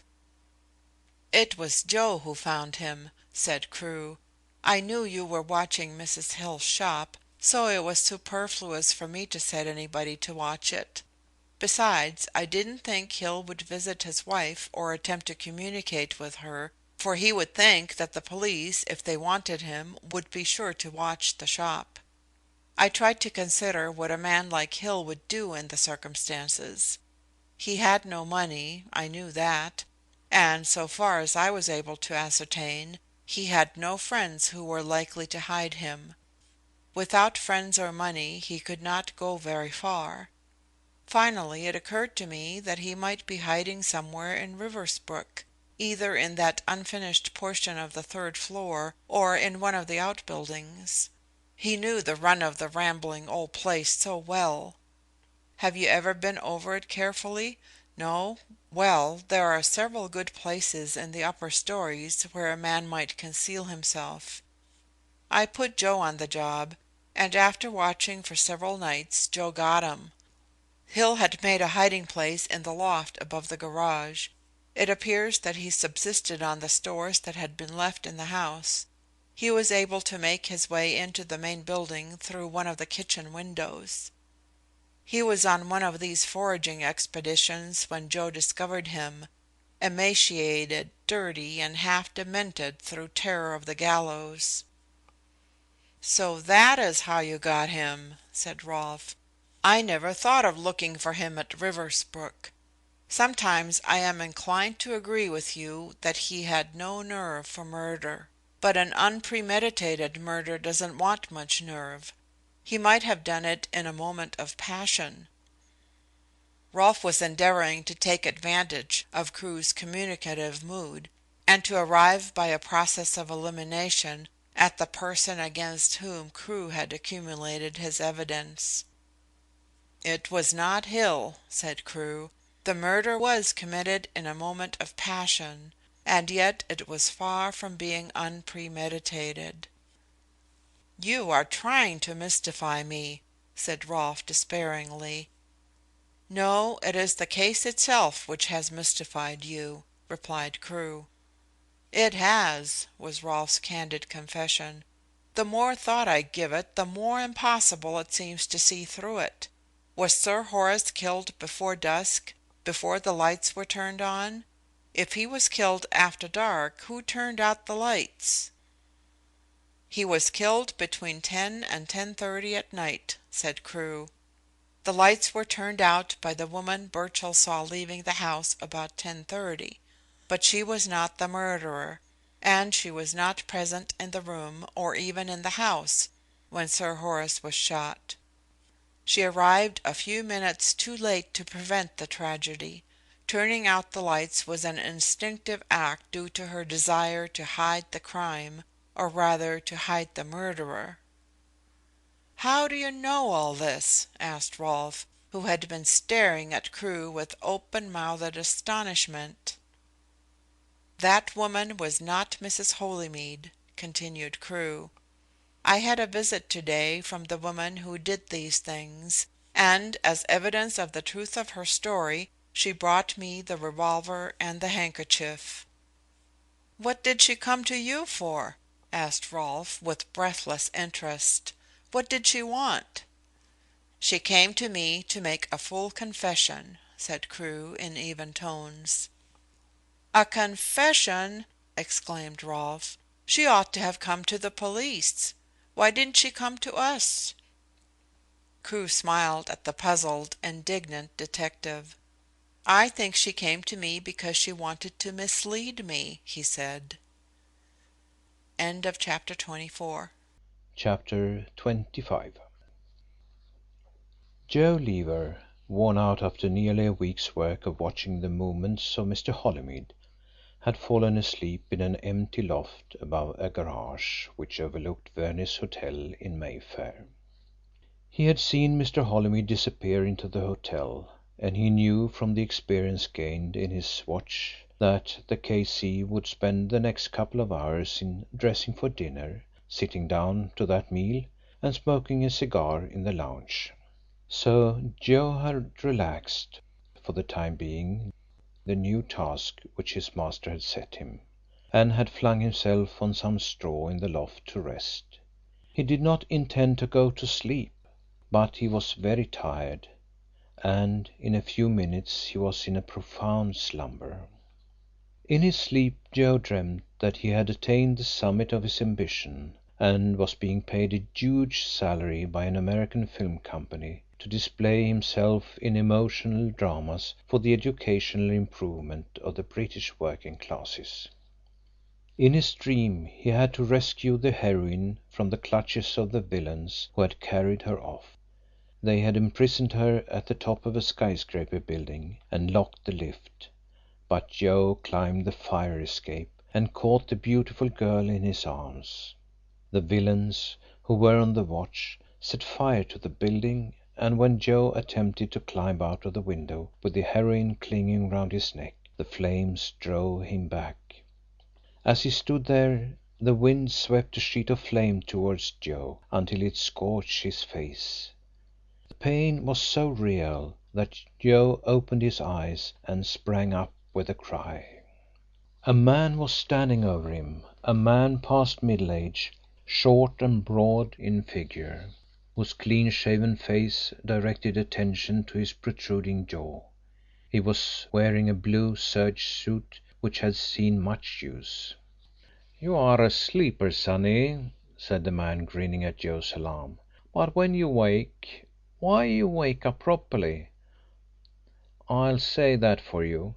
You nearly broke my pipe. You woke up that sudden."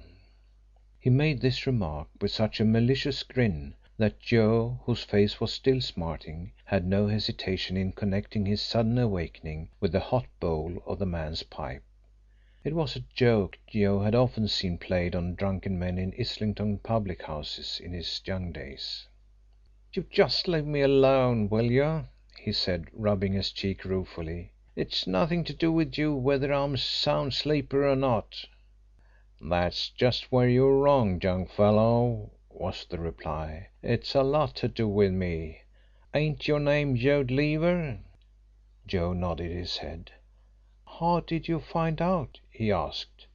"Perhaps a friend of mine pointed you out to me." "Perhaps he did and perhaps he didn't," said Joe. "Anyway, what's your name?" "Mr. Kemp is my name, my boy, and unless you're pretty civil I'll give you cause to remember it." "What have you got to do with me?" asked the boy in an injured tone. "I've never done nothing to you." "You mind your P's and Q's and me and you'll get along all right," said Mr. Kemp in a somewhat softer tone. "When you ask me what I've got to do with you, my answer is I've got a lot to do with you, for I am your guardian, so to speak." Joe looked at Mr. Kemp with a gleam of comprehension in his amazement. He had some experience in his Islington days of the strange phenomena produced by drink. "Rats!" he retorted rudely. "I've never had a guardian, and I don't want none. What made you a guardian, I'd like to know?" "Your father did," was the reply. "Oh, him," said Joe, in a tone which indicated pronounced antipathy to his parent. "Do you know him? Are you one of his sort? Now don't try to be insulting, my boy, or I'll take you across my knee. We won't say nothing about where your father is, because in high society Wormwood Scrubbs isn't mentioned. All we'll say is that he's been unfortunate like many another man before him, and that for the present he can't come and go as he likes. But he has still got a father's heart, Joe, and there are times when he worries about his family and about there being no one with them to keep an eye on them and see they grow up a credit to him. He has been particularly worried about you, Joe.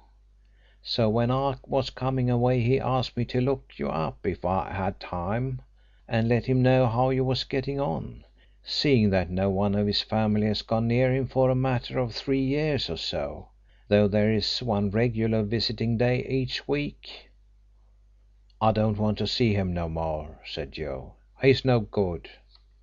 "That's a nice way for a boy to talk about his own father," said Mr. Kemp in a reproving tone. "I don't know what the young generation is coming to."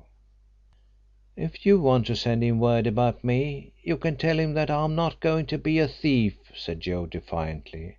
"No," said Mr. Kemp tauntingly. "You'd sooner be a nark." "Yes, I would," said the boy. "And that's what you are now," declared the man wrathfully. "You're a nark for that fellow Crewe. I know all about you." "I'm earning an honest living," said Joe. "As a nark," said Mr. Kemp with a sneer. I'm earnest and honest living, said the boy doggedly.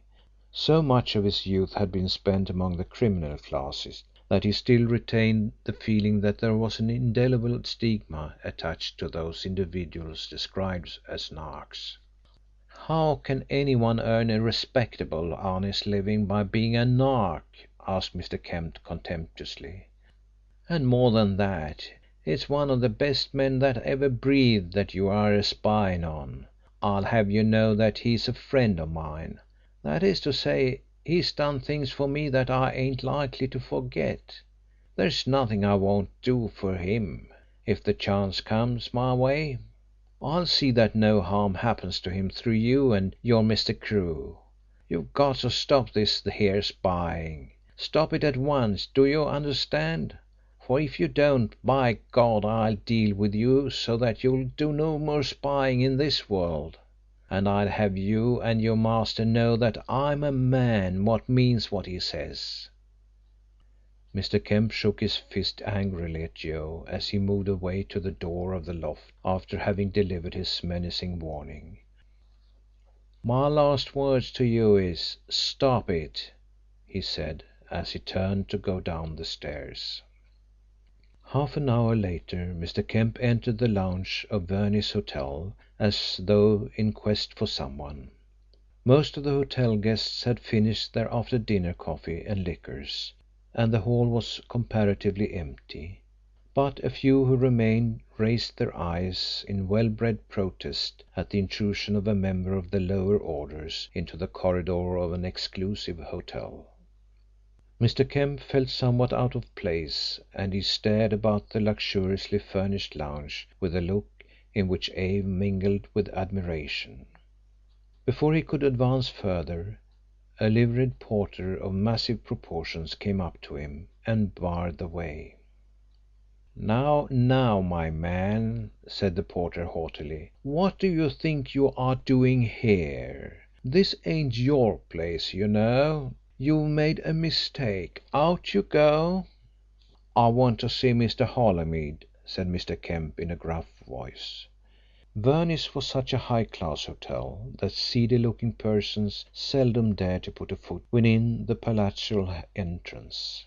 The porter, unused to dealing with the obtrusive, impecunious type to which he believed Mr. Kemp to belong, made the mistake of trying to argue with him. "Want to see Mr. Holymead?" he repeated. "How do you know he's here? Who told you? What do you want to see him for?" "What's that got to do with you?" retorted Mr. Kemp. "You don't think Mr. Holymead would like me to discuss his business with the likes of you? That ain't what you're here for. You go and tell Mr. Holymead that someone wants to see him. Tell him Mr. Kemp wants to see him." Mr. Kemp drew himself up and buttoned the coat of his faded serge suit. The porter, uncertain how to deal with the situation, looked around for help. The manager of the hotel emerged from the booking office at that moment, and the porter's appealing look was seen by him. The manager approached. He was faultlessly attired, suave in demeanour, and walked with a noiseless step, despite his tendency to corpulence. It was his daily task to wrestle with some of the manifold difficulties arising out of the eccentricities of human nature as exhibited by a constant stream of arriving and departing guests. But though he approached the distressed porter with full confidence in his ability to deal with any situation, his eyebrows arched in astonishment as he took in the full details of the intruder's attire. "What does this mean, Hawkins?" he exclaimed in a tone of disapproval. The porter trembled at the implication that he had grievously failed in his duty by allowing such an individual as Mr. Kemp to get so far within the exclusive portals of Verney's, and in his nervousness he relaxed from the polish of the hotel's porter to his native Cockney. "This 'ere party says he wants to see Mr. Holymead, sir." The manager went through the motion of washing a spotlessly clean pair of hands, and then brought the palms together in a gentle clap. He smiled pityingly at Hawkins and then looked condescendingly at Mr. Kemp. "Wants to see Mr. Holymead, does he?" he said, transferring his glance to the worried porter. "And didn't you tell him that Mr. Holymead has gone to the theatre and won't be back for some considerable time?" "That's a lie," said Mr. Kemp, who had acquired none of the art of dealing with his fellow men and was too uneducated to appreciate art in any form. "I've been watching over the other side of the street, and I saw him passing a window not 10 minutes ago. I'm going to see him if I wait here all night. I'll soon make myself comfortable in one of them big chairs." He pointed to an empty chair beside a man in evening dress who was holding a conversation with a haughty-looking matron. "You tell Mr. Holymead Mr. Kemp wants to see him," he said to the manager. "What name did you say?" asked the manager, in a tone which seemed to express astonishment that the lower orders had names. "Mr. Kemp. You tell him Mr. Kemp wants to see him on important business." He walked towards the vacant chair and seated himself on it. He dug his toes into the velvet piled carpet with the air of a man who was trying to take anchor. Fortunately the man on the adjoining chair and the haughty matron were so engrossed in their conversation that they did not notice that the air in their immediate vicinity was being polluted by the presence of a man in shabby clothes and heavy boots. The manager dispatched the porter in search of Mr. Holymead and then went in pursuit of Mr. Kemp.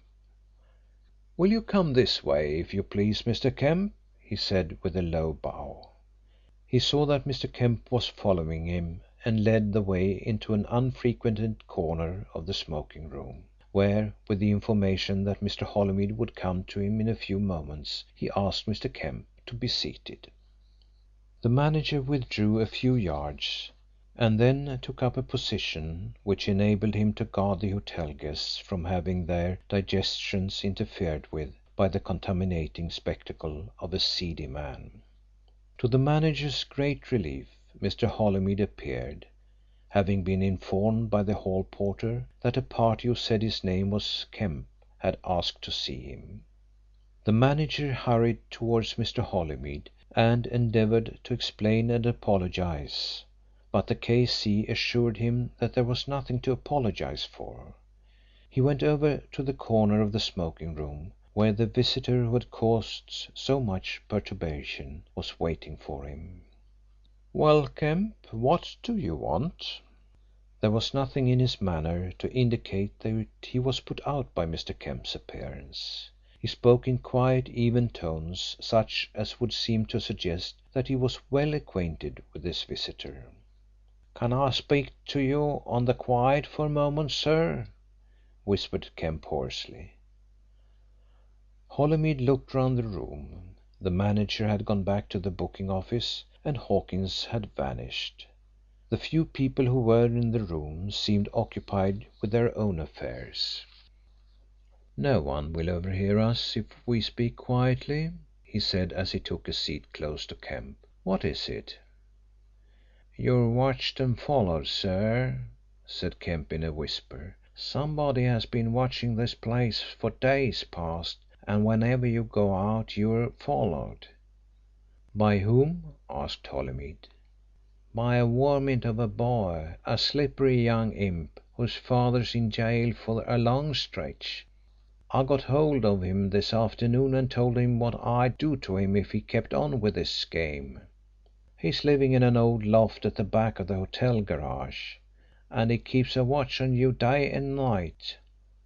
I thought I'd better come here and tell you, as you mightn't know about him." "You did quite right, Kemp. What's this boy like?" "An undersized, putty-faced brat with a big head. He's about 14 or 15, I should say." "Who is he? Do you know him?" "Lever is the name, sir. To tell you the truth, I don't know him as well as I know his father. His father is a lifer for manslaughter. I've known him both in and out of gaol, and when I was coming out 4 months ago, Bob Lever, this here boy's father, asked me to look up his family and send him word about them. I went to the address Bob told me, in Islington, but I found they had all gone. The mother was dead and the kids, a girl and this here boy, had cleared out. The old Jew who had the second-hand clothes shop Mrs. Lever used to keep told me that the boy had gone off with that private detective Crewe more than 2 years ago. So it looks to me as if he has turned nark, and Crewe has put him on to watch you." "Can you describe this boy more closely?" "Well, sir, I don't know if I can say anything more about him except that he has red hair and big bright eyes that are too large for his face." "I thought so," said Holymead, as if speaking to himself. "It's the same boy." "What did you say, sir?" asked Kemp. "Nothing, Kemp, except that I think I've seen a boy of this description hanging about the street near the hotel." Holymead rose to his feet as he spoke, as an indication that the interview was at an end. Kemp got up and looked at him anxiously. "I beg your pardon, sir, for coming here," he said, fumbling with the rim of his hat as he spoke. "I didn't know how you'd take it, but I hope I've done right. They didn't want to let me see you." "You did quite right, Kemp. I'm very much obliged to you." He was feeling in his pocket for silver, but Kemp stopped him. "No, no, sir, I don't want to be paid anything. I wanted to oblige you like. I wanted to do you a good turn. I'd do anything for you, sir. You know I would." "I believe you would, Kemp. Good night." "Good night, sir." As Kemp passed down the hall he met the manager, who was obviously pleased to see such an unwelcome visitor making his departure. Kemp scowled at the manager as if he were a valued patron of the hotel, and said, "It seems to me that you don't know how to treat people properly when they come here." End of chapter 25. Chapter 26. It was the first occasion on which Mrs. Holymead had visited her husband's chambers in the Middle Temple. Mr. Mattingford, who had been Mr. Holymead's clerk for nearly 20 years, seemed to realise that the visit was important, though as a married man he knew that a meeting between husband and wife in town was usually so commonplace as to verge on boredom for the husband. There were occasions when he had to meet Mrs. Mattingford, but these meetings were generally for the purpose of handing over to the lady her weekly dress allowance of 10 shillings out of his salary, so that she might attend the sales at the big drapery shops in the West End and inspect the windows containing expensive articles that she could not hope to buy. Mr. Mattingford was an exceedingly thrifty man, and his wife possessed some of the qualities of a spendthrift. Thus it came about that Mr. Mattingford kept up the fiction that he had no savings, and that each week's salary must see him through till the next week. Mrs. Mattingford knew that her husband had saved money, and theoretically she would have given a great deal to know how much. She repeatedly accused him of being a miser, but this is a wifely denunciation which in all classes of life is lightly made when the purchase of feminine finery is under discussion. There are some men who resent it, but Mr. Mattingford was not one of these. Protests and prayers, abuse and cajolery were alike powerless to win his consent to his wife's perpetual proposal that she should be allowed to draw her dress allowance for some months, or even some weeks ahead. Mr. Mattingford had a horror of bad debts. He endeavoured to show his wife that the transaction she proposed was unsound from a business point of view and reckless from a legal point of view. She had no security to offer for the repayment of the advance, even if he were in a financial position to make the advance, and he stoutly declared that he was not. She might die at any moment, and then he would be left with no means of redress against her estate, because she had no estate. Of course, if she first insured her life out of her dress allowance and handed the policy to him, it would constitute protection for the repayment of the advance in the event of her death, but it was not any real protection in the event of her continuing to live, for a newly executed policy had no surrender value. As his own legal adviser, Mr. Mattingford strongly urged himself not to consider his wife's proposal, and such was his respect for the law and for those who had been brought up in a legal atmosphere that he had no hesitation in accepting the advice. He was a little man of nearly 50 years, with a very bald head and an extremely long moustache, which, when waxed at the ends, made him look as fierce as a clipped poodle.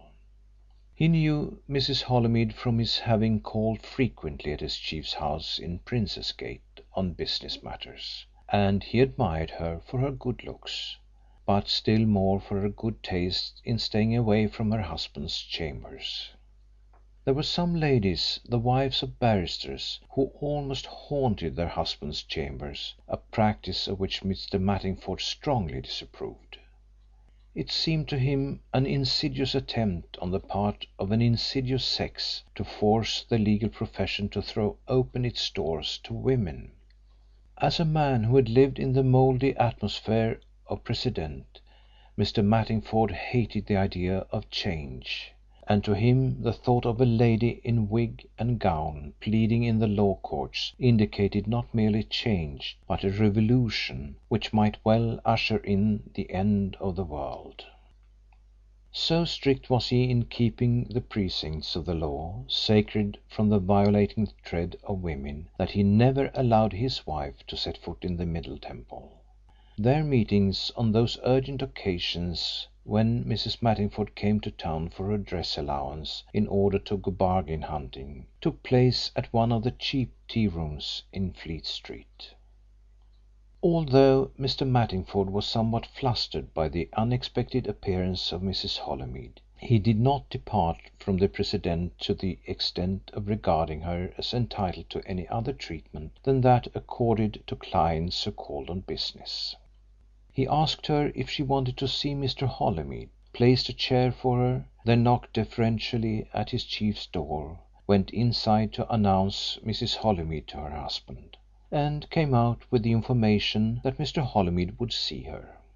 He held open the door leading into his chef's private room, and after Mrs. Holymead had entered, closed it softly and firmly. But the formal business manner of Mr. Mattingford to his chief's wife seemed to her friendly and cordial compared with the strained greetings she received from her husband. He motioned her to a chair and then got up from his own. "I wrote to you to come and see me here instead of going to the house to see you," he said, "because I thought it would be better for both. It would have given the servants something to talk about. I hope you don't mind." She looked at him with her large dark eyes in which there was more than a suggestion of tears. What she had read into his note when she received it was his determination not to go to his home to see her for fear she would interpret that as a first step towards reconciliation.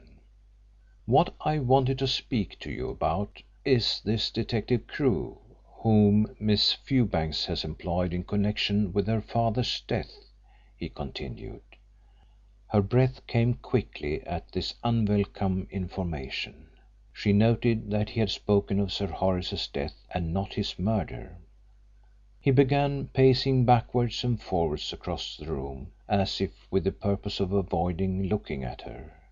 "This man Crewe is a nuisance. I might even say a danger.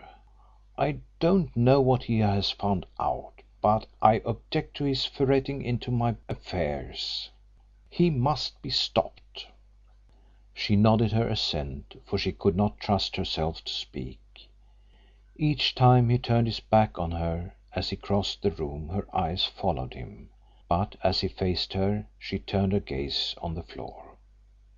"There is no legal redress, no legal means of dealing with this impertinent curiosity," he went on. "He is within his rights in trying to find out all he can.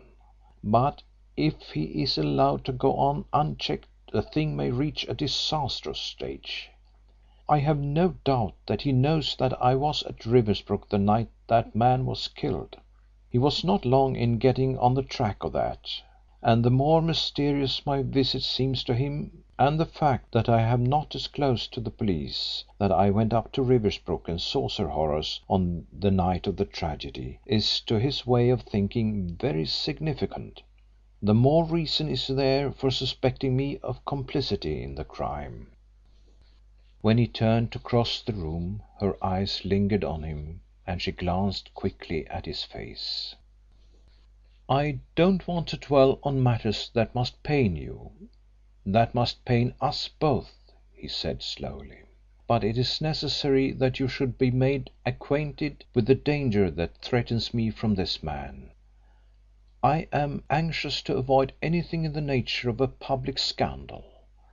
I am anxious quite as much, if not more, on your account than my own.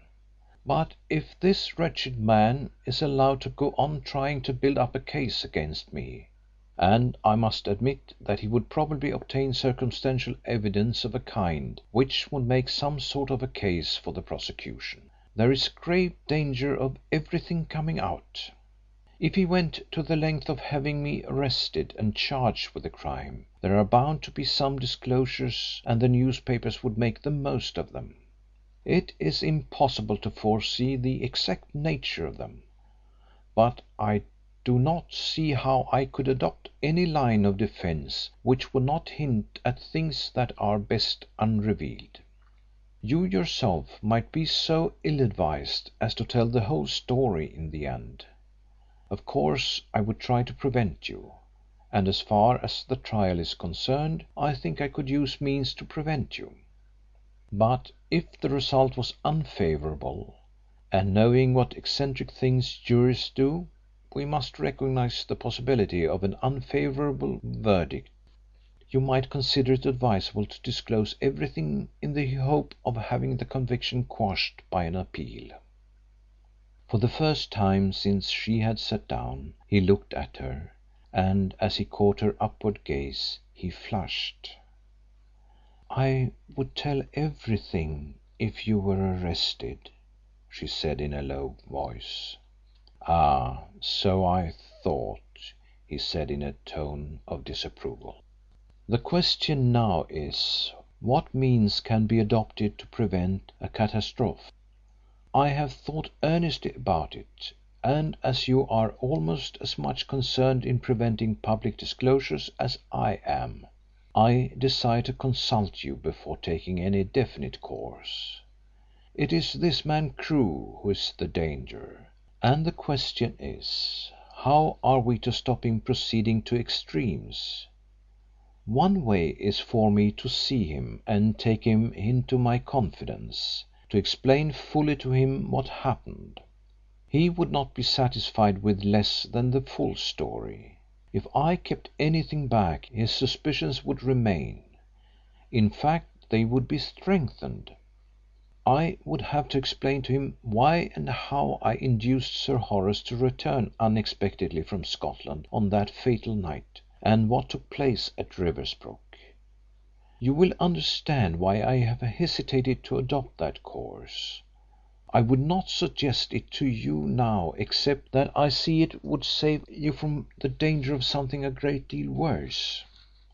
Of course it would save me from the annoyance of being suspected of knowing something about the actual murder, but it is your interests that come first in the matter.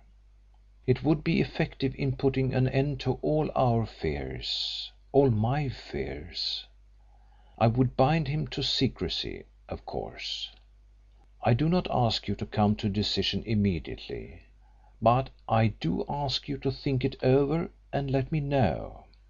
I have been extremely reluctant to put this proposal before you, because I should hate carrying it out, because I should hate telling this man of things which are really no concern of anyone but ourselves.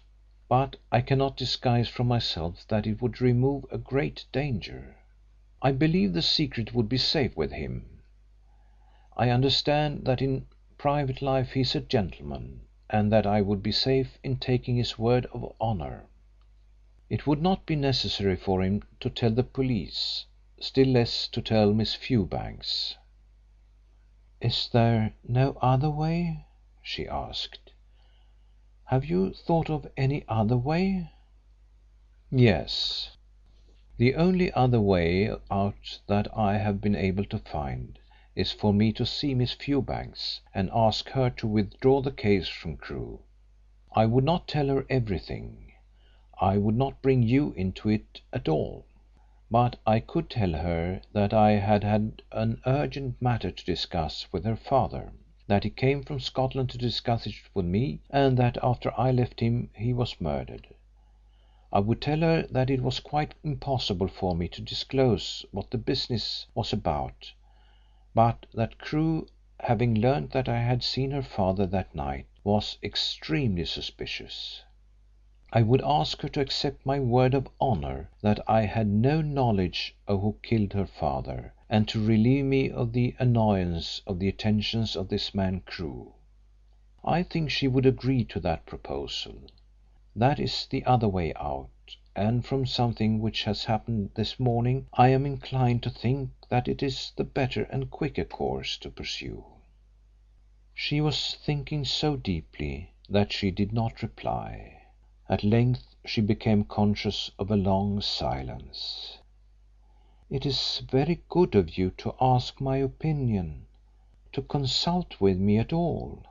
It is you that have everything at stake. I would like to do my best, but I think if you gave me time. Is there any great urgency? 2 days at most is all I want."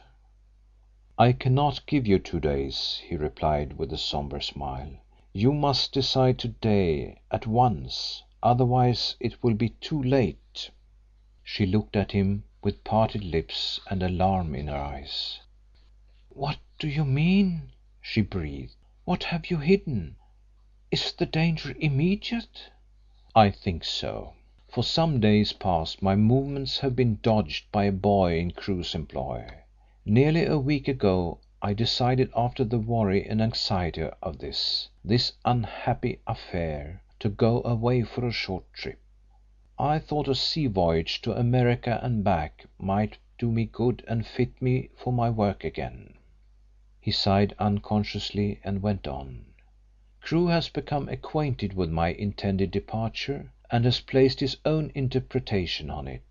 He assumes that I am seeking safety in flight, that I have no intention of coming back to England. The result has been that the boy Crewe had set to watch my movements has been replaced by 2 men from Scotland Yard, one watching these chambers from the front and the other from the rear."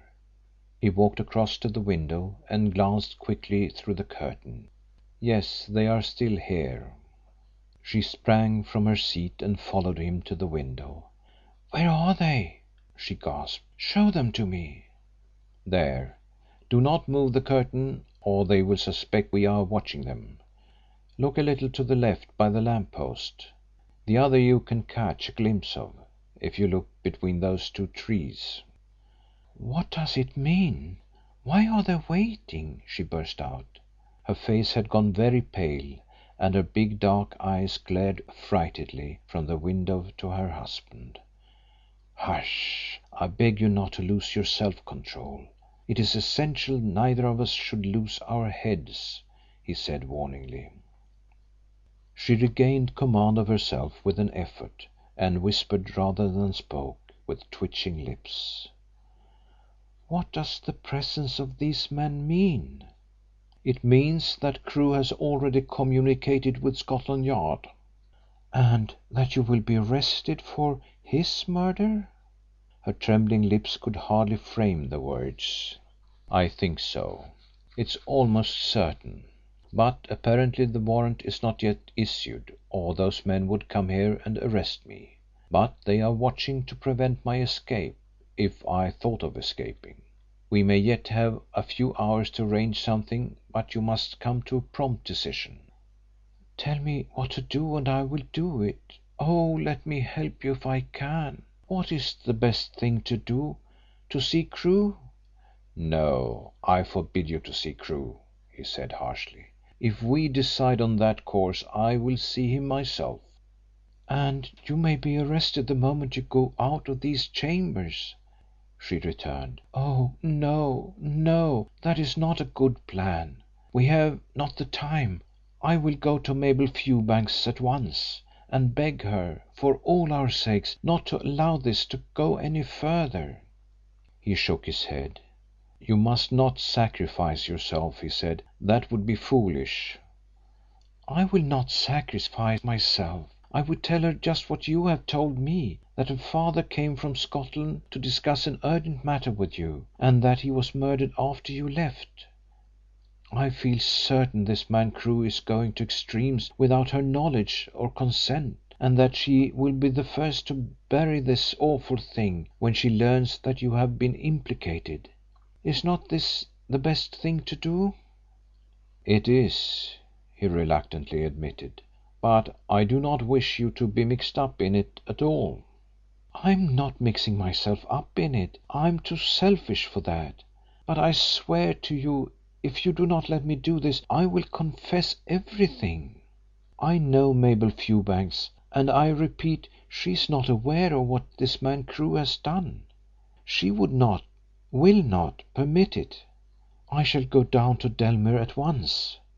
Her face was pale and her eyes glittered as she looked at her husband, but she spoke with unnatural self-possession. With feverish energy she pulled on a glove she had taken off when she entered, and buttoned it. I shall arrive in time. In 2 hours, in 3 at most, you will hear from me." She passed out into the outer office before her husband could reply, and closed the door behind her. Mr. Mattingford dashed to open the outer door of his room, leading into the main staircase.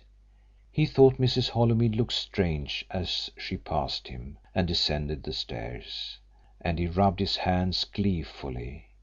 He came to the conclusion that she had come in for a cheque for £50 as an advance of her dress allowance, and that her request had been refused. End of chapter 26. Chapter 27. She left her husband's chambers with her brain in a whirl, hardly knowing where she was going, until she found herself held up with a stream of pedestrians at the island intersection of Waterloo Bridge and the Strand. She thought the policeman who was regulating the traffic eyed her curiously, and, more with the object of evading his eye than with any set plan in her mind, she stepped into an empty taxicab which was waiting to cross the street. "Where to, ma'am?" asked the driver. "Where to?" she repeated vacantly. With an effort of will she concentrated her thoughts on the task in front of her, and hastily added, "To Victoria, as quick as you can. No, wait, driver. First take me to the nearest bookstall." The taxicab took her to a bookstall in the Strand, where she got out and purchased a railway guide. As the taxicab proceeded towards Victoria, she hastily turned the pages to the trains for Dellmere.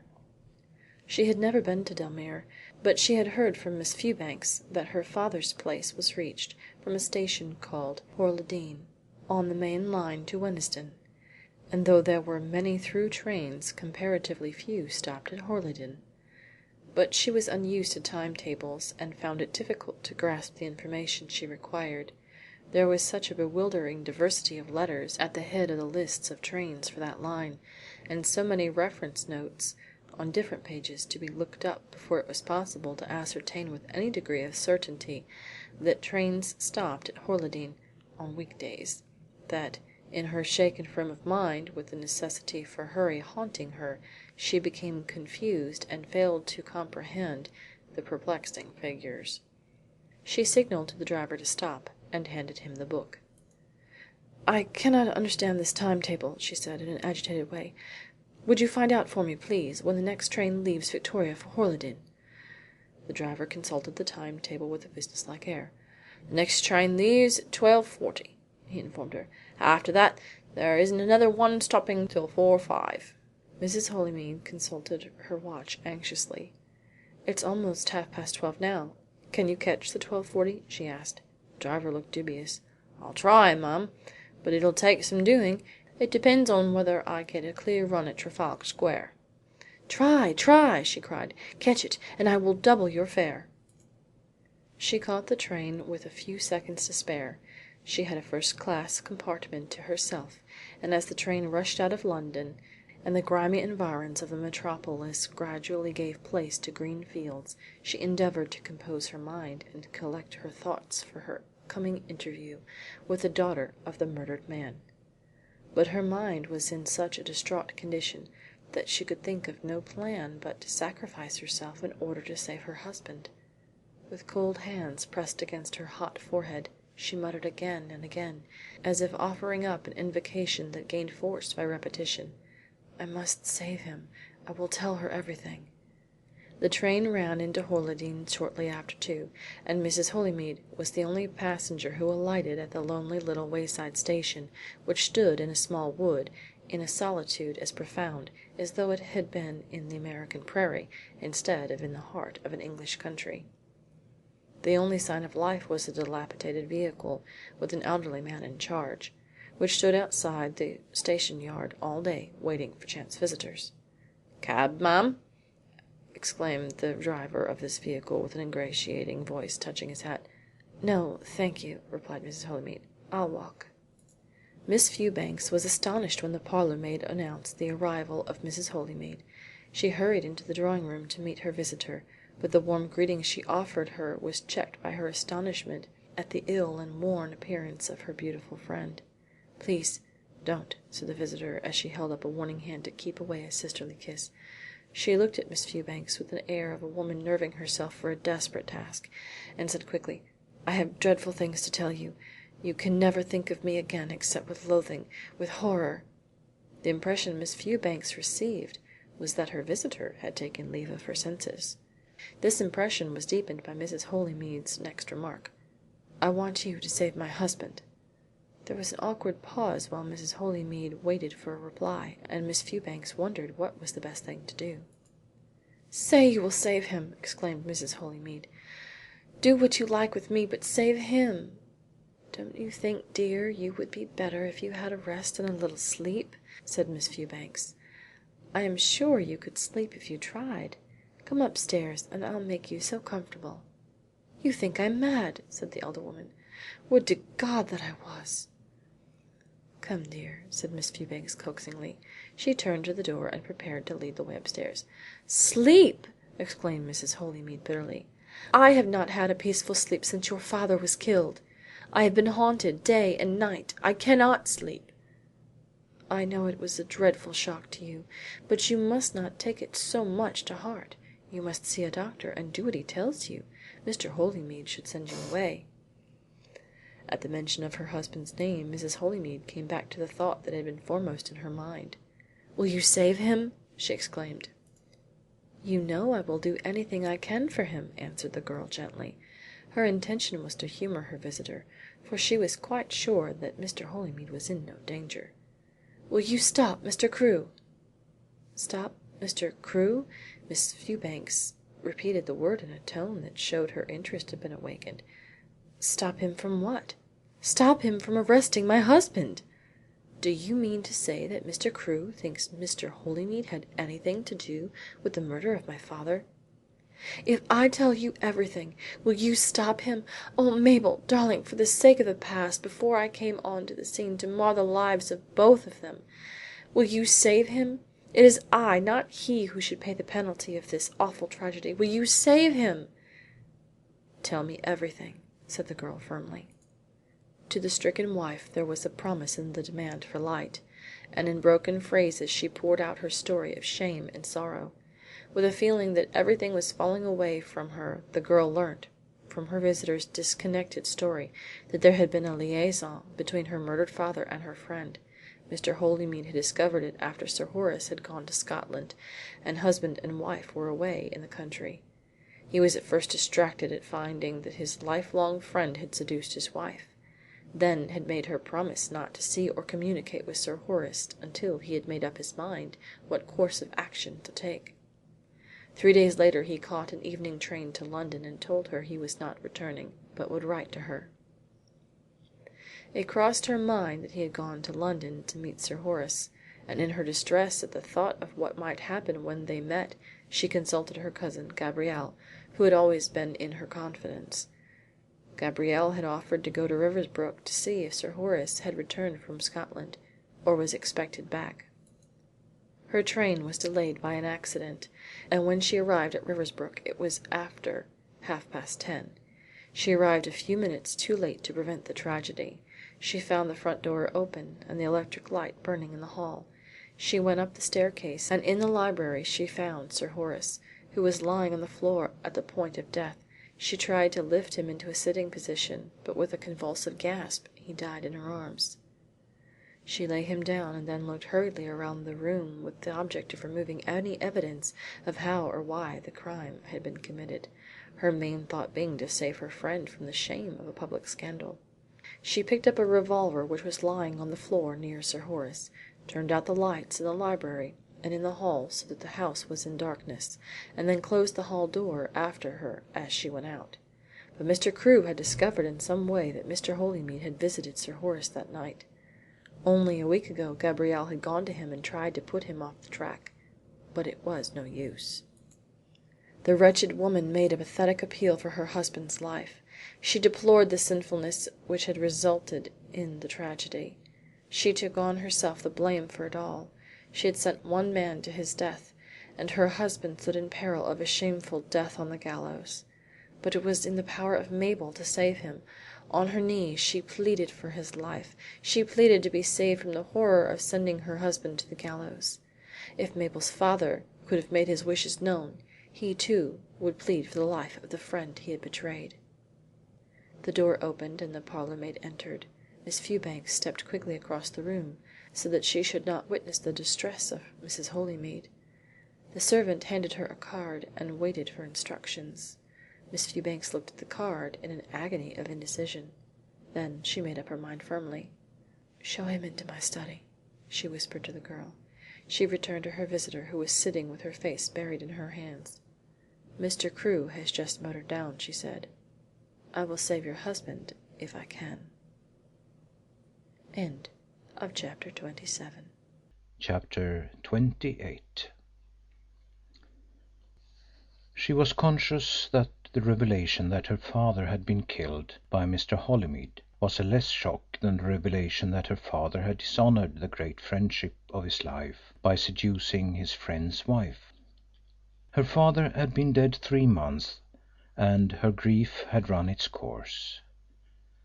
The shock caused by the discovery that he had been murdered had passed away, and she had begun to accept his violent death as part of her own experience of life.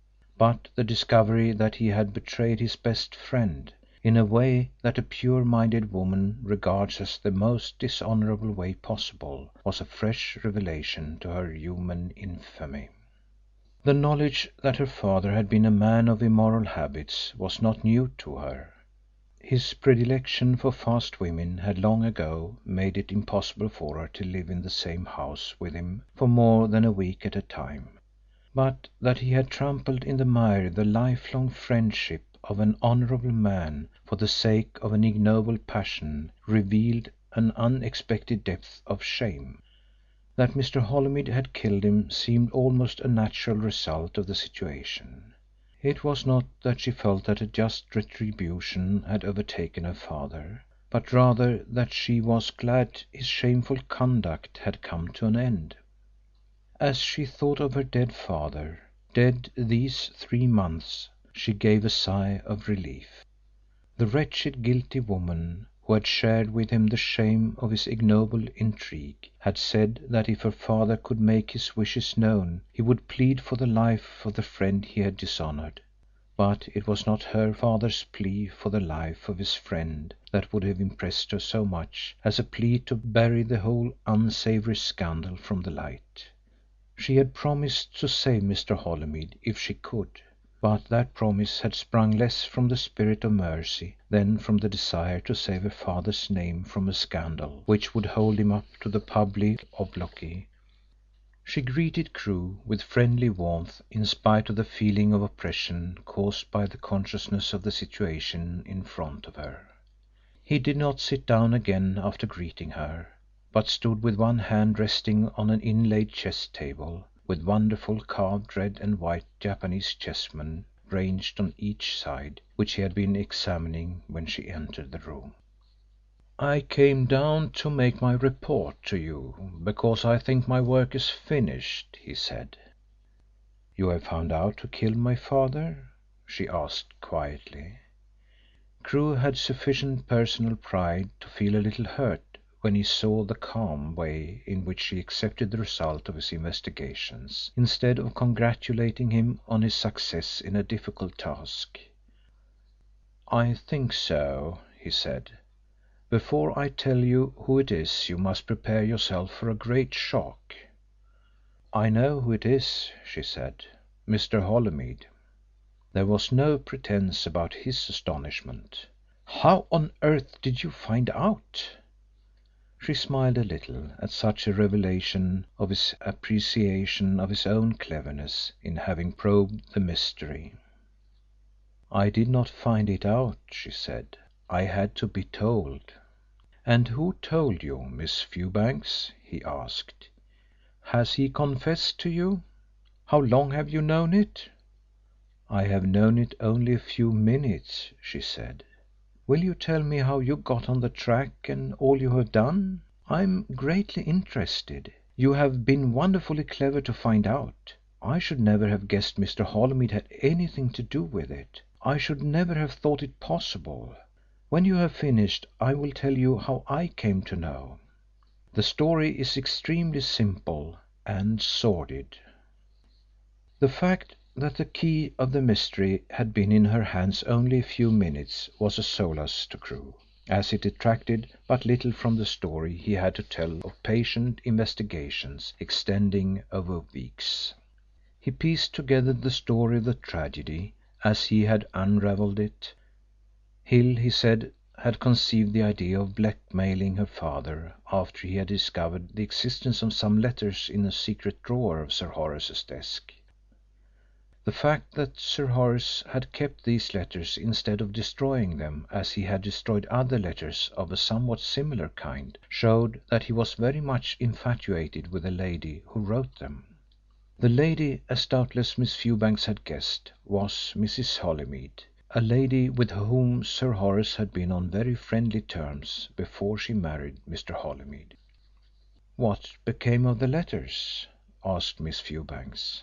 "Have you got them?" "I think they are destroyed," he said. "Mrs. Holymead removed them from the secret door the day after the discovery of the murder. She removed them when the police had charge of the house, and almost from under the eyes of Inspector Chippenfield. It was a daring plan and well carried out." Miss Fewbanks heaved a sigh of relief on learning the fate of the letters. It had been her intention to endeavour to obtain them if they were in Crewe's possession and destroy them. Crewe explained that Hill was afraid to take the letters and then boldly blackmail Sir Horace. The butler conceived the plan of getting Birchill to break into the house. He did not take Birchill into his confidence with regard to the blackmailing scheme, but in order to induce Sir Horace to believe the burglar had stolen the letters, he told Birchill to force open the desk, as he would probably find money or papers of value there.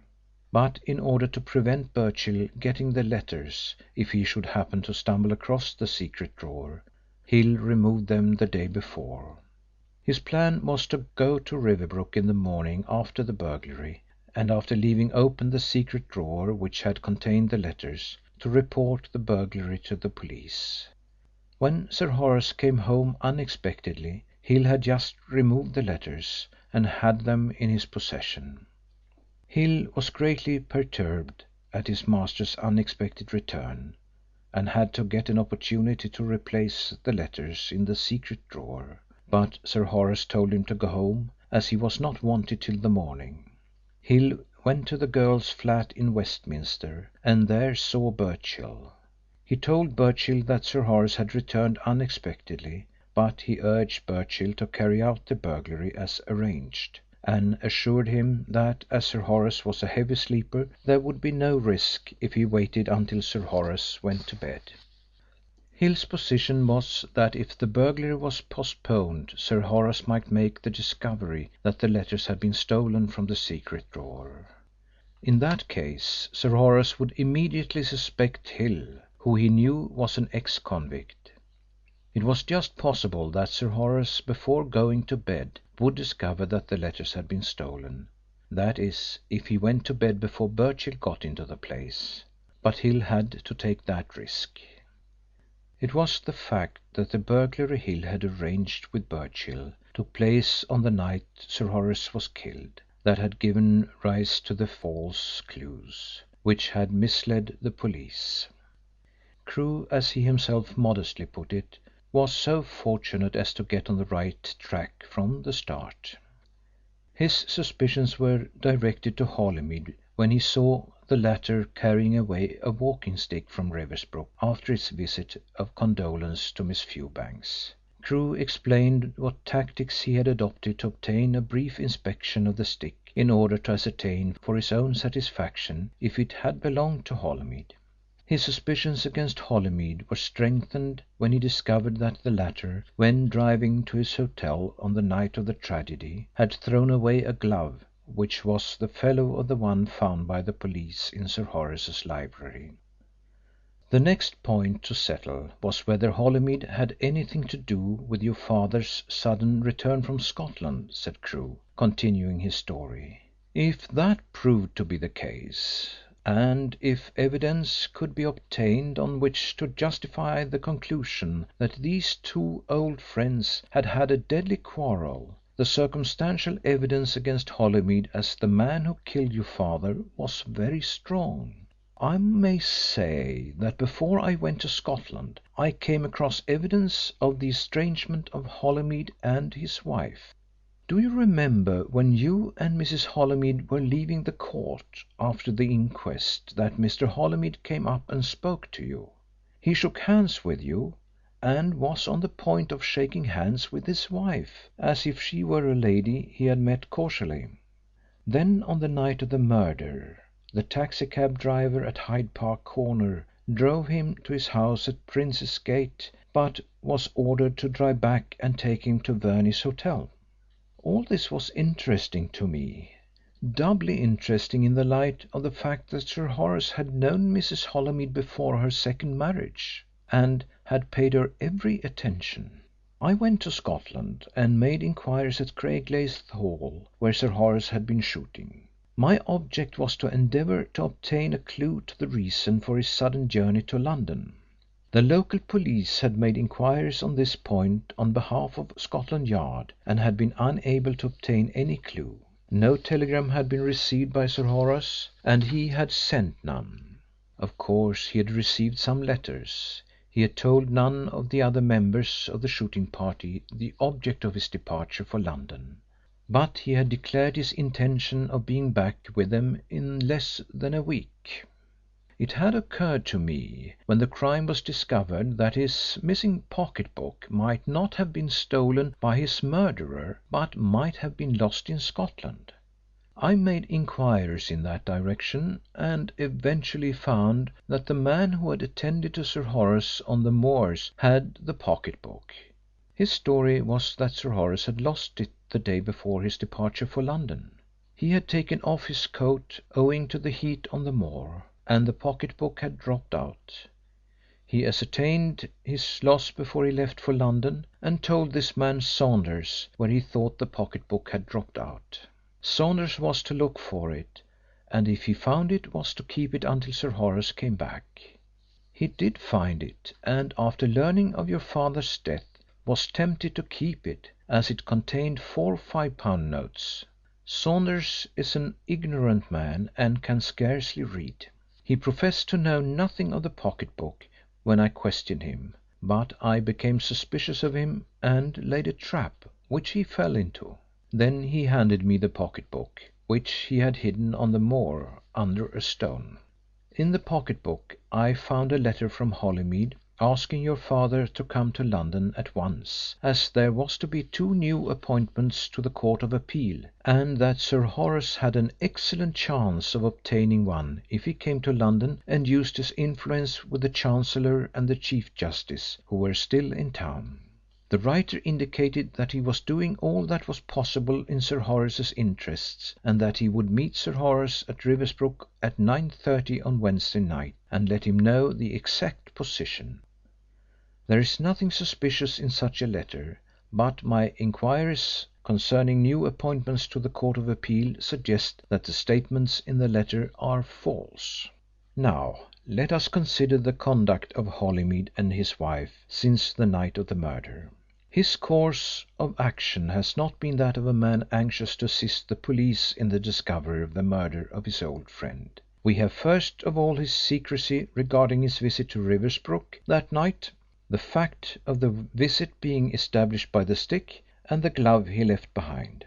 We have the estrangement of husband and wife. We have Mrs. Holymead's visit to Riversbrook on the morning that the first details of the crime appeared in the newspapers. Ostensibly she came to see you and pay her condolences, but as she knew that you had been away in the country, she ought to have telephoned to learn if you had come up to London.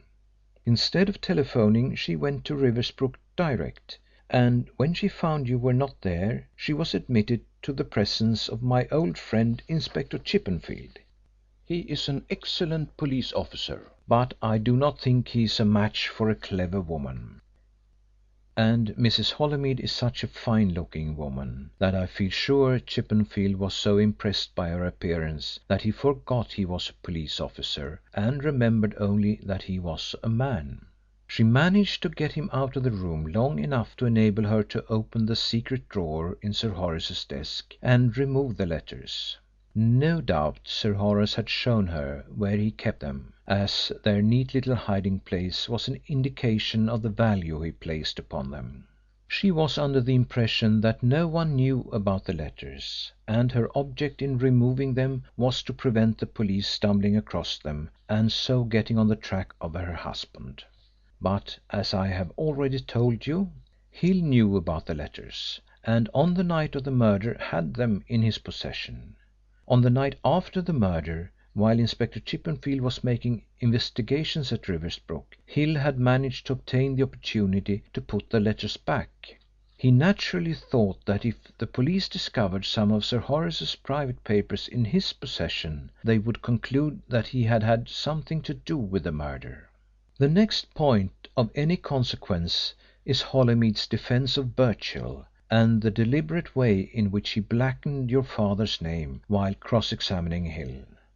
If we regard Holymead's conduct solely from the standpoint of a barrister doing his best for his client, his defence of Birchill is not so remarkable.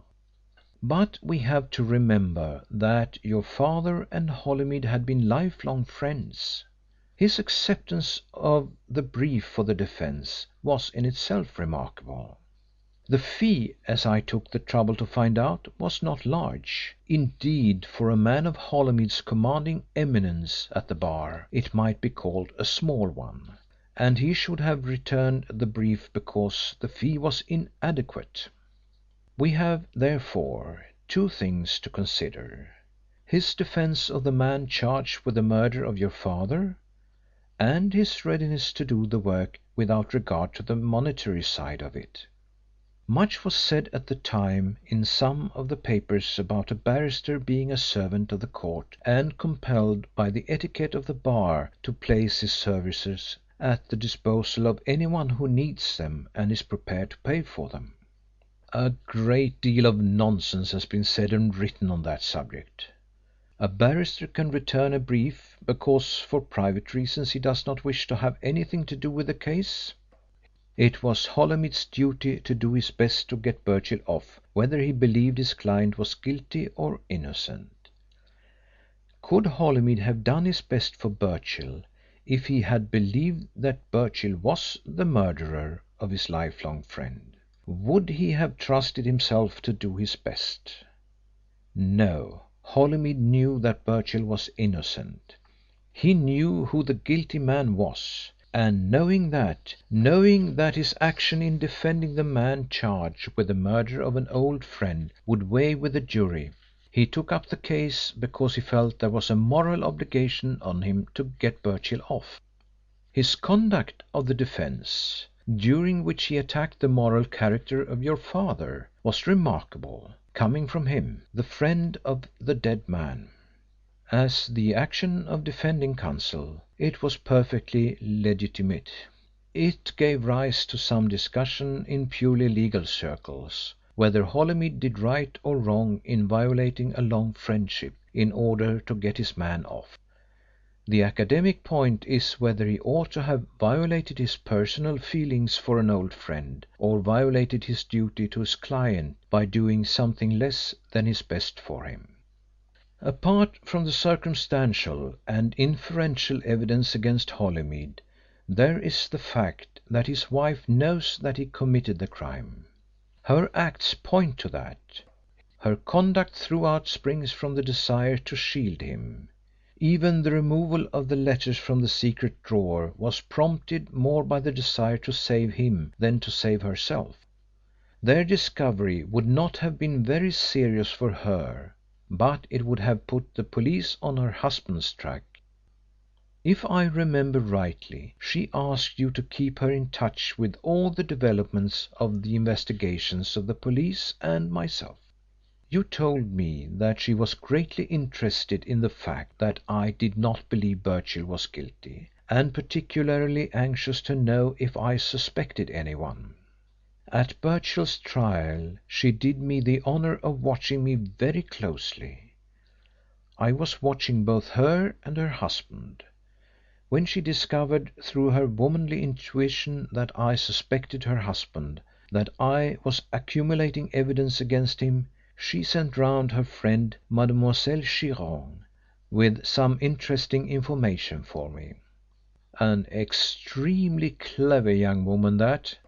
Like all her countrywomen, she is wonderfully sharp and quick, with a natural aptitude for intrigue.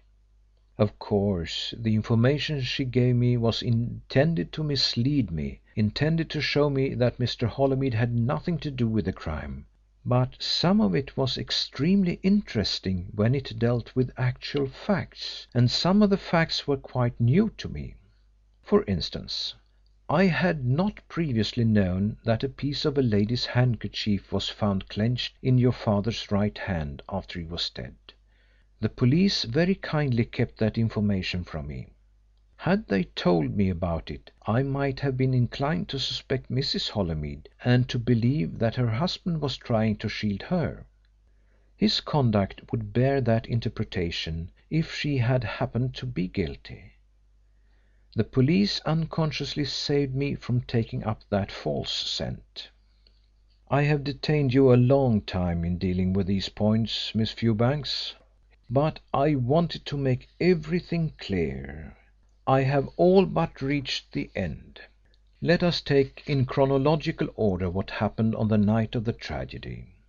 We have your father's sudden return from Scotland.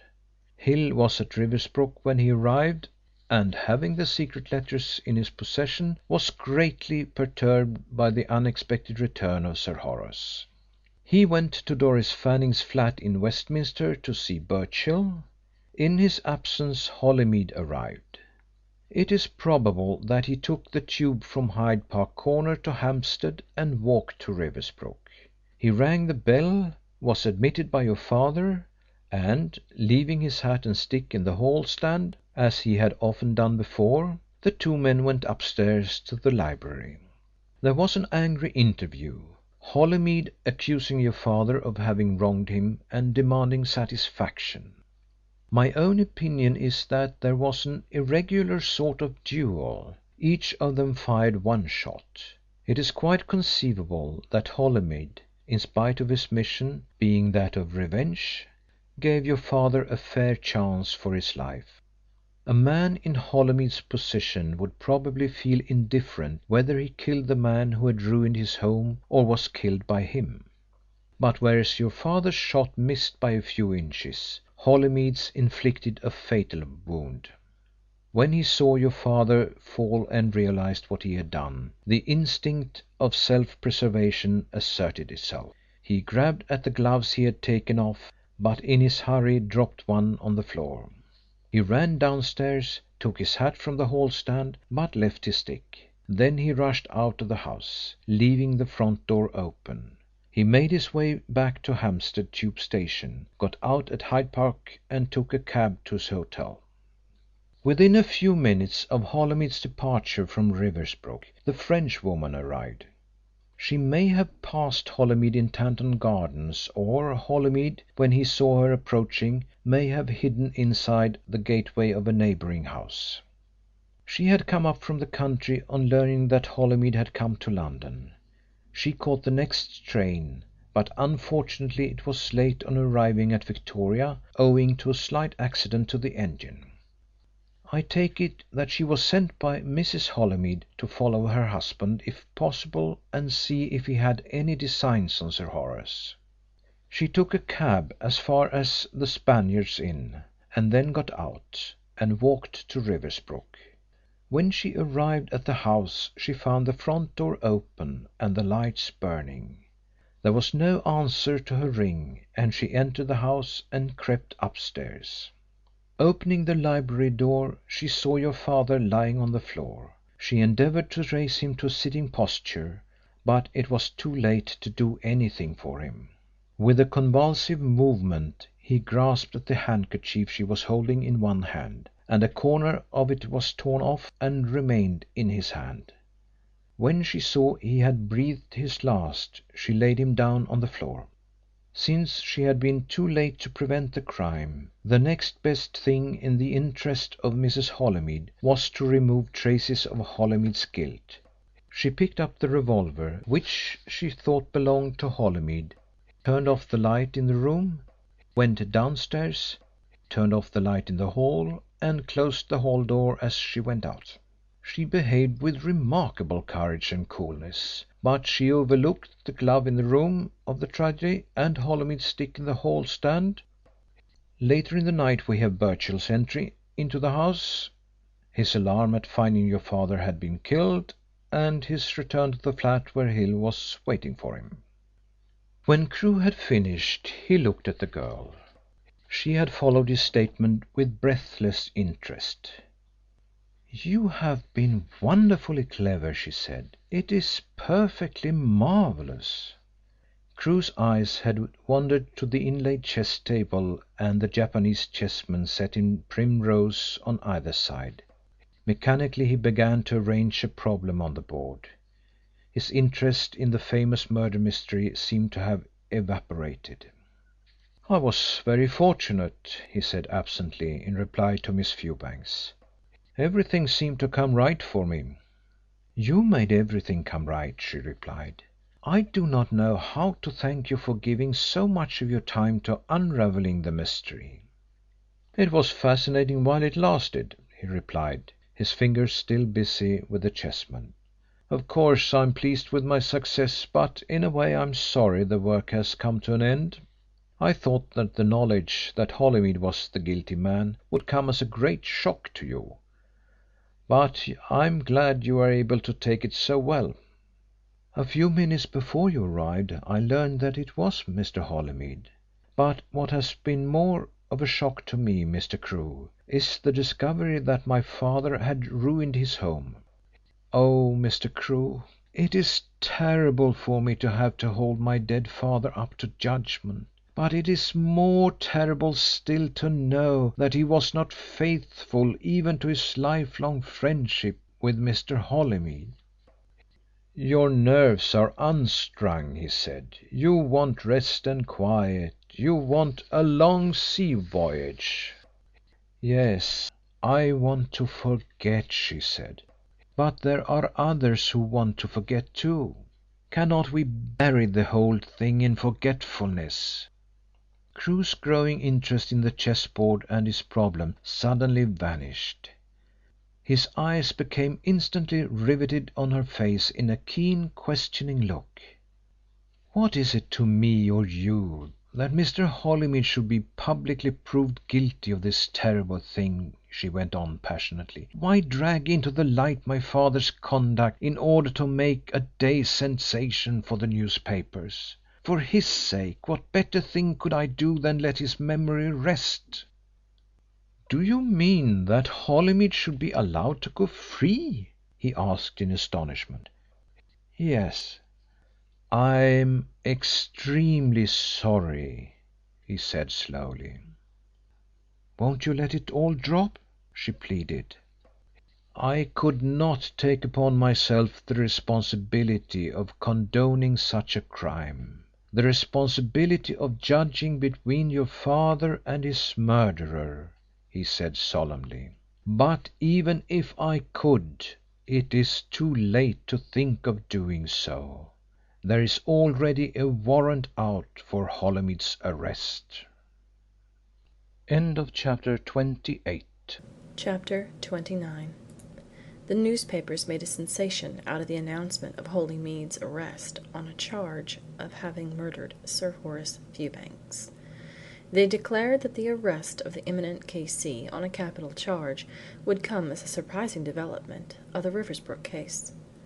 It would cause a shock to his many friends, and especially to those who knew what a close friendship had existed between the arrested man and the dead judge. The papers expatiated on the fact that Holymead had appeared for the defence when Frederick Birchill had been tried for the murder. As the public would remember, Birchill had been acquitted owing to the great ability with which his defence was conducted. It was somewhat remarkable, said the Daily Record, that in his speech for the defence Holymead had attempted to throw suspicion on one of the witnesses for the prosecution. The journal hinted that it was the result of something which counsel for the defence had let drop at this trial, that Inspector Chippenfield had picked up the clue which had led to Holymead's arrest. The papers had very little information to give the public about this new development of the Fewbanks mystery, but they boldly declared that some startling revelations were expected when the case came before the court. In the absence of interesting facts apropos the arrest of the distinguished K.C., some of the papers published summaries of his legal career and the more famous cases with which he had been connected. These summaries would have been equally suitable to an announcement that Mr. Holymead had been promoted to the peerage, or that he had been run over by a London bus. There were people who declared, without knowing anything about the evidence the police had in their possession, that in arresting the famous barrister the police had made a far worse blunder than in arresting Birchill. It was even hinted that the arrest of the man who had got Birchill off was an expression of the police desire for revenge. To these people the acquittal of Holymead was a foregone conclusion. The man who had saved Birchill's life by his brilliant forensic abilities was not likely to fail when his own life was at stake. But when the case came before the police court and the police produced their evidence, it was seen that there was a strong case against the prisoner. The whispers as to the circumstances under which the prisoner had taken the life of a friend of many years appealed to a sentimental public. These whispers concerned the discovery by the prisoner that his friend had seduced his beautiful wife. In the police court proceedings there were no disclosures under this head, but the thing was hinted at. In view of the legal eminence of the prisoner and the fear of the police that he would prove too much for any police officer who might take charge of the prosecution, the direction of public prosecutions was sent to Mr. Waters, K.C., to appear at the police court. The prisoner was represented by Mr. Lethbridge, K.C., an eminent barrister to whom the prisoner had been opposed in many civil cases. Inspector Chippenfield, who realized that the important position the prisoner occupied at the bar added to the importance of the officer who had arrested him, gave evidence as to the arrest of the prisoner at his chambers in the Middle Temple. With a generous feeling, which was possibly due to the fact that he was entitled to none of the credit of collecting the evidence against the prisoner, Inspector Chippenfield allowed Detective Rolfe a subordinate share in the glory that hung round the arrest by volunteering the information in the witness box that when making the arrest he was accompanied by that officer. He declared that the prisoner made no remark when arrested and did not seem surprised. Mr. Walters produced a left-hand glove, and witness duly identified it as the glove which he found in the room in which the murder took place. Inspector Selden gave formal evidence of the discovery of the body of Sir Horace Fewbanks on the 19th of August. Dr. Slingsby repeated the evidence that he had given at the trial of Birchill as to the cause of death, and again was professionally indefinite as to the length of time the victim had been dead when he saw the body. Thomas Taylor, taxicab driver, gave evidence as to driving the prisoner from Hyde Park Corner on the night of the 18th of August, and the finding of the glove. Crewe went into the witness box and swore that on the second day after the discovery of the murder he was present at Riversbrook when the prisoner visited the house and saw Miss Fewbanks. When the prisoner arrived he was not carrying a walking stick, but he had one in his hand when he took his departure from the house. Witness followed the prisoner, and a boy who collided with the prisoner knocked the stick out of his hands.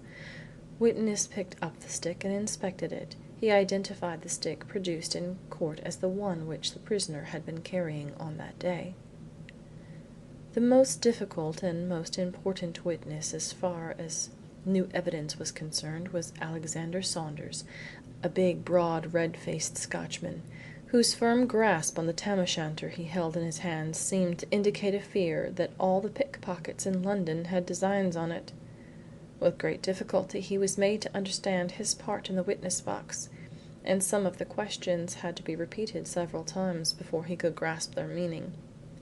Mr. Lethbridge humorously suggested that his learned friend should have provided an interpreter so that his pure English might be translated into Lowland Scotch.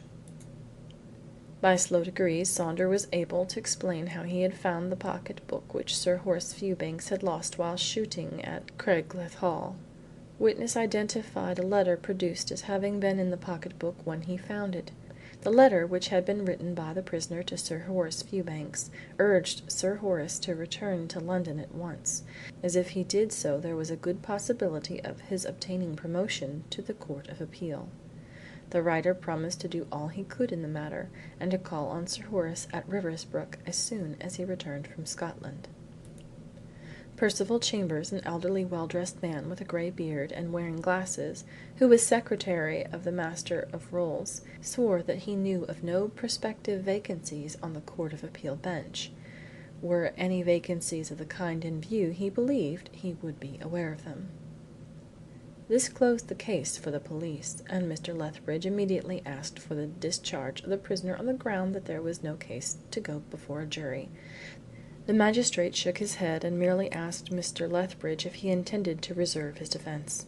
Mr. Lethbridge replied with a nod, and the accused was formally committed for trial at the next sittings at the Old Bailey. The newspapers reported at great length the evidence given in the police court, and the reports were eagerly read by a sensation-loving public.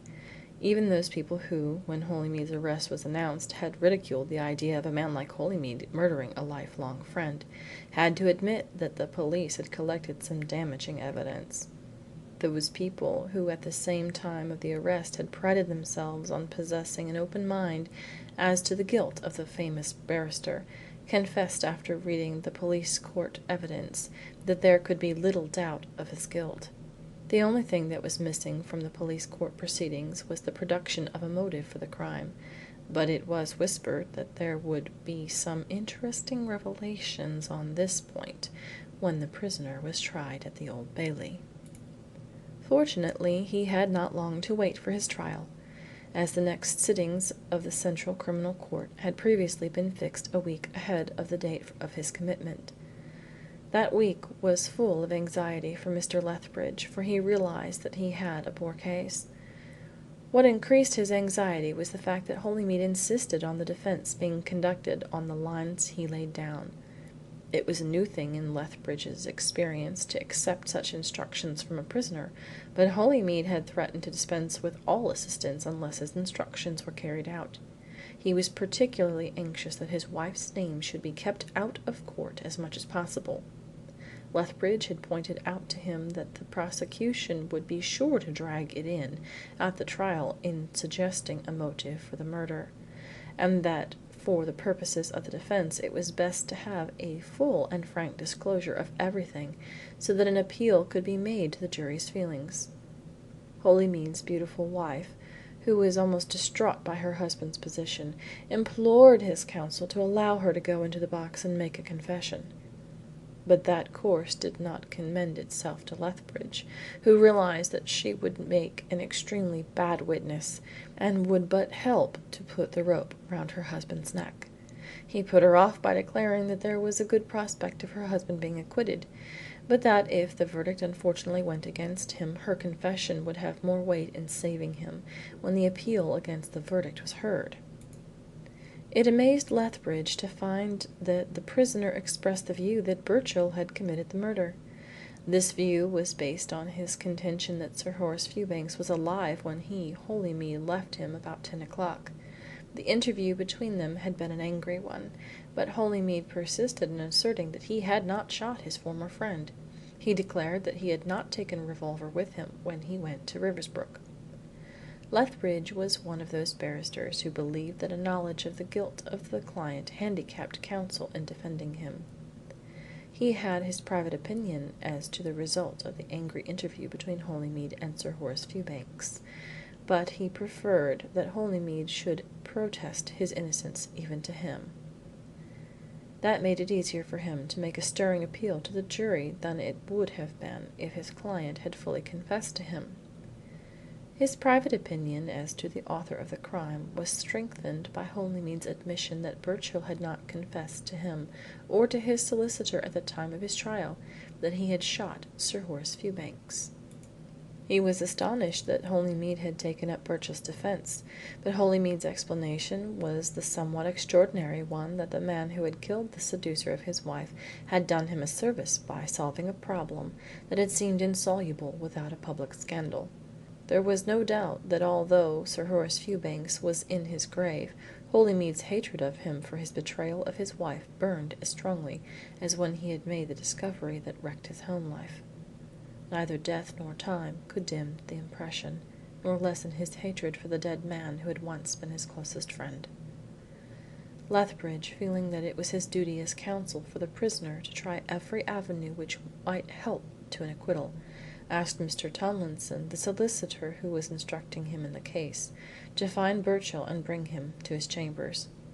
Birchill was found and kept an appointment. Lethbridge explained to him that he had nothing further to fear from the police with regard to the murder of Sir Horace Fewbanks. Having been acquitted on this charge, he could not be tried on it again, no matter what discoveries were made. He could not even be tried for perjury, as he had not gone into the witness box.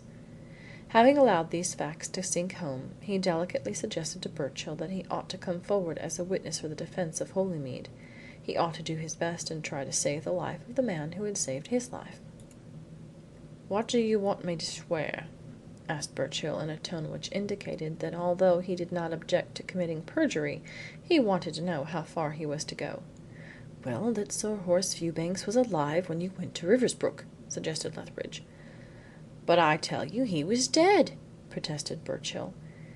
He seemed to think that reviving a dead man was beyond even the power of perjury. "That was your original story, I know," agreed Lethbridge suavely, "but as you were not put into the witness box to swear it, you can alter it without fear of any consequences." "You want me to swear that he was alive?" said Birchill meditatively. "If you can conscientiously do so," replied Lethbridge. "That he was alive when I left Riversbrook?" asked Birchill. "Well, not necessarily that," said Lethbridge. Birchill sprang up in alarm. "Dear God, do you want me to swear that I killed him?" he demanded. Lethbridge endeavoured to explain that he would have nothing to fear from such a confession in the witness box, but Birchill would listen to no further explanations.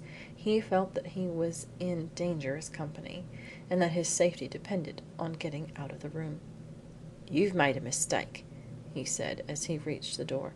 "If you want a witness of that kind, you ought to look for him in Colney Hatch." End of chapter 29. Chapter 30. The impending trial of Holymead produced almost as much excitement in staid legal circles as it did among the general public. It was rumoured that there was a difficulty in obtaining a judge to preside at the trial, as they all objected to being placed in the position of trying a man who was well known to them and with whom most of them had been on friendly terms. There was a great deal of sympathy for the prisoner among the judges. Of course, they could not admit that any man had the right to take the law into his own hands, but they realized that if any wrong done to an individual could justify this course, it was the wrong Sir Horace Fewbanks had done to an old friend. When it became known that Mr. Justice Hodson was to preside at the Old Bailey during the trial of Holymead, legal rumour concerned itself with statements to the effect that there was now a difficulty in obtaining a K.C. to undertake the prosecution. When it was discovered that Mr. Walters, K.C., was to conduct the prosecution, it was whispered that he had asked to be relieved of the work, and had even waited on the Attorney General in the matter, but that the latter had told him that he must put his personal feelings aside, and act in accordance with that high sense of duty he had always shown in his professional career. In Newgate Street a long queue of people waited for admission to Old Bailey on the day the trial was to begin. They were inspected by two fat policemen to decide whether they appeared respectable enough to be entitled to a free seat at the entertainment in No. 1 Court. When the doors opened at 10:15 a.m., the first batch of them were admitted, but on reaching the top of the stairs, where they were inspected by a sergeant, they were informed that all the seats in the gallery of No. 1 Court had been filled, but that he would graciously permit them to go to Nos. 2, 3, 4, or 5 courts. Those who were not satisfied with this generosity could get out the way they had come in, and be quick about it. What the sergeant did not explain was that so many people with social influence had applied to the presiding judge for permission to be present at the trial, that it had been found necessary to reserve the gallery for them as well as most of the seats in the body of the court. Fashionably dressed ladies and well-groomed men drove up to the main entrance of the Old Bailey in motors and taxicabs. The scene was as busy as the scene outside a West End theatre on a first night. The services of several policemen were necessary to regulate the arrival and departure of taxicabs and motor cars, and to keep back the staring mob of disappointed people who had been refused admission to the court by the fat sergeant, but were determined to see as much as they could before they went away. Elderly ladies and young ladies were assisted from smart motor cars by their escorts, and greeted their friends with feminine fervour. Some of the younger ones exchanged whispered regrets, as they swept into the court, that such a fine-looking man as Holymead should have got himself into such a terrible predicament. The legal profession was numerously represented among the spectators in the body of the court. So many distinguished members of the profession had applied for tickets of admission that there was little room for members of the junior bar. It was many years since a trial had created so much interest in legal circles. When Mr. Justice Hodson entered the court, followed by no fewer than 8 of the sheriffs of London, those present in the court rose. The members of the profession bowed slowly in the direction of his Honour.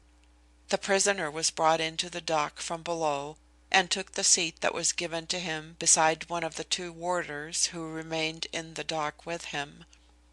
He looked a little careworn, as though with sleepless nights, but his strong, clean-shaven face was as resolute as ever, and betrayed nothing of the mental agony which he endured. His keen dark eyes glanced quietly through the court, and though many members of the bar smiled at him when they thought they had caught his eye, he gave no smile in return. As he looked at Mr. Justice Hodson, the distinguished judge inclined his head to what was almost a nod of recognition, but the prisoner looked calmly at the judge, as though he had never seen him before and had never been inside a court in his life till then.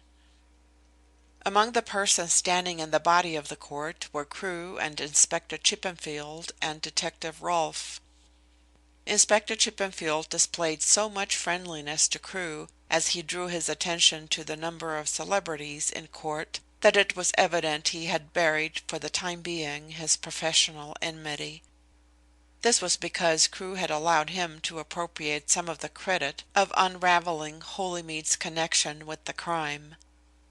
As the jury were being sworn in, Crewe and Chippenfield made their way out of the court into the corridor. As they were to be called as witnesses, they would not be allowed in court until after they had given their evidence. Mr. Walters, in his opening address, paid tribute to the exceptional circumstances of the case by some slight show of nervousness. Several times he insisted that the case was what he termed unique. The prisoner in the dock was a man who by his distinguished abilities had won for himself a leading position at the bar, and had been honored and respected by all who knew him. It was not the first occasion that a member of the legal profession had been placed on trial on a capital charge, though he was glad to say, for the honor of the profession, that cases of the kind were extremely rare.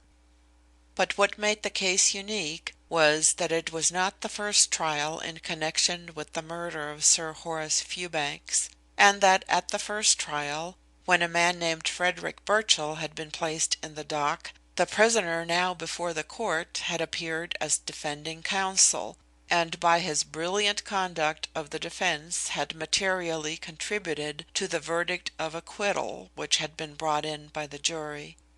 Some evidence would be placed before the jury about the first trial and the conduct of the defense.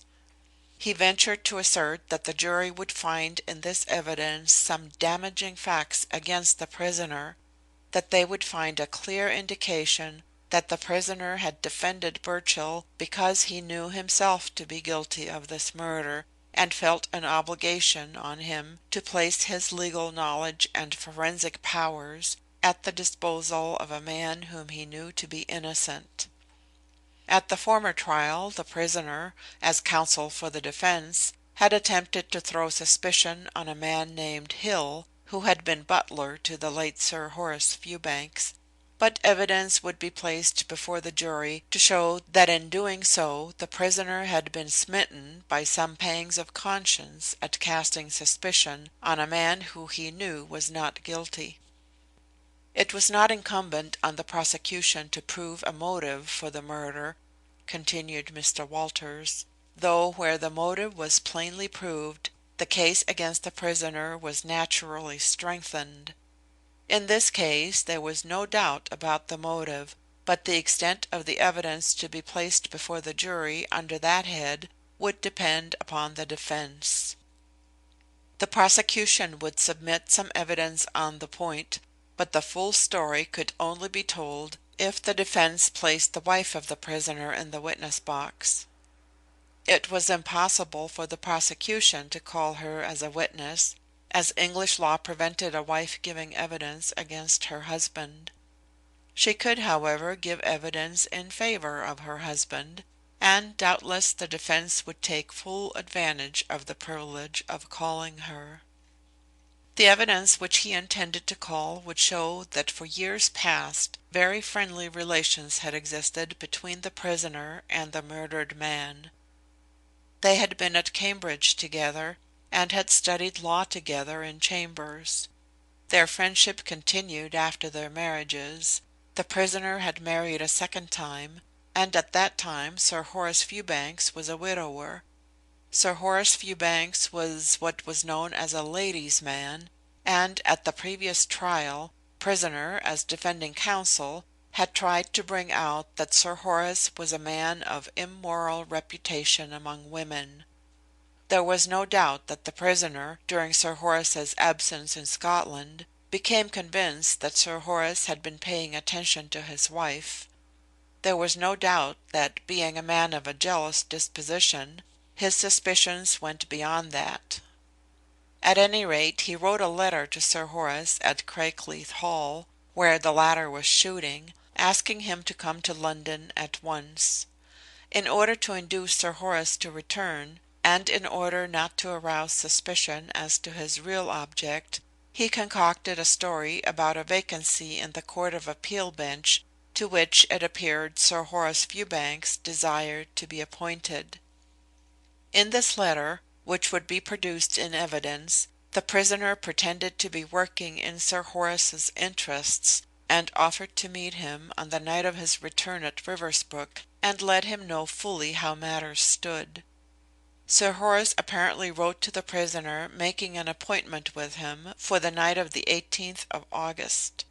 The prisoner kept that appointment, charged Sir Horace with carrying on an intrigue with his wife, and then shot him. That is the case for the prosecution, which I will endeavour to establish to the satisfaction of the jury," said Mr. Walters, in concluding his speech. "Of course it is impossible to produce direct evidence of the actual shooting, but I will produce a silent but indisputable witness in the form of a glove which belonged to the prisoner, that he was present in the room in which the murder took place.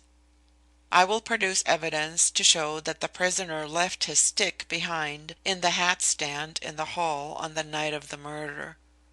These things prove conclusively that he left Riversbrook in a state of considerable excitement. The fact that after the murder was discovered, he kept hidden in his own breast the knowledge that he had been there on that night, instead of going to the police and, in the endeavour to assist them to detect the murderer of his lifelong friend, informing them that he had called on Sir Horace, shows conclusively that he went there on a mission on which he dared not throw the light of day. Those witnesses who had given evidence at the police court were called and repeated their statements. Inspector Selden was closely cross-examined by Mr. Lethbridge as to the way in which the dead body was dressed when he discovered it. He declared that Sir Horace had been wearing a light lounge suit of grey colour, a silk shirt, wing collar, and black bow tie. Dr. Slingby's cross-examination was directed to ascertaining as near as possible the time the murder was committed, but this was a point on which the witness allowed himself to be irritatingly indefinite.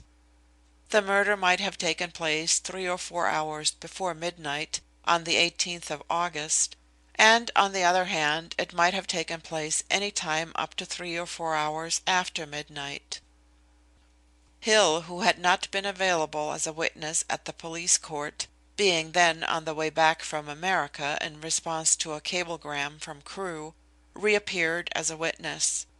He looked much more at ease in the witness box than on the occasion when he gave evidence against Birchall.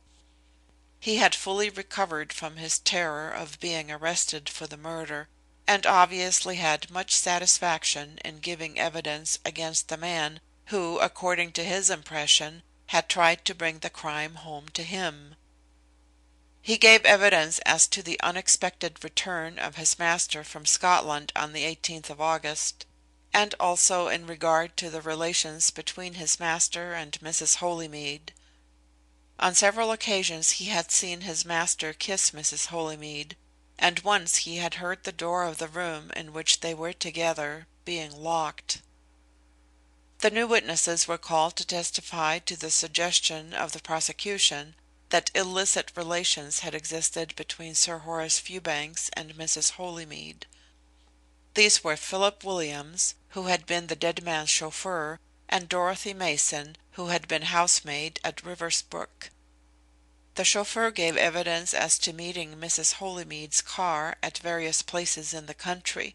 He formed the opinion from the first that these meetings between Sir Horace and the lady were not accidental. The last of the prosecution's witnesses was the legal shorthand writer who had taken the official report of the trial of Birchill.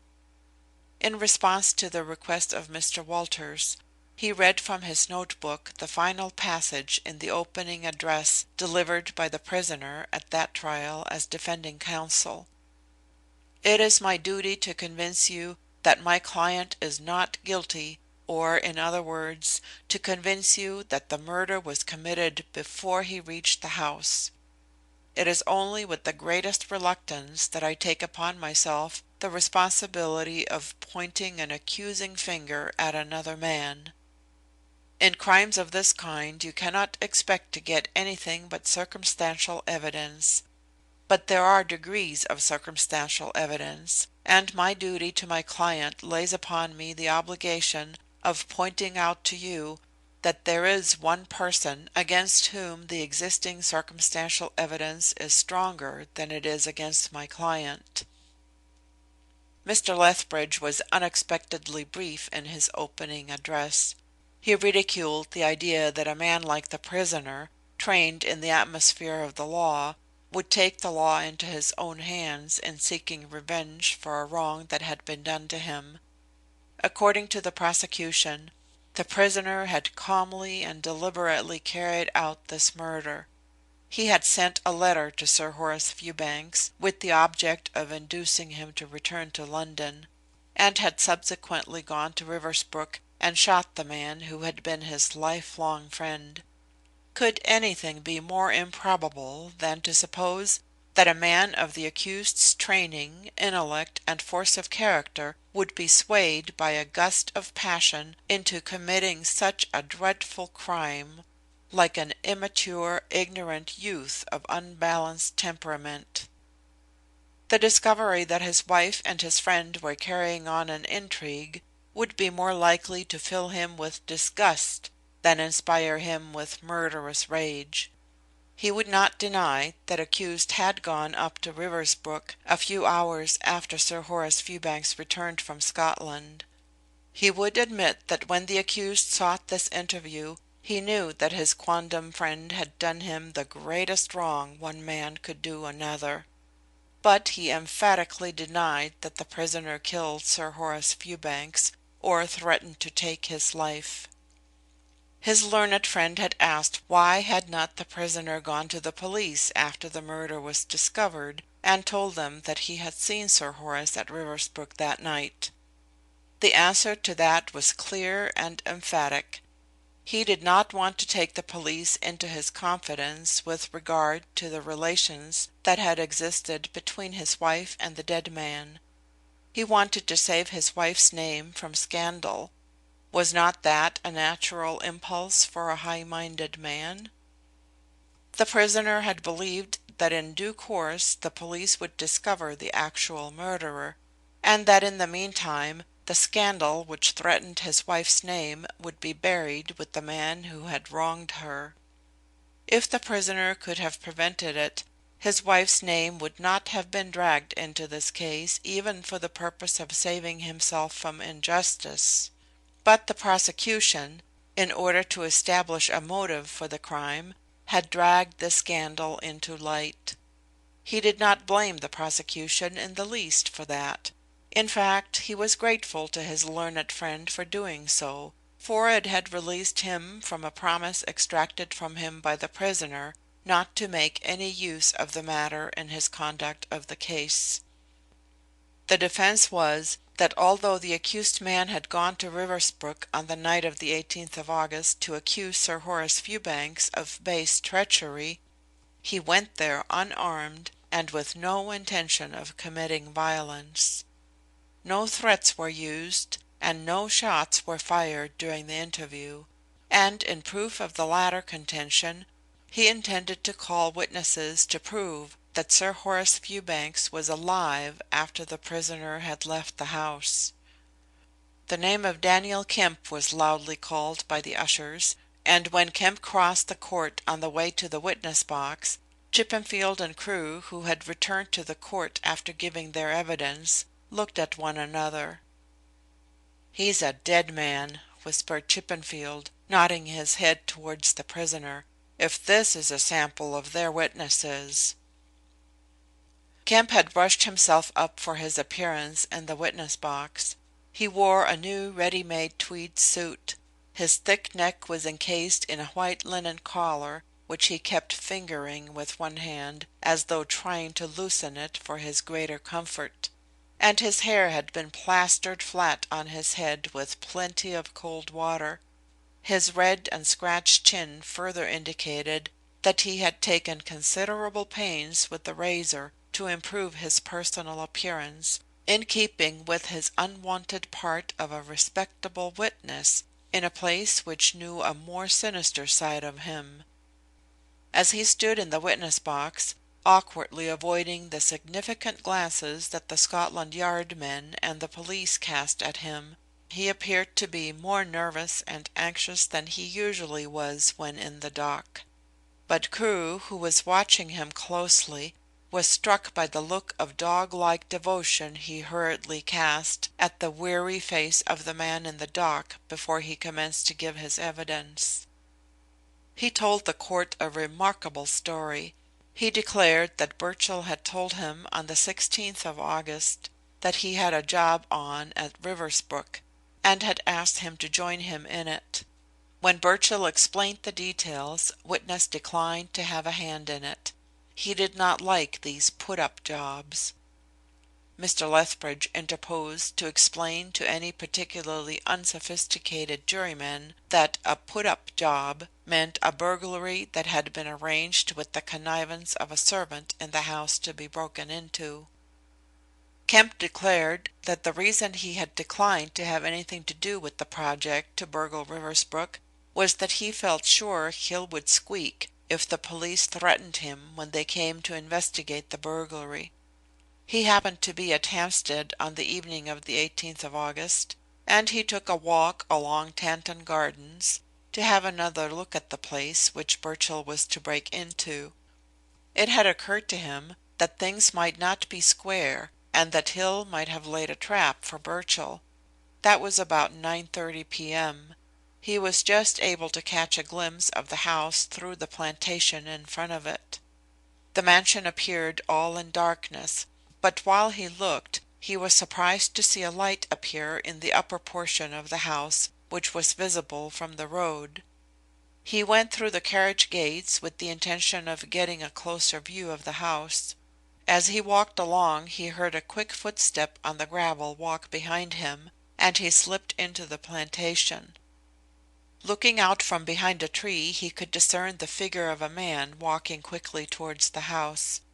As he drew near him, the man paused, struck a match, and looked at his watch, and he saw that it was Mr. Holymead. Witness's suspicions in regard to a trap having been laid for Birchill were strengthened, and he decided to ascertain what was in the wind. He crept through the plantation to the edge of the garden in front of the house. From there he could hear voices in a room upstairs. He tried to make out what was being said, but he was too far away for that. In about a half an hour the voices stopped, and a minute later a man came out of the house and walked down the path through the garden and entered the carriage drive close to where witness was concealed in the plantation. As he passed him, witness saw that it was Mr. Holymead. About 5 minutes afterwards the window upstairs in the room where the voices had come from was opened, and Sir Horace Fewbanks leaned out and looked at the sky as if to ascertain what sort of a night it was. He was quite certain that it was Sir Horace Fewbanks. He was well acquainted with that gentleman's features, having been sentenced by him 3 years ago. Sir Horace seemed quite calm and collected.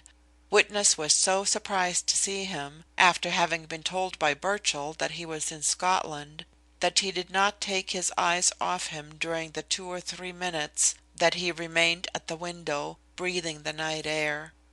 Sir Horace was fully dressed. He had on a light tweed suit, and he was wearing a soft shirt of a light colour, with a stiff collar and a small black bow tie. When Sir Horace closed the window, Witness jumped over the fence back into the wood and made his way to the Hampstead Tube station with the intention of warning Birchill that Sir Horace Fewbanks was at home. He waited at the station over an hour, and as he did not see Birchill, he then made his way home.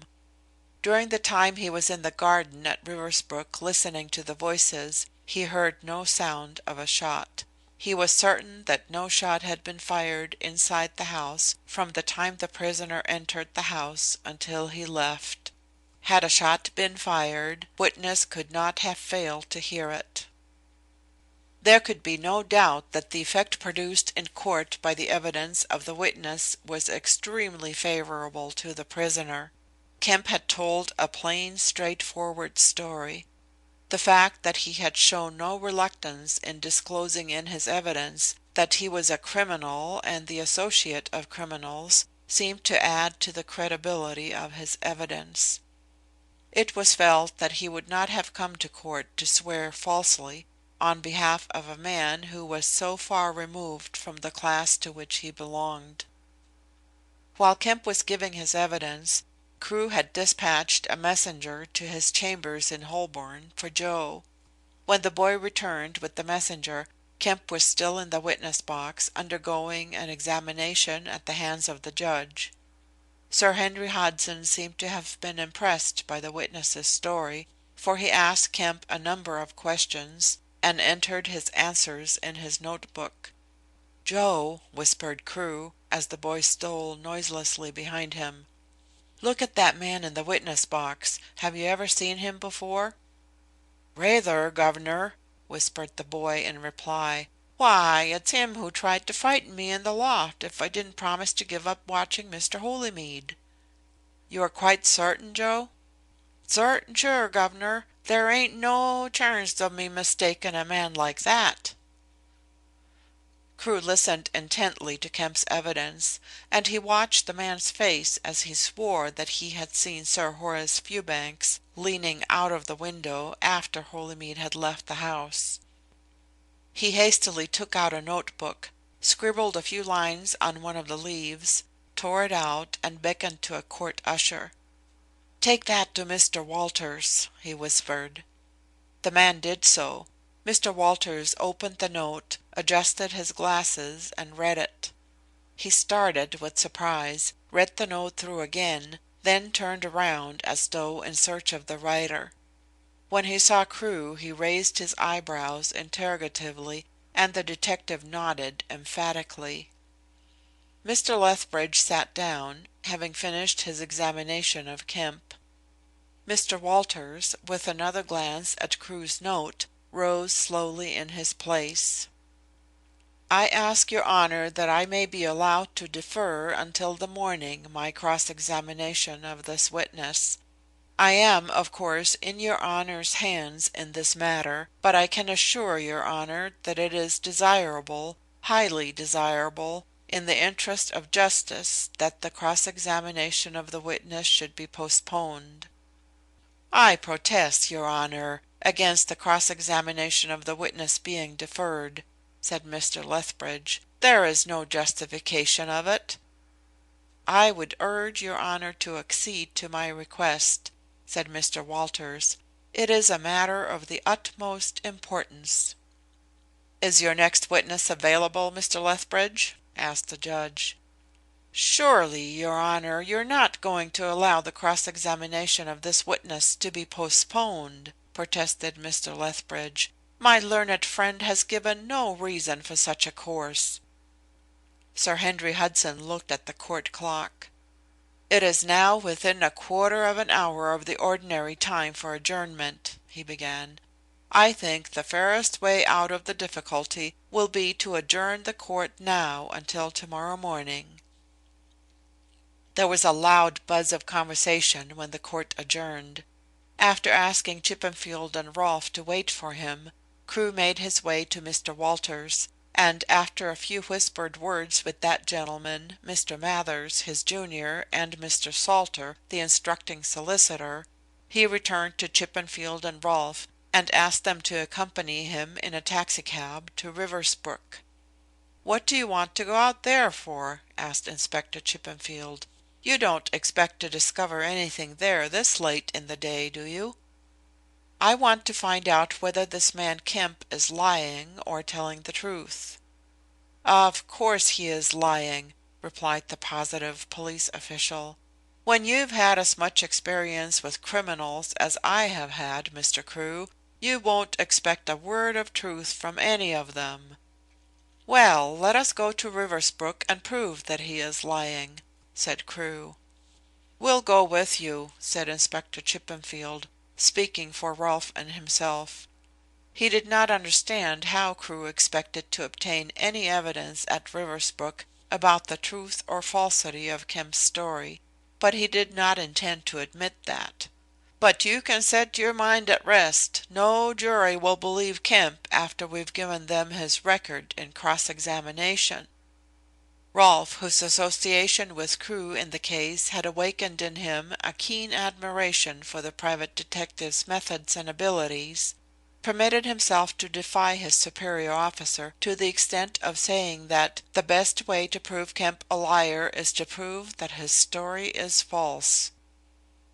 During the drive to Hampstead from the Old Bailey the three men discussed Kemp and his past record. It was recalled that less than 12 months ago, while he was serving 3 years for burglary, his daughter had provided the newspapers with the sensation by dying in the dock while sentence was being passed on her. According to Inspector Chippenfield, who had been in charge of the case against her, she was a stylish, good-looking girl, and when dressed up might easily have been mistaken for a lady. "She got in touch with the flash gang of railway thieves from America," said Inspector Chippenfield, helping himself to a cigar from Crewe's proffered case. "They used to work the express trains, robbing the passengers in the sleeping berths. She was neatly caught at Victoria Station in calling for a dressing case that had been left at the cloakroom by one of the gang. Inside the dressing case was Lady Sinclair's jewel case, which had been stolen on the journey up from Brighton. The thief, being afraid that he might be stopped at Victoria Station when the loss of the jewel case was discovered, had placed it inside his dressing case and had left the dressing case at the cloakroom. He sent Dora Kemp for it a few days later, as he believed he had outwitted the police. But I'd got on to the track of the jewels, and after removing them from the dressing case in the cloakroom, I had the cloakroom watched. When Dora Kemp called for the dressing case and handed in the cloakroom ticket, the attendant gave my men the signal, and she was arrested." "She died of heart disease while on trial, didn't she?" asked Crewe. "Yes," replied Inspector Chippenfield. "Sir Horace Fewbanks was the judge. He gave her 5 years, and no sooner were the words out of his mouth than she threw up her hands and fell forward in the dock. She was dead when they picked her up."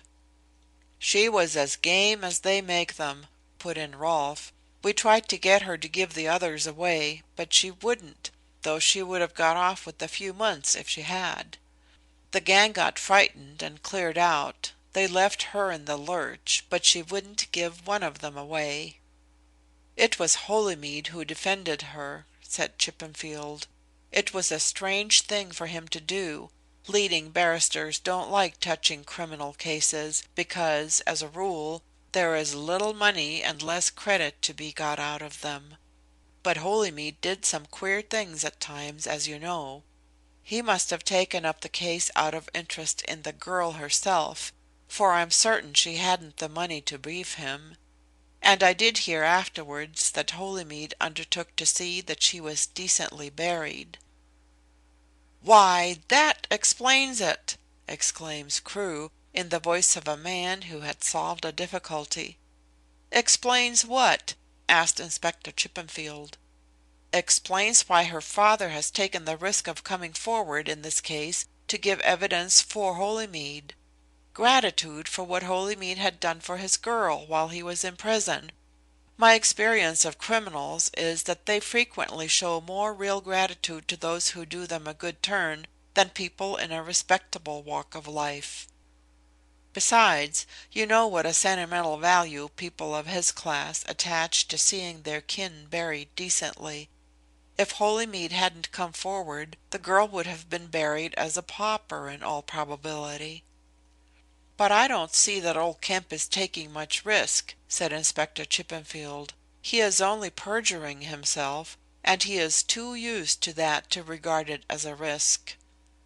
"Don't you think he will be in an awkward position if the jury were to acquit Holymead?" asked Crewe.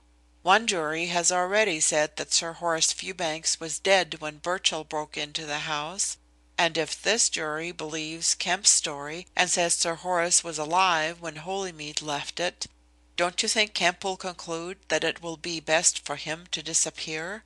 Someone must have killed Sir Horace after Holymead left, and before Birchill arrived." "Phew, I never thought of that," said Rolfe candidly. "Kemp is a liar from first to last," said Inspector Chippenfield decisively. Chapter 31. When they reached Riversbrook they entered the carriage drive and traversed the plantation until they stood on the edge of the Italian garden facing the house. The gaunt irregular mansion stood empty and deserted, for Miss Fewbanks had left the place after her father's funeral, with the determination not to return to it. The wind whistled drearily through the nooks and crannies of the unfinished brickwork of the upper story, and a faint evening mist rose from the sodden garden and floated in a thin cloud past the library window, as though the ghost of the dead judge were revisiting the house in search of his murderer. The garden had lost its summer beauty, and was littered with dead leaves from the trees. The gathering greyness of an autumn twilight added to the dreariness of the scene. "Kemp didn't say how far he stood from the house," said Crewe, "but we'll assume he stood at the edge of the plantation, about where we are standing now, to begin with. How far are we from that library window, Chippenfield?" "About 50 yards, I should say," said the inspector, measuring it with his eye. "I should say 70," said Rolfe. "And I say somewhere midway between the two," said Crewe with a smile. "But we will soon see. Just hold down the end of this measuring tape, one of you." He produced a measuring tape as he spoke, and started to unwind it, walking rapidly towards the house as he did so. 62 yards, he said as he returned. He made a note of the distance in his pocket-book. "So much for that," he said. "But that's not enough. I want you to stand under the library window, Rolfe, by that chestnut tree in front of it, and act as pivot for the measuring tape while I look at that window from various angles. My idea is to go in a semicircle right round the garden, starting at the garage by the edge of the wood, so as to see the library window, and measure the distance at every possible point at which Kemp could have stood." "You're going to a lot of trouble for nothing, if your object is to try and prove that he couldn't have seen into the window," grunted Inspector Chippenfield in a mystified voice. "Why, I can plainly see into the window from here." Crewe smiled, but did not reply. Followed by Rolfe, he went back to the tree by the library window, where he posted Rolfe with the end of the tape in his hand. Then he walked slowly back across the garden in the direction of the garage, keeping his eye on the library window on the first floor from which Kemp, according to his evidence, had seen Sir Horace leaning out after Holymead had left the house.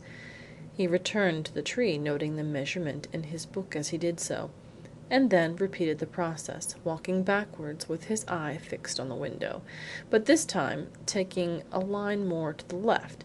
Again and again he repeated the process, until finally he had walked backwards from the tree in narrow segments of a big semicircle, finishing up on the boundary of the Italian garden on the other side of the grounds, and almost directly opposite to the garage from which he had started. "There's no use going further back than that," he said, turning to Inspector Chippenfield, who had followed him round, smoking one of Crewe's cigars, and very much mystified by the whole proceedings, though he would not have admitted it on any account. "At this point we practically lose sight of the window altogether, except for an oblique glimpse. Certainly Kemp would not come as far back as this. He would have no object in doing so. "I quite agree with you," said Inspector Chippenfield. "He would stand more in front of the house. The tree in front of the house doesn't obstruct the view of the window to any extent." The tree to which Inspector Chippenfield referred was a solitary chestnut tree, which grew close to the house a little distance from the main entrance, and reached to a height of about 40 feet. Its branches were entirely bare of leaves, for the autumn frosts and winds had swept the foliage away.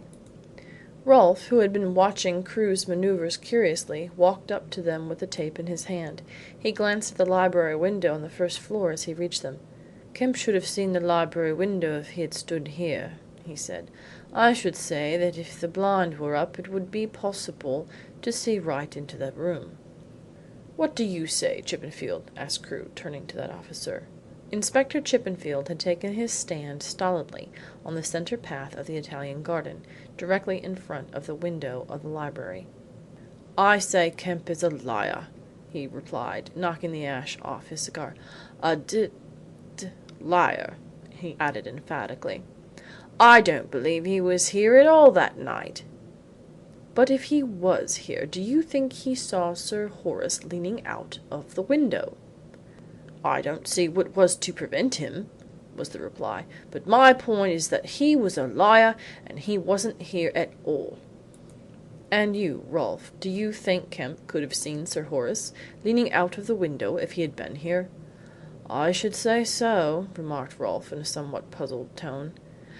"I am sorry I cannot agree with either of you," said Crewe. "I think Kemp was here, but I am sure he couldn't have seen Sir Horace from the window.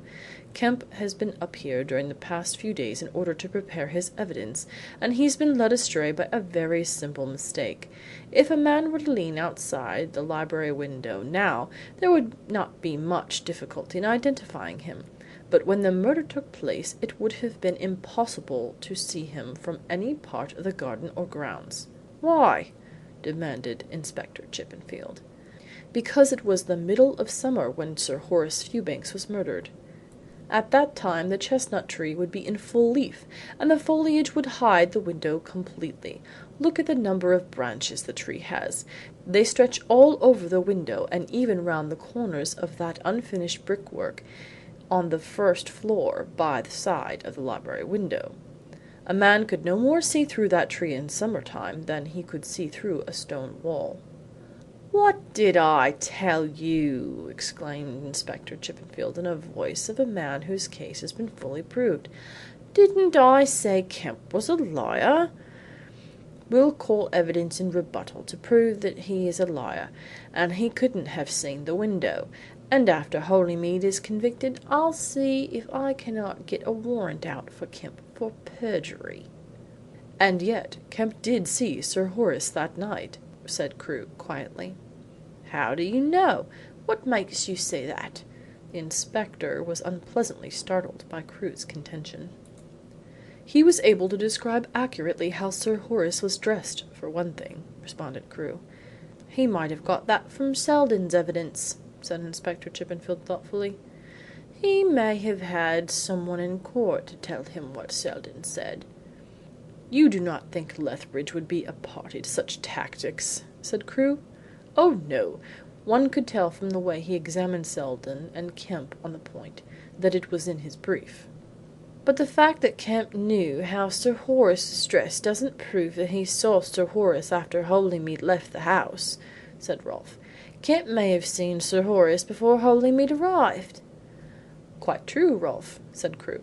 "I haven't lost sight of that point. I think you will agree with me that there is a bit of mystery here which wants clearing up."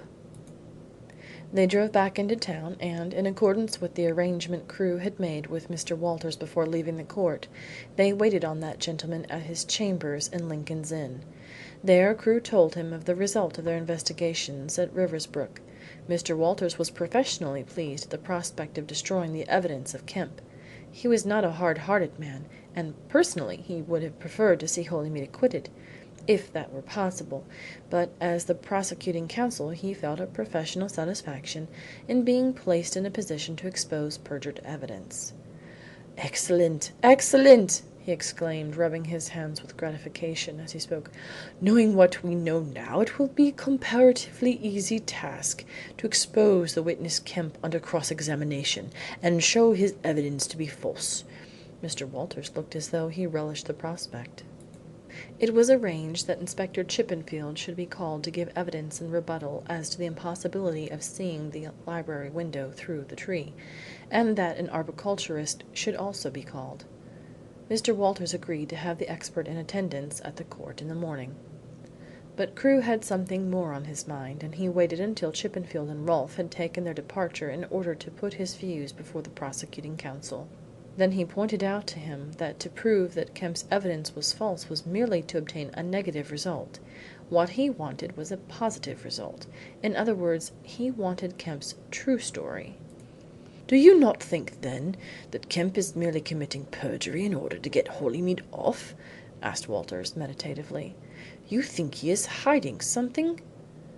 Crewe replied, with his faint inscrutable smile, that he had no doubt whatever that such was the case. He thought Kemp's true story might be obtained if Walters directed his cross-examination to obtaining the truth instead of merely to exposing falsehood. It was evident to him that Kemp had come forward in order to save the prisoner. How far was he prepared to go in carrying out that object? When he was made to realize that his perjury, instead of helping Holymead, had helped to convince the jury of the prisoner's guilt, would he tell the true story of how much he knew? "My own opinion is that he will," continued Crewe. "I studied his face very closely while he was in the box today, and I am convinced he would go far, even to telling the truth, in order to save the only man who was ever kind to him." Walters was slow in coming round to Crewe's point of view. He had a high opinion of Crewe, for in his association with the case he had realized how skilfully Crewe had worked out the solution of the Riversbrook mystery. But he took the view that now the case was before the court it was entirely a matter for the legal profession to deal with. He pointed out to Crewe the professional view that his own duty did not extend beyond the exposure of Kemp's perjury. It was not his duty to give Kemp a second chance, an opportunity to qualify his evidence. He believed the defence had called Kemp, in the belief that his evidence was true, but the defence must take the consequences if they built up their case on perjured evidence which they had not taken the trouble to sift. Crewe entered into the professional view sympathetically, but he was not to be turned from his purpose. He felt that too much was at stake, and he lifted the discussion out of the atmosphere of the professional procedure and into that of their common manhood. "Walters, I know you are not a vain man," he said earnestly. "A personal triumph in this case means even less to you than it does to me. I have built up what I regard as an overwhelming case against Holymead, but it is based on circumstantial evidence, and I would willingly see the whole thing toppled over if by that means we could get the final truth. This man Kemp knows the truth, and you are in a position in which you can get the truth from him. It may be the last chance anyone will have of getting it. Apart from all questions of professional procedure, isn't there an obligation upon you to get at the truth?" "If you put it that way, I believe there is," replied Walters slowly and meditatively. There was a pause, and then he spoke with a sudden impulse. "Yes, Crewe, you can depend on me. I'll do my best." End of chapter 31. Chapter 32. The public interest in the Holymead trial on the second day was even greater than on the first. It was realised that Kemp's evidence had given an unexpected turn to the proceedings, and that if it could be substantiated the jury's verdict would be "not guilty." There were confident persons who insisted that Kemp's evidence was sufficient to acquit the prisoner. But everyone grasped the fact that the counsel for the prosecution, by his action in applying for an adjournment of the cross-examination of Kemp, clearly realised that his case was in danger if the evidence of the first witness for the defence could not be broken down. The public appetite for sensation having been whetted by sensational newspaper reports of the latest phase of the Riversbrook mystery, there was a great rush of people to the Old Bailey early on the morning of the second day to witness the final stages of the trial. The queue in Newgate Street commenced to assemble at daybreak, and grew longer and longer as the day wore on. But it was composed of persons who did not know that there was not the slightest possibility of their gaining admittance to Number 1 Court. The policeman who was invested with the duty of keeping the queue close to the wall of the building forbore to break this sad news to them. Being faithful to the limitations of the official mind, he believed that the right thing to do was to let the people in the queue receive this important information from the sergeant inside. How was he to know, without authority from his superior officer, that any of these people wanted to be admitted to Number 1 Court? So the policeman pared his nails, gallantly minding the places of pretty girls in the queue, who, worn out by hours of waiting in the cold, desired to slip away to a neighbouring tea shop to get a cup of tea before the court opened, and sternly rebuking enterprising youths who endeavoured to wedge themselves in ahead of their proper place. The body of the court was packed before the proceedings commenced. The number of ladies present was even greater than on the first day, and the resources of the ushers were severely taxed to find accommodation for them all. In the back row Crewe noticed Mrs. Holymead, accompanied by Mademoiselle Chiron. They had not been in court on the previous day. Mrs. Holymead seemed anxious to escape notice, but Crewe could see that although she looked anxious and distressed, she was buoyed up by a new hope, which doubtless had come to her since Kemp had given his evidence. There was an expectant silence in the court when Mr. Justice Hodson took his seat and the names of the jurymen were called over. Kemp entered the witness box with a more confident air than he had worn the previous day. Mr. Walters rose to begin his cross-examination, and the witness faced the barrister with the air of an old hand who knew the game, and was not to be caught by any legal tricks or traps.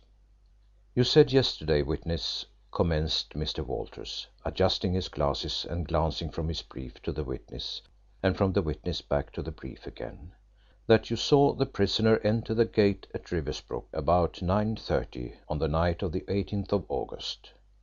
"Yes." The monosyllable was flung out as insolently as possible. The speaker watched his interrogator with the lowering eyes of a man at war with society, and who realized that he was facing one of his natural enemies. "Did he see you?" "No." "You are quite sure of that?"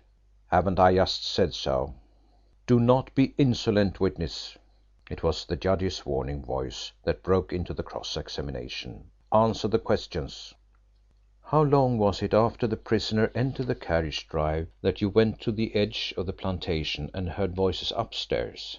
continued Mr. Walters. "I went as soon as Mr. Holymead passed me." "How far were you from the house?" "About 60 yards."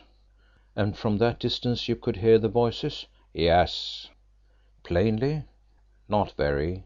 I could hear the voices, but I couldn't hear what they were saying." "Were they angry voices?"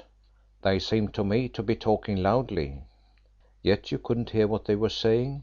"No, I was 60 yards away." "You said in your evidence in chief that the talking continued half an hour. Did you time it?" "No." "Then what made you swear that?" "I said about half an hour. I smoked out a pipeful of tobacco while I was standing there, and that would be about half an hour." Kemp disclosed his broken teeth in a faint grin. "What happened next?" "I heard the front door slam, and I saw somebody walking across the garden and go into the carriage drive towards the gate." "Did you recognize who it was?" "Yes, Mr. Holymead." Kemp looked at the prisoner as he gave the answer. "You swear it was the prisoner?" "I do." "Let me recall your evidence in chief, witness. You swore that you identified Mr. Holymead as he went in, because he struck a match to look at the time as he passed you, and you saw his face. Did he strike matches as he went out?" "No." Then how are you able to swear so positively as to his identity in the dark?"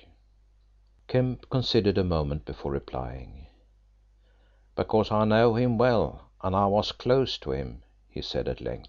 "I was close enough to him almost to touch him.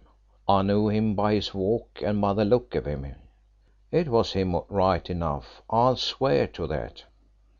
"I put it to you, witness," persisted Counsel, "that you could not positively identify a man in a plantation at that time of night. Do you still swear it was Mr. Holymead?" "I do," replied Kemp doggedly. "What did you do then?" "I stayed where I was." "What for?" "I don't know. I didn't have any particular reason. I just stayed there watching." "Did you think the prisoner might return?" "No," replied the witness quickly. "Why should I think that?" "How long did you stay watching the house?" "It might be a matter of 10 minutes more." "And the prisoner didn't return during that time?" "No," replied the witness emphatically. "What did you do after that?" "I went to the tube station." "The prisoner might have returned after you left." "I suppose he might," replied the witness reluctantly.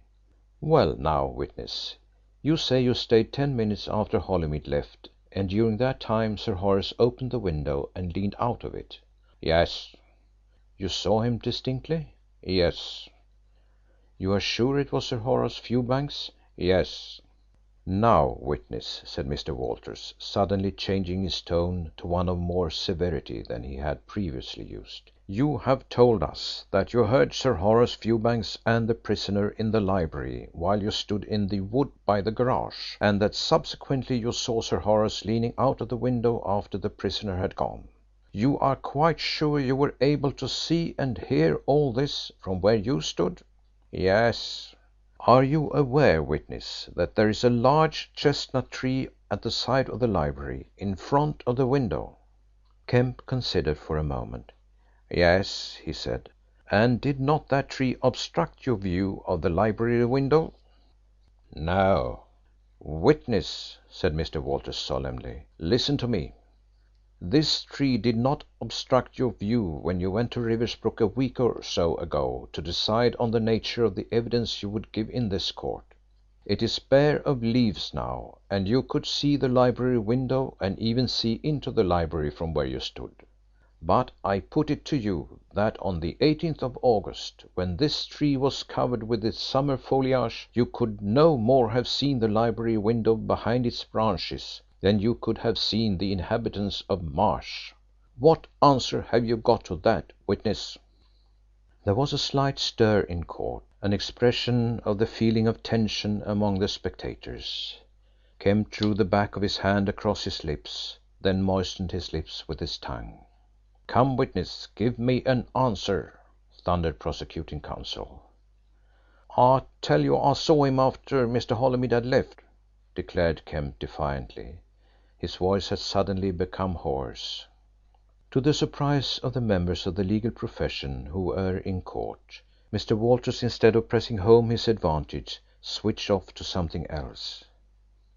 "I believe you have a feeling of gratitude towards the prisoner?" he asked in a milder tone. "I have," said Kemp. His defiant, insolent attitude had suddenly vanished, and he gave the impression of a man who feared that every question contained a trap. "He did something for a relative of yours which at that time greatly relieved your mind?" "He did, and I'll never forget it." "Well, we won't go further into that at present, but it is a fact that you would like to do him a good turn?"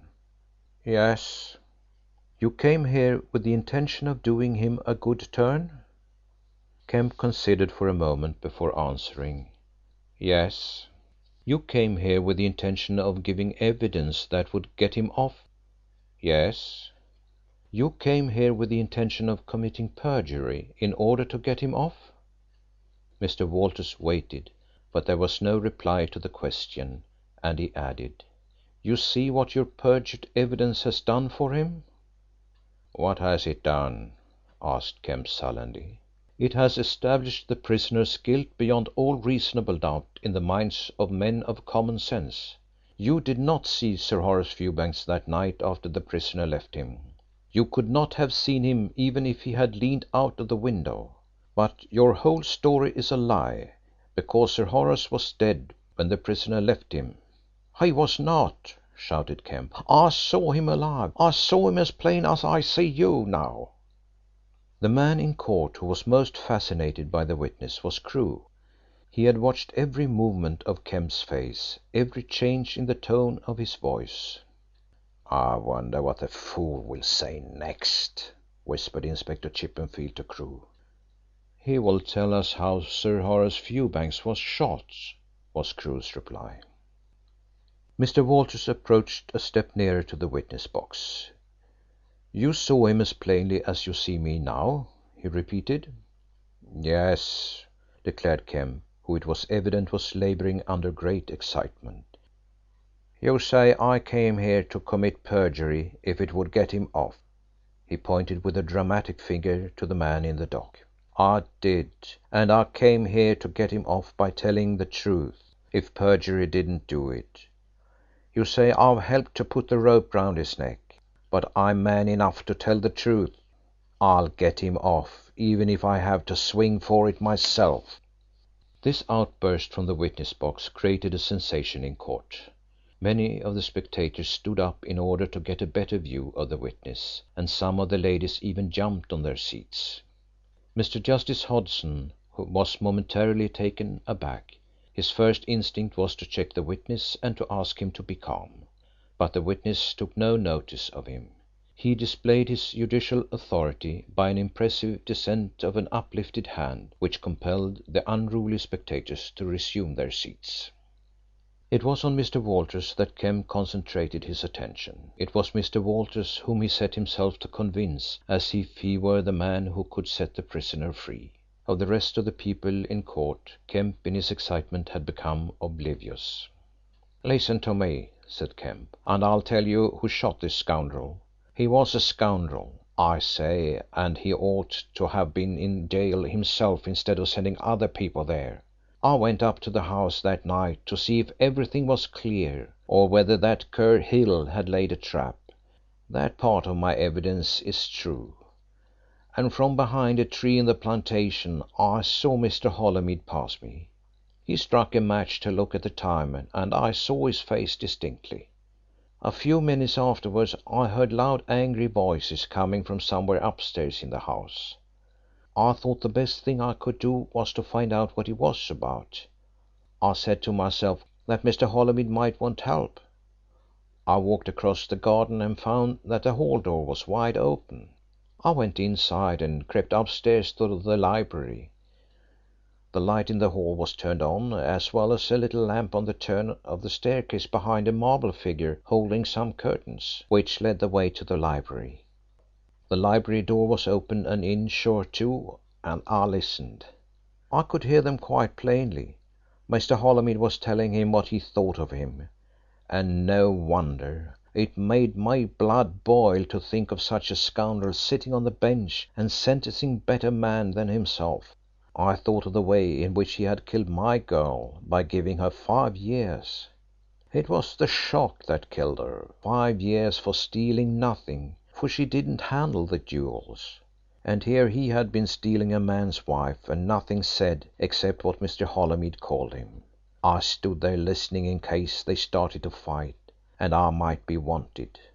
But they didn't. I heard Mr. Holymead step towards the door, and I slipped away from where I had been standing. I saw the door of another room near me, and I opened it and went in quickly. I closed the door behind me, but I did not shut it. I looked through the crack and saw Mr. Holymead making his way downstairs. He walked as if he didn't see anything, and I watched him till he went through the curtains on the stairs at the bend of the staircase, and I could see him no more. Then I heard a step, and looking through the crack I saw the judge coming out of the library.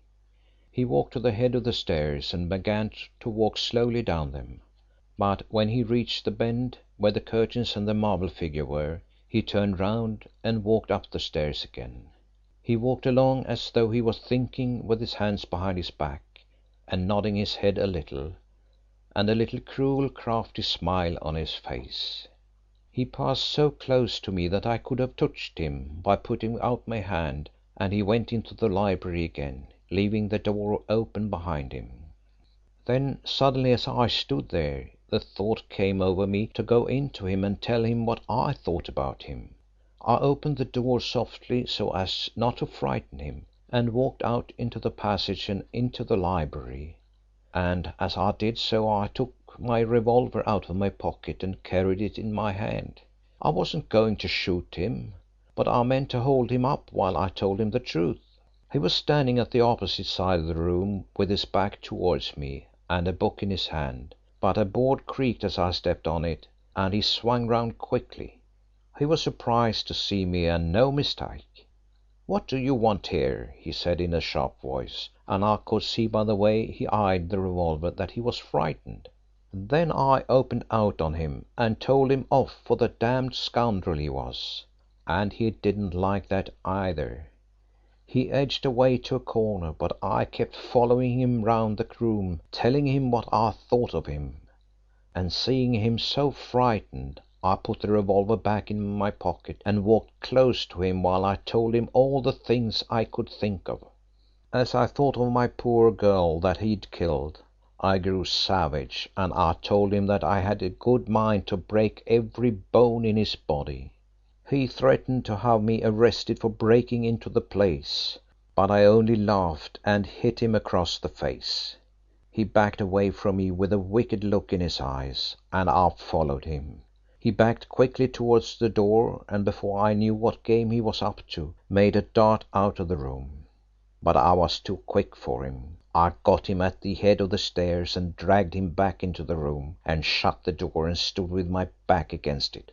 I told him I hadn't finished with him. I had mastered him so quickly, and was able to handle him so easily, that I didn't watch him as closely as I ought to have done. He had backed away to his desk with his hand behind him, and suddenly he brought it up with the revolver in his hand. "Now it's my turn," he said to me with his cunning smile. "Throw up your hands." I saw then it was man for man. If I let him take me I was in for a good 7 years. I'd sooner be dead than do 7 years for him. "Shoot and be damned," I said. I ducked as I spoke, and as I ducked I made a dive with my hand for my hip pocket, where I had put my revolver. He fired and missed. He fired again, but his toy revolver missed fire, for I heard the hammer click. But that was his last chance. I fired at his heart and he dropped beside the desk. I didn't wait for anything more. I bolted. I got tangled in the staircase curtains and fell down the stairs. As I was falling I thought what a nice trap I would be in if I broke my leg and had to lie there until the police came. But I wasn't much hurt, and I got up and dashed out of the house and over the fence into the wood, the way I came." He stopped, and his gaze wandered round the hushed court till it rested on the prisoner, who, with his hands grasping the rail of the dock, had leaned forward in order to catch every word. Kemp turned his gaze from the man in the dock to the man in the scarlet robe on the bench, and it was to the judge that he addressed his concluding words. "You can call it murder, you can call it manslaughter, you can call it justifiable homicide, you can call it what you like, but what I say is that the man you have in the dock had nothing to do with it. It was me that killed him. Let him go and put me in his place." He held his hands outstretched with the wrists together, as though waiting for the handcuffs to be placed on them. End of chapter 32. Chapter 33. An hour after the trial, Crewe entered the chambers of Mr. Walters, K.C. "I congratulate you on the way you handled him in the witness box," said Crewe, who was warmly welcomed by the barrister. "You did splendidly to get it all out of him, and so dramatically too." "I think it is you who deserves all the congratulations," replied Walters. "If it had not been for you there would not have been such a sensational development at the trial, and in all probability Kemp's evidence would have got Holymead off. Yes, I'm glad to think that Holymead would have got off even if I hadn't seen through Kemp, replied Crewe thoughtfully. I made a bad mistake in being so confident that he was the guilty man. The completeness of the circumstantial evidence against him was extraordinary, said Walters, to whom the legal aspects of the case appealed. Personally, I am inclined to blame Holymead himself for the predicament in which he was placed. If he had gone to the police after the murder was discovered, told them the story of his visit to Sir Horace that night, and invited investigation into the truth of it, all would have been well. No, said Crewe in a voice which indicated a determination not to have himself absolved at the expense of another. The fact that he did not do what he ought to have done does not mitigate my sin of having had the wrong man arrested. The mistake I made was in not going to see him before the warrant was taken out. If I had had a quiet talk with him, I think I would have been able to discover a flaw in my case against him. What made me confident it was flawless was the fact that both his wife and her French cousin believed him to be guilty. Mademoiselle Chiron followed Holymead from the country on the 18th of August with the intention of averting a tragedy. She arrived at Riversbrook too late for that, but in time to see Sir Horace expire, and naturally she thought that Holymead had shot him. When Mrs. Holymead realized that I also suspected her husband and had accumulated some evidence against him, she sent Mademoiselle Chiron to me with a concocted story of how the murder had been committed by a more or less mythical husband belonging to Mademoiselle's past. Ostensibly the reason for the visit of this extremely clever French girl was to induce me to deal with Rolfe, who had begun to suspect Mrs. Holymead of some complicity in the crime. But the real reason was to convince me that I was on the wrong track in suspecting Holymead. Of course she said nothing to me on that point. She produced evidence which convinced me that she was in the room when Sir Horace died, and as I was quite sure that she believed Holymead to be guilty, I felt that there could be no doubt whatever of his guilt. It is one of the most extraordinary cases on record, one of the most extraordinary trials, said Walters. You blame yourself for having had Holymead arrested, but you have more than redeemed yourself by the final discovery when Kemp was in the witness box that he was the guilty man. That was an inspiration." "Hardly that," said Crewe with a smile. "I knew when he swore that he had seen Sir Horace leaning out of the library window that he was lying. After the murder was discovered, I inspected the house and grounds carefully, and one of the first things of which I took a mental note was the fact that the foliage of the chestnut tree completely hid the only window of the library." "Ah, but there is a difference between knowing Kemp was committing perjury and knowing that he was the guilty man." "There is at least a distinct connection between the two facts," said Crewe, who after his mistake in regard to Holymead was reluctant to accept any praise. Kemp's description of the way in which Sir Horace was dressed showed that he had seen him. The inference that Kemp had been inside the house was irresistible. Sir Horace had arrived home at 7 o'clock, and it was not likely that Kemp would hang about Riversbrook, the scene of a prospective burglary, until after dark, which at that time of the year would be about 8:30. He must have seen Sir Horace after dark, and in order to be able to say how the judge was dressed, he must have seen him at close quarters. The rest was a matter of simple deduction. Kemp inside the house listening to the angry interview between Holymead and Fewbanks, Kemp with his hatred of the judge who had killed his daughter in the dock, and with his desire to do Holymead a good turn. I had previously had proof of that from my boy Joe, whom you have seen. Besides, Kemp fitted into my reconstruction of the tragedy on the vital question of time. How long did Sir Horace live after being shot? The medical opinions I was able to obtain on the point varied, but after sifting them I came to the conclusion that though he might have lived for half an hour, it was more probable that he had died within 10 minutes of being hit. "How is that vital?" asked Walters, who was keenly interested in understanding how Crewe had arrived at his conviction of Kemp's guilt. Holymead's appointment with Sir Horace at Riversbrook was for 9:30 p.m. The letter found in Sir Horace's pocketbook fixed that time.